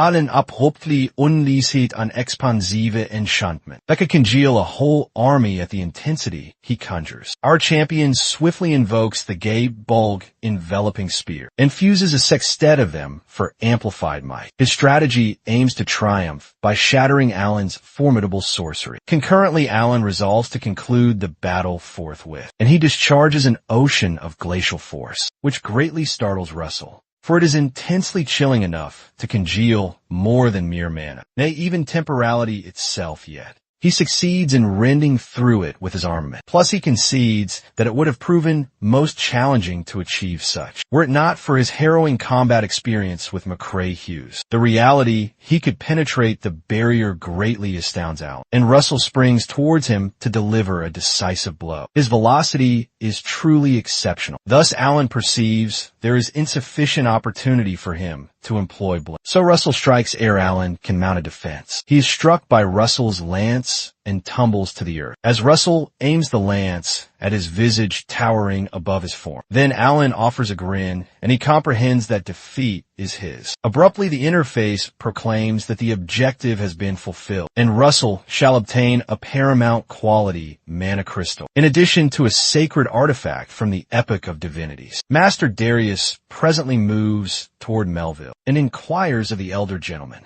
whether he has readied the sacred artifact from the Age of Deities, and the aged master concedes being bested as the spire leader of the Azure Edifice. He cannot break his sworn pledge. Thus he unseals his hidden coffer to present the divine treasure from the Epic of Divinities, and Jiraiya is amazed that he is indeed relinquishing it en route to their residence. Russell carefully inspects the artifact that he just received. It is the weaving implements of Arachne, a relic from the Age of Gods that emulates the specific goddess. Arachne's power to sever and then link dimensions. This poniard can slice through reality, and moreover, should one infuse mana into its unique chain, linking the blade and the point to stitch together dimensions. One can merge the perceptible realm with the void sliced by the blade. Even merely cleaving space is quite exceptional, yet the capacity to also merge them is an attribute of great utility for laying traps or for defense. Presently thereafter, the driver notifies him they have reached the Autumn Moon Castle. Upon his entry, he quickly encounters Sir Gillian, to whom he expresses gratitude for the invitation. Evidently, the tidings of him besting Sir Alan have reached the weapon master's auditory senses. Yet Russell professes he was simply fortunate. Russell promptly discovers that the location they occupy is Gillian's office, and he was uncertain of it because it is teeming with armaments and resembles a training hall. Gillian admits that it was not thus from the outset. However, the weaponry continued to accumulate over periods. As he persisted in training since Russell had stated he employs a spear, Gillian proffers him one of the lances and suggests to ascertain his proficiency accurately, so he might instruct him appropriately. It is a truly magnificent prospect for Russell to obtain tutelage from a weapon virtuoso, and he can utilize this chance to refine his lance skills, which will provide considerable aid for subsequent confrontations. Once they commence their contest, Sir Gillian opts to permit him the initial maneuver, which is a proposition too captivating for Russell to decline. He lunges at Sir Gillian, but he swiftly finds himself supine on the floor. He is astonished that he was overcome so readily, despite his non-use of enchantment, and that demonstrates the prowess of a weapon master. When he inquires how he fared, Gillian retorts that his visual sharpness and adaptable cognition are commendable, yet he does not appear to possess an aptitude for brandishing the spear. Nevertheless, it remains rather remarkable considering the truth that he is self-instructed. Gillian deems Russell entertaining to observe, but Russell contemplates if he ought to employ magic in their subsequent bout. Unexpectedly, Gillian apprises him that he will not be instructing him gratis. However, he will be coaching him once per 7 days, and he will engage with his paladins in recompense. Engaging with Gillian's paladins is not an unfavorable proposal, yet merely sparring will not render them equitable. Thus, Russell tables a petition. In the interim, all the paladins are convened by Gillian to encounter Russell. When they learn Russell is nearby, one among them conjectures that Russell is the sorcerer that severed McCrae Hughes' appendage, and is reputed to have protuberances on his cranium and exhale fire. One additional knight deems that absurdity, because that sounds like a carnival performer. However, Lord Jillian promptly materializes with Russell, so they all salute him in concert. Straight away, Jillian proclaims to the knights that they will have 2 combat trials with Russell. Commencing this day in the initial contest, they will be utilizing sorcery and essence, but they will not in the subsequent one. The knights are astonished to apprehend that they will be dueling sans aura and sorcery in the second encounter, because that will be detrimental to Russell, who is a thaumaturge. However, the objective of this regimen is to enhance abilities rather than familiarity, and not employing magic is superior for that. Founded on that, Russell presents himself to the knights and notifies them that he anticipates their mentorship before they initiate combat practice. Abruptly, the framework illustrates that the succeeding assignment is to contend with the paladins of the autumn. Moon Castle vanquished the paladins and attained successive triumphs by engaging in duels, with remunerations of inferior grade monas. Shortly thereafter, Russell is matched with one of the knights designated Rohak, a 4th-tier knight, who voices that it is a distinction to clash weapons with a renowned champion. Like Russell, they quickly commence, and Rohawken charges toward Russell with an impeccable stance that appears directly from a swordsmanship codex, which Russell does not anticipate from a 4th-tier knight. Irrespective, such proficiency is predicted from a knight tutored by Sir Jillian. Yet Russell effortlessly evades his assault and fells him onto his back. After he levels the spear at him, Russell inquires if he would prefer to proceed, but Rohawken concedes his vanquishment. Meanwhile, the other knights are captivated by how Russell maneuvered and discern that he genuinely possesses some dexterity beyond his use of sorcery. The knights promptly become apprehensive, as it is customary for their self-esteem to be injured after succumbing to a mage in a contest of unadulterated martial aptitude. The entreaty that Russell had privately tendered with Jillian was for him to be sanctioned to duel with them without employing magic, and Jillian had consented to the proposition purely from amusement. However, it seems to have developed into a potent stimulus for everyone. Abruptly, another knight named Sir Vincent, a 2nd grade knight, petitions to spar with Russell, and some of the other knights question if he believes that 3rd grades cannot manage Sir Russell. Sir Vincent is a 2nd rank knight, potent enough to equate to the vice commander of the Knight Order, and Russell expresses gratitude for the prospect to contend with him, as it will be a magnificent opportunity. Subsequently, that twilight Jillian perceives he had misjudged Russell when he ultimately contrived to draw against Vincent. But Russell asserts he just became fortunate as always. Jillian, nonetheless, does not accept his fortune narrative and inquires if Vincent would have possessed a prospect if he had utilized magic back then. When Russell offers no reply, it substantiates Jillian's assertion that Vincent still would not have had a possibility, even if he were a premier grade knight. Jillian is not mistaken because Russell is a 5th circle sorcerer, which situates him on the identical tier as an adept grade knight. Jillian admonishes him not to undervalue himself, as they articulate undue modesty can transform into presumption. Presently after, Jillian unseals a repository to exhibit Russell a present he holds for him. Within the repository are tomes that Sir Jillian amassed while journeying all across the landmass in his more youthful times, comprising spearcraft manuals that Russell can utilize for study, since it will demand excessive time to peruse all the volumes in the archive. Russell opts to concentrate his regard on spearmanship. Later, Jillian ascertains that Russell is incapable of selecting between 2 spearcraft manuals titled The 6 Union Heaven-Shattering Arts and La Manche, and informs him that they are both exceptional volumes to perfect. Evidently, the 6 Union Heaven-Shattering Arts is arduous to master, but if consummated, it can emerge as the finest among the formidable spear methodologies. La Manche, on the other side, is a sophisticated spear methodology, so being capable of employing it without superfluous actions is an advantage. Personally, Sir Jillian advocates the 6 Union Heaven-Shattering Arts, yet Russell chooses to proceed with La Manche. The rationale he selected it is that a refined spear technique that can be employed adaptably,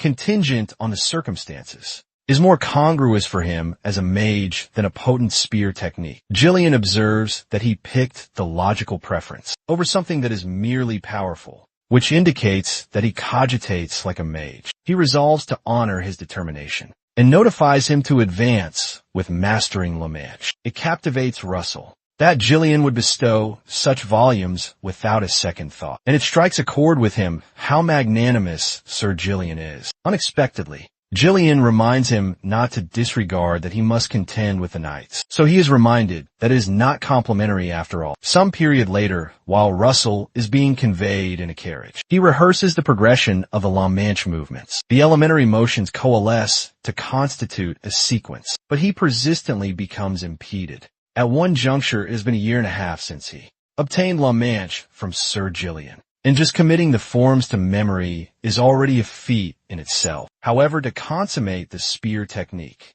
necessitates him to apprehend its genuine significance. For that utter concentration would be optimal, but he possesses too many diversions. One matter on his agenda currently is the system. Proclamation of the assignment to become a sixth circle sorcerer. By transcending the new impediment he has encountered and evolving into a fully fledged sixth circle sorcerer with rewards of supreme advanced, median and inferior grade mana stones plus an undisclosed recompense. Attaining sixth circle mage status is a subject of training and revelation, and there is no prompt resolution for it. The pronouncements of the dragon monarch occupy his thoughts, because the monarch had instructed him to locate the dragons, as their actuality will link Russell to him, and assist him to become the steward. An aspiration of the dragons that persist in this realm. He has no intimation as to how he is meant to discover the vestiges of the dragons. He had perused the ancient volumes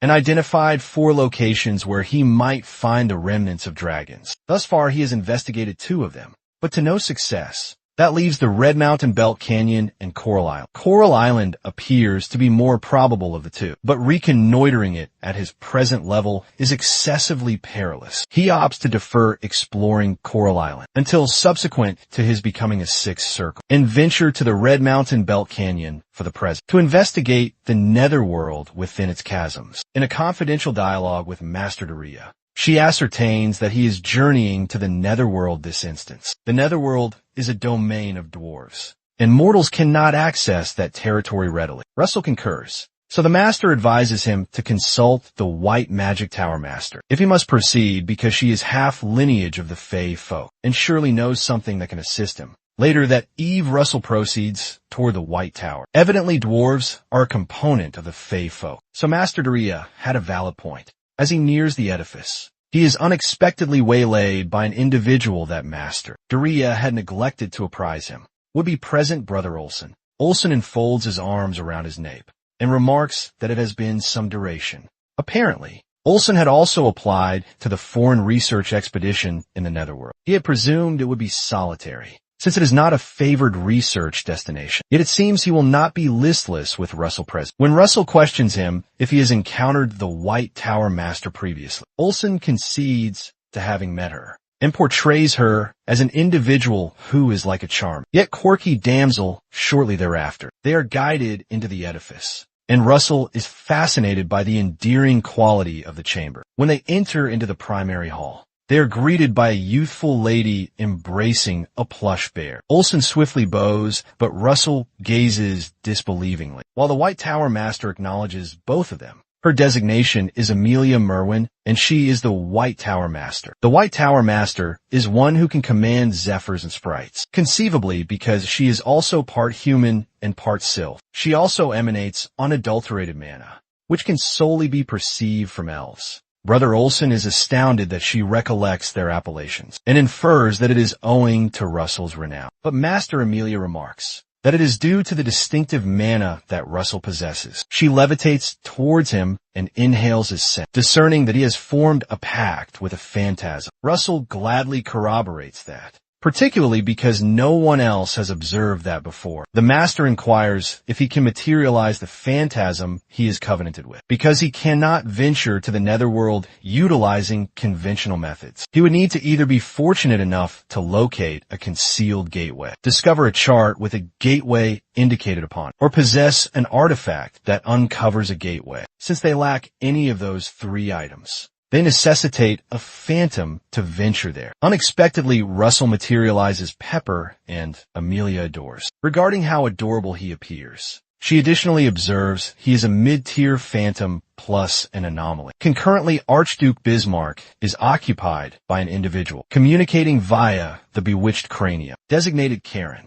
who declares he has arrived since it is the Pax appointment. Evidently, Karen was obliged to appear since Hypnos. The individual with whom the Archduke has an agreement is occupied. The Archduke is astonished the 5-year pact has now concluded, and he is promptly offered a fruit he is meant to consume at the culmination of that interval. Subsequent to the Archduke consuming the fruit, he is abruptly enveloped by some mystical energy. He deduces that reiterating this pact might enable his immortality. However, that will not be feasible due to its adverse consequences. Subsequent to his consumption, he apprises Karen that Daria's protege has journeyed to the Crimson Gorge. Yet Karen retorts that he is aware, particularly if it is intelligence concerning the detestable female. Karen perceives that the Archduke is apprehensive regarding the Crimson Gorge's boundary, adjoining the Amazonian woodland, which he presumes Russell shall meddle in, particularly given the circumstances involving Blaine. Nonetheless, Karen elucidates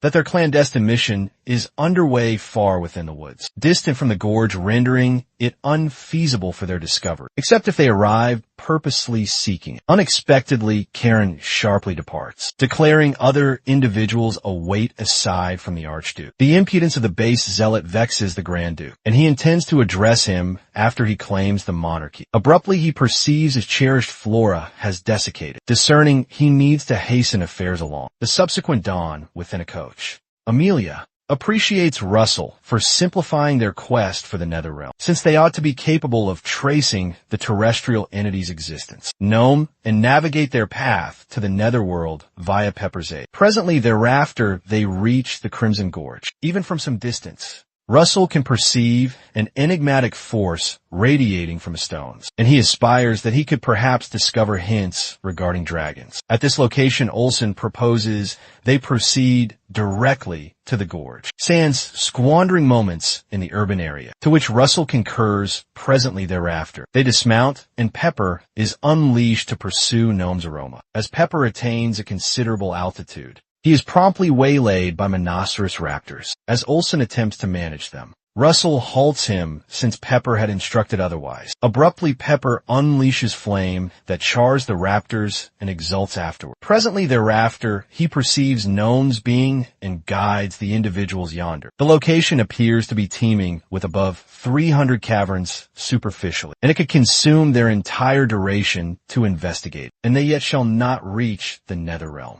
However, Pepper guides them to a particular cavern. As they enter, they perceive it is not a common cavern, since no moisture or icicle formations are discernible, which are typical features of caverns rendering. It appears as a fabricated cavern. It is nearly as though a fabricated cavern was constructed to conceal the gateway, which might additionally imply snares exist yonder. However, they resolve to enter regardless to observe what the little folk arrange. Not much later, they cannot tally the quantity of snares they have skillfully sidestepped, and they appear to be at their 15th thus far. Russell had presumed he might readily neutralize the snares via sorcery. However, he did not anticipate the presence of energy regulation mechanisms all through the whole cavern, preventing his employment of energy and rendering it essential to employ dragon transformation, just as he is poised to engage it. He vaguely detects some energy as Olsen exhorts him to flee. Our protagonist discerns that the energy regulation mechanisms were not placed in that particular location, and he promptly engages his Inferno Spear and employs Lamancia. The sole rationale they would not place energy regulation mechanisms in one particular location would be since it is the portal conducting to the Netherrealm. And Russell rends through the barrier employing his Inferno Spear, discovering the obscure dimensional door.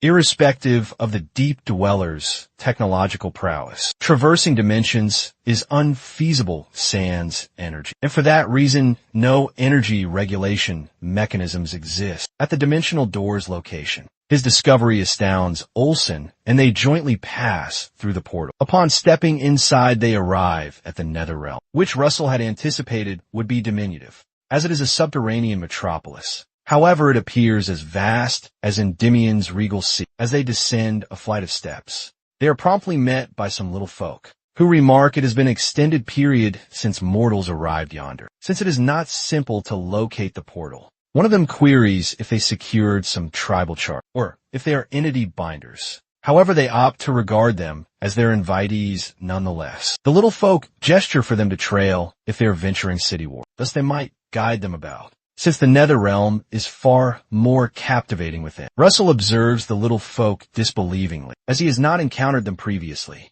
Amidst their excursion, the little folk clarify that the radiant gems set within the overhead were placed yonder more than a century past, and they yet gleam as celestial bodies, as they exhibit to him various additional need items. Russell senses they are boasting rather than guiding his passage. Abruptly, Olsen nears Russell and advises him their study objectives vary greatly, although they journeyed united. As Russell concurs, Olsen pursues the shadowy little folk and suggests they reconvene at the location in a trice's time. He pays no heed to Russell, who objects to accompanying him, before he is hauled off by the second deep dweller Miggy, who remarks he yet possesses much to exhibit to him. During his excursion, Russell perceives the effigy of a crimson W-wire. He recollects the folklore, which states the nether realm received boons from a pair of WYRMS, which Miggy corroborates, evidently the argent WYRM, who commands metal and zephyr, granted unto them who dwell in the nether realm, with a boon of hard metal,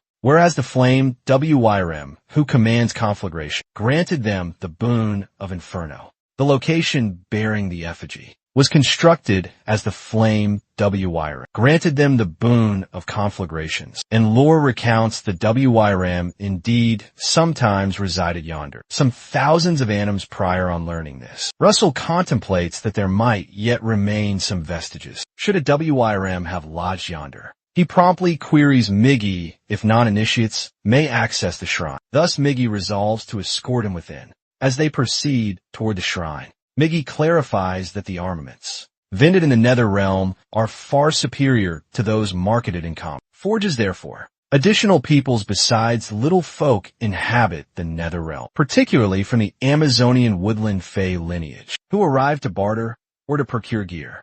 As they are strolling, Russell is astonished to be met by Dame Yahello, who is pleased to encounter him once more. Presently, thereafter a senior of the pale Ashwood clan. Yahello's kin presents himself designated Scan, recognizing Russell as the individual who assisted Yahello. Thus they trade civilities. Scan felt inquisitive about what sort of person assisted Yahello, and he perceives an emanation akin to a vibrant caldera issuing from Russell, and is astonished a mortal can wield such unadulterated energy. Russell promptly discovers Yahello had ventured to the nether realm for armaments. It is peculiar to learn a pacifistic sylph would procure armaments. Thus Russell inquires of her if some event befell her kin. Validating his conjectures, it transpires that the beasts in the Amazonian woodland have grown savage. Yahello bemoans this would not have transpired had her lineage stirred. Yet Scan consoles her that it is not her culpability. Previously in bygone days,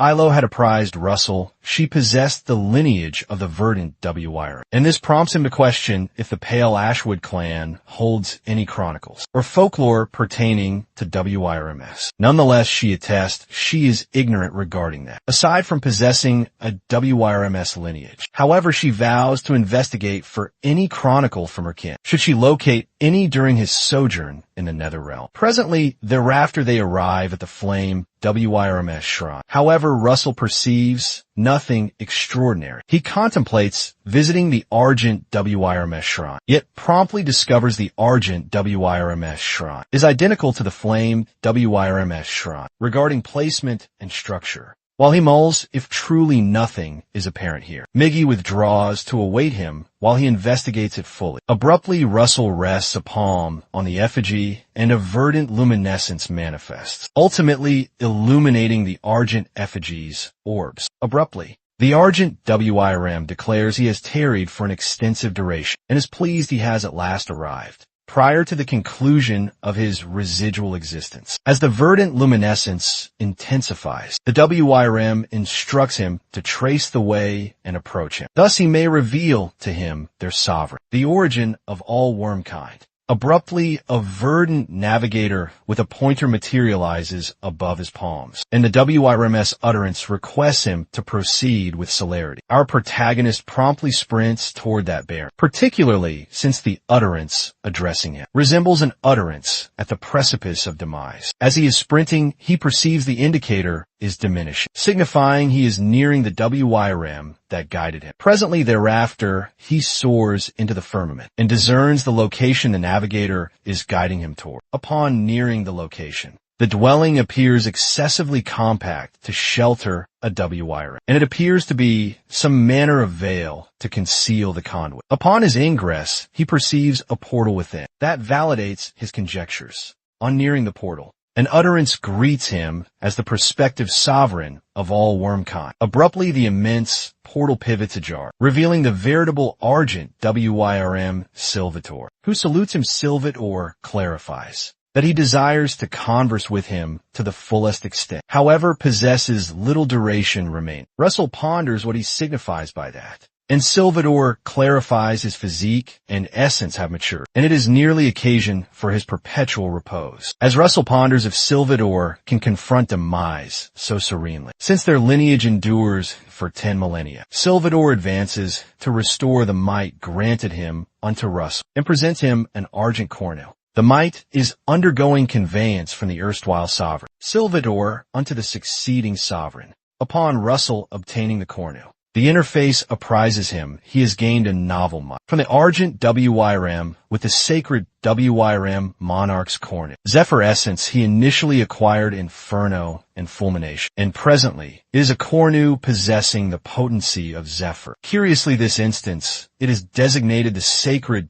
WIRM Monarch's cornet, and not the forsaken Monarch's cornel. When Silvator inquires why the youthful sovereign is postponing the conveyance of might, Russell clarifies he acts thus since the cornet's potency heretofore has augmented his comprehension of the particular constituents of his energy, which signifies it would prove more advantageous for him to attain 6th circle sorcerer status first, and thereafter employ the might it fascinates Silvator. But he can maintain composure before such formidable power, and he softly chuckles. That Russell is a sovereign deserving a 10,000-year vigil. Following Silvator's supplication for all his aspirations to materialize, he abruptly commences to dissipate, yet affirms his undertaking does not culminate here, even though his physique and essence shall vanish. Apparently, Silvator shall bequeath his potency to the scion bearing his lineage, concurrently somewhere else within the nether realm. Lady Yahello is unexpectedly impacted by a tremendous surge of energy that the departed Silvator relinquished.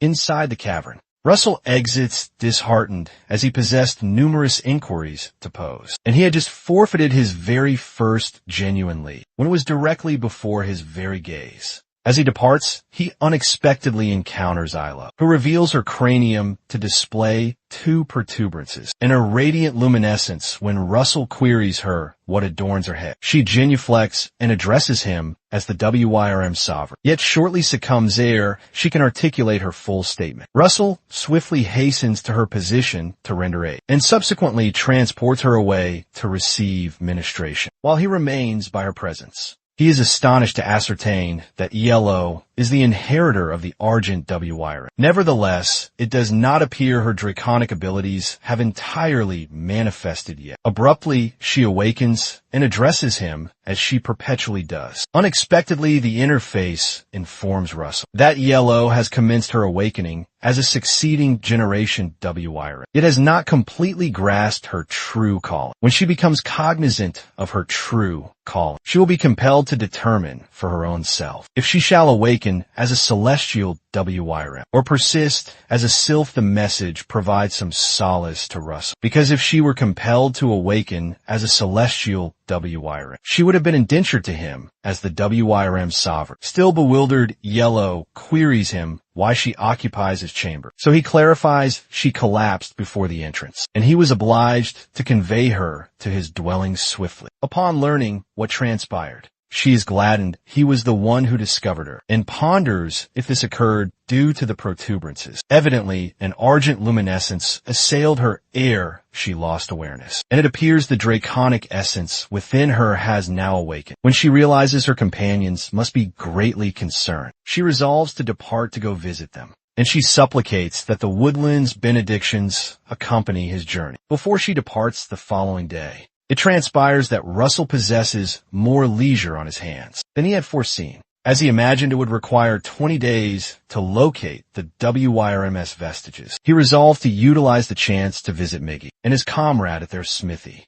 Once he arrives at their smithy, he displays to them an artifact from his repository for their assessment. They perceive the artifact possesses remarkably unadulterated energy, as if the crystal itself is solidified energy, almost resembling a WYRMS core. However, the energy's purity is excessively high for it to be the core of a WYRM from the lesser WYRM lineage, and too diminutive for the core of a superior species. So they request him to entrust it with them for a period. Thus they can meticulously examine it. To which Russell consents, the little folk exult after he concurs, and swiftly proceed to consult the draconic compendium straightaway. And Russell perceives they are enthusiastic sorcerers who have just procured research allocations. Presently thereafter, Russell proceeds to the Grand Archive following Miggy's referral. The subterranean archive is rather distinctive and houses invaluable erudition. Ordinarily, it is not permitted for Russell to be present here. However, he is sanctioned because he possesses the commendation from Meisters. A Meister represents the paramount echelon among the craftsmen found within the dwarf lineage, and merely approximately 1 in 1,000 obtains that distinction, of which the 2 little folk he encounters are,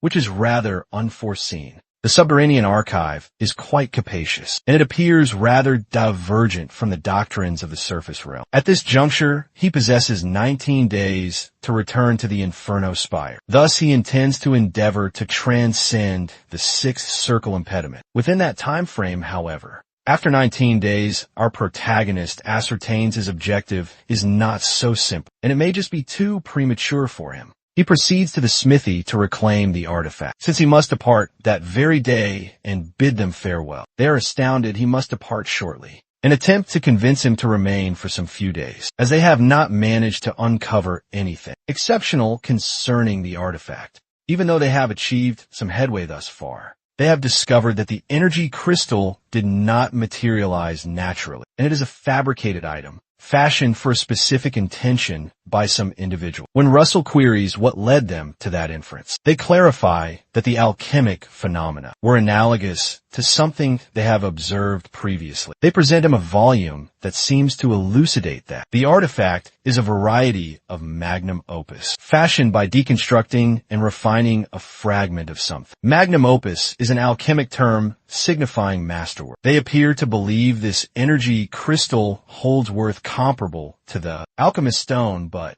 the principal quandary is they have not been able to ascertain its constituent material. Nonetheless, Russell thanks them as the intelligence is more than adequate, and expresses gratitude for helping him realize how astonishing the nether realm genuinely is. They both request his return whenever feasible. As he departs, he deduces that the substance for the energy crystal is probably a draconic core, which would be rather startling. When he arrives at the location Olsen had requested to convene, he does not perceive him, but he presently materializes, appearing lustrous as he had applied something to his physique. Evidently, this unguent is the mystery behind the little folk's muscular prowess, and Olsen intends to adapt it for mortals upon their return, which constituted his primary research aim. When he perceives that Russell appears perturbed, Olsen queries if his investigation is not progressing favorably. However, Russell confesses he indeed obtained what he ventured here for. So Olsen discerns that the matter troubling him is the impediment of achieving 6th circle sorcerer status. Evidently, Russell is capable of perceiving it, yet he cannot traverse beyond, which is exasperating. Olsen recollects an adage that 100 sorcerers will possess 100 distinct epiphanies, which illustrates how sensitive the subject of epiphany is. Even well-intentioned counsel can prove detrimental. Thus, it is an unspoken convention not to meddle. Nevertheless, a few rudimentary pieces of counsel should be acceptable. Abruptly, Olsen queries Russell if he knows he can hoist 1,500 pounds, which equates to approximately 680 kilograms. However, this is Russell's initial occasion hearing that. Evidently, Olsen was unable to hoist that mass at the beginning. Yet following persistent exertion,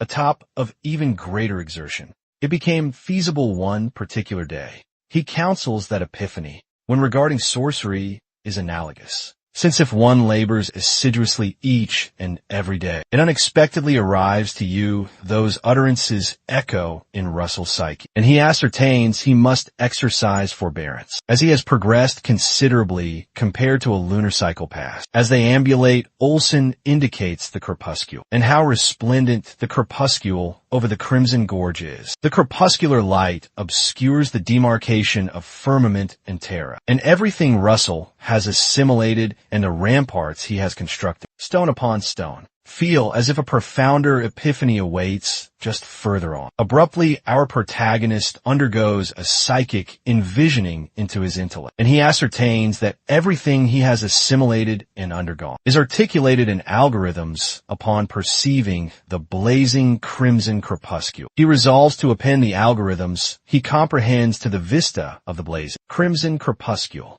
and he unexpectedly fashions an original artifice known as the descending orb. The energy unleashed is so potent Olsen must intervene, as he appears to be contriving to set the gorge ablaze. When Russell seems to be in a reverie, Olsen invokes a soporific enchantment upon him, and he loses consciousness on his shoulders. Although he had counseled him regarding epiphany, he did not anticipate it arriving to him so unexpectedly, and this shall generate quite a commotion within the scholarly sphere. At this juncture, Russell is the most youthful sixth circle sorcerer. The interface presently proclaims he has attained the sixth circle, and shall be remunerated with the paramount grade energy crystals, superior grade energy crystals, median grade energy crystals, and inferior grade energy crystals, plus an undisclosed recompense. Some duration later, at the Inferno Spire, Russell recollects the descending orb, original artifice he had fashioned, that enabled him to become a sixth circle sorcerer. There's a potent sensation of energy coursing through his veins, which differs from what he previously underwent. As a fifth circle sorcerer, apart from that, he obtained the second auric mask, as a recompense for becoming a sixth-tier sorcerer. Unlike the former one that aided in offensive computations, this one is a malediction immunity relic specializing in imprecation defense, and it will assist in resisting the sorcery of the heretics. Master Daria is gladdened he has returned, and queries him regarding the nether realm. Ere she can conclude her inquiry, she perceives he has already transcended the impediment. Thus he concedes the external investigation proved beneficial. It is merely a year since he fully mastered fifth circle sorcery, and it appears Master Daria misjudged the youth's aptitude, as she presumed it would require him at least several more annums. Regardless, she is exceedingly proud of him and tells him it is anticipated of her protege, and he pledges to persist in endeavoring onward. Another amusing matter occupying Master Daria's thoughts is how incensed Master Melville will become upon discovering this. She unexpectedly proposes they observe the abilities of their remarkable youngest, so she teleports them to an expansive area for practice. This circumstance reminds Russell of the day preceding the expedition, of the antiquities when it was arduous for him to confront one behemoth. Concurrently, Master Daria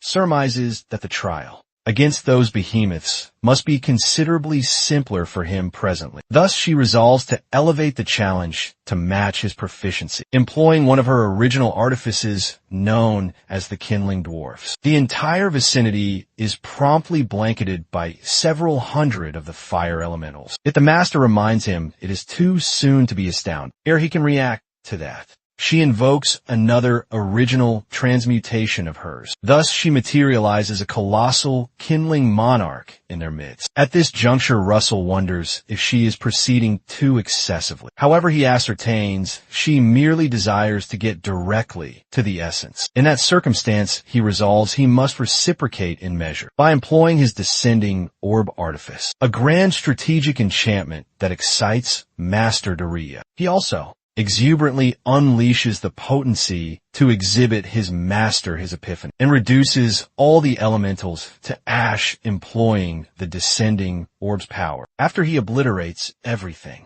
he ascertains the destructive potency is too formidable, and he would have swept comrades away in an actual conflict, which signifies he must exercise caution. Master Darius presently nears him. Abruptly ascertaining the rationale he advanced too swiftly was because he has been capable of tapping into psychic envision. She queries him what psychic vista he held in mind to project potency, and he informs her was a blazing crepuscule. That fascinates her as a psychic envisioning is a singular prospect for a sorcerer. However, what Russell exhibited to her is an incomplete enchantment that yet necessitates refinement. And the notion of him being capable of perfecting it excites her. Observing the maturation of a protege she adopted in her later anims is quite captivating to her. Some duration later, while Russell is solitary in his dwelling, he recollects how the master had informed him she would formally petition a circle, attainment documentation with the consortium,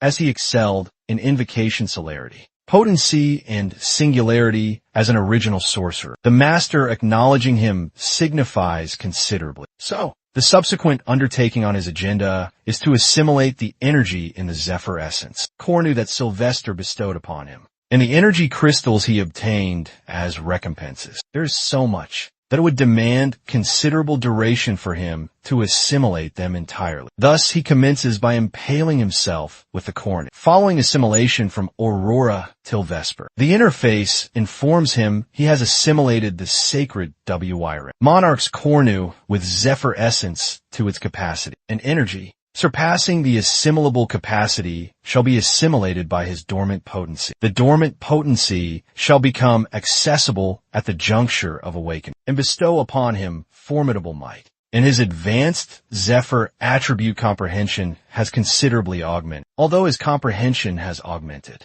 his standing remains yet identical. Moreover, his physique feels somewhat lighter, and it may be since it is the Zephyr attribute. Abruptly, he executes a jab and unleashes a considerable quantum of potency, even though he merely gently brandished his clenched hand. If he fortified his physique with overload wizard body conjoined with this, he might just be capable of confronting second-grade knights sans sorcery. Now, while he is contemplating, he is presently informed he has a visitation request, and he apprehensively wonders if it is the princess as he has surmised. He proceeds outward to meet the princess, who queries him regarding his sojourn to the nether realm. She clarifies she was exceedingly inquisitive regarding his escapade, that she hastened here despite knowing it is discourteous. Nonetheless, Russell cheerfully requests her to query him whatever she desires concerning the things he observed in the nether realm. Yet she states she must inquire about something different initially. As Russell grows apprehensive by the query he anticipates is forthcoming, the interface informs him his new undertaking is to address the princess sentiment,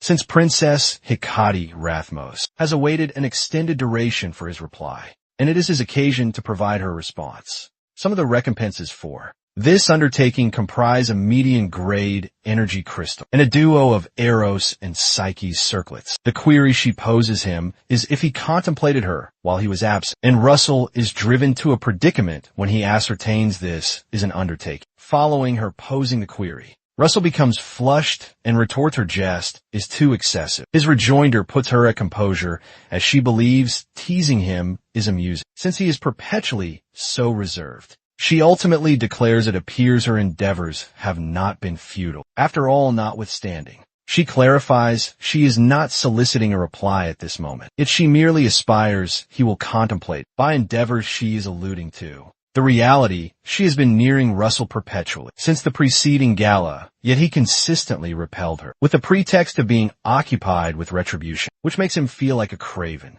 Now, when she perceives the duration has elapsed, she remarks that duration seems to evanesce, instead of elapsing when she is with him. Yet, it is a misfortune she will not be able to obtain the reply. She anticipated this very day, ere she can conclude her pronouncement. Russell descends to his bended knees, produces the circlets, and admits he is reserved, as she had articulated, and due to that, the sole thing he can articulate is he anticipates his prospective time. With her astounded, Hecate rises and jests he lacks the slightest comprehension about. Ambiance non est-elle. She concedes it is peculiar his utterances, even lacking grace or ambience, sound so melodious to her she accepts his circle, and admits she anticipates the prospective time with him likewise. She reminds him to be ready, as she shall banter with him for an eternity, as retribution for presuming to make her tarry. Presently following that the day of the prince's betrothal gala arrives, and there is considerable commotion in the metropolis as arrangements for vintage, cuisine, and diversions are undertaken. A legation from Kiel materializes, and Crown Regent Saren of the Auric Sand Dunes deems the revelries superfluous ostentation. Yet the Grand Diviner Casa of the Auric Sand Dunes, who escorts him, clarifies this degree of magnificence is requisite to exhibit a youthful gentleman who has achieved sixth circle sorcerer status at the tender age of 20. Regardless, Saren believes it is merely a stratagem to augment confederates against the Dominion, particularly due to the quantity of realms they summon. Saren voices he is weary of this tedious discourse and hopes they simply proceed with the observance, as he desires to perceive what this Russell fellow resembles. Concurrently, Russell is astounded he must don 4 formal suits for the festivity, and even ceremonial raiment, and queries Sir Alan if betrothals are perpetually so intricate. Alan, however, rectifies it is not an uncomplicated betrothal, as numerous emissaries from neighboring realms that are not confederates are present, and His Eminence likely does not wish to merely conclude the betrothal as just a jubilant occasion, yet also desires to attain some diplomatic objective. It may not solely concern consolidating regal authority. It could additionally be a platform to exhibit Endymion's mind. Russell apprehensively ascertains the paramount asset Endymion possesses to display is himself. Thus his function will be pivotal. Alan reassures him he shall perform admirably and makes him commence studying decorum. Some duration later, after the repasts are arranged, the proclamation of Hecate Rathmos is delivered as the primary successor to the monarchy of the Endymion regal lineage. Following her appearance, the proclamation of the suitor, Count Russell Raymond, is likewise delivered, and our protagonist steps forth gracefully. As he steps forth, one of the invitees questions if this youthful gentleman is genuinely equivalent to the Spire Master, as he does not appear that remarkable. Thus Prince Saren requests him to simply verify, instead of murmuring from the rear. When the gentleman peevishly queries how he might verify, Saren snaps his digits, and a succession of mystical serpents surge toward Russell, which causes Hecate to shriek. Russell, on the alternate side, reassures her not to be concerned, particularly since he was pondering what to undertake. Yet it appears the platform has been arranged flawlessly. He executes a circular envisioning that displays his 6 circlets and incinerates the serpents simultaneously, and the invitee is astounded to perceive he is genuinely a 6th circle sorcerer. Following Russell's execution of the circular envision, he propels some flame into the firmament and unleashes a succession of pyrotechnics to augment the revelry. Siren is impressed to realize he was concealing this degree of sorcery, potency which surpasses what the hearsay indicated. Concurrently, somewhere within the woodlands,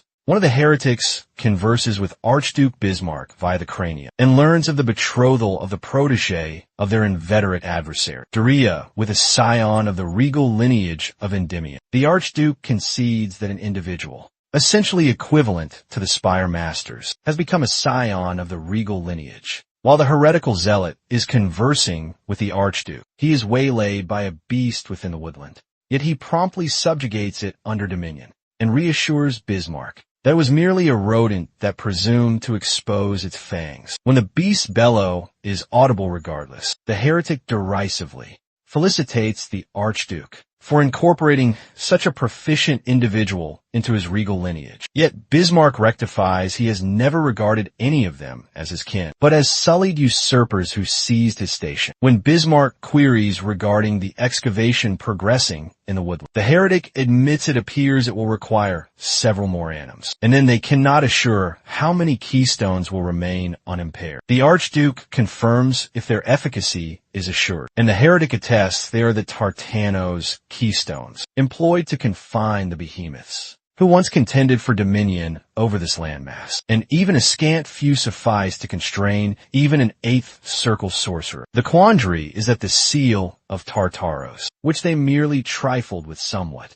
has instigated the woodlands beasts to commence running amok. Nonetheless, that is welcome tidings to the Archduke, who believes the rampaging creatures can divert notice, and enfeeble Endymion's legions, who can advance with the stratagem swifter. It is amusing to the heretic that the Archduke can be gladdened at the demise of his own realms, denizens which renders him a despot. The sole rationale they were capable of attaining this is because they obliterated and marred the chronicles of the epoch of divinities, comprising the narratives concerning the otherworldly deliverer and the behemoths, the sable-haired champion from another realm, amalgamated forces with the WYRMS to confine the behemoths as one of his grand exploits. Yet it is a narrative that must never be conveyed to succeeding generations. Thus it does not sabotage their stratagems. Curiously, the heretic ascertains Daria's protege likewise possesses sable hair and an unnaturally swift maturation rate, which could signify he had inherited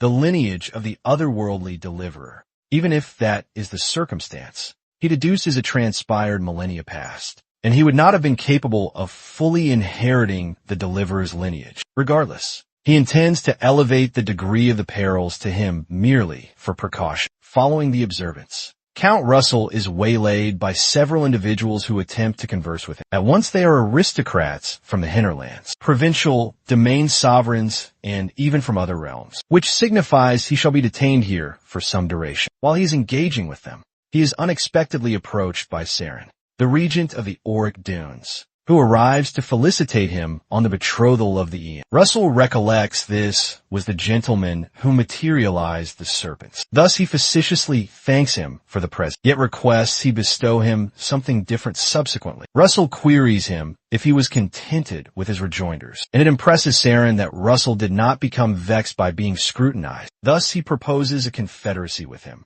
The Auric Sand Dunes is one of the most opulent realms on the landmass. Should they become confederates, they shall be of considerable assistance in the conflict with the Dominion. However, Saren clarifies that instead of a confederacy between their realms, he desires to establish a confederacy with Russell particularly. Ultimately, both gentlemen clasp hands, anticipating their confederacy. 3 days subsequently, our protagonist is at last relieved. The observance is concluded. While he is solitary, the princess arrives to visit him and commiserates with the reality he is fatigued, as he is unaccustomed to such affairs. She brought with her some commercial missives that had accumulated due to her betrothal observance. Yet she concluded swiftly as she desired to visit her betrothed. Her utterances cause Russell to flush anew, and he accuses her of bantering with him once more. He perceives a letter among the missives which Hecate states is his. Upon unsealing it, he ascertains it is a petition letter for investigation she submitted on his behalf. Thus he will not need to tread cautiously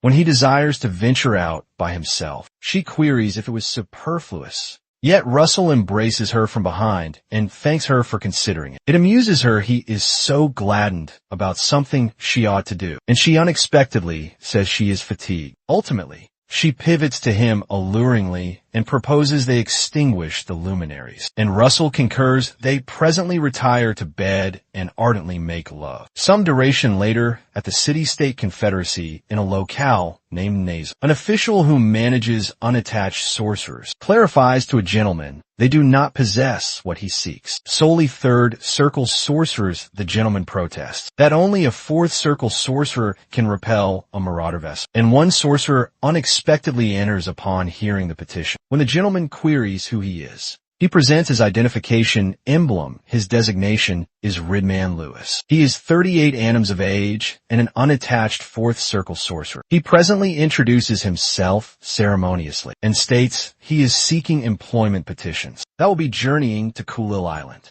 Yet he is in truth Russell, employing some obscuring sorcery to alter his identity. Presently thereafter they embark on the sojourn, and affairs appear tranquil thus far. Russell aspires, nothing troublesome transpires, ere they arrive at Kulil Island. Concurrently, another fourth circle sorcerer named Carl Neiman seizes one of his comrades, Aiden Owl, who is a third circle sorcerer, and exhorts him to imbibe with them. Aiden protests that they ought not to be imbibing during a guardianship undertaking,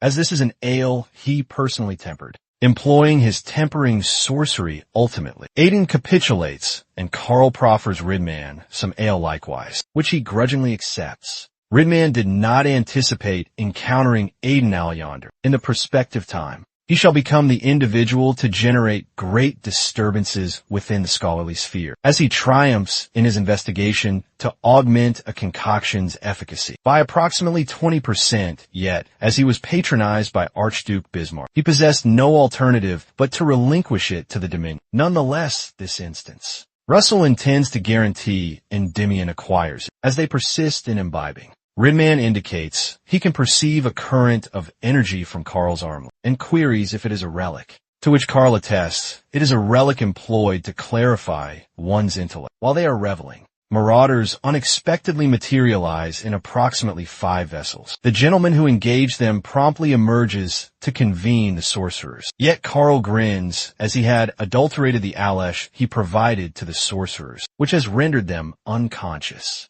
When the vessel's proprietor arrives, he perceives Aiden and Ridman upon the ground, and ascertains Carl is in confederacy with the marauders. Carl corroborates his conjecture, and counsels him to perform a more thorough scrutiny of individuals' histories, then instructs him to proceed to the marauder vessel if he does not wish to perish. Abruptly Ridman's circlet commences to scintillate, instigating a fulmination tempest, and engaging the circlet's distinctive thunder behemoth's mouth, unleashing a deluge of fulmination at the marauders. Carl is astounded by the unexpected fulmination, uncertain of who instigated it, until Ridman rises and facetiously queries if that frightened him. Carl is astounded Ridman is yet capable of employing sorcery, and ascertains he is employing a relic, as Ridman is yet endeavoring to maintain his guise, that he is a fourth circle sorcerer. He resolves to employ the relic as a pretext for every subsequent maneuver he shall execute, as Ridman instigates an inferno to envelop Carl. The unfortunate gentleman supplicates to be spared, yet our protagonist pays no heed to his supplication until he is incinerated to an unrecognizable state. Following Carl's incineration beyond recognition, the vessel's proprietor cannot believe he was a marauder, and queries Ridman how he was capable of knowing. Ridman informs him he perceived the relic Carl was adorned, which is a relic that divulges the wielder's energy, and is likely employed to apprise the remainder of the marauders, concealed in this vicinity of his location. Abruptly, the marauders encircle the vessel and propel their grapnels into it. The proprietor commences to be alarmed,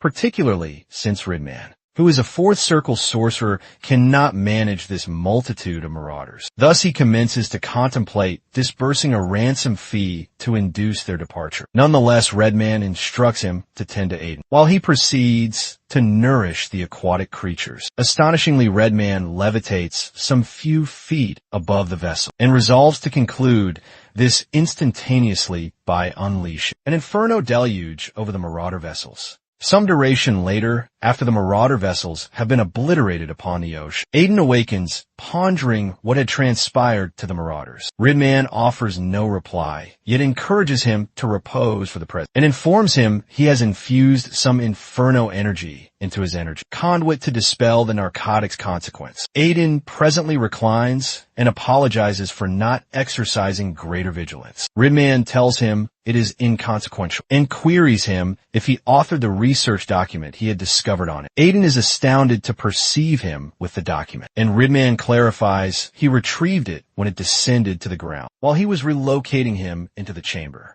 He confesses to Aiden that the investigation, to augment the efficacy of concoctions, that he perused from it is rather captivating, and that excites Aiden due to that. Ridman offers to assist with his investigation, yet Aiden clarifies that the expenditure of amassing the concoctions for the investigation will demand excessively, even though he is appreciative of the proffer. Ridman clarifies that currency is not the impediment, and provides him an identification emblem he can submit at the Inferno Spire, which will assist him in acquiring the currency he requires for the investigation. Confident that Master Daria will likely be capable of discerning the worth of this investigation. Straight away, when Aiden peruses the identification emblem, he ascertains it pertains to the battle sorcerer from the Inferno Spire, Russell Raymond, and he nearly loses his composure as he is encountering the renowned Russell Raymond. Russell straightaway attempts to induce his silence and clarifies he is in disguise for rationales he cannot divulge. Ultimately, Aiden confesses that Russell is the first to discern the worth of his investigation and vows to adhere to everything he articulates. Some duration later, they draw nearer to Kulul Island. Yet Russell perceives the indicators on the chart he possesses have unexpectedly vanished, leaving some utterances. The utterances state that above, the location where the current of ice and the current of flames converge. Proceed to the terminus of the current of flames and ascend from yonder. The chart's objective appears to be to guide him to that juncture, yet he does not comprehend it just yet. Instance later, the mariners lower the grapnel, and the proprietor of the vessel thanks the two sorcerers for assisting their mercantile consortium arrive securely. Aiden modestly clarifies he performed nothing and nearly articulates it was Sir Russell that assisted, yet unexpectedly recollects his designation is presently Ridman. The merchant bestows them some currency as a recompense and informs them he included somewhat more than the quantum stipulated in the agreement, wishing them fortune in all their sojourns. Following the gentleman's departure, Aiden desponds, as he had aspired to assimilate more from Russell, ere they were compelled to go their distinct ways. Abruptly, Russell reverts to his original visage, and informs Aiden he shall encounter him at the Inferno Spire, then departs. As our protagonist traverses the locale, there does not appear to be a multitude of mortals present, as anticipated in a realm of therianthropes. While ambulating, he perceives a simian therianthrope, yet ultimately resolves to proceed to the tavern, as it is the paramount location to amass intelligence in foreign territories. Upon entering, he is greeted by the publican and requests an ice-tempered flagon of ale. When he overcompensates for the flagon of ale, the publican protests the currency is excessive for an ale. So Russell requests her to regard the remainder as recompense for addressing his queries. She grins and cheerfully queries him what queries he possesses. Thus Russell queries if a current of flames exists on the isle. The publican does not appear to recognize the current of flames, yet clarifies there are some few locations where he can locate flowing magma. Evidently, Kulul Island was fashioned from the discharge of a volcano, yet has not discharged for eons now. He additionally queries her if a location exists where the current of ice and the current of flames converge. Yet she does not appear to comprehend what he is articulating. Thus he tells her it is inconsequential. Ultimately, our protagonist resolves he shall need to ambulate for a period. Thus he proceeds to the isle's core. En route, he encounters the simian therianthrope he perceived previously, who queries him if he requires a cicerone, stating he levies 2 silvers for an hour. When the therianthrope vows he shall not rue engaging him, Russell deems him an impertinent fellow who is merely endeavoring to defraud him in an intricate stratagem, as they customarily do ultimately. Russell resolves to trail the simian man, who clarifies no lineage is as interconnected as the simian men among those that dwell near the seaboard. The simian man clarifies they comprehend the vicinity the best, and Russell concurs, yet queries where he is conducting him. The simian man cheerfully insists he is conducting him where he desires to venture, yet Russell clarifies that he does not recollect apprising him where he desires to venture. When the simian ascertains he is onto him, he queries when he discerned his stratagem and why he trailed him. Thus Russell clarifies he trailed him, as he required someone to perform labor for him. When the simian man ascertains he has been outmaneuvered, he laments and tells Russell he was intending to spare his existence should he relinquish his possessions tranquilly. Yet he has altered his intention to flaying his hide. As the contingent of simian men charges at Russell, he invokes a fulmination enchantment and queries if he genuinely believes he would have trailed him into a snare if he did not possess anything in reserve. The simian man straightway discerns the enchantment as an expansive enchantment and instructs everyone to withdraw. As this will sting somewhat ere they can react to the directive. The fulmination katina impacts them all and obliterates them. Russell spares the one that conducted him yonder, and tells him he possesses some queries he shall need to address agreeably, while holding the fulmination enchantment before his very gaze. Russell queries him regarding a location where the current of ice and the current of flames converge. Yet the simian apologizes, as he has never heard of a location like that. When Russell queries if he was fabricating about being the most erudite when regarding Kulil Island, the simian man apprehensively clarifies that such a location does not exist on the isle's external perimeter. When Russell queries if it could be in the internal perimeter, the simian man confesses not to know what's in the internal perimeter, which signifies Russell would need to venture there by himself. When Russell proceeds to venture to the internal perimeter, the simian man protests, as those within are not ordinary, are quite bellicose by disposition, and will charge at him straight away, should they come to know that an outsider, mortal, has stepped into their domain. Presently, after Russell heads to the internal perimeter, and he is approached by some of the indigenes, who query if he is the outsider causing a commotion on the isle. Their chieftain states he is more diminutive than they presume, and Russell ascertains they possess no lethal intent whatsoever, yet merely a yearning to contend. He ponders if the therianthrope's instinct is solely to pursue might. Thus he cheerfully queries if they are present to contend with him. The chieftain attests he comprehends why they are present and apologizes, as this is their inherent instinct.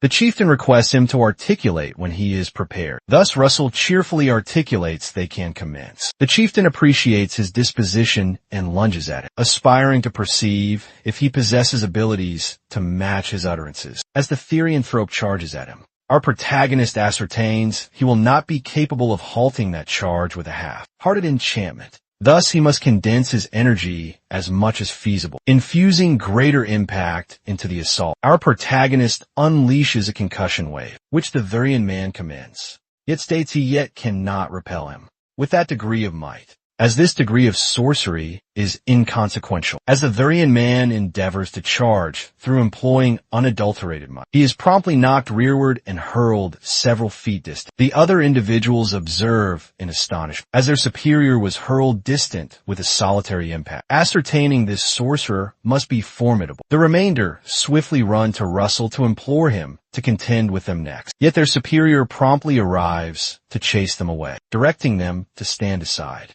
as the sorcerer is not someone a duo of them can manage. The superior's swift recuperation makes it appear as if he sustained no injury, as that quantum of potency would have fracture bones. Yet it appears the therianthrope's physique is optimized for combat. Russell deduces he could readily become above superhuman, should he comprehend how to employ aura. Our protagonist queries the therianthrope if he desires to persist to, which he gladly concurs, yet clarifies he cannot do that, as his physique is battered, and he does not believe he can contend any further. Ultimately, the superior concedes his loss and commends Russell on a good contest. Finally, he queries our protagonist what brings him to the internal perimeter, particularly since mortals solely trade on the external perimeter. Russell clarifies that he is seeking the location where the current of ice and the current of flames converge. Yet the Therian man clarifies he has never heard of a location like that. The Therian man suggests he proceed into the sacred territory, as he might be capable of discovering some hints yonder. The sacred territory is the hallowed ground where a deity resides, and the Therian man clarifies he has never been yonder previously. Yet he suspects that is the sole location.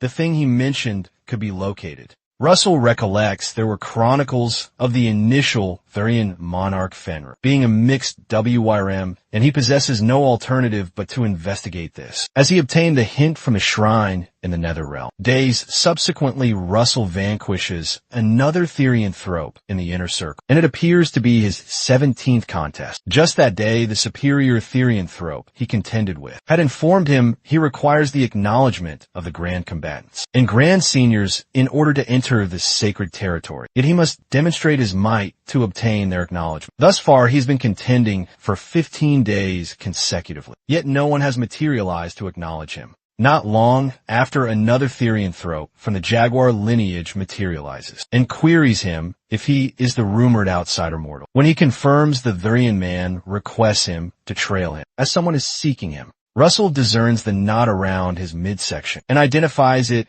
as the emblem of a grand combatant. Thus he queries him if it is a grand combatant or a grand senior that is seeking him.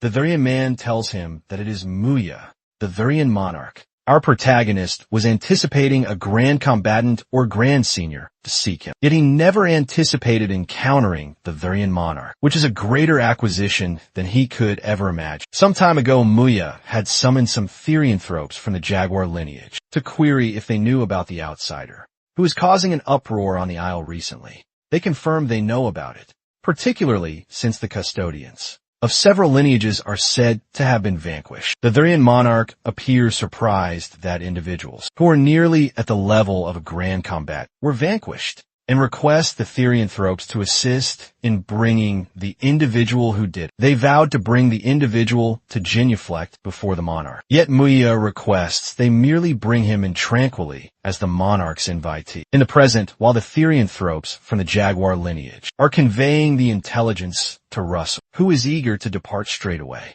one of the Therianthropes gazes at Russell with disdain, as he appears feebler than the hearsay states. The Therianthrope surmises those who lost to him merely lowered their vigilance, and cannot believe the monarch is treating someone like him as an invitee. One other Therianthrope perceives his comrade's animosity, and cautions him not to let his combative instincts precede him, as they are on an undertaking. Upon hearing that the jaguar Therianthrope concurs that he is not foolish enough to meddle with a monarch's invitee, and peevishly walks up to Russell to inform him they need to proceed faster, as they are somewhat occupied. When Russell concurs, the individual leaps into the firmament and requests him to endeavor to keep pace. As the Therianthrope commences to fly towards where the Therian monarch is, he covertly intends to exhibit to Russell the disparity in their calibers. Compared to mortal refuse, yet our protagonist presently appears behind it, commending how swiftly he is proceeding. The beast.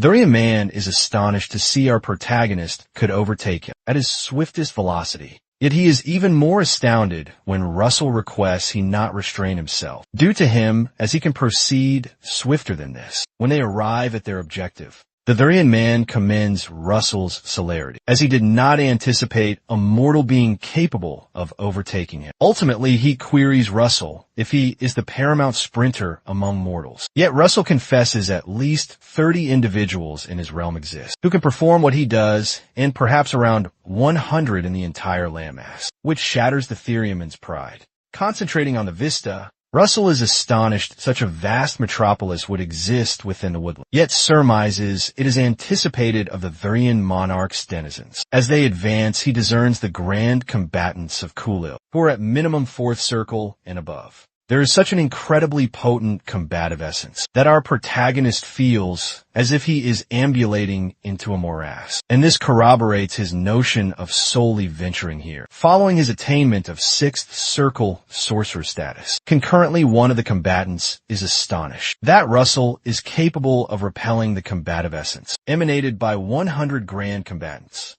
Yet the Therian monarch presently materializes and queries the combatants why they are instigating turmoil, when the monarch had instructed them not to. Muya presently occupies the regal seat and tells Russell it is agreeable to see him, addressing him as a mortal youth and presenting herself. Our protagonist perceives the Therian monarch's might and surmises she is likely equivalent to Master Doria. Nonetheless, he did not anticipate her being female. She presently queries him why he is gazing, and Russell salutes deferentially, presenting himself as a thaumaturge of the Inferno Spire and supplicating for comprehension regarding his unfamiliarity with Therianthrope decorum. Following her hearing that Muya averts her gaze and articulates, there is no necessity to be so ceremonious, yet it is evident she thoroughly appreciated that. She presently queries the mortal, what brings him from such a remote landmass to Kulil? Thus Russell clarifies that he is seeking where the current of ice and the current of flames converge. When the combatants hear that, they deem it inconceivable a mere outsider, who is not even a combatant, desires to venture into the sacred territories. The monarch swiftly silences them,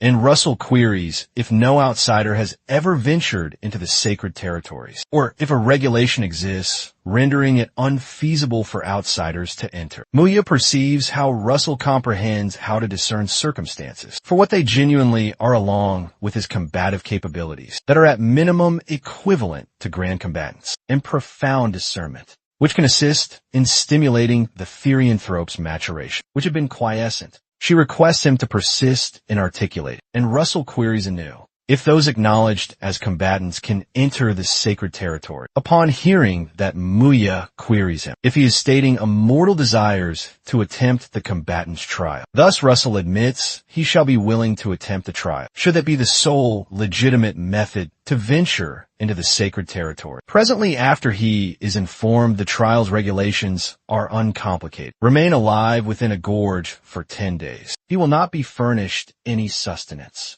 Thus he shall need to procure whatever is requisite for his sustenance, and contend with 5 grand combatants a day, while triumphing in all the contests. Russell ascertains this exercise is to scrutinize one's psychic capacity, sustenance, aptitude, and abilities. Additionally, a peculiar dark energy flows from the gorge. Thus he ascertains he needs to be cautious to maintain his intellect's focus. Presently, after Muya states, it is occasion to enter the gorge. Thus they commence the combatant's trial. Once he executes a leap when he lands in the gorge, he ascertains the dark energy is more potent than he anticipated, and he recollects he had heard. This is the gorge where the remains of Urangander, the serpent that slew Fenrir, the initial Thurian monarch, reside. Abruptly, several serpents approach him. Yet Russell tranquilly materializes Pepper, who expels them distant with his inferno exhalation. Following Pepper's performance of that, Russell tells him they're having serpent flesh for supper on the trial's concluding day. Muya is impressed by our protagonist's incredible psychic might and skill. The inferno Russell also fashioned employing sorcery has been blazing for 5 days consecutively, and despite contending with 20 grand combatants, he is not injured whatsoever. Muya ascertains she cannot restrain herself, following perceiving such a delectable offering before her against her combatant's volition. She leaps into the gorge, and Russell protests it is somewhat inequitable she must participate in the contest, yet she clarifies her lineage commenced to seed, following perceiving someone so formidable. Technically, she is likewise a combatant of the therianthrope. Thus she proposes he shall pass the combatant's trial, should he be capable of withstanding 5 of her assaults, as she is not brazen. Russell appreciates the notion he possesses no more today, should he endure 5 of her assaults. Yet the Thurian monarch is unquestionably far more arduous to contend within the grand combatants, as that is what she desires. He resolves to oblige, yet he swiftly engages his draconification. The combatants are astounded by the unexpected surge of energy, and ponder if Russell was not mortal. Concurrently, the Thurian monarch is fascinated by the exhibition of his full might, as she shall be capable of relishing the moment, even though it shall not endure long. Her remarks render Russell apprehensive. As she charges toward him, she exuberantly brandishes her armament to perforate through him. Yet our protagonist swiftly safeguards himself with a buckler, as anticipated of a supreme being among supreme beings. His hands presently become fully occupied, merely endeavoring to deflect her assaults. Ultimately, he resolves to halt her movement with ice energy to procure some duration. Thus he expels her with some ice energy.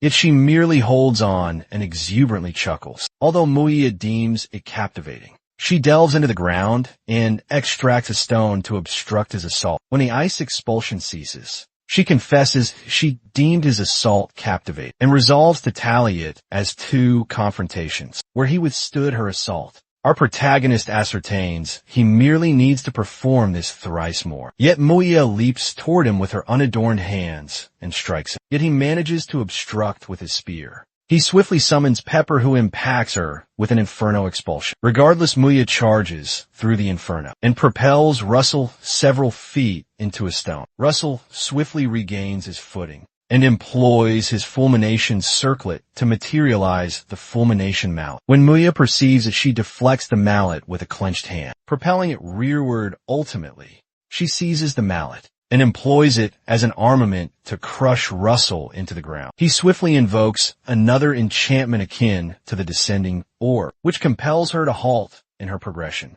as she was charging toward him. Concealed within the descending orb assault is the gay bolt spear that is intended to conclude her, should the initial assault not affect her. And Russell unleashes both assaults, following the vapor's dissipation. Our protagonist breathes laboriously, thus the Therian monarch resolves to release him, as it does not appear he can persist any further, even though she desires to engage more. She confesses it was genuinely enjoyable contending with him, and bestows him a passing grade, as he loses consciousness some duration later. Russell, who has been entirely enveloped with bandages, forcefully awakens with Pepper by his presence. The Therian monarch, who has been standing by his presence, informs him Pepper remained by his presence the entire duration. Yet he becomes alarmed when he perceives her disrobing. He swiftly employs Pepper to obscure his gaze, and demands to know what she is undertaking. Bewildered, she clarifies that she desired to exhibit to him the ardent vestiges that he imprinted on her physique, and our protagonist becomes flushed, pondering when he ever performed that.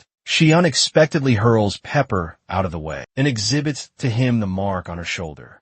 Evidently, she never presumed he would make the descending orb detonate employing a spear, and the burn would have been considerably larger had she been, even a solitary second later. In evading it, it appears his final assault succeeded. Yet the lesion is far too diminutive for him to state it succeeded. When Muya perceives his visage is so flushed, she scrutinizes and confirms he does not possess a pyrexia. Upon ascertaining it is something different, she queries him if he is thus because he desires to copulate with her. She articulates if that is the circumstance, she would contemplate addressing him as a gentleman instead of an outsider. As Russell endeavors to calm her down to listen to him, she alluringly advances toward him and clarifies she does not object to accepting his progeny. Our protagonist perceives her intense energy, yet he swiftly halts her and clarifies he already possesses a paramour, to whom he pledged his prospective time. Thus she desists when she ascertains he does not desire to do it. Finally, Russell queries her if he can enter the sacred territory. Thus Muya states there will be no one foolish enough to object, following perceiving his performance yesterday, and they might even be covetous of his might. Exuberantly, he queries her when he can enter, and she states he can following his physique's recuperation, which will require at minimum 2 lunar cycles based on the physician's pronouncement, 3 weeks subsequently. While Russell flies with the Therian monarch to the sacred territory, she deems it inconceivable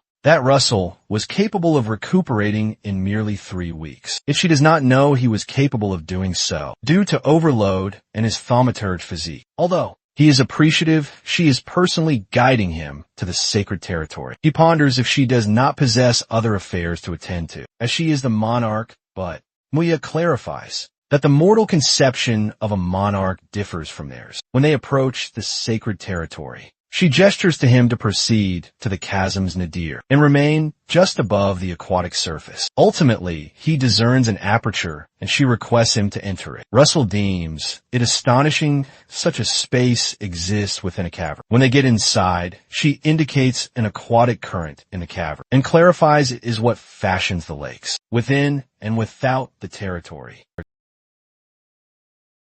Access the sacred territory. He must ascend the current that is fashioned from that aquatic source. She resolves to remain behind and permit him an attempt at it. When he ascends the current, he ultimately discovers the sacred territory, the hallowed domain where the Therianthrope's deity resides. As he traverses the immense current, he ascertains it appears rather ordinary, until he arrives at a juncture where the current possesses 2 hues. The undertaking bestowed upon him was to ascend to the terminus of the current of flames. Thus he persists in proceeding toward the terminus. It transpires the current's wellspring is a volcano, yet the chart had indicated something exists in this vicinity. When he perceives a vesicle emerging from the aquatic surface, he ascertains it would be excessively simple to discover what he seeks here, and the reality that vesicles exist signifies it is connected to another location, which would likely be the wellspring of the genuine current. He presently submerges into the current and encounters another cavern, somewhere beneath the aquatic surface.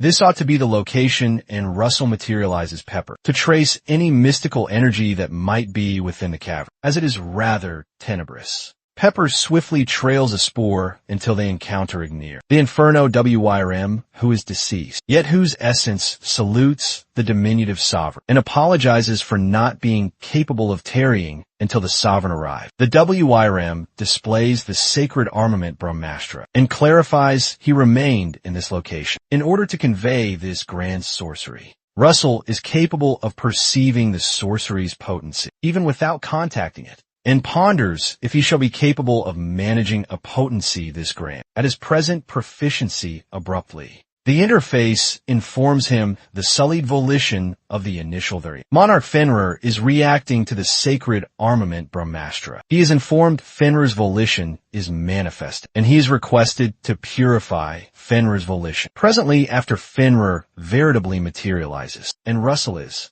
astonished a manifestation of Fenrir would be so formidable. The beast appears more like a sacred beast than a monstrosity. Yet Ignir supplicates him to seize the armament. Grudgingly, Russell seizes the armament. Abruptly, he perceives a vision of several combatants and behemoths who have arrived to contend against the female. The female vows to obliterate them all, yet the behemoths leap toward her. Russell aspires she is maneuvering away from the assault, yet she merely gazes back at him and grins. As he ponders if she can perceive him, he discerns the scales and protuberances on her cranium that appear to fashion a diadem. Ultimately, he comprehends the female is the sacred WYRM monarch. Concurrently, while contending with the behemoths, she fashions Brahmastra, a novel sacred armament with the potency to slay even a deity, and clarifies this is to guide him in his prospective time, to become a beacon amalgamated with the essence of the sacred WYRM monarch. Russell in the present hurls the Brahmastra at Fenrir's volition, and is astonished it vanquishes it in one impact. The armament's potency is around 8 or 9 circles. Abruptly, as Fenrir's volition is purified, a gentleman materializes and presents himself as the one who inherited a WYRMS lineage, aspiring to make a petition of the Grand Sovereign of WYRMS. Referring to Russell,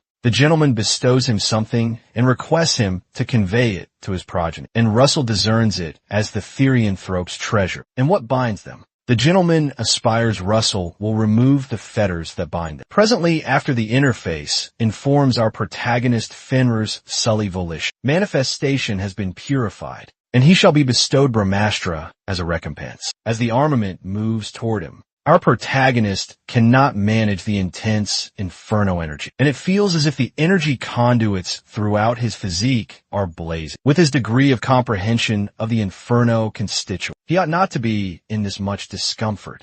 However, the things stimulating his energy conduits are high-tier sorcery, and algorithms nearly at the 9th circle. As it courses through his physique, he ascertains his cerebrum will detonate, should he not comprehend or control it appropriately. Presently after, the interface informs him Brahmastra has expanded his cerebrum, and his comprehension of Brahmastra has augmented. Presently after, Brahmastra commences reconstructing his cerebrum, and he ultimately collapses when the process concludes. Pepper swiftly runs to his presence in lacrimation. Apprehensive he is deceased, however, the sacred WYRM tells him not to be concerned, as Russell merely fainted from exhaustion and shall awaken presently. The sacred WYRM monarch clarifies her scion. Ignir was intended to serve him, yet has not been capable due to destiny. Thus she queries Pepper if he will inherit his potency. When Pepper appears worried, the sacred WYRM clarifies there is no necessity to be astonished, as he is part WYRM and part fan. Thus he is more than capable of inheriting this. Abruptly, the potency is unleashed in the fashion of an ovum, and the sacred WYRM aspires Pepper will become the novel Inferno WYRM and sojourn with Russell.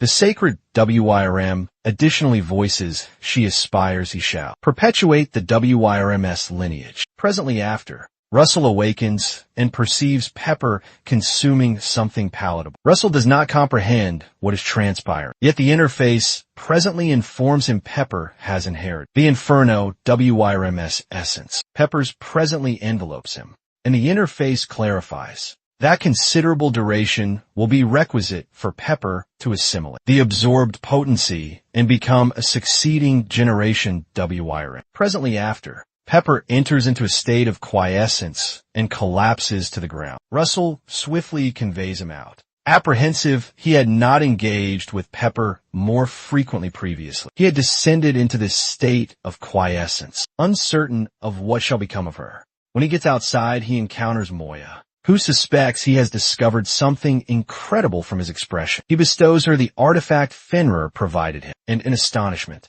she requests him to recount every particular regarding how and where he obtained that. Presently after, Muya clarifies what he is holding is designated the lunar crystal, and queries him if he comprehends why the Therianthropes are confined on Kulil Island. Russell surmises it is because they need to remain united, to safeguard themselves as they are diminutive. Yet Muya dismisses it as nonsense, as even the elongated eared archers, referring to the sylphs and the terrestrial protuberances, referring to the little folk, are on the landmass, and they are more potent than they are. Evidently, they are remaining on this isle. Thus they might discover the item he is holding that pertained to the initial Therian monarch Fenrir. Russell ponders if that is what the WIRM signified by fetters. Thus he queries Muya why they are so fixated on discovering this item, and Muya refers him to a term designated therianthropy. Evidently, it is an aptitude that augments one's combative abilities by eliciting the beast inscribed into one's lineage. On nights when the plenary moon ascends, they can employ lunar therianthropy, which is thrice more potent than therianthropy. Yet this lunar crystal permits them to employ its sans a plenary moon. Following their discourse, Russell requests her boon to contend with him once a day ere he departs. Presently, after they have their contest, and Russell is hurled into a stone somewhere, Muya facetiously queries him why his respiration is already becoming labored when she is merely commencing. She instructs him to compose himself, as he will not be capable of gratifying the one with whom he shares a pledged prospective time. Should he be this feeble, thus he swiftly rises for his subsequent maneuver. He invokes an original artifice, proclaiming he is yet replete with energy, and propelling 5 gay bolt spears at her, in a maneuver designated the Mystic Spear of Demise. Muya appreciates his energy, as she obstructs the 5 spears that presently detonate massively. Following the vapor's dissipation, Russell ascertains Muya is an absolute monstrosity, and ponders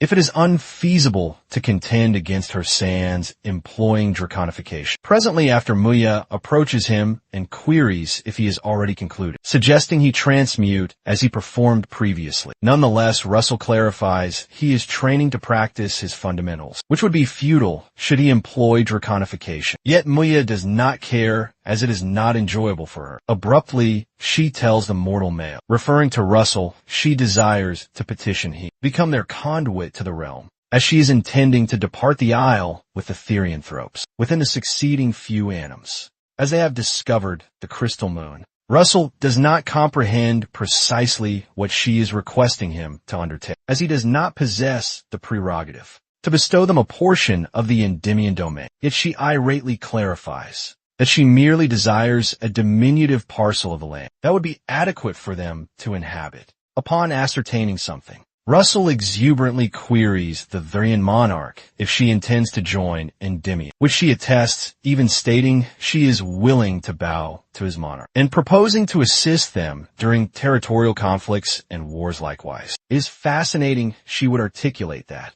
and Russell is ecstatic to hear the tidings. Some duration later, within the Endymion chateau, the monarch and some eminent individuals convene to deliberate, permitting the Therianthropes' migration from Kulil Island. The Exchequer protests there are more than 200,000 of them, and they will not be capable of discovering a location that could sustain and shelter that multitude of individuals. Nonetheless, the martial minister protests even half their quantum. Joining them in conflicts signifies many more combatants, which they cannot disregard. There are conflicting perspectives regarding this. Thus the monarch tells them that suffices. The monarch clarifies this is a futile deliberation, as they do not possess adequate intelligence. Thus he proposes that Russell, the prince's prospective consort, articulate as he has encountered them and spent duration with them. Finally, Russell narrates the Therianthropes were mostly bellicose, and their culture is not so disparate from Endomians, as much as it would necessitate fashioning space for them. He believes permitting them will permit a potent army's maturation, which will assist them in benefiting from this agreement. Finally, Jillian queries how potent Muya is. Russell clarifies based on his calibers from contending with her. He would articulate she is someone 3 tiers above McCrae Hughes. When Princess Hecate hears the Therian monarch is female, she becomes apprehensive. Amelia, the White Spire Master, presently steps forth and queries Russell if she did not merely appear formidable, as he is feeble. Jillian swiftly requests the White Spire Master youth to calm down, and Amelia designates him a simpleton fixated on a youth, querying him why he believes he is addressing a youth. Regardless, Jillian merely chuckles and states the Therian monarch is not a sorcerer, yet a combatant. Thus, it is only appropriate he should be the one to manage this, as he is trained in aura. Ultimately, Amelia irately concedes, and Jillian propels a multitude of armaments at Russell to perceive how he shall manage it. And our protagonist is astonished he could fashion several hundred armaments with his aura's manifestation. It is evident they shall be replete with perforations should he endeavor to obstruct them. Thus he resolves to deflect them instead. And it shocks Jillian he is capable of deflecting his aura. Jillian perceives Russell has grown more potent and ponders if he received some manner of epiphany during his contests with the Therian monarch. Following Russell's passing of the scrutiny, Sir Jillian apologizes to His Eminence for the turmoil he instigated to assess the circumstance, and clarifies Russell's evaluation can be trusted, considering his abilities based on that. His Eminence states that all that remains presently is to ascertain the Therian monarch's true intentions, to know whether she is sincere or contriving something. Russell swiftly attests it is likely the truth, and exposes the necklet the Therian monarch had bestowed him as a present, fashioned from her canine tooth, which demonstrates her sincerity. Following acquiring more intelligence, the monarch proposes they deliberate the matter further in the prospective time. He additionally states, although this is merely the initial meeting, should no unforeseen variables exist, the realm of Endymion will be receiving 200,000 Therianthropes. Also he states that this shall be deemed a grand contribution from Count Russell. When Russell protests, he merely chanced upon this, and did not do so to acquire recognition.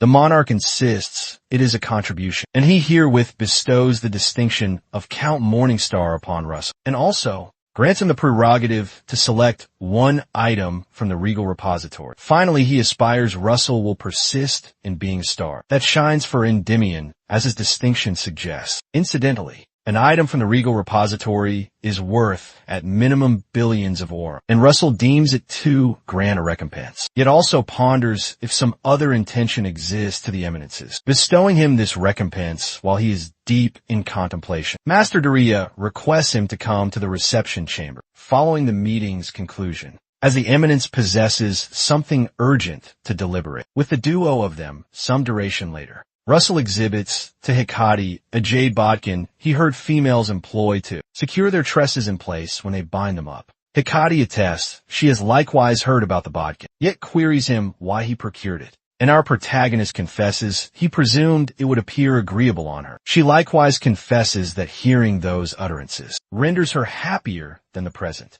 Thus he assists her in donning it, while he is performing it. Hecate reminds him he mentioned the Therian monarch is female, and queries what manner of association he possesses with her. Our protagonist falters and drops the bodkin, then clarifies he merely contested with her, as he clarified previously. Hecate retrieves the bodkin and articulates that is peculiar, as that does not clarify why she bestowed him a necklet fashioned from her canine tooth. Russell becomes apprehensive as Hecate corners him with the bodkin, and he ascertains he is in a predicament. Some duration later, when Russell manages to get free, he ascertains he was not anticipating Hecate to become envious. Her rejoinder renders him slightly aggrieved, yet gladdened simultaneously. And he was merely fortunate the monarch arrived at the opportune moment. The monarch had divulged startling intelligence regarding how he has been scrutinizing the reports concerning the Raymond household for a period and has discovered the report,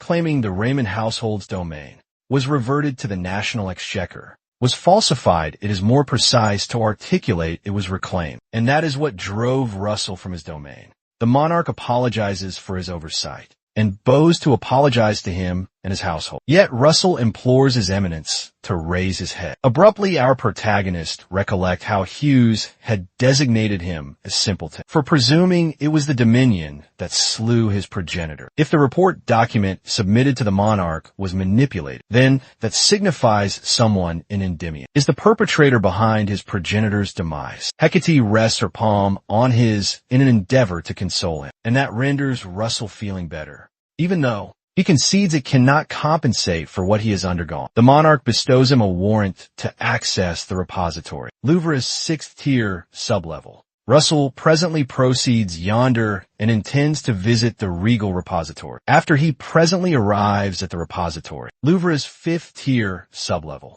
which individuals presume is the profoundest tier, yet possesses an obscured tier beneath. The 6th tier sublevel archives the sorcery spire. Master's perspective on sorcery plus intelligence regarding their originalities, and solely those possessing the monarch's direct warrant can access, following unsealing the warrant bestowed upon it. Translocation sorcery is engaged. That conveys him into the 6th tier sublevel, which possesses myriad volumes within it. Evidently, he can solely remain here for 48 hours. Thus, it will be unfeasible to peruse everything within that duration. Additionally, it is a space where sorcery cannot be employed. Thus, he cannot employ image sorcery, and will need to adhere to the paramount titles to peruse presently. After he discovers a volume designated the WIRMS Bellow by an author named Irvin Rugen, who is the capital's Ochre Spire Master 400 annums prior, which fascinates him, he swiftly commences perusing and learns Irvin transmuted the 5th circle sorcery, Trembler, into a 7th circle sorcery.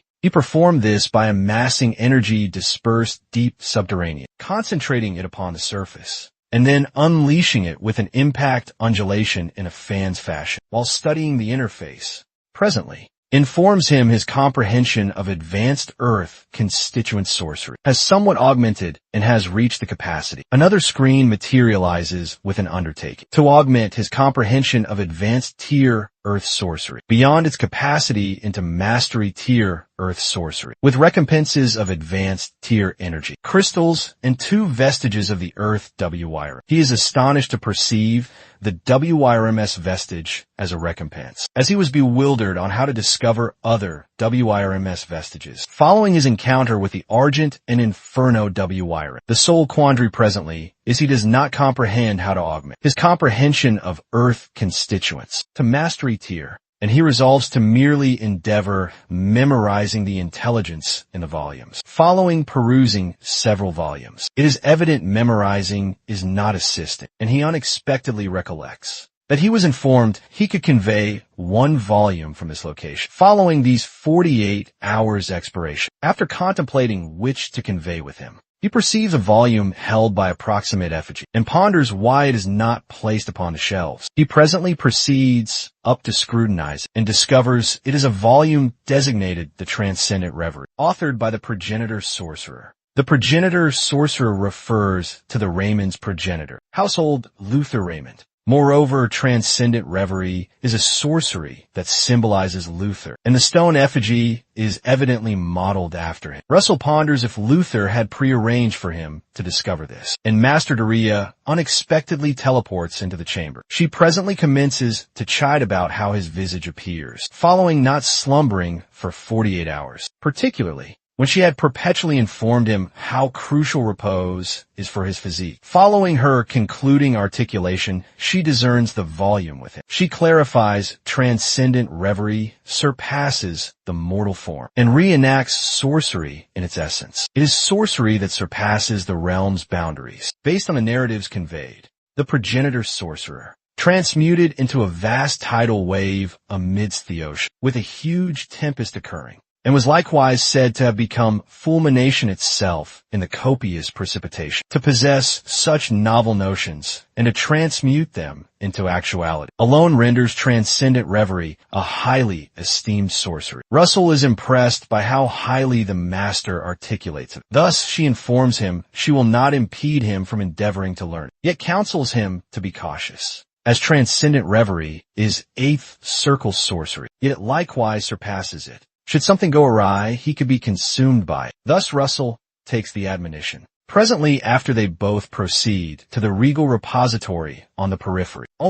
Master Darius clarifies they are proceeding to the initial treasure repository. First, evidently, the initial treasure repository possesses adornments. The second treasure repository contains armaments. And the third treasure repository holds all other varieties of treasures. When they arrive at the location, the master instructs him to observe as she fashions exquisite, ciphered sorcery circlets comprised of myriad and myriad sorcery snares, which he would not have been capable of unlocking had she not arrived here with him. Presently after, the current bifurcates into two and exposes a stairway that descends downward. As they descend, Daria clarifies he can solely convey one item from this location, the same as in the repository, while he attests her instructions. His circlet unexpectedly commences to unleash fulmination. The nebulous circlet commences to discharge on its own, disparately from when our protagonist is contending with someone, and it feels as if it just encountered a long absent comrade that it has missed exceedingly. Miss Daria clarifies that it appears the other moiety of his circlet resides in the repository, which would signify it is a bipartite relic. Relics are customarily solitary items that fulfill their own function, yet relics exist that necessitate another moiety for it to exhibit its full potency, just like his auric mass. Additionally, most of the undertaking recompenses he has obtained, that are relics pertaining to WIRMS, appear to possess another moiety. Abruptly, the circlet shines, a ray of luminescence to indicate where the other moiety might be. And Russell ponders what relic could render the circlet so desperate. When they trail the spoor, they discover a relic designated the Jade of Nebula, which possesses the special aptitude to control the meteorology. Evidently fewer than 10 sorcerers on the landmass can control the meteorology, as climates are exceedingly arduous to control and learn. Master Daria clarifies that climate control is unquestionably a significant advantage, yet carries a considerable peril of factors, like great energy consumption and extended invocation duration. Nonetheless, as he had perceived a similar attraction when he held Brahmastra, Russell selects the Jade of Nebulae,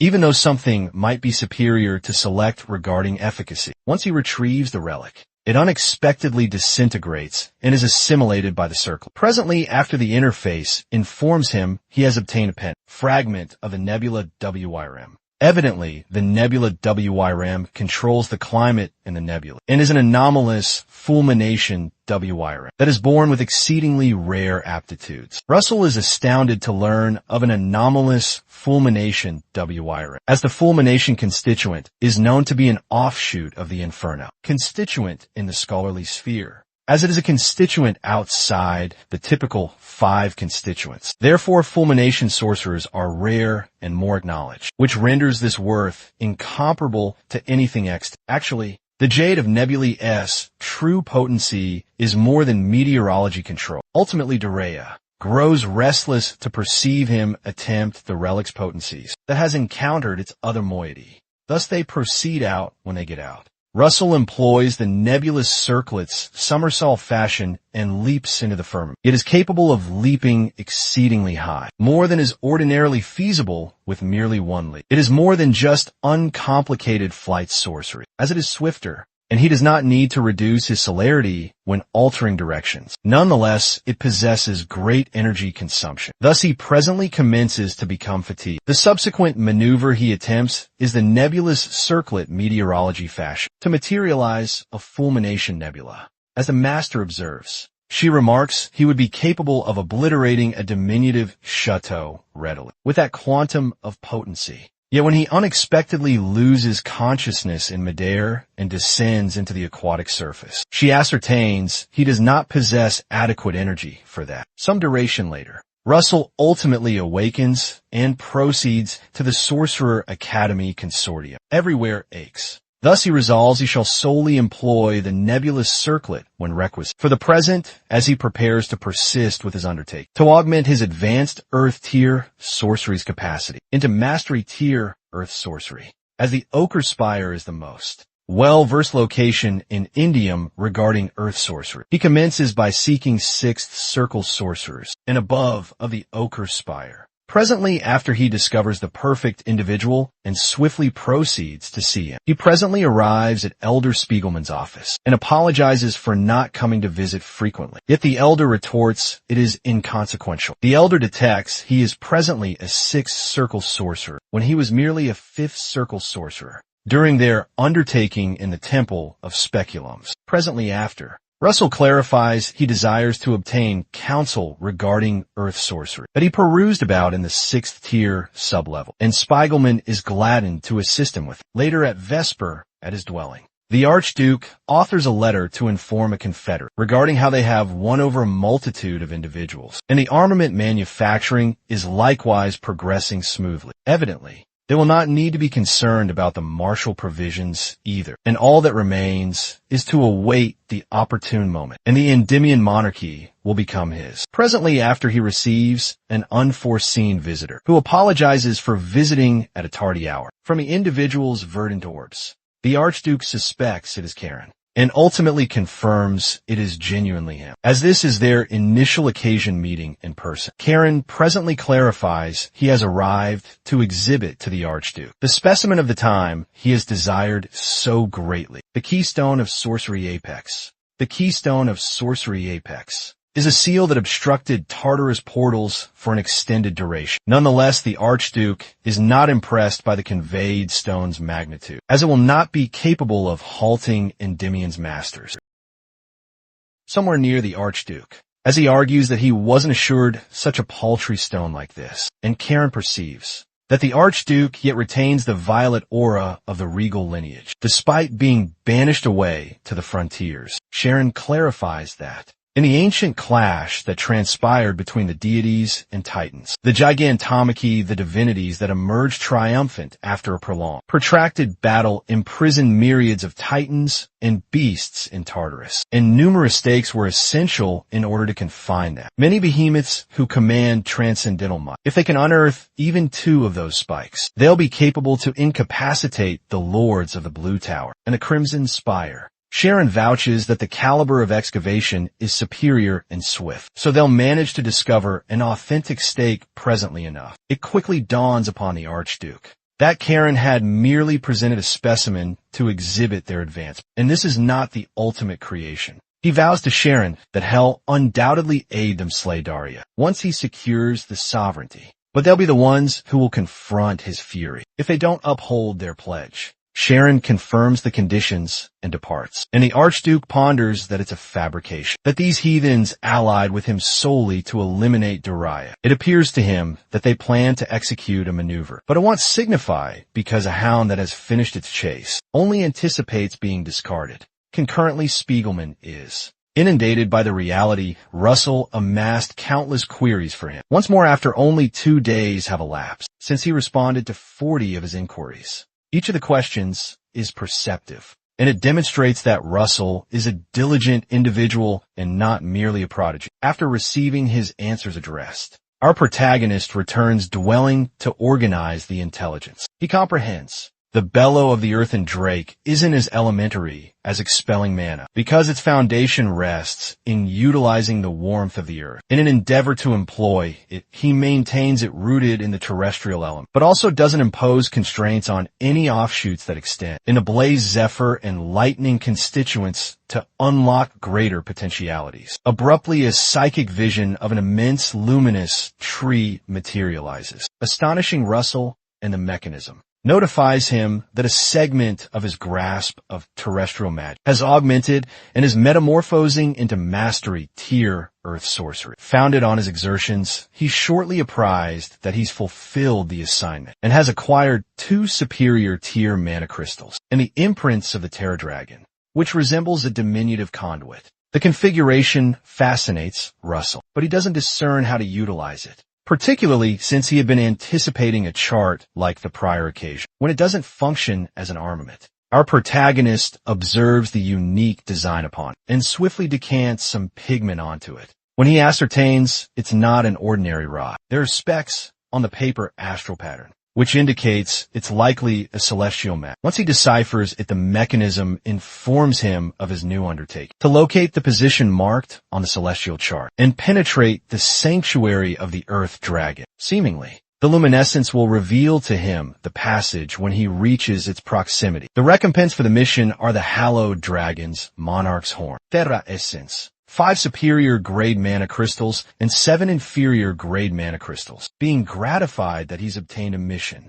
Russell speculates why he wasn't furnished a standard map in lieu of this celestial chart. But it seems he'll only ascertain after he arrives at the sanctuary of the dragon. The subsequent endeavor is to determine the location, so he utilizes the Polaris as a benchmark and pinpoints the locale as the Nadia Barrens. Shortly thereafter, Hecate discovers from Dorea that Russell has petitioned to undertake overseas inquiry anew. When he expresses regret that he has to depart, she articulates that she's not a provincial woman who can't fathom what her partner will perform on the exterior, but she's merely solicitous about him. Nevertheless, she requests him to be thoughtful enough to transmit bulletins about himself recurrently, which he undertakes to do, and pecks her on the visage as he's about to depart. She objects that won't be adequate. Sometime thereafter, our protagonist is in a wasteland under the potent sun, and he's content he accompanied the traders. Like Hecate recommended, he ultimately grasps that the position was indicated via a celestial chart and not a terrestrial map, because each instance the zephyr gusts, the location and altitude of the sand shift whilst they are journeying. One of the merchants proffers him a garment if he's feeling heated, because it assists chill the physique.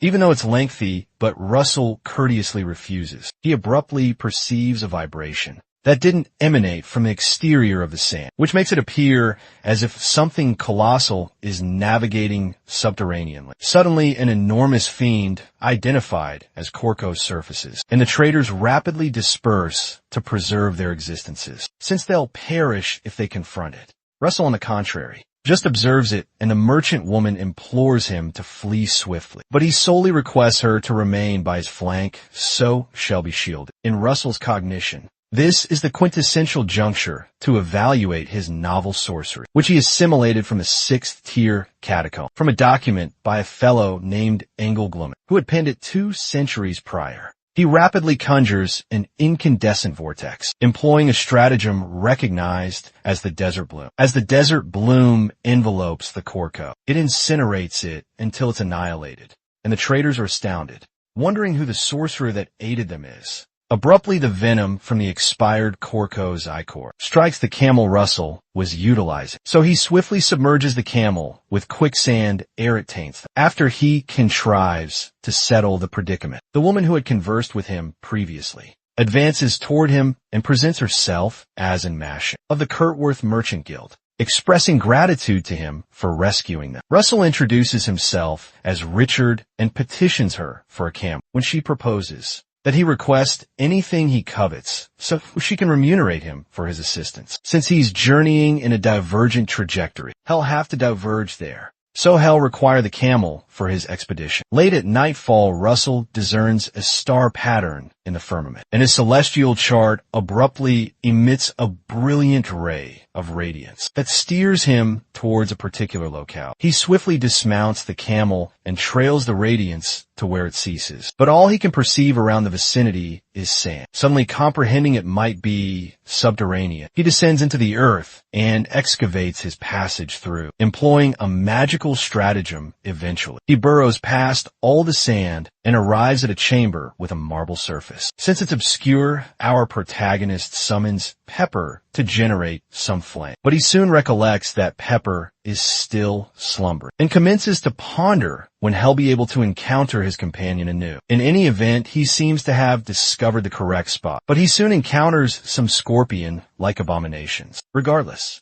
He's more apprehensive about the remnants collapsing than the fiends. The remnant is quite expansive and harbors numerous fiends, despite being profoundly subterranean. Shortly after, he starts decimating each fiend until he reaches a location that he suspects to be the nethermost region. Since there's no conduit forward, he soon encounters a transit portal, but can't ascertain how to energize it. When he attains the summit of the portal, he abruptly discerns a minuscule aperture and comprehends that's the rationale. The celestial chart wasn't in the configuration of a map this instance. After he inserts the celestial chart into the aperture, a brilliant radiance erupts as the portal unfurls, guiding him into another desolate territory. That makes it seem like he emerged from the remnants. However, the territory feels somewhat distinct from the wasteland he traversed when he's suddenly furnished a navigator with only one indicator. A display materializes to apprise him that this domain is a reverie, fashioned for the objective of evaluating a particular individual, and his undertaking is to arrive at the terminus of this locale. Employing the navigator, he won't be capable to utilize any locomotive sorcery whilst airborne, but will acquire the hallowed Dragon Monarch's Horn, Terra Essence, as well as multiple mana crystals as recompense. Russell ascertains that this locale is the interior of someone's phantasm, but something feels incongruous. Irrespective, he resolves to pursue the trajectory of the navigator until it guides him into a volcanic region, seeping with molten rock when the indicator doesn't alter. Russell resolves to penetrate through it regardless, since nothing materializes effortlessly sometime thereafter whilst in the phantasm. Russell is ensnared in an ocean of conflagration after just eluding from sand squall and a blizzard. Irrespective, he deems it remarkable that all of the spectacles he's witnessing were crafted of sorcery. So he resolves to interpret the mana, comprehend it, deconstruct it, and disassemble it. The preceding evaluations seem to have been assessing if he is meritorious, and this one feels like an evaluation of his attributes as a sorcerer. Shortly thereafter, the mechanism apprises him that he's fulfilled the undertaking and is now penetrating the sanctuary of the Earth Dragon to retrieve the hallowed dragon Monarch's Horn. When he enters, he ascertains it's the identical locale where he discovered the portal, but the portal seems to have vanished along with the transit. Abruptly, the Earth Horn materializes, and Russell speculates how much mana he'll obtain from assimilating. When he touches it, something goes awry, as it seems the assimilated mana is obstructing his mana conduit. If it obstructs his mana conduit entirely, he won't be capable to do anything concerning it. So he needs to channel the mana into the circuit swiftly. After he completely assimilates the mana, his physique radiates a brilliant aura, and the mechanism informs him that he has assimilated the utmost quantity of mana from the Earth Horn, and any mana assimilated beyond the utmost capacity will be preserved as latent potentiality. He's also advised that the latent potentiality will be of significant assistance once activated in mastery. Great erudition of the terrestrial element has augmented minutely as some fragments descend from his physique. He speculates if his bodily residue is emerging like deceased skin cells, and somehow his sinews and bones seem to have become more robust. His grasping power seems to have become more potent, and he speculates if he'll be analogous to Spandon. Regardless, he swiftly departs the locale and proceeds to a transit portal in the Aureate Tower near the spot. Upon arriving at the Aureate Tower, our protagonist is issued a decree that originated from the realm and the Crimson Spire Lord to vanquish the Hydra in the morass of Raquel Shire. From the recollection of Eeyore, he recalls that a Hydra manifested around this epoch in the Occidental segment of the realm, and the individual who was designated to obtain this mission was Vermilion. But he's acquiring it because chronology has altered. He actually journeyed 8 years prior, and 7 years have transpired, so he only discerns less than a year of the forthcoming now. As he peruses the decree, he observes that Sir Alan is among the roster of auxiliary sorcerers, but also discerns that he's still at the 5th sphere. He had conjectured that he'd be a 6th sphere, since he attained the 5th sphere sooner in the year. Meanwhile, Alan and some sorcerers, who had obtained the monarch's decree to vanquish the Hydra, go render their deference to Count Raquel, who is thrilled that the prodigy sorcerer, acclaimed by the Blue Tower, has come to assist them. Alan elucidates that he's merely assisting Count Russell Raymond, who is commanding this subjugation, and whom the Count has heard numerous accounts about. Alan shortly inquires the Count if he knows where the lair of the Hydra is, and the Count apprises them that the Hydra has established its lair in the morass territory, beyond the flatland, and hasn't assaulted Raquel Shire initially. Alan ascertains that they should await Sir Russell's arrival first, but that could precipitate a postponement in vanquishing the Hydra. So he resolves that it's optimal to at least reconnoiter the territory beforehand, whilst they are still conversing. A clamor of commotion surfaces as the Hydra commences assaulting the Shire, startling the Count since the fiend has never assaulted initially before. Alan swiftly proceeds to repel the Hydra and requests the Count to emphasize the evacuation of the denizens. As the sorcerers venture forth, the Hydra doesn't seem to observe them, so Alan directs them to unleash everything into one onslaught ere it does. Although he ascertains that he can't vanquish the Hydra himself at his present proficiency, he might possess a prospect with the aid of the other sorcerers. As the sorcerers strike it with a unified onslaught, the fiend isn't impacted,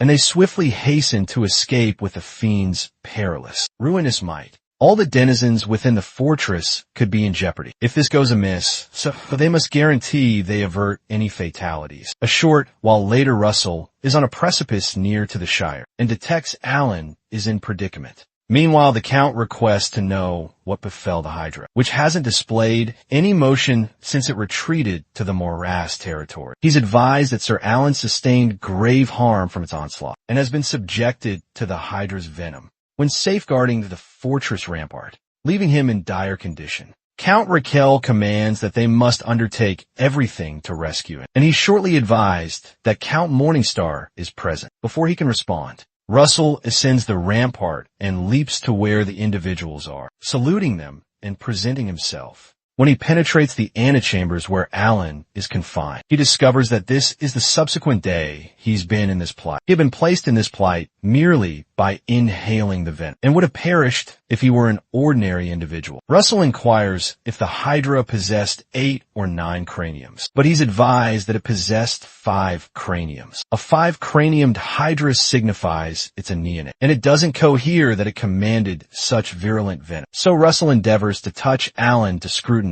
the individuals attempt to impede him, but they can't reach him when he's abruptly shrouded by conflagration. To decipher this venom, Russell needs to locate its origins as the fervor obliterates the venom. Eventually, when he discovers it, he ascertains that the venom pertains to a dragon. The mechanism shortly apprises him about his new undertaking regarding the Hydra's enigma, where he has to repel the Hydra and resolve the conundrum around it by deciphering its enigma. The recompense are a mastery-grade mana crystal and the Hydra's enigma. Russell doesn't comprehend what the mechanism signifies by the Hydra's enigma, and when Count Raquel inquires him if there's an issue, he states it's inconsequential and apprises them that he's discovered a method to remedy Sir Alan. But he requires everyone to vacate the chamber so they don't get envenomed in the procedure. To effectuate a venom remedy, one typically requires either a counteragent or restorative sorcery possessing sacred energy. However, what he can accomplish is incinerate the noxious substance away and thereafter expel it from his physique.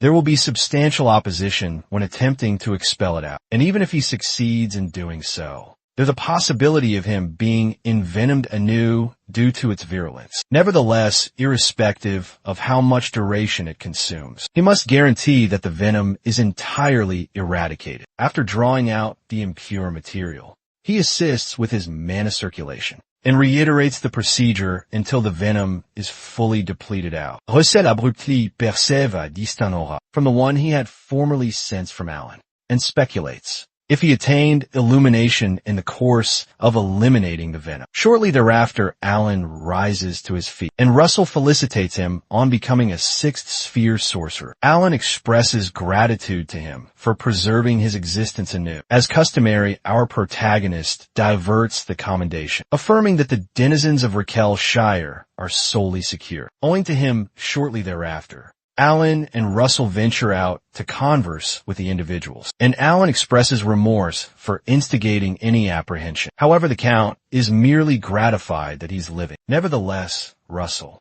inquires to learn the quantity and proficiencies of the paladins that will be engaging in the vanquishing, as well as intelligence concerning the fiends surrounding the morass territory. He's apprised that there are 30 paladins and approximately 500 warriors. However, none of them are at the echelon of virtuosos. The morass is roughly 500 hectares. However, they don't discern the precise kind of fiends or their quantities, because the entire morass territory has transformed into a lair of fiends since the Hydra established its lair. With such an immense expanse, there will be at minimum myriads of fiends, aside from the reality that the morass territory also impedes the warrior's locomotion. Russell, nevertheless, exuberantly declares that he possesses a remedy for that. However, he requires the Count's aid to guarantee that arrangements are completed, so they can venture forth in 3 days. 3 days subsequently, the commander of the forces reminds them that their nation was enveloped in aureate luminescence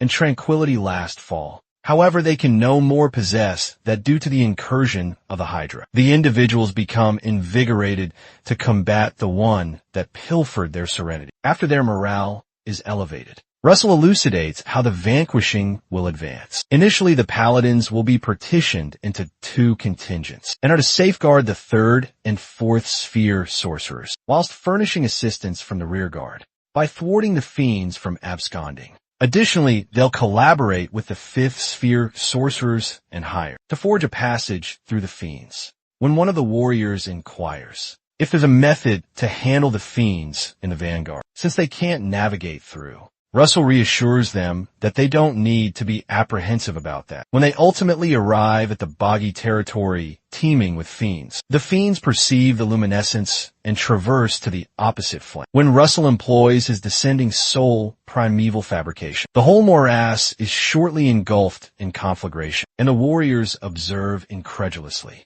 as our protagonist manages all the creatures so effortlessly. Beholding the might of a 6th sphere sorcerer, Russell petitions that Sir Alan manage the subsequent swarm of fiends, and Alan clarifies that he can't congeal a contingent that vast simultaneously. However, he'll exert his utmost since it's a petition from his patron. Alan shortly employs the incantation he utilized to combat Russell previously, named Glacial Epoch, and it effortlessly congeals the fiends, transforming them into glacial effigies. Promptly thereafter, the forces are guided to advance forward on the ice as a platform, and they commence to hew down the congealed fiends. Whilst they are hewing, one of the commanders is seized by an immense fiend and hurled about. However, the fiend is shortly vanquished. Russell observes that the quantity of fiends isn't diminishing. However, he can employ an expansive area incantation, so he doesn't annihilate their confederates. Ultimately, he concentrates on vanquishing the Hydra and hastens into the woodland to locate it. En route, he discerns the vicinity of the Hydra by some vibrations and discerns that it's approaching from a flank. Shortly thereafter, the Hydra waylays some of the warriors, and they become apprehensive due to how distant it is and its magnitude. Abruptly, Alan fashions a glacial barrier between the warriors and the Hydra. However, it shatters through it and charges towards them. Alan intensifies the frigidity and employs a maneuver named Rhyme Halt. So Russell resolves to capitalize on the circumstance to assault. Abruptly, he perceives the Hydra's cognitions due to its draconic component, and ascertains it's rampaging to retaliate for its slaughter dam. Vicinal, an enigmatic individual who also possesses the optic of a dragon, observes from a proximate precipice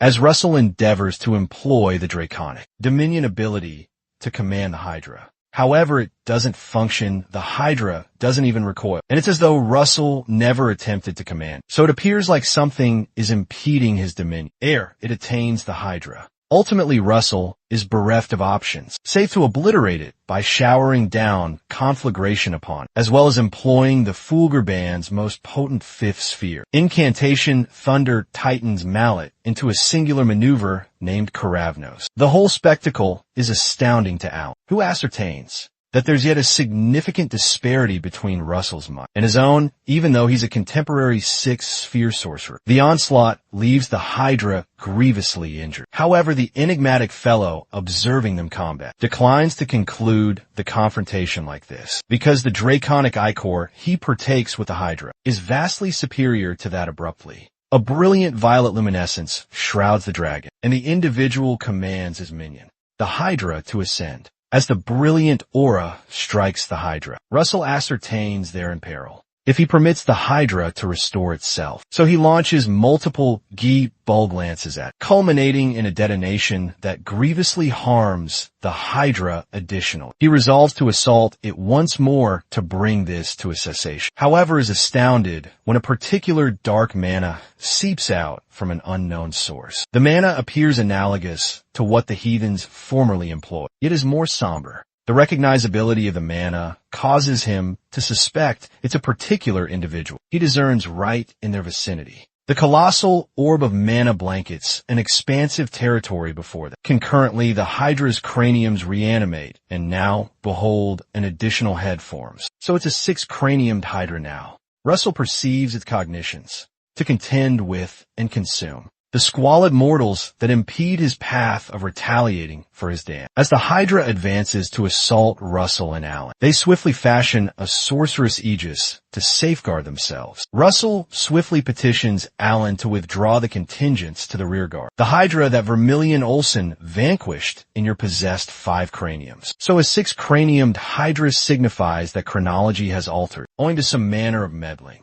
which could either originate from him or something different. After he bombards it with an onslaught, it doesn't even impart a blemish upon it, and it appears like it was a prudent notion to have withdrawn the warriors. He resolves to employ fractional draconification and advances to assault the fiend with his lance, whilst it ejects its venom towards him, ultimately delivering an assault across its cervix. Shortly following the assault, the cervix commences to mend back together at a preposterous velocity, which signifies that perfunctory onslaughts would merely be a squandering of time. He'll need to exude every particle of mana and direct it all into one onslaught. So he employs a maneuver named the Gi bulg aura wrap twang. As he leaps towards the fiend, he endures a laceration along his midsection. So he leaps away to reformulate strategy, employing the La Mancha technique he assimilated. He employs a maneuver named the Titan Vanquisher and grievously harms the fiend. After our protagonist delivers the assault, he perceives the fiend showering imprecations upon them and professing to be someone's minion,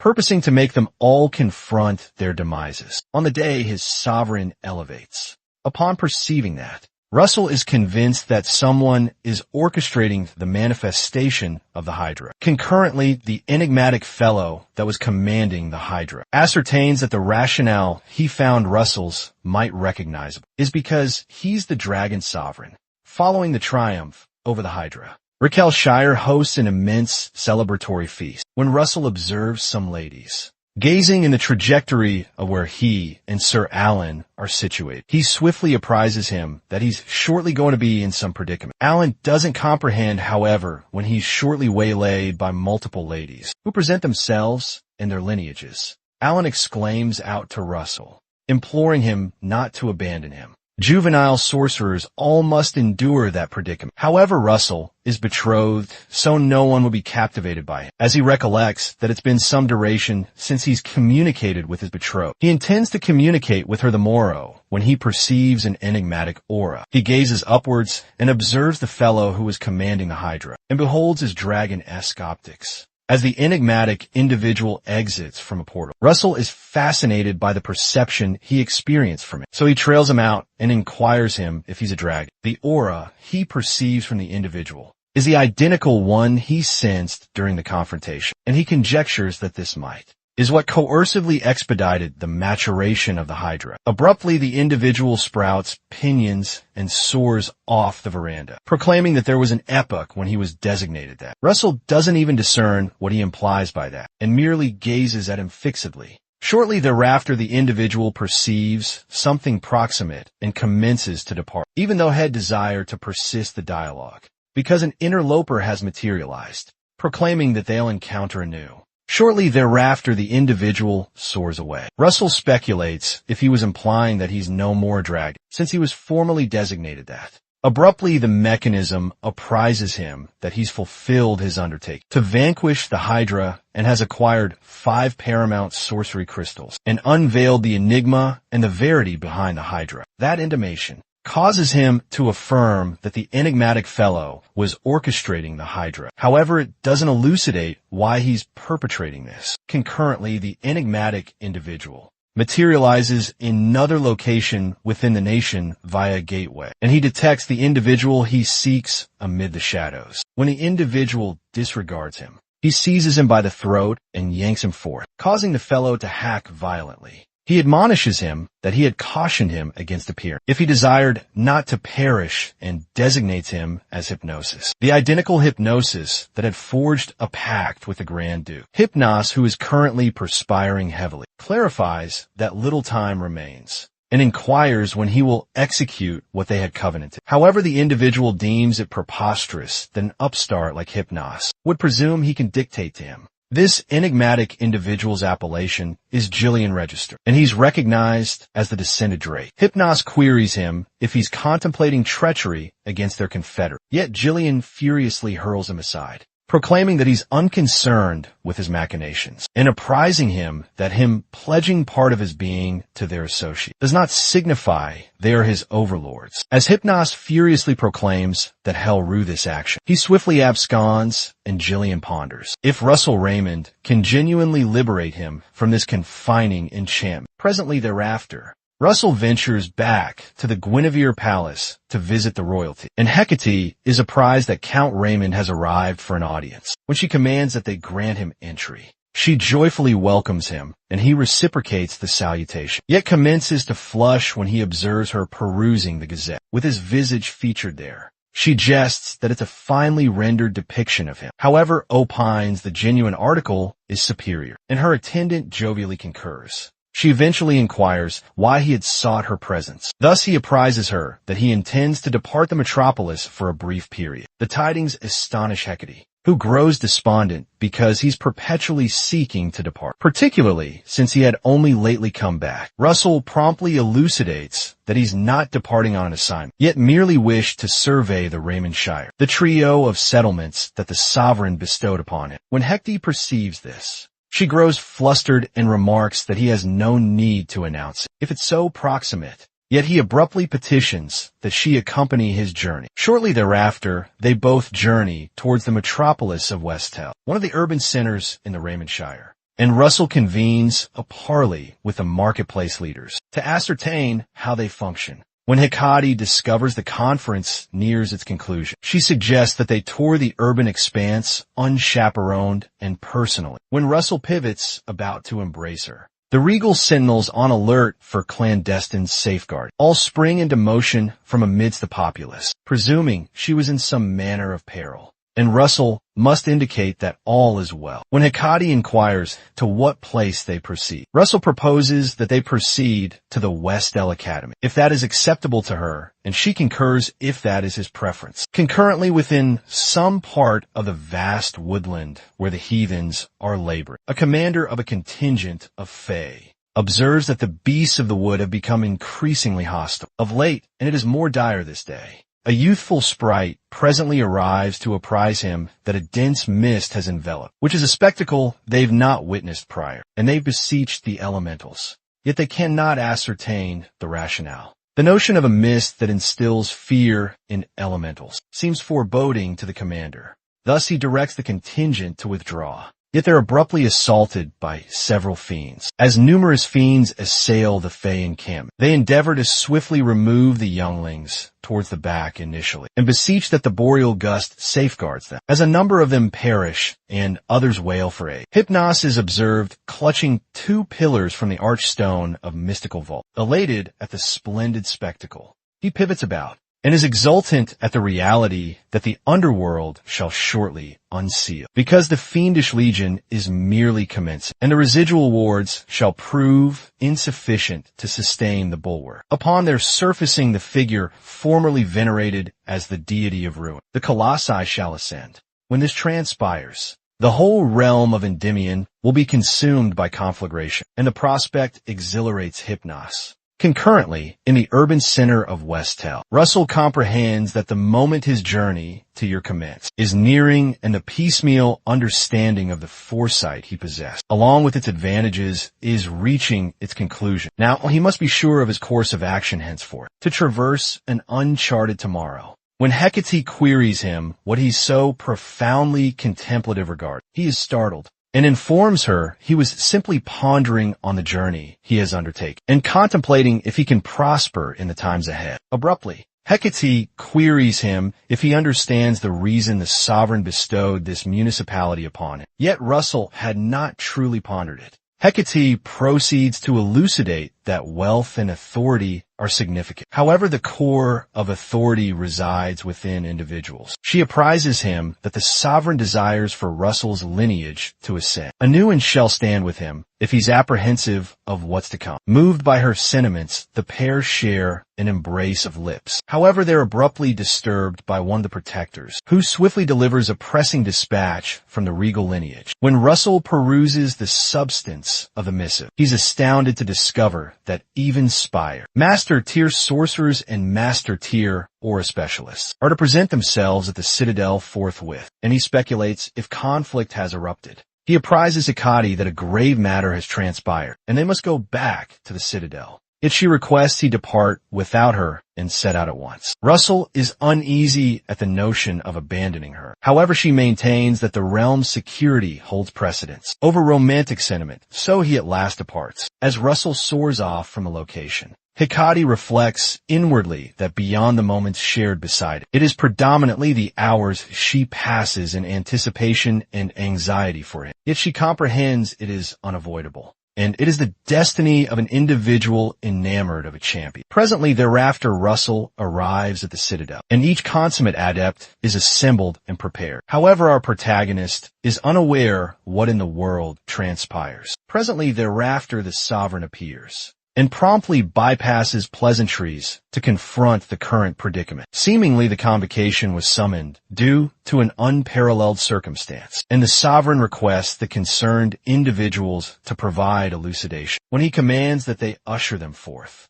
An elf named Aslan, Prime Protector of the Azure Wisteria clan, salutes them, accompanied by a dwarf named Mathers, who hails from the subterranean realm. Russell is astonished to witness elves and dwarves making a joint appearance, although they both reside in the southwestern reaches of the realm, and he speculates if some event has transpired yonder. Presently thereafter, employing image casting mechanism that was newly innovated in the subterranean realm, recorded visuals of the incursion by numerous fiends are cast upon the surface for their observation. There appear to be myriads at a minimum, which appears amiss. Aslan elucidates that the legion of fiends abruptly assaulted, driving forth elves and sprites from the immense timberland, and an analogous act occurred in the subterranean Crimson Ravine. To expel the subterraneans, Russell abruptly lifts his palm, and the sovereign permits him to voice his perspective. Once he's accorded leave, our protagonist states that the quantity of fiends is unusually elevated, because the entire beastly population in the vast woodland would not number so greatly. Master Melville speculates if the fiends were manufactured in some manner, and Daria ponders if they could have breached an alternate plane. However, Amelia observes that the nature of the fiend is also disquiet, because these fiends were presumably vanished in ages past. Abruptly, Aslan and Mathers beseech on behalf of both the vast woodland and the subterranean realm and Crimson Ravine, imploring the lords of Endymion to rescue their dwellings. The sovereign bids them rise and proclaims that the predicament stands as that they are unaware how this astonishing multitude of fiends surface, yet allowing them to remain unhindered, will assuredly result in devastating ruin. In the authority of the sovereign of Endymion, he directs them to assist the vast woodland and the subterranean realm, and to guarantee no solitary fiend breaches their frontiers. When all acknowledge the directive, Russell comprehends that the benefit of his temporal regression he possessed has concluded, so he must rely on all he has constructed and proceed. Presently thereafter, Miss Doria sends forth her acolytes, yet cannot depart, because she must protect the realm with the spire of lances. They respond that it is acceptable because they'll annihilate them completely, and Miss Doria is assured in their prowess, yet is apprehensive because the combat zone is a location wherein even an errant shaft can claim an existence since they're most junior. Russell is entering combat for the initial occasion. She implores him to exercise caution. However, he reassures her that he will fare well, particularly as he's endured ceaseless combat in his previous existence. Abruptly, Daria remembers that a certain youth would have undoubtedly matured as valiant as Russell if he were yet living and faintly shudders. When her acolytes perceive her quivering, she reassures them it is inconsequential and implores her cherished acolytes to come back unharmed as they proceed towards the transit portal. On the opposite terminus of the transit portal, they meet with Niccolò Machiavelli, the supreme commander and lord of the Orient Spire, along with several other individuals. Seemingly, only the Spire of Lances and Alabaster Spire are yet to appear, and it appears the transit portal's throughput restriction is instigating a postponement. Russell draws near to Aslan and queries him if he is acquainted with Lady Yahello of the Pale Ash clan, perchance. And Aslan comprehends that he is the individual that rescued Lady Yahello and her kin, when he remembers that she had depicted his raven tresses and crimson orbs. When Russell comprehends that Aslan must be intimately acquainted with Isla, he confirms it and states they're not of the clan, and she's a guardian. A guardian is a defender not solely for the clan, yet for all Fae. And Russell speculates if Isla had risen to the rank of guardian, because she roused the draconic might. When he inquires of her well-being, Aslan apprises him she was combating at the vanguard upon his departure, and he is uncertain.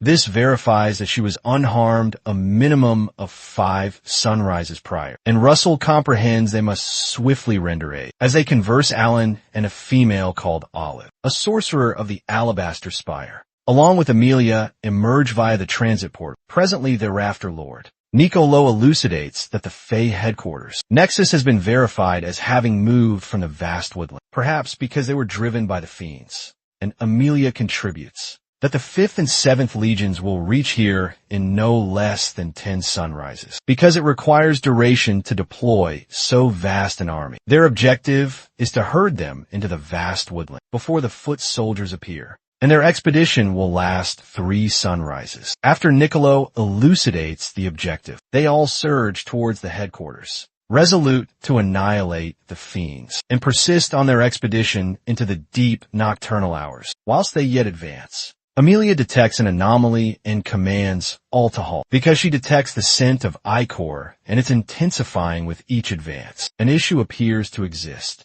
since they're yet distant from the headquarters. Thus Niccolò commands them to divide, and requests the acolytes of the Crimson Spire to accompany him, while the remainder circumvent the craggy peak. Olsen guides the contingent from the Crimson Spire in his wake, and they perceive an anomaly beyond a peak during their passage. When they ascend it, they observe a multitude of fiends assailing, some individuals from the Plume clan, who continuously hurl boulders upon them, and numerous additional Fae who are endeavoring to protect themselves using shafts. Niccolò grows vexed by the spectacle and strikes the earth with his limbs, unleashing myriads of shattered stones, and launching them at the fiends to slay them. Abruptly the zephyr shifts, and it is revealed as Amelia's handiwork, as she employs the currents to sweep off approximately a centum of fiends. Russell observes the might of the quartet of Grand Spires, lords of the metropolises, with reverence. Concurrently, Olsen informs the rest that they must not merely remain idle observers, although the lords had already initiated action. Thus Russell enthusiastically employs his unique fabrication, descending soul upon the hapless, bewildered fiends. When the subterrans and Fae that are combating the fiends behold the sorcerers from Endomian, they exult because Aslan and Mather triumphed, and they are delivered. Russell gazes upon the fiends with a threatening glare in his orbs, and serenely instructs them to perish, as he unleashes the descending soul upon them, effortlessly fashioning some fiend skewers. Concurrently within the depths of the vast woodland, an enigmatic fiend with myriad visages rouses. On the peak where the sorcerers reside, Alan vanquishes a number of the fiends with glacial lances, while Master Amelia annihilates additional ones with a fulgur tempest, and Master Niccolò transfixes numerous foes with lances from the ground. The problem concerning a grand sorceress barrage of such immensity is that it has not been witnessed for some duration, and it will demand they reconfigure the chart due to the might they are unleashing upon the landscape. Nevertheless, the quantity of fiends has not diminished, and should grand sorcery of varied kinds be amassed like this, it shall ultimately injure their confederates also, because the demarcation between confederates and fiends has disintegrated. When they ascertain this, Olsen swiftly apprises Niccolo and all others that from this moment, Fust expense sorcery is forbidden, and they presently must partake in comprehensive warfare. Lord Niccolo promptly commands everyone to proceed, and Russell comprehends that he must employ mana judiciously, because the confrontation will currently be extended, and he must abstain from utilizing draconification to the fullest extent feasible. Everyone shortly commences to rend through fiendish flesh, employing their distinct abilities, and numerous fae furnish assistance by launching shafts when Olive, an alabaster spire sorcerer, is abruptly waylaid by a fiend from the rear while she is combat. Russell fractures the fiend's cranium asunder with a fulgur assault, and proceeds to then assess Olive. She expresses gratitude, yet queries why their quantities aren't diminished, and speculates from whence they are originating. At this velocity, it appears not the confrontation will cease. However, the soul abruptly commences to ascend, which invigorates the subterraneans and fae, who beseech that the elemental of the Zephyr imparts them vigor. Olsen and Hubert speculate why they're behaving in this manner, and what the soul has involvement with aught, particularly since fiends are not revenants, and the soul ought not influence them. Abruptly, when the bright soul ascends, all the fiends swiftly withdraw, and the sorcerers observe in bewilderment. Presently, thereafter the envoy, designated area, approaches to commend the sorcerers for aiding their survival of another confrontation. Alongside Curvo, the great plumed clan chieftain, and a tree, the subterranean envoy, Niccolo modestly elucidates that they arrived to assist their confederates, and Aaron expresses regret that they cannot extend to them graciousness, owing to the current predicament. Russell apprises her that it is acceptable, yet inquires where Dame Aylo resides, and Aaron clarifies that Aylo was present until some sunrises passed, which causes Russell apprehension. Subsequently, Aaron elucidates that the fiends become more potent and advance forth at nightfall, thereafter diminish and withdraw when daylight emerges. Another peculiar aspect is that they don't disperse in every trajectory, yet tenaciously aim solely for the Sprite clan, as though they harbor animosity against them, because that signifies they'll assault this eve. Olsen proposes that they assault them initially during the daylight. When they're feeble, yet a tree clarifies that it is unfeasible, because their coalition tally is barely above 1,000, and lesser than a moiety of them are combatants proficient in warfare. When Amelia apprises Niccolo that they possess no alternative, save to just persevere until auxiliaries materialize, he concurs and guides them to relocate the injured, restructure the vanguard, and reassemble for a tactical conference. Subsequent to that,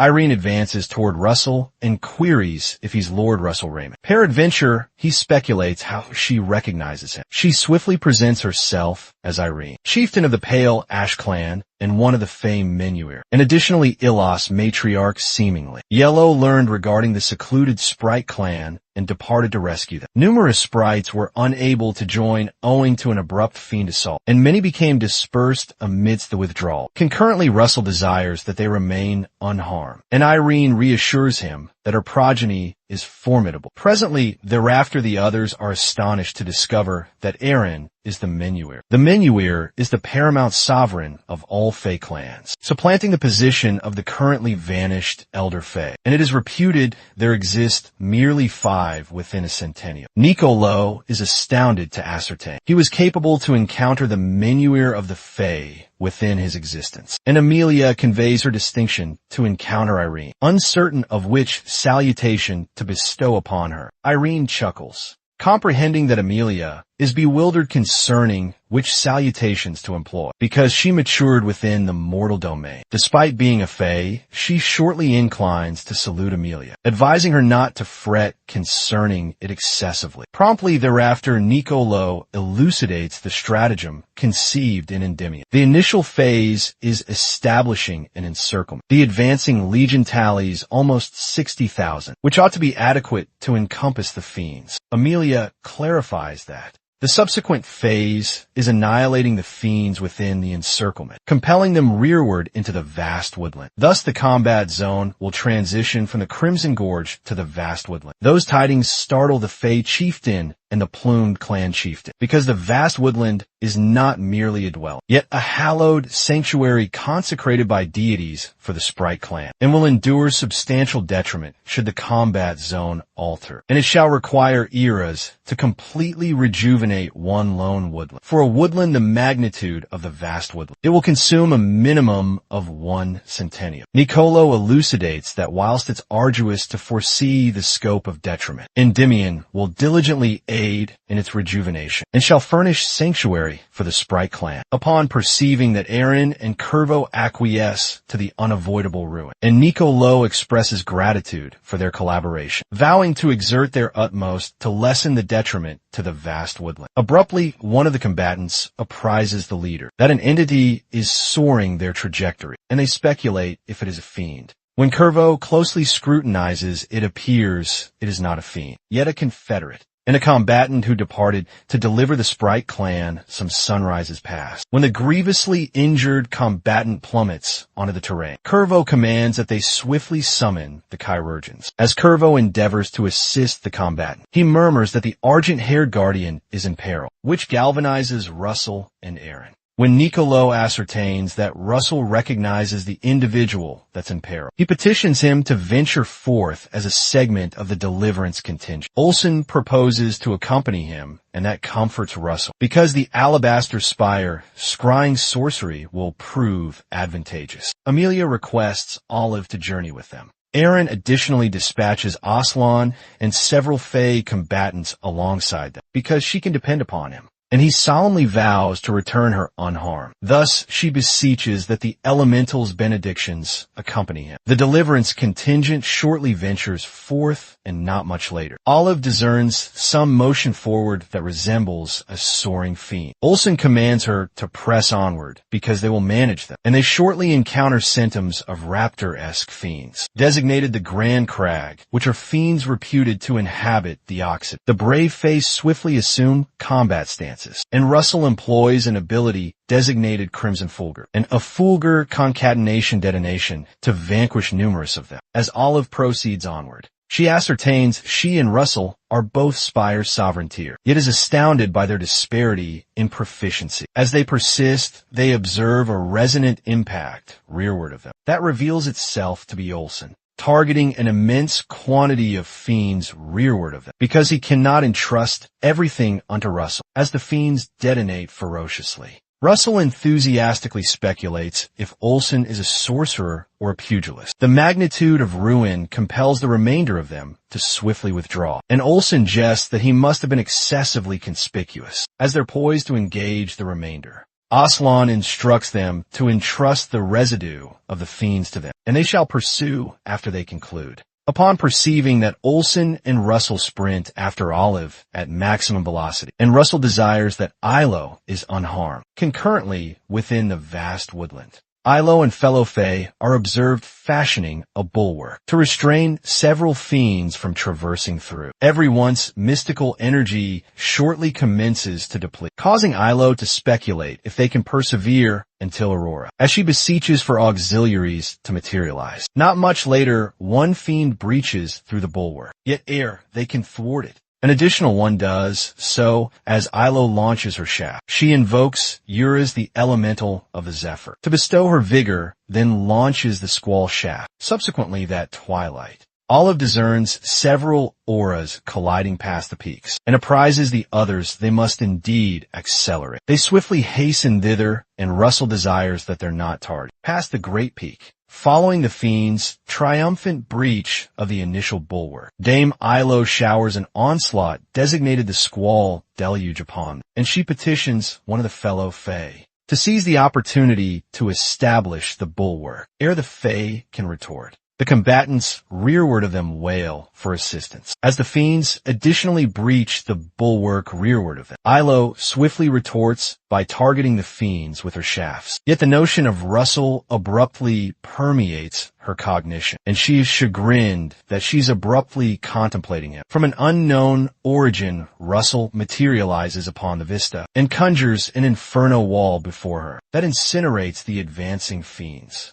And Yahello is thrilled to behold him. When the crimson sorcerers alight, Olsen resolves to fashion a passage for Russell by employing one of his unique fabrications designated the Blaze Assault. The assault propels away numerous fiends and permits Russell to attain Yahello, and he verifies that she is unharmed. She elucidates that she cannot discern how to recompense him for assisting them. Yet Russell apprises her that he's a sorcerer of that Confederate nation and merely just executed what was imperative. He petitions her to relinquish the bulwark whensoever she is prepared. Thus they can annihilate the fiends on the opposite terminus ere additional ones arrive. When Yahello apprises him that the younglings and wounded shall not be capable to maintain pace should they depart presently, Russell reassures her not to fret and petitions Olive to employ her sorcery. Olive swiftly casts sorcery upon the entire sprite clan that shall assist them sprint rapidly without experiencing fatigue, and Yahello's physique abruptly grows considerably more buoyant. Presently thereafter the warfare auxiliaries materialize, and Yahello is gratified to behold Aslan. Concurrently,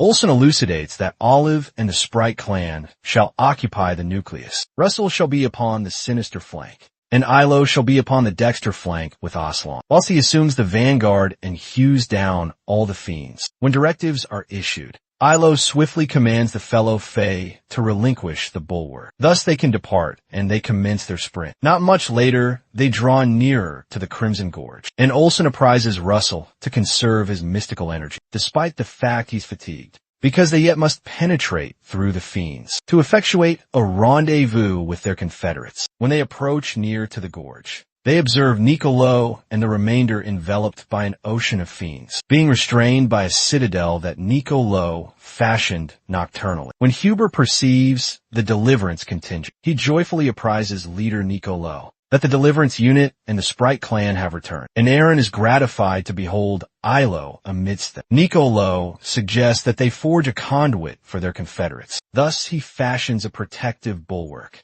entrusting Olsen and Russell to penetrate through it in a single attempt. Employing all their mystical energy, both Crimson Sorcerers unleash a colossal inferno assault to penetrate through the fiends directly before them, whilst additionally exhorting those rearward that the terminus is precisely directly forward. Presently thereafter they all traverse through the aperture in the bulwark, and Yahello reconvenes with her matriarch whilst the deliverance contingent at last reposes. As they all exult, Russell is gratified that the exceedingly protracted eve concluded with all individuals enduring. Some brief intervals subsequently the soul ascends and serenity resumes. A 7-day period shortly elapses since that epoch, and they're yet combating fiends when the soul descends, and slaying fiends that are concealed when the soul ascends. The predicament is considerably more composed presently, and they were capable to deliver a substantial quantity of the Sprite clan that have been scattered. There exist approximately 9,000 of them there presently, and there are rather numerous combatants amidst them who can offer a resistance a brief interval subsequently.